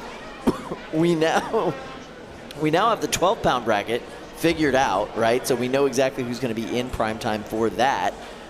We're still trying to figure out that 3-pound bracket, so we're rushing as much as possible to get through that. I think we're still in round of 32. Yep. So that means all the winners of these fights are going to go on and fight each other, just like what's about to happen in Cage 2. Cage 2, big robot or little robot action. Let's throw it to our friends in the booth to call this fight. Good luck, guys. Oh, it's so cute. Look at the paint job. I got to say, it's been Pokemon a lot today. It's been a lot of Pokemon today. I really enjoy Ghastly. It's got such a look to it. That purple is just stunning. It gives me more of a Haunter vibe, which I'm even more on board with. And it's going up against Prince. We've seen a lot, and I mean a lot of interesting things from Prince, from Rain, from the whole team. 3. I want to know if they can really deliver that hit. Fight, robots, fight. It's a big weapon. It's a fierce weapon.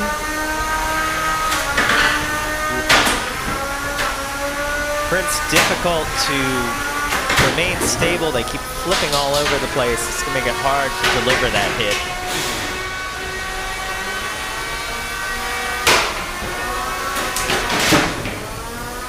Ghastly much more planted in most of these engagements. Well, they did end up upside down there. Ooh, exposing the backside as Brett comes in and disembowels them. You don't want that. That almost seems fake, Adam. Wow.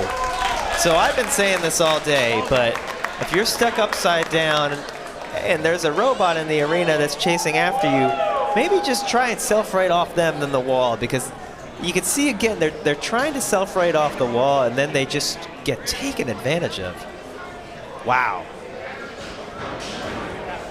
We're going to jump right into a fight in Cage 6. Rorschach and Yetus are going at it. There have been some big hits already. Yetus up against the wall and stuck, asking for an unstick, not getting it because Rorschach just wants to continue the punishment.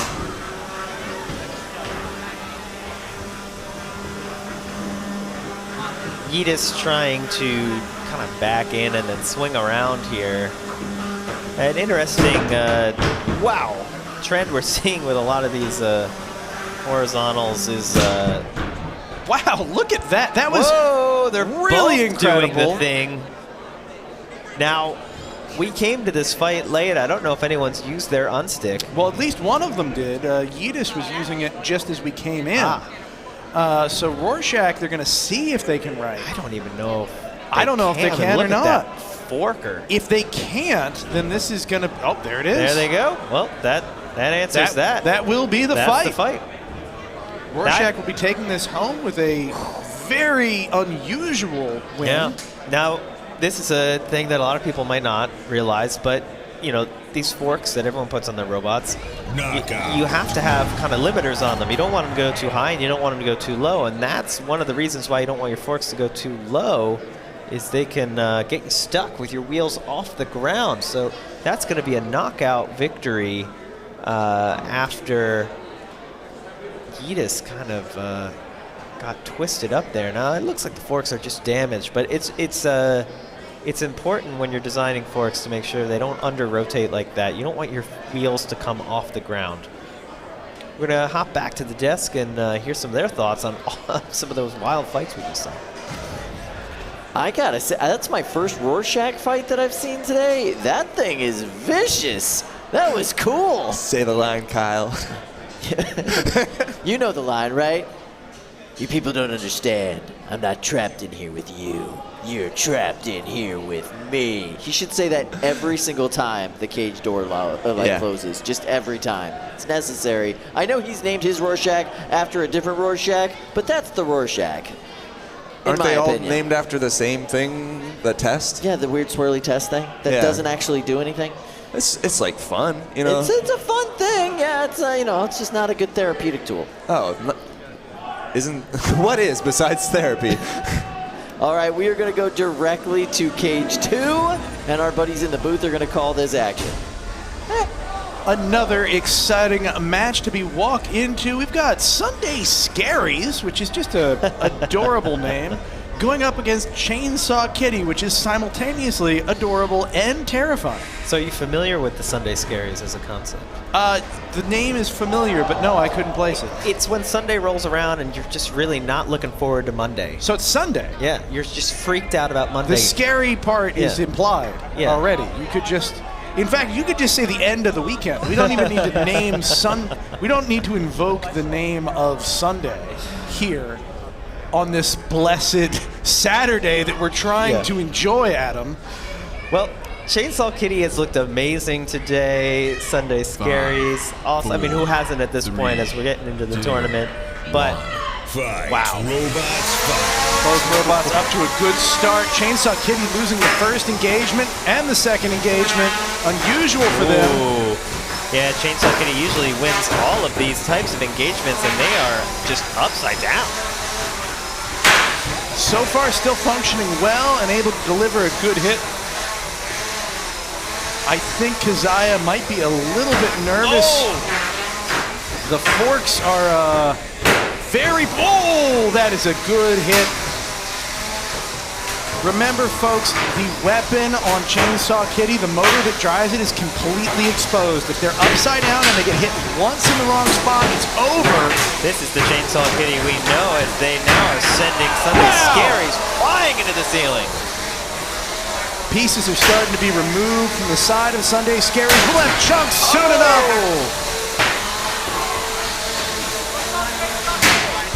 Wow, Chainsaw Kitty with hit after hit after hit.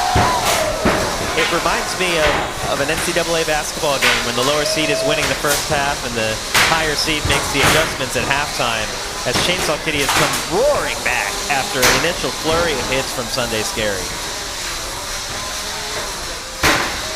Wow, these are massive, massive hits.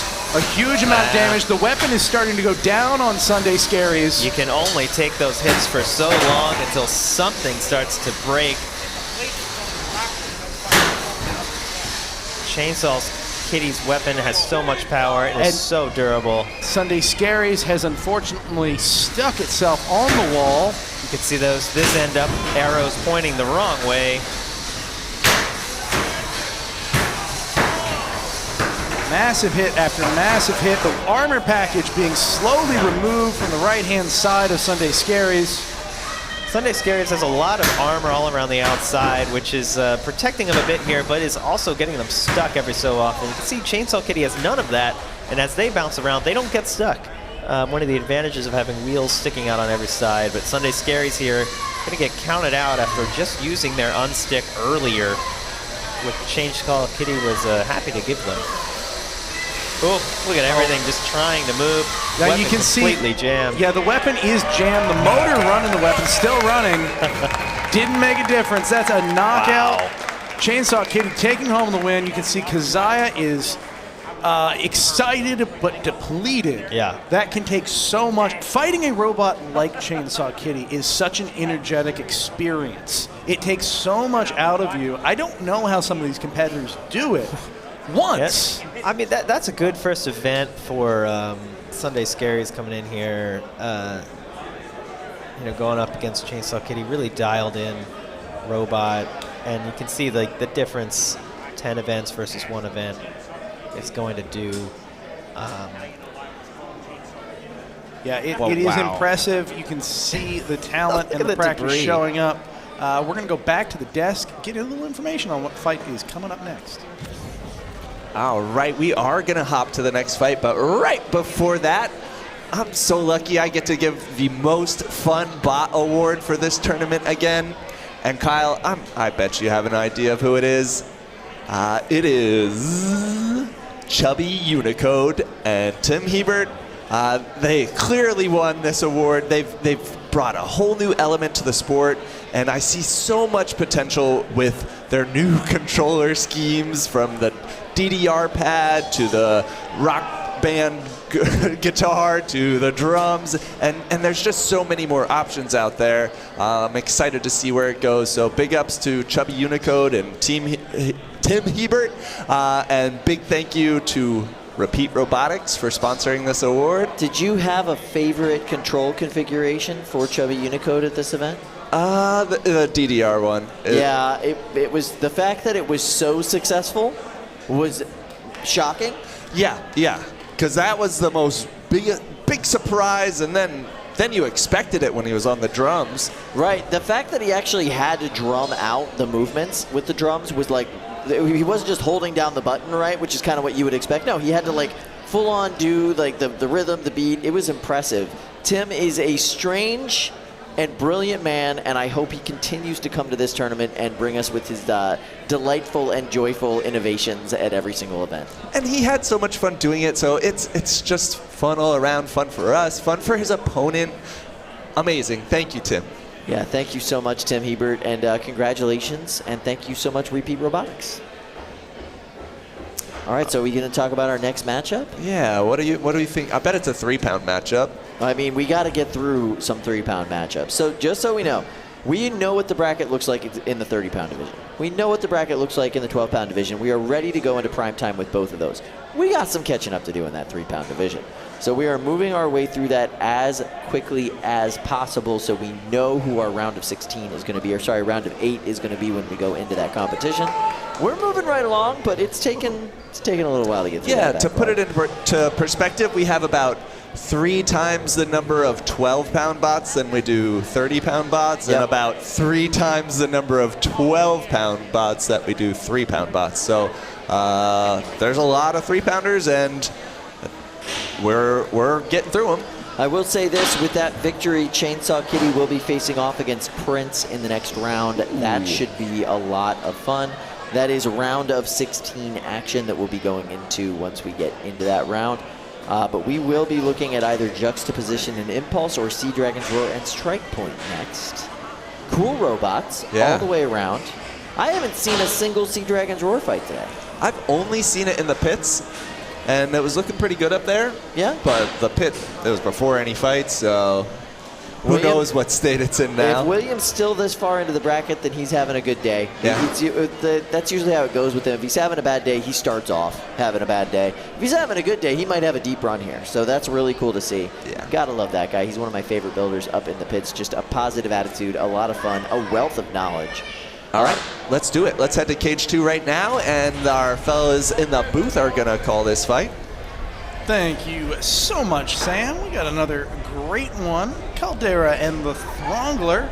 This is, boy, it is a classic matchup, I think. This is not something we could have called a classic matchup years ago at all. Heck, the archetype of the Throngler didn't even exist years ago. 2, 1.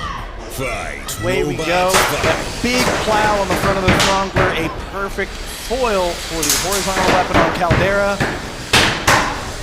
But when the Scrambler tries to turn around and launch at Caldera, it's going to potentially be a whole different ballgame. Whoa! Yeah, it's two similar but somehow very different robots, styles here, and how they drive, how they engage. Is going to be leading with that wedge and then try to take advantage with the spinner when it gets the opportunities. Caldera, on the other hand, is going to be leading with that spinner the whole time. Oh, Caldera doing the thing. Yeah, and freed from it. I don't think the unstick happened. I didn't see the light. Caldera here, number 10 ranked 3-pounder in the world. The Throngler, number 24. And so far, the Throngler's look good and has Caldera a little bit on their back foot 1 minute into this fight. Yeah, it's worth pointing out that once you get into the 20 and 30 size rankings, these both are incredible competitors. No one's a slouch here. Yeah. It's a little bit of a Massachusetts rivalry. We got a Worcester going up against a Marlboro. Throngler 4 events under their belt, 10 for Caldera. Caldera over 100 fights. The Throngler only 16. Oh! Very interesting gyroscopic issues there. Caldera just nothing doing here. The weapon is down on Throngler right now. I don't know if it's fully disabled, but it is not spinning. I wonder, I mean, did they do it on purpose to conserve it? At this point, I'd consider it. I don't think that they need it to give a concisive win here. Yeah. Oh, interesting. Caldera coming to a complete stop. We've seen this over and over. Caldera stops hard, takes a minute to reset, and away it goes again. Some sort of electronic gremlins there that seem to pop up. Now we'll see if the Throngler is able to spin. There it is. Yep. It doesn't great way to show off. Yeah, it doesn't look like it spins well, but the difference between full damage and partial damage on the weapon can be important. Yeah, it might affect their aggression score a bit since they're not leading with that. Oh, and they've now lost a side of drive. Yeah, unfortunately, a very complete side of drive loss. This is going to be a difficult fight to judge here, as the Throngler's weapon is significantly hampered. Drive is hampered, but up until the last 15 seconds had pretty much complete control of this fight. And you can see him spinning up at the end there. That'll be tough to judge. Did they thrungle enough? I feel thrungled. I don't know that Caldera was sufficiently thrungled. We'll find out. We will find out. That's all we can do is sit and wait for the judges. I'm happy to theorize. Looks like Glenn Boxall's theorizing right now. Maybe a little loudly. Nothing wrong with that. Get those ideas out there. Manifest your win. Well, that's something people say now, right? Yeah. I see some functional checks going into effect as well. The judges will take that into consideration when they figure out the scores. We will find out. I think in the meantime, we're going to head back to the desk. Guys, you want to take it away? Thank you, Ricky. Well, the winner of that matchup does have the joy of facing off against Rorschach in the next round, and I would not want to do that. That robot looks absolutely terrifying. So, the loser obviously goes home. The loser obviously goes home. Caldera 12 already going home. Is Caldera 3 going to go home? We don't know. I kind of hope he doesn't, just for Glenn's sake. I want him to keep moving forward in this bracket. But all the way? All the way. So that there's only 2 new dumpster winners today? Yeah, that'd be fun. Okay, yeah. That's a good mix. You know what I mean? And Glenn deserves it. He hasn't won one, won a dumpster since what, RIT? It's been over a year now. Yeah, he deserves it. Let the guy get a dumpster. Okay, I'll let him get the dumpster. That's what I'm saying. All right, we're going to take a look in the pits where some teams have started to migrate towards the primetime pits. You can see these wooden tabletop tables are our new primetime pits. MIT repping their flag right there in the front. Who else do we have? MIT on multiple tables. They've qualified multiple robots. Yep, absolutely. Let's see. What other jerseys do we see? And that whole section of the 3-pound side is not quite there yet, but we've got everybody in the 12s and the 30s kind of loaded themselves in. Oh, University of Cincinnati's over there now. Do you feel like these pits look prime? I feel like once that third row's filled up of 3-pound robots, then it'll be peak prime. They've got better lighting, better tables, more power supplies, and more room. And now a new Skycam on rails that we can steer around. It's a pan-tilt zoom camera on a track. Big Brother is ever present when you're in the primetime pits. Do not pick your nose. Oh, Big Brother's ever present everywhere in this building. Facts. There's Ryan Duarte. But I still pick my nose, Kyle. You know, you got to do what you got to do. It is what it is. But yeah, this is like a chill side of the pits. They're just waiting for the bracket to start. They're waiting for prime time. Yep, there's Budget Boy looking ready. Thank you, Ryan.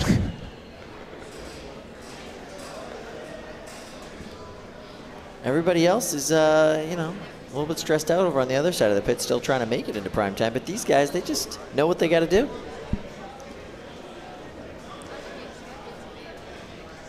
All right, we're going to chat with our friends in the booth for a little bit. Hey, thank you guys. Good to be back on screen. We have had a really entertaining day. I think the spirit change that we have had in this event is really notable. So many college teams, so many new designs, so many, maybe not first-time robots, but new inventive approaches on existing robots, in addition to new builders. I think at one point we asked how many of you are new, and it was like 40-50% of the hands went up. A lot of college teams here today. Also, an interesting storyline happening in 12-30 pounders. There will be a new Golden Dumpster winner, as no one in the 12 and 30s has won a Golden Dumpster. Incredible. So we'll have a new winner in both those divisions and possibly in the 3s as well. Yeah, and that is such a shift from the other events that we've had so far this year that have just been packed with veterans. So it's really exciting, and you can feel a certain excitement that isn't just the excitement to be fighting here at NHRL, isn't just the excitement to maybe be winning, it's the excitement to be at an event this large and this different and with the stakes this high. Yeah, I mean, people are flying in from all over the country, all over the world to be here, and it's exciting to see the level of competition we're seeing today. Flamethrower robots competing hard, interesting designs. Like, we had a vertical spinner that went from underneath. Yeah, this like oddball things that people are trying out. It's really wonderful to see it. I think in past years, we usually had a new robots event, and that kind of front-loaded some of these creative designs. I kind of like the fact that it's coming out partway through the year. It's like a, little refresh to get you going. Also, a lot of rule changes this season, and people are getting used to the new rules, getting their new robots built to the new rules, and so we're seeing more and more of that getting dialed in. Yeah, as the season goes on. dialing in is the name of the game this weekend for sure. Yeah. A valet service in the play-by-play booth, and Kyle and I are just up here without any sort of waiters or wait staff of any sort. So can you talk to that? Service? Yeah, they do. I didn't know that. And a butler. Yeah. And a butler. Yeah. And I'm cleaning up after Kyle. So I guess Kyle is a butler, but yeah, it's not fair. I understand. I get it. I've never had a butler with a pink tie.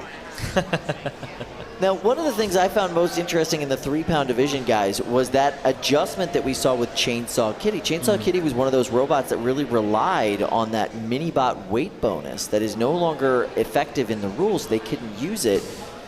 We did see Keziah have some driving, I'd say, hesitancy early on in that matchup. Do you think that had anything to do with a real strategy change that had to be implemented by that team? It's a good question. I don't know if it was quite hesitancy or just having to adjust to that particular opponent. You saw that I'm blanking on, who were they fighting? It was Chainsaw Kitty versus... For which match? The last one. I'm also Well, it was that reddish orange robot. Sunday Scaries. No, you're right, yeah. So Sunday Scaries was winning a lot of those The initial name that I engagements. asked you not to speak, yeah. Well, that's why. I just left that. And so they were winning all those engagements, and I think Chainsaw Kitty just had to figure out what to do against it. And once they figured it out, they won every engagement from there on. I know there was some level, perhaps it wasn't so much a strategy adjustment. I know there was some level of nerves there too. That is something that has been core to how Chainsaw Kitty works. It's been a core thing to Keziah's strategy going forward. Even if you know what you're going to do, even if you understand the strategy, the first few times you do it, it's going to be a lot. And I think that's one of the things historically that's made Chainsaw Kitty a really aggressive and impressive opponent, is that it just goes for it. It's a very confidently driven machine. And Chainsaw Kitty is a well-known robot, and that's why I brought up the sort of NCAA analogy. You'll see a lot of times in the tournament, in March Madness, that lower-seeded teams will come out and they'll do really well in the first half. You're like, this team is in it. Because that lower-seeded team had tons of tape of the higher-seeded team to go off of. They made that strategy for weeks. How are we going to go up against this team? Like, what are we going to do? And they planned and planned and planned. And the opponent team, maybe they didn't have as much tape. Maybe they didn't have as much to plan against that lower-seeded team. And then in the middle of the game, they'll make the adjustments. They'll come out and they'll crush them in the second half. That's where their advantages in conditioning and their advantages in coaching and all that come out is in the second half of the game. And I think we saw it there in the second half of that fight, where Chainsaw Kitty's durability and ability to adapt and change to what was working and what wasn't, that's what won that fight. Yeah, it's a champion team, and you start to see that champion behavior come out. Maybe it takes a little minute, but they get there. Yeah, we're going to head back to the desk. They're going to get us prepped for another fight. Guys, thanks. All right, thank you so much. Well, Kyle, we've got another announcer award. This one is going to the most innovative bot of today, and as it was with the most fun, this is sponsored by Repeat Robotics. And the most innovative of the day is going to 00. What a weird bot. I love this machine so much. I love that it was started as one concept, turned into another concept, and has really just been an absolute joy to watch all day. The Vasquez brothers brought some really cool machines, but that thing's bizarre. Yeah, and it didn't go super deep today. It had some struggles, but that's what being an innovator is. That you're on the bleeding edge, and you've got to roll with what you got. You're in unknown territory, so you're really discovering new mistakes to make. Yeah, the winning is not everybody's goal here, right? Some people are out here to try new things, see if it works, test out new materials, test out new programming methodologies. In that particular case, it seems like it was an idea of like creating 2 full-bodied spinners as one, and then that turned into some sort of a weird bristle drive system. I don't know. It turned into the very strange thing that hit like a ton of bricks and caused some really great moments in the box. And that's cool when you start to design something and then you begin building it, and to see it evolve over time just to be what it needs to be to exist. It's cool. It's like you're creating something and then it takes on sort of a life of its own. Yeah. The most apt comparison to it was Droopy, which did a full torque walk, right? Like as the blades would spin up, it would lift and then kind of pivot and move as it walked around, lumbered around, had a lot of personality in the box. This, I think it was more of an arena hazard. Like it didn't have that kind of lumbering, silly motion to it. It was, oh, death is coming my way. I need to move. Yeah, and I think he went into it planning on doing the torque reaction walker style of Droopy, but in practice it just didn't do enough. Yeah, it was really interesting. And we are going to cage 6 right now, and our friends in the booth are going to call this fight. Robots fight. So this is Drumder Child versus Bean Supreme. Bean Supreme running longer forks here, able to kind of just swallow up Drumder Child. Interesting to see Bean Supreme back in the ring so quickly.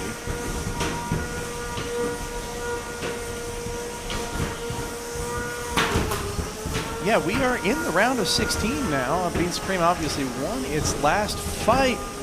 The winner of this is going to be headed to prime time. Bean Supreme hooked under the arena kick plate. They may need an unstick here. Drumder Child doesn't look like they want to give it to him. They're trying to self-right and just sort of flip-flopping around. Nate Franklin, driver of Drumder Child, one of the best wedge robot drivers in the world. Here with his drum robot, Drumder Child. Bean Supreme keeps getting stuck. They're gonna have to be careful. Those forks, even though they're just TPU 3D prints, they're getting stuck under the wall here. Yeah, I think with some of these cages that get a little bit less use, sometimes there's a little more of a gap around the corner. You're a little more prone to do that. You have to be very, very careful. Bean Supreme, though, doing an excellent job so far of outmaneuvering, maybe not winning the exchanges, but at least mostly outmaneuvering its opponent. Really interesting to see that, as Nate is typically a very precise driver. Yeah, it seems he's dialed down the drum here. He's having issues with the gyro. Yes. That could very well be the case. Even with that lower speed, it seems that when Bean Supreme attempts to do a flip, it tends to flip itself because of the extra force being imparted by the drum on Drumder Child. Yeah. And no one really shining here. Drummer Child, getting some hits in, pins. On the other hand, from Supreme, Drummer Child just keeps getting these little hits over and over and over again, and it's really what it's built to do. It's more like a control spinner than it is, like a big hit spinner. Agreed. It's really interesting too. We have periods of time when Bean Supreme is really aggressive, and then there's other periods where it just seems to be very, very passive. Meanwhile, you can hear the speed. They've spun up for sure. Meanwhile, Drummer Child is at this kind of constant level of trying. It's a strange juxtaposition. And we'll be headed to a judge's decision. There we go. Yeah, we're going to have to find out more from the judges here in just a little bit. That seemed unusual. I understand that for many people that might not strike them as the most unusual fight, but knowing both of these robots and how this fight could have gone, that was a little strange to me. Would you agree? Yeah, I just expected, I don't know, a little bit more, quite back and forth, but it just didn't feel as dominant as I would have expected from one of the other robots, just kind of neither one really getting a good hold. I think it's interesting. We've seen Being Supreme throughout today buck the trend that sometimes goes with this of, slowly breaking and then hoping to break its opponent. It's really trading blows more. Yep. In the meantime, we're going to head over to Cage 2. We got another fight loading up. Usagi is going up against Sting Operation. These are both hammer saws. A double hammer saw fight is fun. You can see Usagi here with a really interesting sort of walled defense. Yeah, this is an armor package meant exclusively, I shouldn't say exclusively, but primarily for other hammer saw opponents. Those high walls that you might be able to see here on Usagi are going to prevent that arm from coming down and hopefully protect the top of Usagi from major impacts from the hammer saw, at least if they're coming from the front and the sides. The trick with that is it can be sort of a hazard for getting stuck. You can do the thing in more positions than you would otherwise, or at least just kind of get propped weirdly. Yeah, absolutely the case. Now, I have to assume what their betting is that because they have an articulatable arm, they're at low risk from getting stuck. But that only works as long as your arm works. So, 5, we will have to see. 4, 3, 2, 1. Fight, robots, fight. Go. Ooh. Good pin right off the bat from Sting Operation, and a giant slice on Usagi. Sting Operation just winning the ground game here, almost entangled. Able to separate. And again, second engagement, winning the ground game here. Oh, sneaking right in, and a direct hit to the hub, it looked like. Maybe just shallow. And I wonder, did Sting Operation damage themselves? Oh, great hit from Usagi. Looks like it ripped out every single cable on the weapon. Yeah, that is incredible. I wonder if it can still articulate and it's just the saw is down, or if the entire weapon system has been disabled. Yeah, Usagi in a great position here, but Sting Operation still winning the ground game. Yeah, those forks on Sting Operation, incredible. And there's our answer. That weapon does still work, however, only partially. Yeah. Great pins here from Sting Operation. Great driving and overall in the ground game paying off for them, but Usagi with a great hit on the opportunity that they had. Sting Operation had a few shots, just not really able to do enough with it. Yeah, unfortunately not. Really, really good driving from Sting Operation. Yep. In addition to having what appears to be some level of construction advantage. Ooh.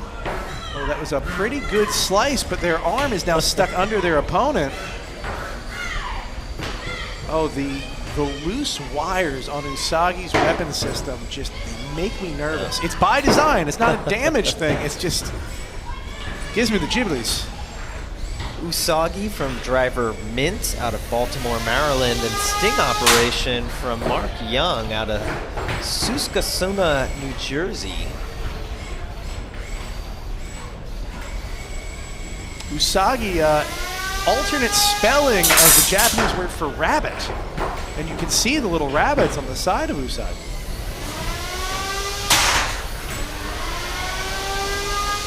Usagi kind of doing a little bit better here as the fight goes on, pushed around a little bit less, more opportunities to use that saw, show off their working weapon here, as now Sting Operation looks stuck, and this is a prime shot. That is what Usagi's been waiting for. Look, I didn't realize it. They have titanium armor on the top of Sting Operation. Yeah. You can see those sparks flying. but that titanium it looks like a Pringle right now. And if Usagi can do what they want, then once they pop. Like a Pringle that's falling off, too. Yeah, oh, it's one piece. That's an interesting design. Yeah, and there it is, hitting directly.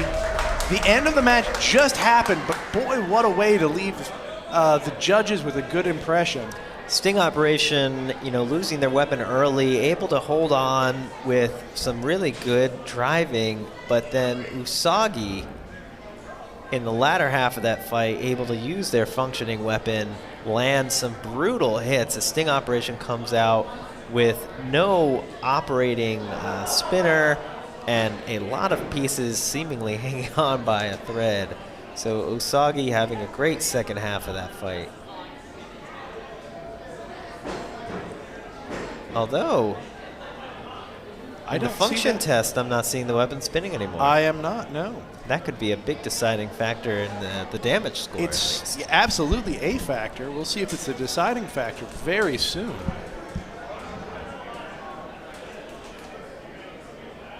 We're going to head back to the desk. Guys, what can you tell us about our next fight? Oh, not a lot about the next fight. What I can tell you is this. We are almost to the quarterfinals, but only one bot has actually made it into the quarterfinals because we're awaiting judges' decisions from some of those past fights. So congratulations to Sir Slicey for being the only bot in the quarterfinals right now. Before we go into that round of the big final round, our primetime event, we are waiting on some judges' decisions. But we'll get there, and when we get there, we'll know who's going to be, we're going to populate that area just a little bit more, which is nice. Sir Slicey is cool, though. I like their angle-style weapon, and they hit really hard. They're aggressive. One of the fights I'm most looking forward to in this current round before we get there, though, is Prince versus Chainsaw Kitty. That's going to be silly. I'm looking forward to it. And then we have Juxtaposition, my favorite new weird design in this 3-pound class. Whoa, Kokoto's still in it? Oh, yeah. Juxtaposition. That's awesome. And he's going up against Strike Point, which is another really cool, innovative design. So that is going to be an absolute blast up there at the top of the bracket. Nice. But yeah, Kokoto's still in it. That bot's been slapping today. It's been doing really well. That strategy of getting up underneath the opponent and then lifting your spinner right into their bottom plate, weird, totally effective. And that tiny little spinner's been doing a ton of damage. Cool. It's been awesome to see. Plus, Kokoto's a pretty decent driver, so it's really awesome to watch him kind of figure that strategy out as the day has gone on. Yeah, I spoke to him earlier today, and he was like 4-0 already for the day across his robot and the Titanium White Cousins. Yep. So pretty cool. Good day for Kokoto. Not a bad day for Kokoto at all. Some of the other fights that we have coming up is going to be Caldera versus Rorschach. That's going to be scary and a lot of damage. And we're also going to have Turbo Fiend taking on the Big G. The Big G. Nice. I haven't seen a Big G fight yet today. Me neither.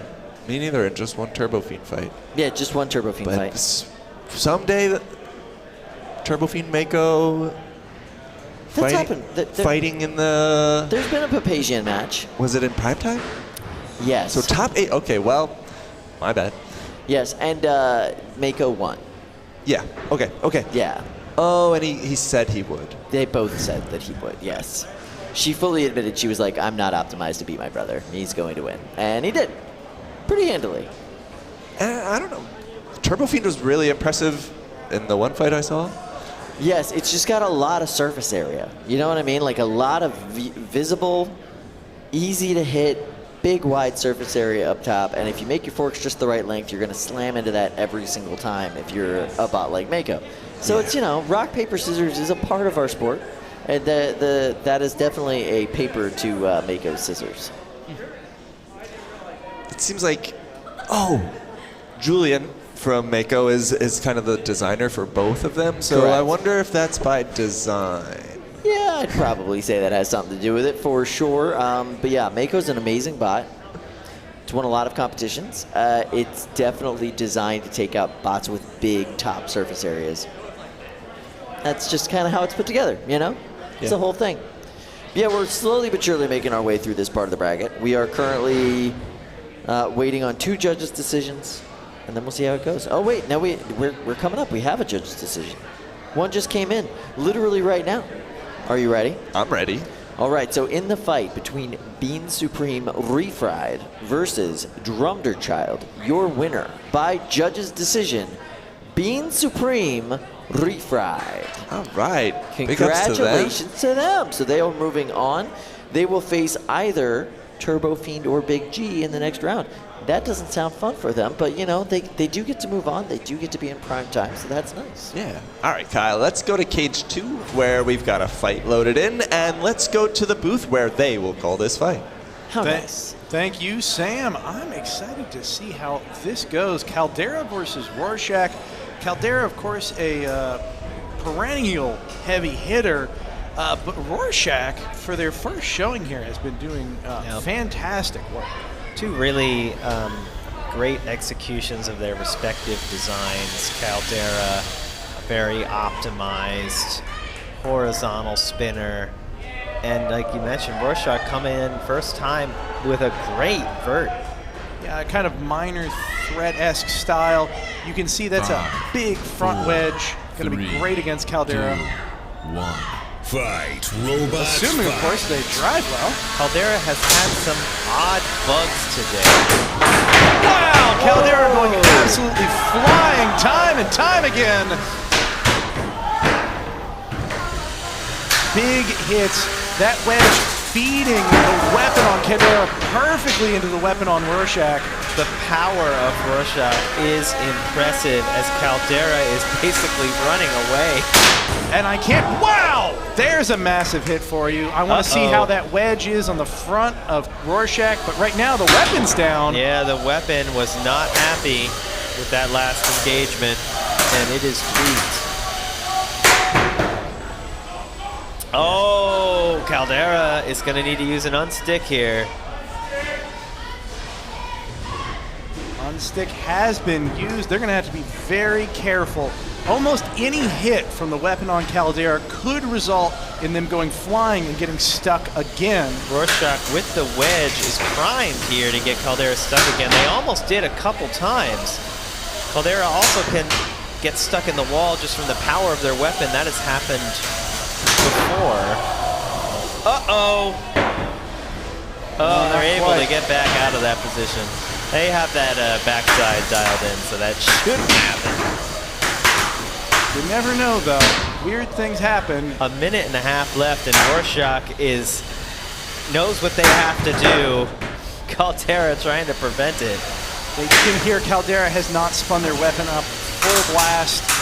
Glenn is a wily driver. He knows that keeping his weapon dialed down will make him less likely to get stuck. You could see Rorschach is trying to shove Caldera into the wall.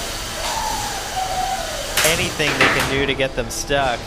Oh, that is an exceptionally bad place for Rorschach. They're going to need the unstick. And that's going to be, you know, not the easiest thing to get in. Seems Caldera happy to unstick them. Yeah, when you're upside down like that, it's good eating. I was almost waiting for it to bend the weapon back straight enough so that it would move. Yeah, you can see the UHMW uprights that hold Rorschach's weapon in place are completely twisted. Very dangerous. Almost a knockout there for Rorschach twice in a row. They just keep tempting fate as now Caldera their weapon is stopped. It will start back up here in a minute. There we go. And with 17 seconds left, no one is going to get the knockout as it's not enough time. Yeah, this will be going to the judges momentarily. What a fight. Excellent driving from both competitors.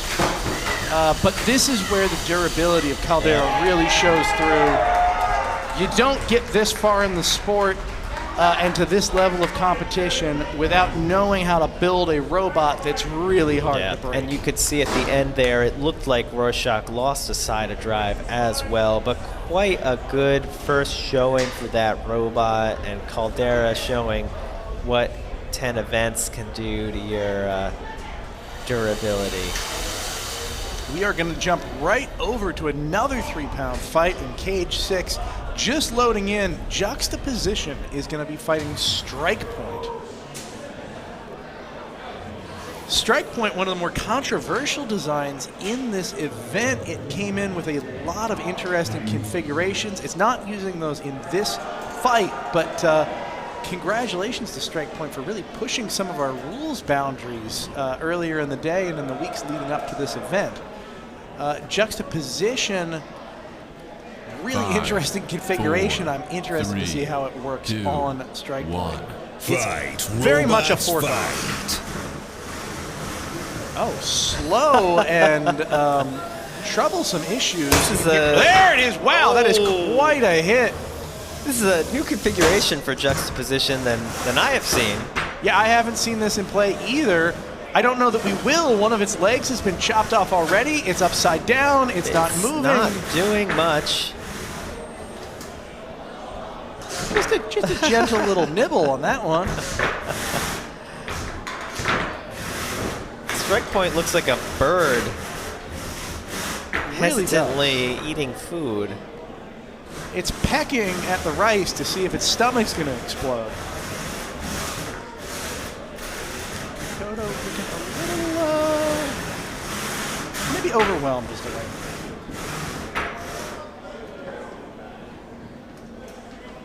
Kokoto always brings interesting robots, and looks like he is tapping out or attempting to tap out. I think it would be a knockout in either case anyway at this point. It didn't seem like that robot was working much after the initial engagement. So, in its normal configuration, Juxtaposition runs kind of like a snowplow almost on the front, in addition to this hammer saw, and it's got a really interesting design intent of trapping a robot on this kind of weird slope that it builds on the front of the robot to capture an opponent, at least temporarily. We didn't see any of that in play here. I wonder if is it a thing where there weren't enough parts left? Not fight. Yeah, you know, like it didn't. It came out with an odd configuration. You know, trying to throw a curveball here, didn't work. I was wondering where the countout was for a while there, but you know, we eventually got the end of the fight. Juxtaposition slowly being pushed back to the door. We're going to hop over to Cage 2, where we're going to see Turbo Fiend against Big G. Turbo Fiend has been looking really good so far today in this new evil red colorway. Fiendish red. Incredibly fiendish. I also, the contrast, the black and red, I'm biased, but this has always been my color combo. It looks really, really good, and it pops. Although I gotta say, the black and blue also look like that is a nice blue. Yeah. And they're in the appropriate corners. And that is a big Color G. match. There you go. Someone having fun with their 3D printer. Yeah, I mean, why not? Big G, also a good nickname for your grandmother. Well, depends on your grandmother, I suppose.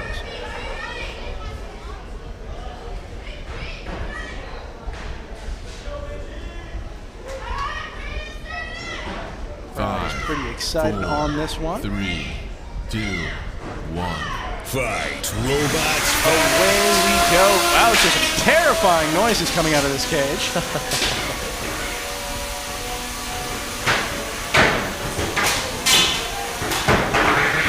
Oh, Turbo Fiend getting popped there. Yeah, neither robot's super decisive so far. Some mild weapon-to-weapon engagement, but no big hits. Turbo Fiend controlling the match very well, but maybe not as intensely as we sometimes see. It's a little more of a push and a tentative push and a tentative push. Yeah, sometimes these fights start slow. Oh, Turbo Fiend's fork is sucked into the weapon on Big G, and that is really jammed in there. That is very stuck. This is almost assuredly going to go to a crowbar extraction. The question is, how well can... Oh, wow, I'm stunned. I am stunned that they were able to free themselves. Would have bet you 100 to 1 that wouldn't happen. I would have lost. Oh, good thing we don't have real-time betting yet. Good thing I don't have any money. Wheel has fallen off of Big G, but it doesn't look to be bothering it very much, to be that honest. is apparently just grip. Usually the grip is important. Well, Big G going flying off that engagement.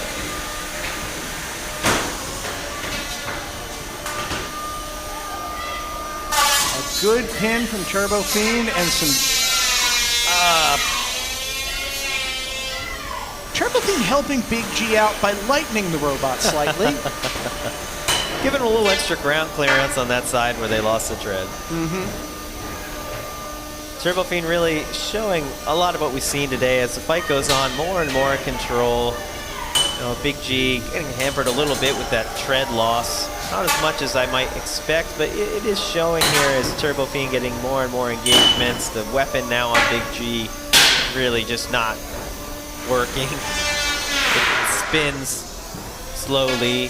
Turbo Fiend stuck on their head. They gotta be careful. Ooh. I did not expect Turbo Fiend to be in this spot. I think they they're gonna created have to a little request crater an for unstick here. their weapon to push them into. And the This could be a tough spot for Turbo Fiend to escape from. now they're kind of stuck against. Wow, kudos to camera. whoever's driving Brett today. That was some impressive movement. Yeah, Turbo Fiend now with 15 seconds left is stuck upside down without a working weapon. Yeah, I really want to know if that weapon's going to come back here. I assume they'd be I would using have it. thought that. Yeah, why would they not turn it on? That's not how Turbo Fiend would have wanted to end that fight, and it's going to make it a lot closer than I would have felt coming into it. It felt, you know, Turbo Fiend second half really just owning it, but with 15 seconds to go there, you know, they had to get unstuck. They had no weapon. That's going to change, you know, some of the scoring here. Is it going to flip it enough to go Big G's way? But We're going to find out. Stephen Bennett, I'm sure, absolutely on the edge of his seat. In the meantime, we have wrapped up all of our fighting before prime time. We're going to head back to the desk, and they're going to get you ready for more. All right, so one big thing to report on. Chainsaw Kitty in their fight with Prince won by tap out, putting them into prime time. The prime time bracket is now shaped up for all 3 weight classes. Please tune in at 7 p.m. Eastern. We will be back with our prime time broadcast. The final 8 for all 3 weight classes. A really stacked bracket. I cannot wait to share that with you. I'm so excited, and I can't wait to see you all there on our main NHRL YouTube channel. And starting at 7 p.m., it's going to be great. Thank you See so you there. much.